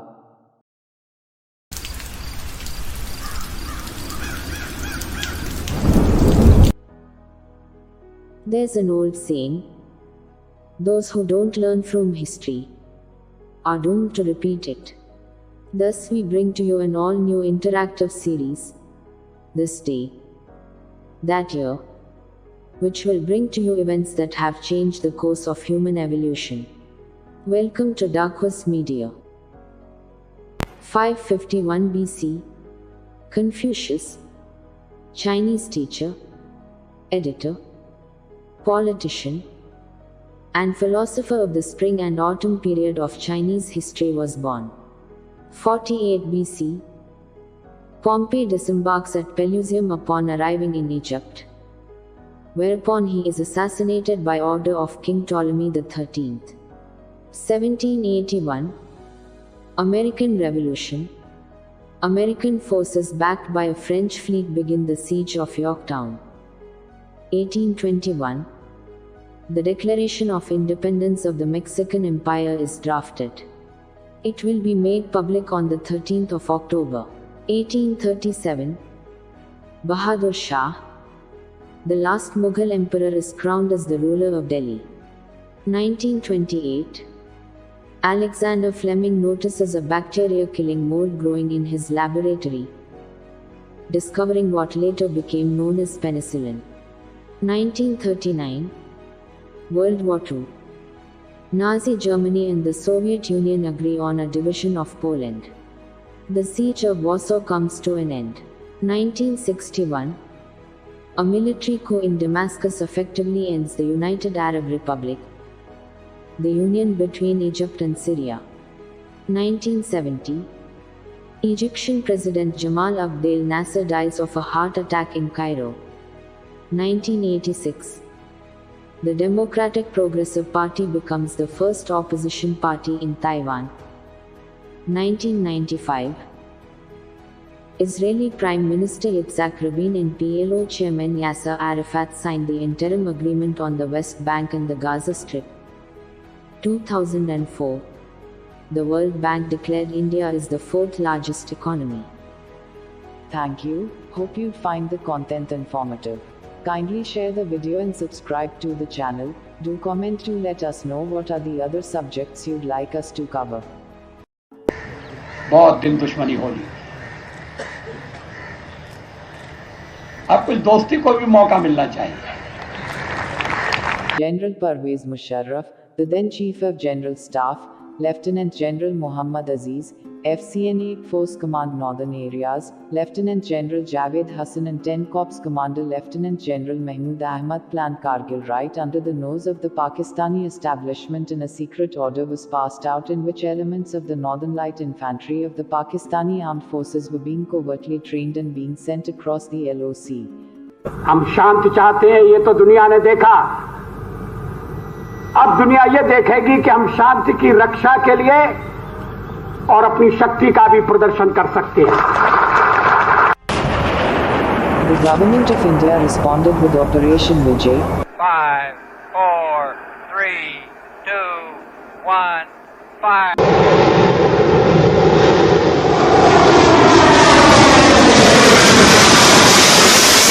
To watch the full story, kindly tap on the top of the IGTV video at the heading or visit the link being provided of the channel in the profile bio description. Do follow our account to get access to our latest content and subscribe to the YouTube channel.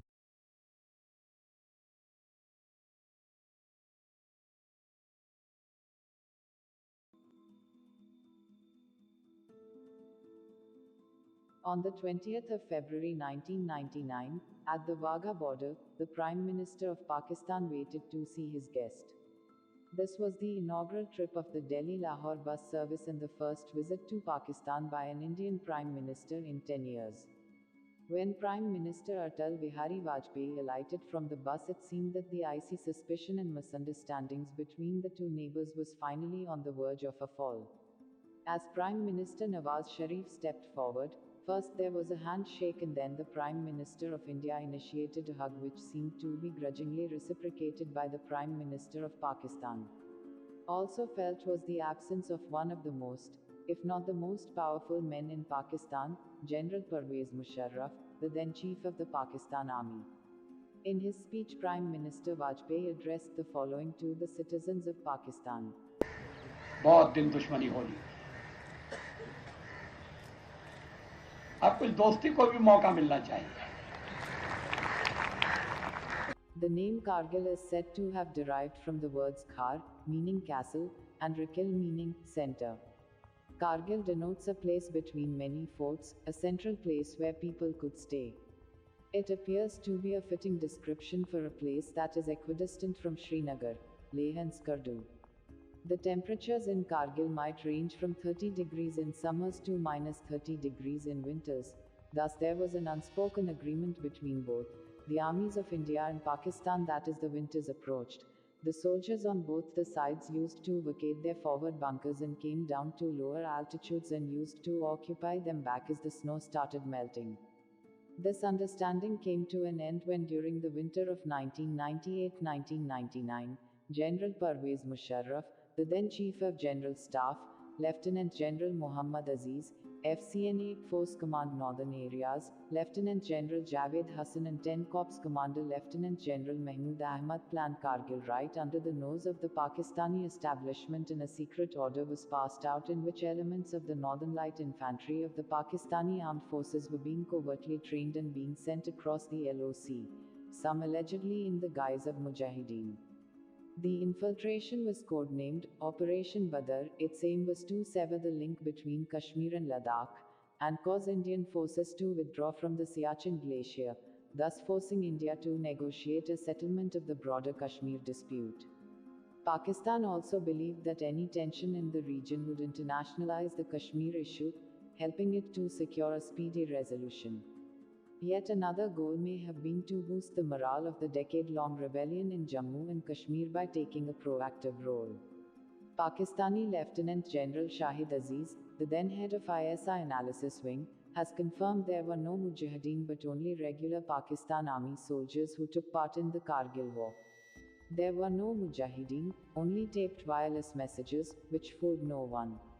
Our soldiers were made to occupy barren ridges, with handheld weapons and ammunition, Lieutenant General Aziz wrote in his article in The Nation Daily in January 2013. Some writers have speculated that the operation's objective may also have been retaliation for India's Operation Meghdut in 1984 that seized much of Siachen Glacier.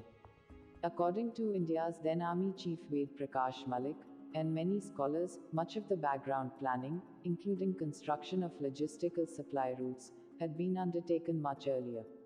On several occasions during the 1980 and 1990, the army had given Pakistani leaders Zia-ul-Haq and Benazir Bhutto similar proposals for infiltration into the Kargil region, but the plans had been shelved for fear of drawing the nations into all-out war. Some analysts believe that the blueprint of attack was reactivated soon after Pervez Musharraf was appointed Chief of Army Staff in October 1998, who had previously been a commando in the infamous SSG when Operation Meghdut happened. Unbeknownst to Prime Minister Vajpayee and possibly even to Nawaz Sharif, as India and Pakistan were announcing to the world the beginning of a new era in Indo-Pak relationship, Pakistan's Northern Light Infantry had already occupied 132 Indian posts across the line of control in an area of about 130 square kilometers. In the last days of April 1999, Tashi Namgyal and two others from a nearby tiny village took their flock of sheep up to the Banju heights near Kargil, and luckily they were carrying a high-powered binocular along with them.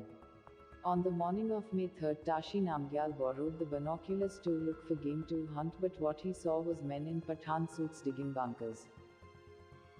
Initially, these incursions were not detected for a number of reasons. Indian patrols were not sent into some of the areas infiltrated by the Pakistani forces, and heavy artillery fire by Pakistan in some areas provided cover for the infiltrators. But by the second week of May, the ambushing of an Indian patrol team led by Captain Saurabh Kalia, who acted on a tip-off by a local shepherd in the Batalik sector, led to the exposure of the infiltration. Captain Kalia's patrol was captured and later killed in blatant contravention of the Geneva Conventions. When their bodies were returned, they had marks of cigarette burns, mutilated limbs, punctured eardrums and pierced eyes. Initially, with little knowledge of the nature or extent of the infiltration, the Indian troops in the area assumed that the infiltrators were jihadis and claimed that they would evict them within a few days. Subsequent discovery of infiltration elsewhere along the LOC, and the difference in tactics employed by the infiltrators, caused the Indian Army to realize that the plan of attack was on a much bigger scale. This is what Major General G.D. Bakshi said about the situation back then in May 1999. Initially, we thought it was just the infiltrators, the Mujahideen. But then, as we started launching a series of probing attacks, we found that it was not the Mujahideen, it was the regular Pakistan army. Once it was unraveled that the intruders were none other than regular Pakistani soldiers, Prime Minister Vajpayee firmly announced. हम शांति चाहते हैं, ये तो दुनिया ने देखा। अब दुनिया ये देखेगी कि हम शांति की रक्षा के लिए और अपनी शक्ति का भी प्रदर्शन कर सकते हैं। The government of India responded with Operation Vijay, a mobilization of 200,000 Indian troops. However, because of the nature of the terrain, division and corps operations could not be mounted. Subsequent fighting was conducted mostly at the brigade or battalion level.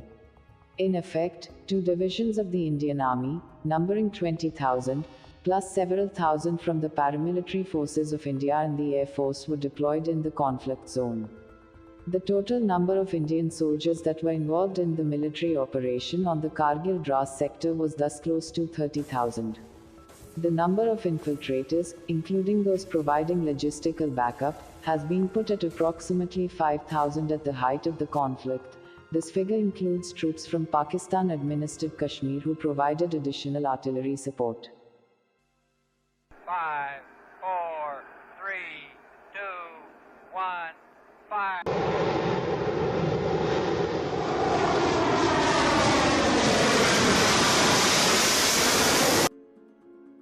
The Indian government cleared limited use of air power only on the 25th of May, for fear of undesirable escalation, with the clear instructions that the IAF fighter jets were not to cross the LOC under any circumstance.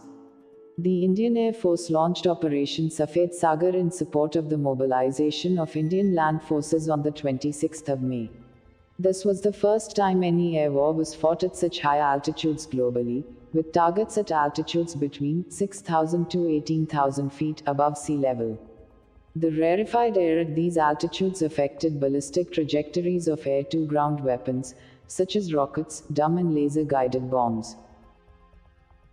On the 27th of May 1999, the IAF lost a MiG-27 strike aircraft piloted by Flight Lieutenant Nachiketa, which it attributed to an engine failure, and a MiG-21 fighter piloted by squadron leader Ajay Ahuja, which was shot down by the Pakistani army, both over Batalik sector. Initially, Pakistan said it shot down both jets after they crossed into its territory. According to reports, Ahuja had bailed out of his stricken plane safely but was apparently killed by his captors as his body was returned riddled with bullet wounds. One Indian helicopter was also lost due to stingers.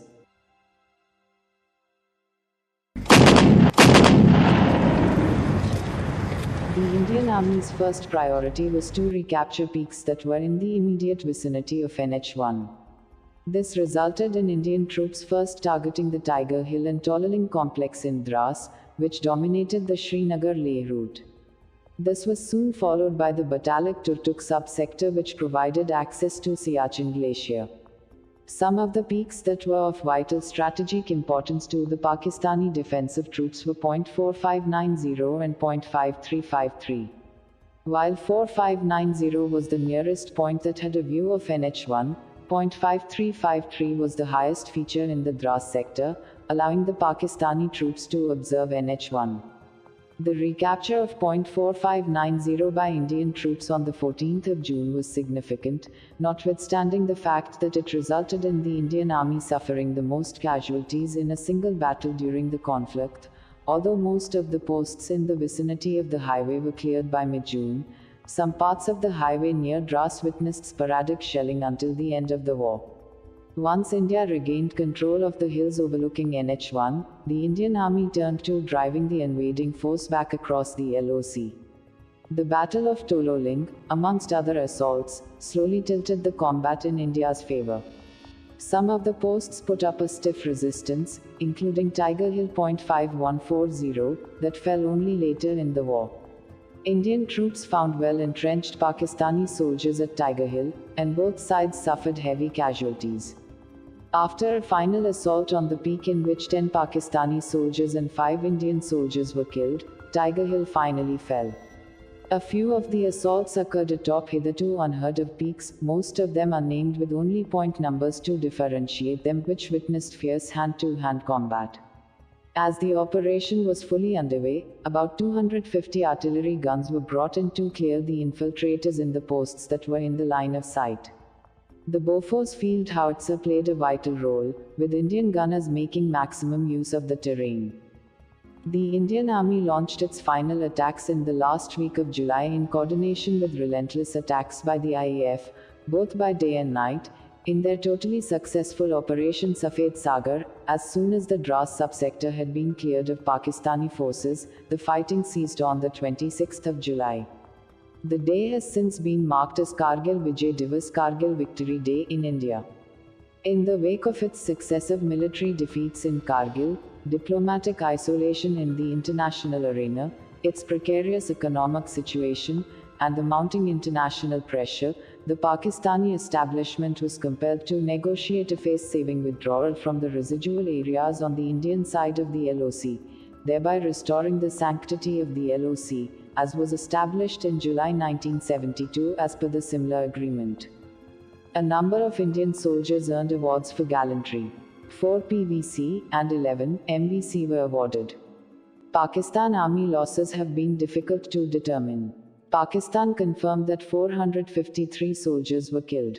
The US Department of State had made an early, partial estimate of close to 700 fatalities. According to numbers stated by Nawaz Sharif, there were over 4,000 fatalities. One Indian pilot was officially captured during the fighting, while there were 8 Pakistani soldiers who were captured during the fighting and were repatriated on the 13th of August 1999. India gave its official casualty figures as 527 dead and 1,363 wounded. Thank you, hope you'd find the content informative. Kindly share the video and subscribe to the channel. Do comment to let us know what are the other subjects you'd like us to cover.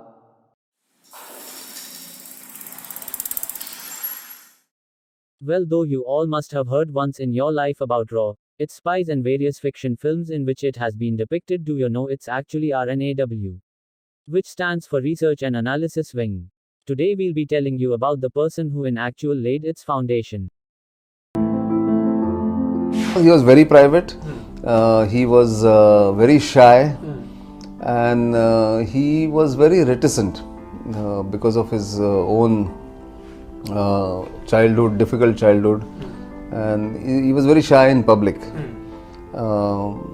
but very meticulous, very well organized. But in personal dealings, he was very loyal to his subordinates, to his peers, to his bosses, and carried out the task very meticulously. So I have mentioned this, that's why if you see the title, it's called Gentleman Spy Master. Rameshwar Nath Kao, Ramji, to his relatives, friends and colleagues, was the founding father of the Research and Analysis Wing, better known as RAW, which is India's external intelligence agency.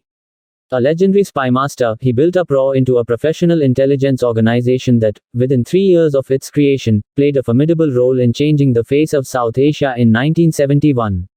When speaking about him, Sri Lanka's Rohan Gunaratna, one of the few journalists to interview the former RAW chief, said, R.N. Kao is the most remarkable spy in the history of modern India. If not for his contribution to India's formidable RAW, South Asia's geographic, economic and political landscape would have been markedly different. Here is the little-known story of Spymaster R.N. Kao and his monumental role in the world of Indian intelligence. During the 1962 border war with China, India had been mauled militarily principally because it lacked intelligence on heightened Chinese activities along its northern frontier. Though the Intelligence Bureau had a foreign information gathering wing, it was inadequate, and, after the 1965 war with Pakistan, the need for real-time foreign intelligence had become a strategic necessity. On September 21, 1968, Prime Minister Indira Gandhi bifurcated the Intelligence Bureau (IB) to form Research and Analysis Wing (RAW). Its mandate was monitor the world in general and South Asia in particular. Rameshwar Nath Kao, then a deputy director in the Intelligence Bureau, was appointed by Prime Minister Indira Gandhi as the first head of RAW. Kao was the natural choice to lead this strategically important organization. Handpicked by Jawaharlal Nehru himself, with whom he traveled abroad frequently, Kao had made quite a name with his work in the Intelligence Bureau. In Ghana, the young IPS officer had set up an intelligence agency at the request of President Kwame Nkrumah and had worked closely with the Chinese to merit a letter of recommendation from Chinese Premier Zhou Enlai. Born in Banaras, North India, in 1918 into a prosperous Kashmiri Brahmin household, Rameshwar Nath Kao studied for an MA in English literature at the nearby Allahabad University and joined the Indian Police in 1939. Shortly before Indian independence in 1947, Kao joined the Directorate of Intelligence Bureau that was formalized by the colonial administration in 1920. During the early years of India's freedom movement, the Bureau had run broadly along the lines of the British Security Service MI5. With the political turmoil that led to the Second World War, the Bureau's responsibilities were increased to include the collection of intelligence along India's borders. Kao was one of the first Indians at the Bureau, working alongside the majority British officers. During the Queen's first visit to independent India in the early 1950s, Kao was assigned to head her security detail. At a reception in Bombay, Kao dived and caught a bouquet he saw being flung at the Queen from the corner of his eye, fearing it might be a bomb. In good humor, the Queen drolly remarked, "Good cricket." When Kao took over the reins of RAW in 1968, things had begun heating up in the subcontinent. He raised RAW broadly along a blueprint that he had given the government, with 250 hand-picked operatives and analysts. For years, shadowy RAW operatives were known as cowboys. Interestingly, this trend led to a rare demonstration of Kao's sense of humor. When he heard about his RAW agents being described as cowboys, he promptly commissioned a fiberglass sculpture of a cowboy and installed it in the foyer of the RAW building. The razor-sharp, decisive and often ruthless Kao was also one of the main architects behind East Pakistan's breaking away to become Bangladesh in 1971. Under Kao, the RAW helped Mukti Bahini, the liberation force of Bangladesh, to fight against political and ethnic domination by the military rule of West Pakistan. This precipitated the Third War between the neighbors, which lasted for 17 days in 1971. India emerged victorious and Bangladesh was born. In Kao's assessment, the disappearance of East Pakistan eliminated a grave security threat to India from its eastern flank, which along with China at that time loomed menacingly. This was the zenith of Kao's success and made him an immediate hero in Delhi's power circles. 3 years later, Kao warned the Prime Minister of a possible coup in the tiny Himalayan kingdom of Sikkim. The Cold War was at its height and the global and regional situation complex and fraught with intrigue, the sort of situation that produced the best from Kao. Learning from experiences of the 1962 Indo-China War, under his guidance, RAW played a major role in the merger of Sikkim into India before the Chinese forces could attempt a hostile takeover. Delhi had publicly acknowledged the good work done by RNAW at that point. Kao's tenure lasted for nearly a decade and marks the period when an entire generation of Indian intelligence professionals were trained to protect the nation. Well linked in the international intelligence community, Kao's professionalism was well regarded by his colleagues. Count Alexander de Marenches, erstwhile head of the French External Intelligence Agency, or SDECE, Service for External Documentation and Counterintelligence, as it was then known, named Kao as one of the 5 great intelligence chiefs of the 1970s. About Mr. Kao, whom he knew well and admired, the Count remarked, "What a fascinating mix of physical and mental elegance. What accomplishments. What friendships. And, yet so shy of talking about himself, his accomplishments and his friends." After Kao retired in 1977, he functioned as security advisor to the cabinet, in effect, the first national security advisor advising the new Prime Minister, Rajiv Gandhi, on intelligence matters and liaising with Secret Service chiefs around the world. He played an important role in setting up the policy and research staff as an in-house think tank, the forerunner to today's National Security Council Secretariat. He also gave shape to National Security Guard, NSG, India's elite security force unit. The following note by the chairman of Joint Intelligence Committee K.N. Daruwala sums up the man R.N. Kao was. His contacts the world over, particularly in Asia, Afghanistan, Iran, China, you name it, was something else. He could move things with just one phone call. He was a team leader who rode out notorious inter-departmental and inter-service rivalries, which is commonplace in India. A shy and private man who shunned publicity, Kao was rarely seen in public. He didn't pose for photographs even during wedding ceremonies of friends or relatives. Though asked many times, he refused to write his memoirs. He knew too much to make a public statement or write a book. While much has been said about his keen and sharp intellect, few know the fact that India's first intelligence chief was also an accomplished sculptor, who produced some magnificent sculptures of horses in keeping with his passion for wildlife. He was also known for his fine collection of Gandhara paintings. R.N. Kao passed away in 2002, Robbing the country of one whose contribution to building the nation a safe and secure India is immeasurable and yet little known by most Indians. The legendary spymaster laid the foundations of modern intelligence in India, an edifice that protects the nation to this day. Thank you, and that'll be all for today. Hope you'd find the content informative. Kindly share the video and do subscribe to the channel. Do comment to let us know what are the other subjects you'd like us to cover. This video is made with the goal of providing a brief account of Jessica Lal murder case which totally shook the concept of criminal justice in India. Jessica Lal was shot dead by Manu Sharma on April 29, 1999. Manu Sharma, now 43, who was serving a life sentence for the 1999 murder of model Jessica Lal, walked out of jail following the Delhi Lieutenant Governor's approval for his premature release, as per recommendations by the Sentence Review Board. Following is a look back at the murder, and the twists and turns during a trial that caught the public imagination. Jessica Lal was murdered on April 29, 1999, at a party at Once Upon a Time restaurant, owned by socialite Beena Ramani, in Delhi's Qutub Colonnade. Lal and Shayan Munshi, an actor, were serving liquor when Manu Sharma, son of former Union Minister and Haryana Congress leader Vinod Sharma, who was attending the party with friends, asked for 2 drinks at 2 a.m. As the party was over, he was refused. Following an argument, he took out his pistol and fired 1 shot at the roof and another at Lal, which hit her near the left eye, and fled. Lal was declared dead in hospital in the early hours of April 30. Following this, Mehrauli police station registered an FIR at 4 a.m., after recording Munshi's statement. The police seized 2 empty cartridges and found that a black Tata Safari was missing from the party. The Tata Safari was seized from UP police on May 2. 3 days later, the police arrested Amardeep Singh aka Tony Gill and Alok Khanna. Following their statements, police reached out to Sharma's lawyer. On June 6, Sharma surrendered.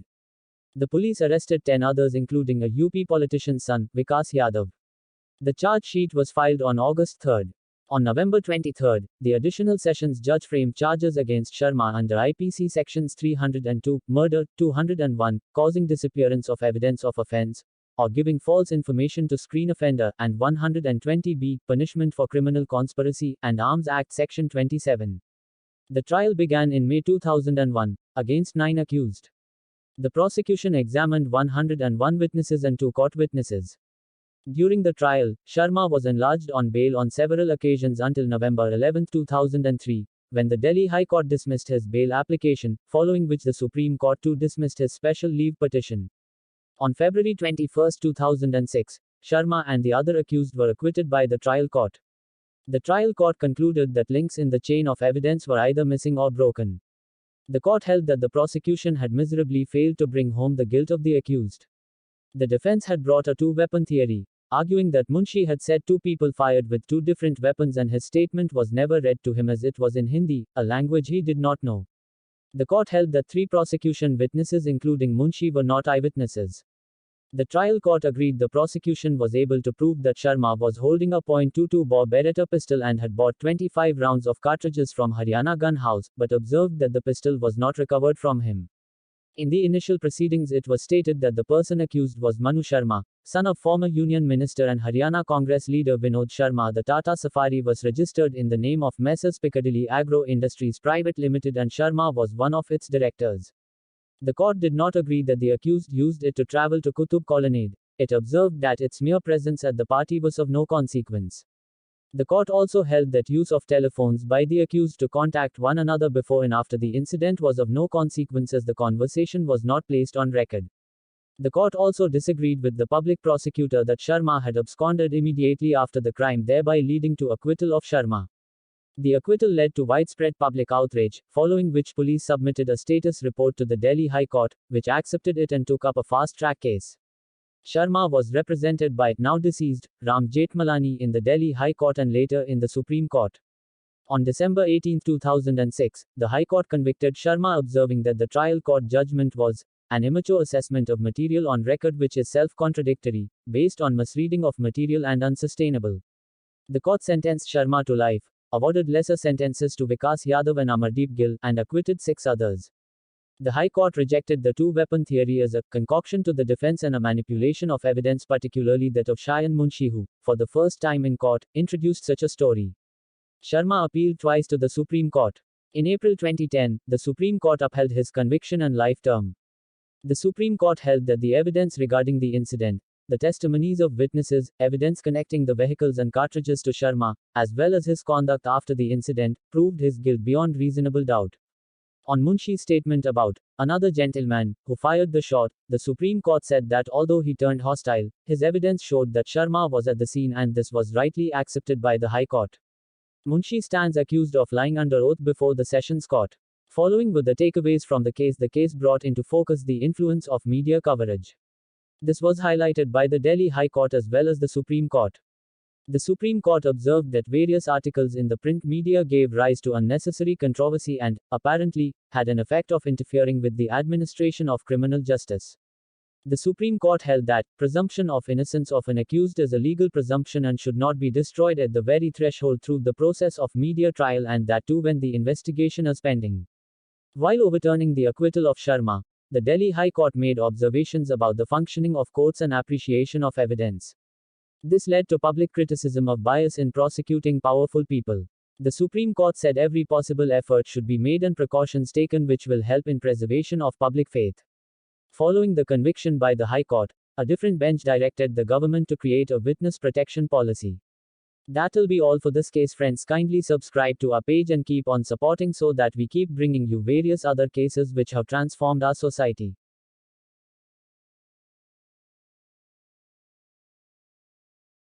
Nupur, this must be an incredibly difficult time for you. You've lost your daughter, your husband is now in judicial custody. I know you don't want to talk about details of the case, but tell us your story. Sonia, all I can say is that my life has come to an end. Arushi and Rajesh were my life. I lost Arushi 8 days ago in such a brutal way. And I know with all conviction, 100%, Rajesh doted on his daughter. It couldn't be the way that they're suggesting this. It's totally untrue. We were such a happy family, Sonia. I mean, I used to always think I must have done something really nice in my last life to have such a wonderful family. Something that was amazing, that was the way the people out there had reacted to our conviction. And it was, they were very, very supportive. I mean, at the minute I went there, nobody really said anything to me, or they were all very nice. They would come up and talk to me. They would tell me that this will be over after a while. You don't have to worry about it. And slowly we got used to life. The events of the night of May 15, 2008, in Noida, India, which in the beginning seemed like a solved murder case with facts being 4 members living in an house, the parents, daughter and the household help.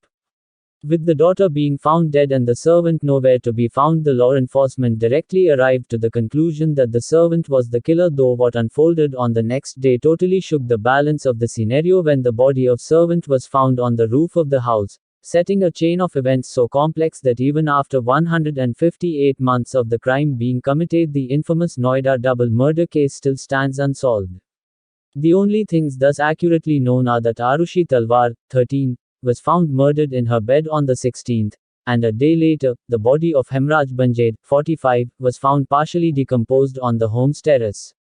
The years since then have resulted in 2 distinct CBI investigations, multiple dubious interrogations using truth serum, the controversial conviction of the parents of the slain girl, and finally, the high-stakes acquittal of these same parents in the Allahabad High Court. Where to start in this intricate case? Let's begin with the family. Rajesh and Nupur Talwar lived in an apartment in Sector 25, Jalvayu Vihar, of Noida, along with their 13-year-old daughter, Arushi. Both parents were dentists and practiced at their clinic in nearby Sector 27. Like most middle-class Indian families, they employed live-in domestic help to help with cooking, cleaning, and general housekeeping. Hemraj, originally from the Arghakhanchi district of Nepal, slept in an attached servants' quarters that featured both a separate entryway from outside the apartment and, also, opened directly into the larger apartment itself. As far as family life was concerned, the only thing of note was that there was nothing especially noteworthy about their family. They were middle-class professionals with a teenage daughter about whom they seemed to care deeply. A normal family, a normal life. This all changed on May 16, when Arushi's body was found lying on her bed, throat slit and bearing all the signs of a massive wound to the head, covered in a flannel blanket, and Hemraj was nowhere to be found. The police were called, but as can be expected in an apartment building, by the time they arrived, the crime scene was full of concerned neighbors, passers-by, and rubberneckers. Only Arushi's room was empty, but that didn't change the fact that the crime scene was completely trampled upon. Hemraj was immediately blamed for the horrific crime, especially as the police suspected that the throat wound was caused by a kukri, or Nepalese knife. So convinced that Hemraj was the perpetrator, in fact, that Rajesh offered the police 25,000 rupees to go to the servants' village in Nepal and see if he had fled the country. An initial reading of the evidence, at least to the police, suggested that Hemraj had entered Arushi's room while drunk, tried to sexually assault her, and then killed her when she fought back. This reading was almost immediately torpedoed when, the next day, Hemraj's badly decomposed body was found stashed on the home's terrace. Even with the state of the corpse, however, one thing was obvious: he had been brutally murdered in much the same way as Arushi. Both Arushi and Hemraj were estimated to have been killed at roughly the same time, between midnight and 1 a.m. in the early morning of the 16th. However, even though it had only been a day since the murder, things were already going sideways with the police's handling of the case. Either due to miscommunication or under the assumption that this would be an open and shut case, the police officers at the scene had given the go-ahead to the domestic staff to clean up the house, and thus eliminate any remaining, non-trampled evidence. Additionally, Arushi's body had already been cremated at 4 p.m. on the 15th, stunningly quickly, to some observers, and before Hemraj's body had even been discovered. Later, a report by the CBI estimated that almost 90% of the evidence at the crime scene was destroyed due to these early missteps. From this point on, the police seemed to take the all-too-common approach to criminal justice: who can we make this stick to? After considering the Talwar's previous servant, Vishnu Sharma, and various other domestic help that the Talwars employed, the police settled on the suspects that they would pursue aggressively: the Talwars themselves.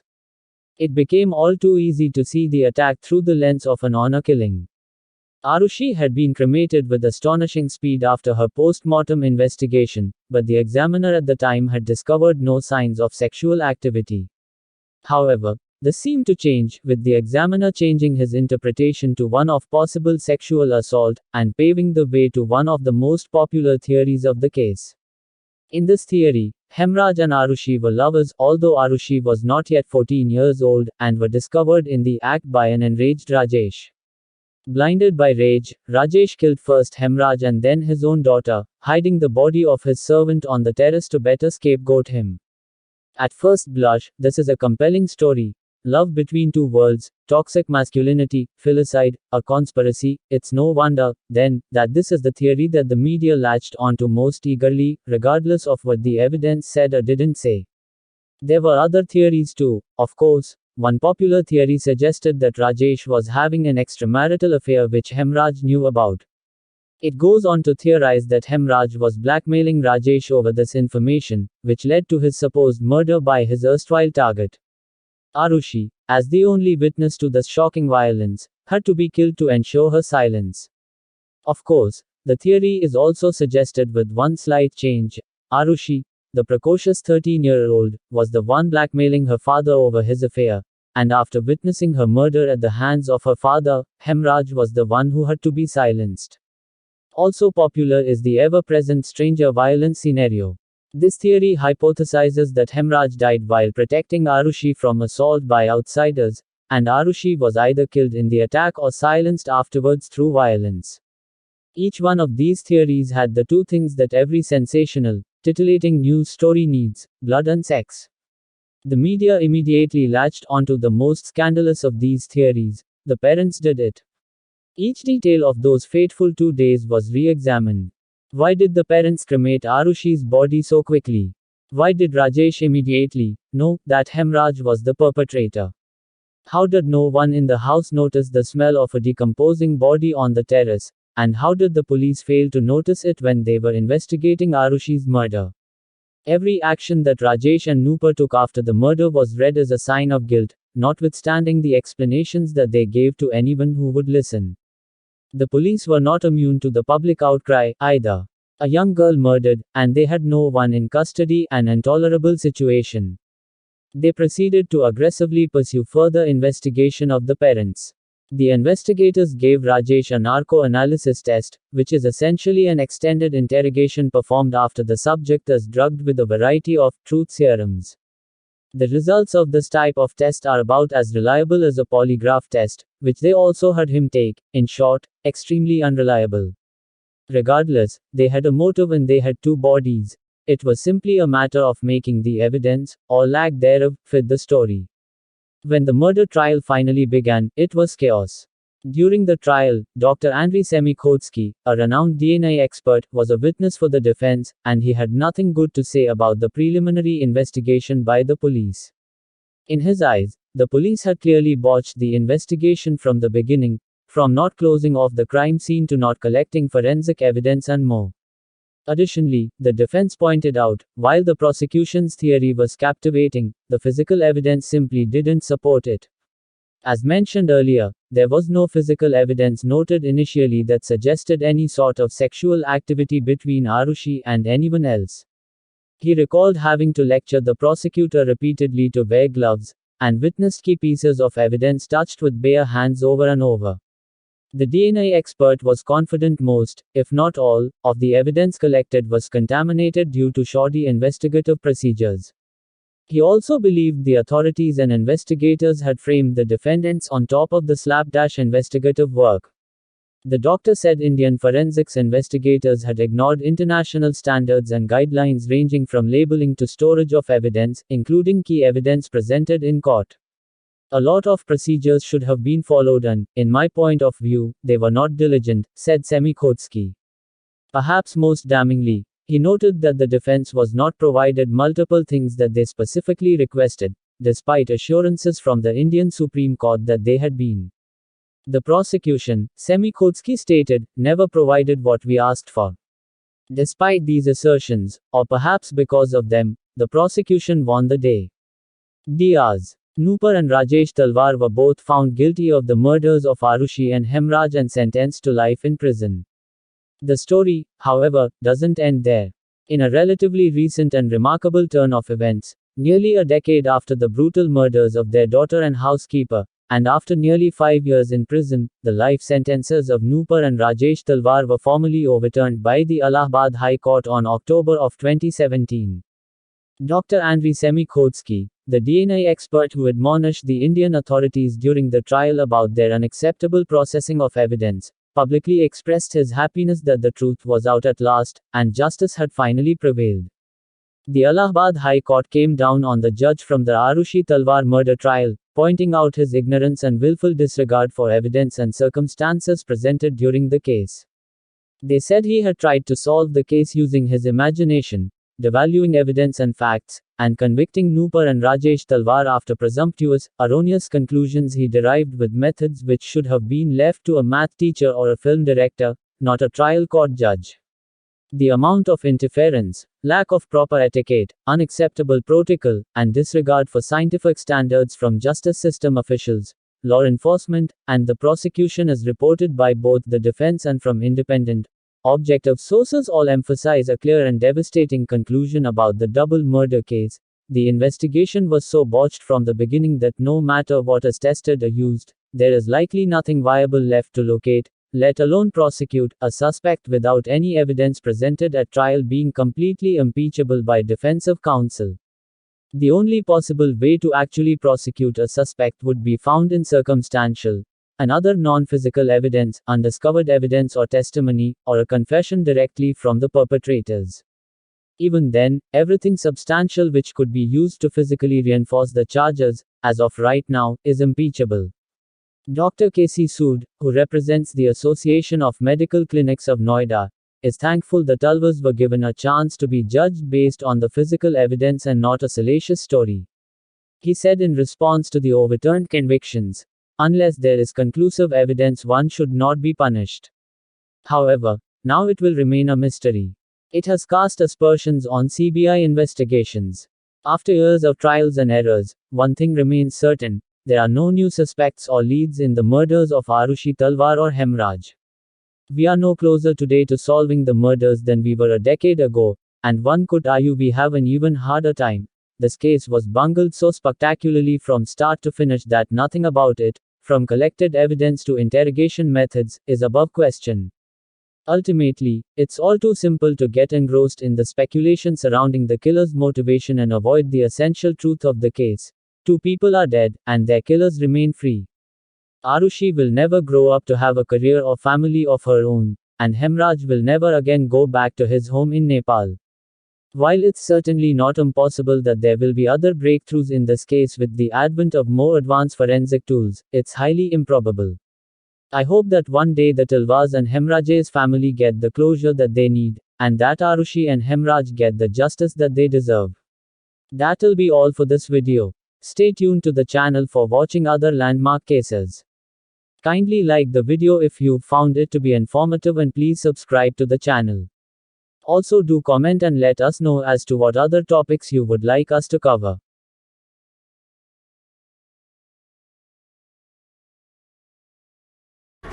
He's a very simple person from hills, from a poor background, doing a household job, obeying the instructions, not raising voice, not asking questions. So I will find him a very simple person. It would be close to impossible to believe that the person about whom this is being spoken of in the next moment would be confessing about one of the most horrendous crimes to have ever been committed in India. Be advised, a mere glance at Surinder Kohli's confession is sufficient to give you nightmares. तो मैंने उसी time तुरंत काट करके और इसका मैंने बाजू और ये सीने का एक पीस भी खाया था। अच्छा। हाँ जी, जो मैंने घर में ही मतलब किचन में बनाया था। किचन में बनाया था। हाँ जी। From the title itself, you might have had a feeling that you've heard somewhere about this case. A case of such cruelty that had never been seen before. A crime that could make you question yourself as to how much barbarous and inhuman a person's psyche could be to commit a crime of this sort. Nithari case is one of the most horrifying and gruesome cases of 2006. Nithari is a village situated in Noida, Delhi. This case involved the commission of heinous crimes like sexual abuse, murder, cannibalism, and attempted necrophilia. The case grabbed headlines in media due to its brutal and rare nature of crimes. The case came to light after a continued series of disappearances of the children, both boys and girls, and teenagers from the Nithari village in the year 2005 and 2006. Investigation of this case ultimately led to tracing of the bungalow of Moninder Singh Pandher, and this caused the disappearance mystery of the Nithari village to unfold one step after the another. In year 2003, an abnormally high number of women and children were reported to be missing from Sector 31 of the Nithari village in Noida. The fact of women and children missing from the village predated Surinder Kohli's arrival as a domestic servant of Moninder Singh Pandher, who was a businessman and the owner of the bungalow number D5 located in Sector 31 of the Nithari village. Numerous missing reports were filed to the police by the families of the victim, but no action was taken. In February 2005, 14-year-old girl named Rimpa Halder went missing from the 8th of February 2005. Her parents made several attempts to register a missing report of her daughter with police but were unsuccessful. In March 2005, some boys playing cricket found a hand in the plastic bag in the drain located behind D5. The matter was informed to the police, who, declaring the hand as an animal carcass, asked the villagers to forget about the incident as nothing was wrong. This can be confirmed by the statements of prosecution witnesses 23 and 24, which are available as evidence in the court records. Facts of the case: on the 7th of May 2006, a girl named Payal informed her father Nand Lal about her going to Moninder Singh Pandher bungalow, but after that, she went missing. Her father went to search her in D5, where Pandher lived with his servant Kohli. Pandher was not in Noida that day, and Kohli denied knowing anything about Payal. Nand Lal went to the police to register a complaint of his missing daughter, but police refused to register his complaint. Tired of visiting police and Pandher for 1 month, he approached the then Noida SSP on June 2006 for help.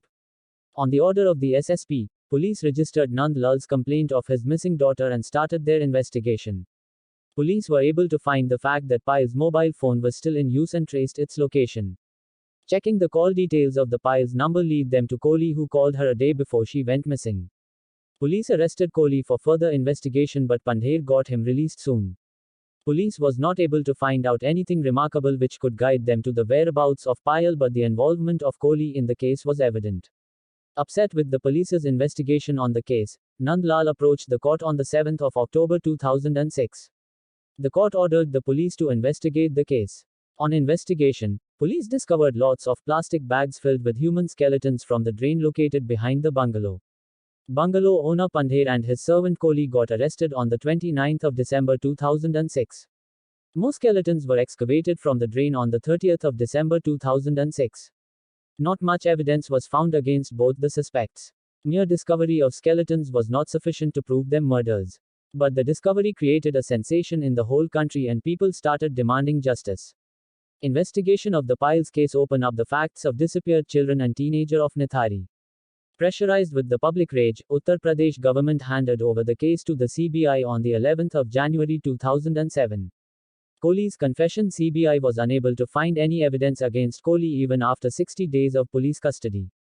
They applied to the magistrate to have Kohli's confession recorded on the 27th of February 2007, stating that he was willing to confess. Kohli's confession was recorded by the magistrate. In his confession, Kohli gave a detailed account of how he lured the victims, 9 female children, 2 male children and 5 adult women, into the house, murdered them and attempted to have sex with inert bodies, chopped the dead bodies, eat their body parts and threw the remains in the drain at the back of the bungalow. According to his confession, Kohli was a servant at Pandher's house. Pandher used to live alone in the bungalow and his family resided at Chandigarh. Apart from them, there was another domestic servant named Maya Sarkar, a gardener and 2 drivers employed by Pandher in his house. All the murders were done by Kohli in the drawing room between 9 am to 4 pm. After each killing, he would carry the body upstairs to a bathroom and chop it into small parts. He would leave the bathroom in that condition and only after cooking some of the body parts and eating them, he would clean up the bathroom and drawing room.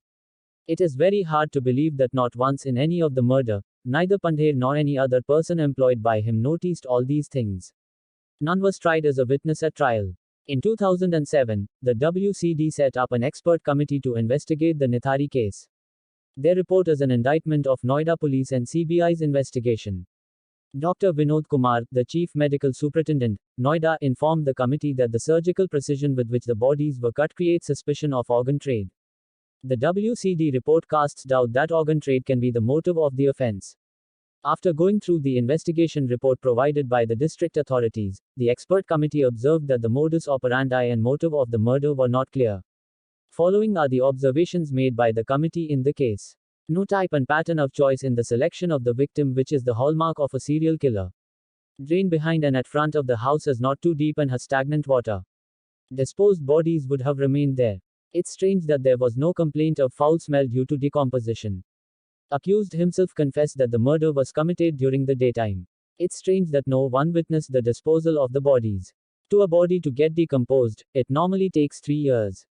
Deaths were as recent as 2006, yet only bones and skull was found. Torsos were disposed of separately by the accused, which was discovered only after search carried out under the supervision of the CBI. Upon which the committee gave following submissions: CBI should look into angles into organ trade, sexual exploitation, and forms of crimes against women and children. Need to study records of organ transplant of all the hospitals of Noida to trace the donor and the recipient. The discovery of more and more bodies creates a suspicion of involvement of some other person in the case. To know the motive and modus operandi of the case, the involvement of other persons needs to be investigated. The timeline of the Nithari case will give a better insight into the proceedings and judgment of the case till now. Year 2006, December 29, Nithari case came into light with the discovery of skeletons from the drain located behind the bungalow number D5 of Sector 31 in Nithari village of Noida. The owner of the house, Moninder Singh Pandher, and his servant Surinder Kohli were arrested as the prime suspect. December 30th, more skeletons were discovered from the drain. December 31st, 2 police constables were suspended for negligence in their duty. Year 2007, January 3rd, Uttar Pradesh government suspended the then SSP, Piyush Maurya, Gautam Budh Nagar district. The then additional SP of Noida, Soumitra Yadav. Former circle officer, Sevak Ram Yadav. 6 suspended sub-inspectors were dismissed. January 5th, Pandher and Kohli were taken to Gandhinagar for extensive narco-analysis test by UP police. January 10th, CBI took over the case for investigation. January 11th, first CBI team visits Nithari for investigation. 30 more bones found near Pandhar's bungalow. January 12th, Pandher and Kohli interrogated by the CBI. January 20th, UP government filed a report to NHRC. February 8th, Pandher and Kohli sent to 14 days of CBI custody by special CBI court. Year 2009, February 13th. Kohli was awarded death sentence by the special CBI court for rape and murder of Rimpa Haldar, one of the several victims. September 10th, Pandher and Kohli were awarded death sentence by the trial court. The Allahabad High Court acquitted Pandher but confirmed Kohli's death sentence. Year 2010, on January 7th, Supreme Court stayed the death sentence of Kohli. Year 2014, on July 20th, mercy petition of Kohli was rejected by the former President Pranab Mukherjee. On September 8th, court stayed Kohli's execution at 1 a.m. at night. He was to be hanged on September 12th in Meerut jail. On September 12th, the Supreme Court extended the interim stay on execution of Kohli till October 29th. On October 28th, the Supreme Court bench headed by the CJI, HLD2 rejected the review petition stating that the court did not commit any error in its judgment. Year 2015, January 29th, a division bench comprising C.J. Chandrachud and Justice Baghel held execution of Kohli's death sentence. The reason stated by them was, it would be unconstitutional in view of the inordinate delay in deciding mercy petition. The order came after a PIL filed by an NGO named People's Union for Democratic Rights, whose contention was that the period elapsed in the disposal of Kohli's mercy petition was 3 years and 3 months and execution of death sentence would be in violation of Article 21 of the Constitution. Year 2017, July 22nd, CBI convicted Pandher and Kohli and said that the sentence will be pronounced on July 24th. July 24th, Pandher and Kohli awarded death sentence by CBI rape and murder in Pinky Sarkar case. This is the 8th of the 16 murder cases in which the judgment has been delivered in Nithari case. Judgments on other 8 cases are yet to be delivered. It has been almost 11 years since the case first came into light and families are still waiting for the justice, which clearly shows the shortcomings of our system to provide criminal justice. That'll be all for this case. Kindly stay tuned so that we bring more cases like this to you, which have altered the scenario of our society. Please like this video if you found this content informative and do subscribe to our channel, and you can also comment below as to what are the other topics you'd wish us to capture.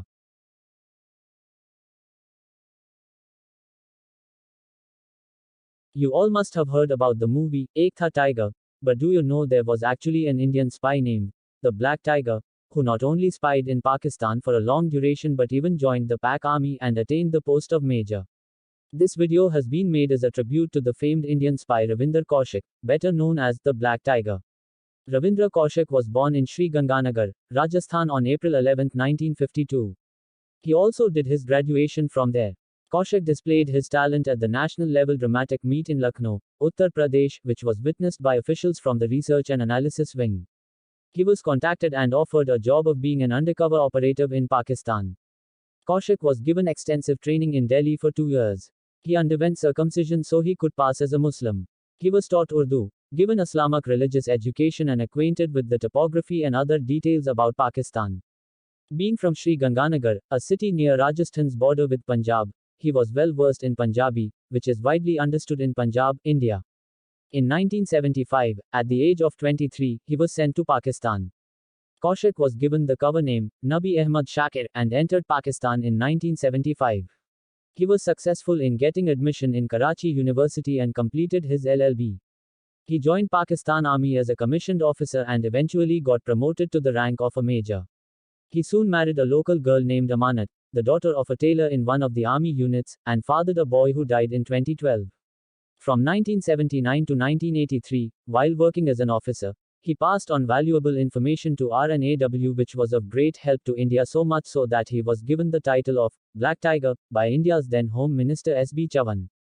In September 1983, RNAW sent a low-level operative, Inyat Masih, to get in touch with Kaushik.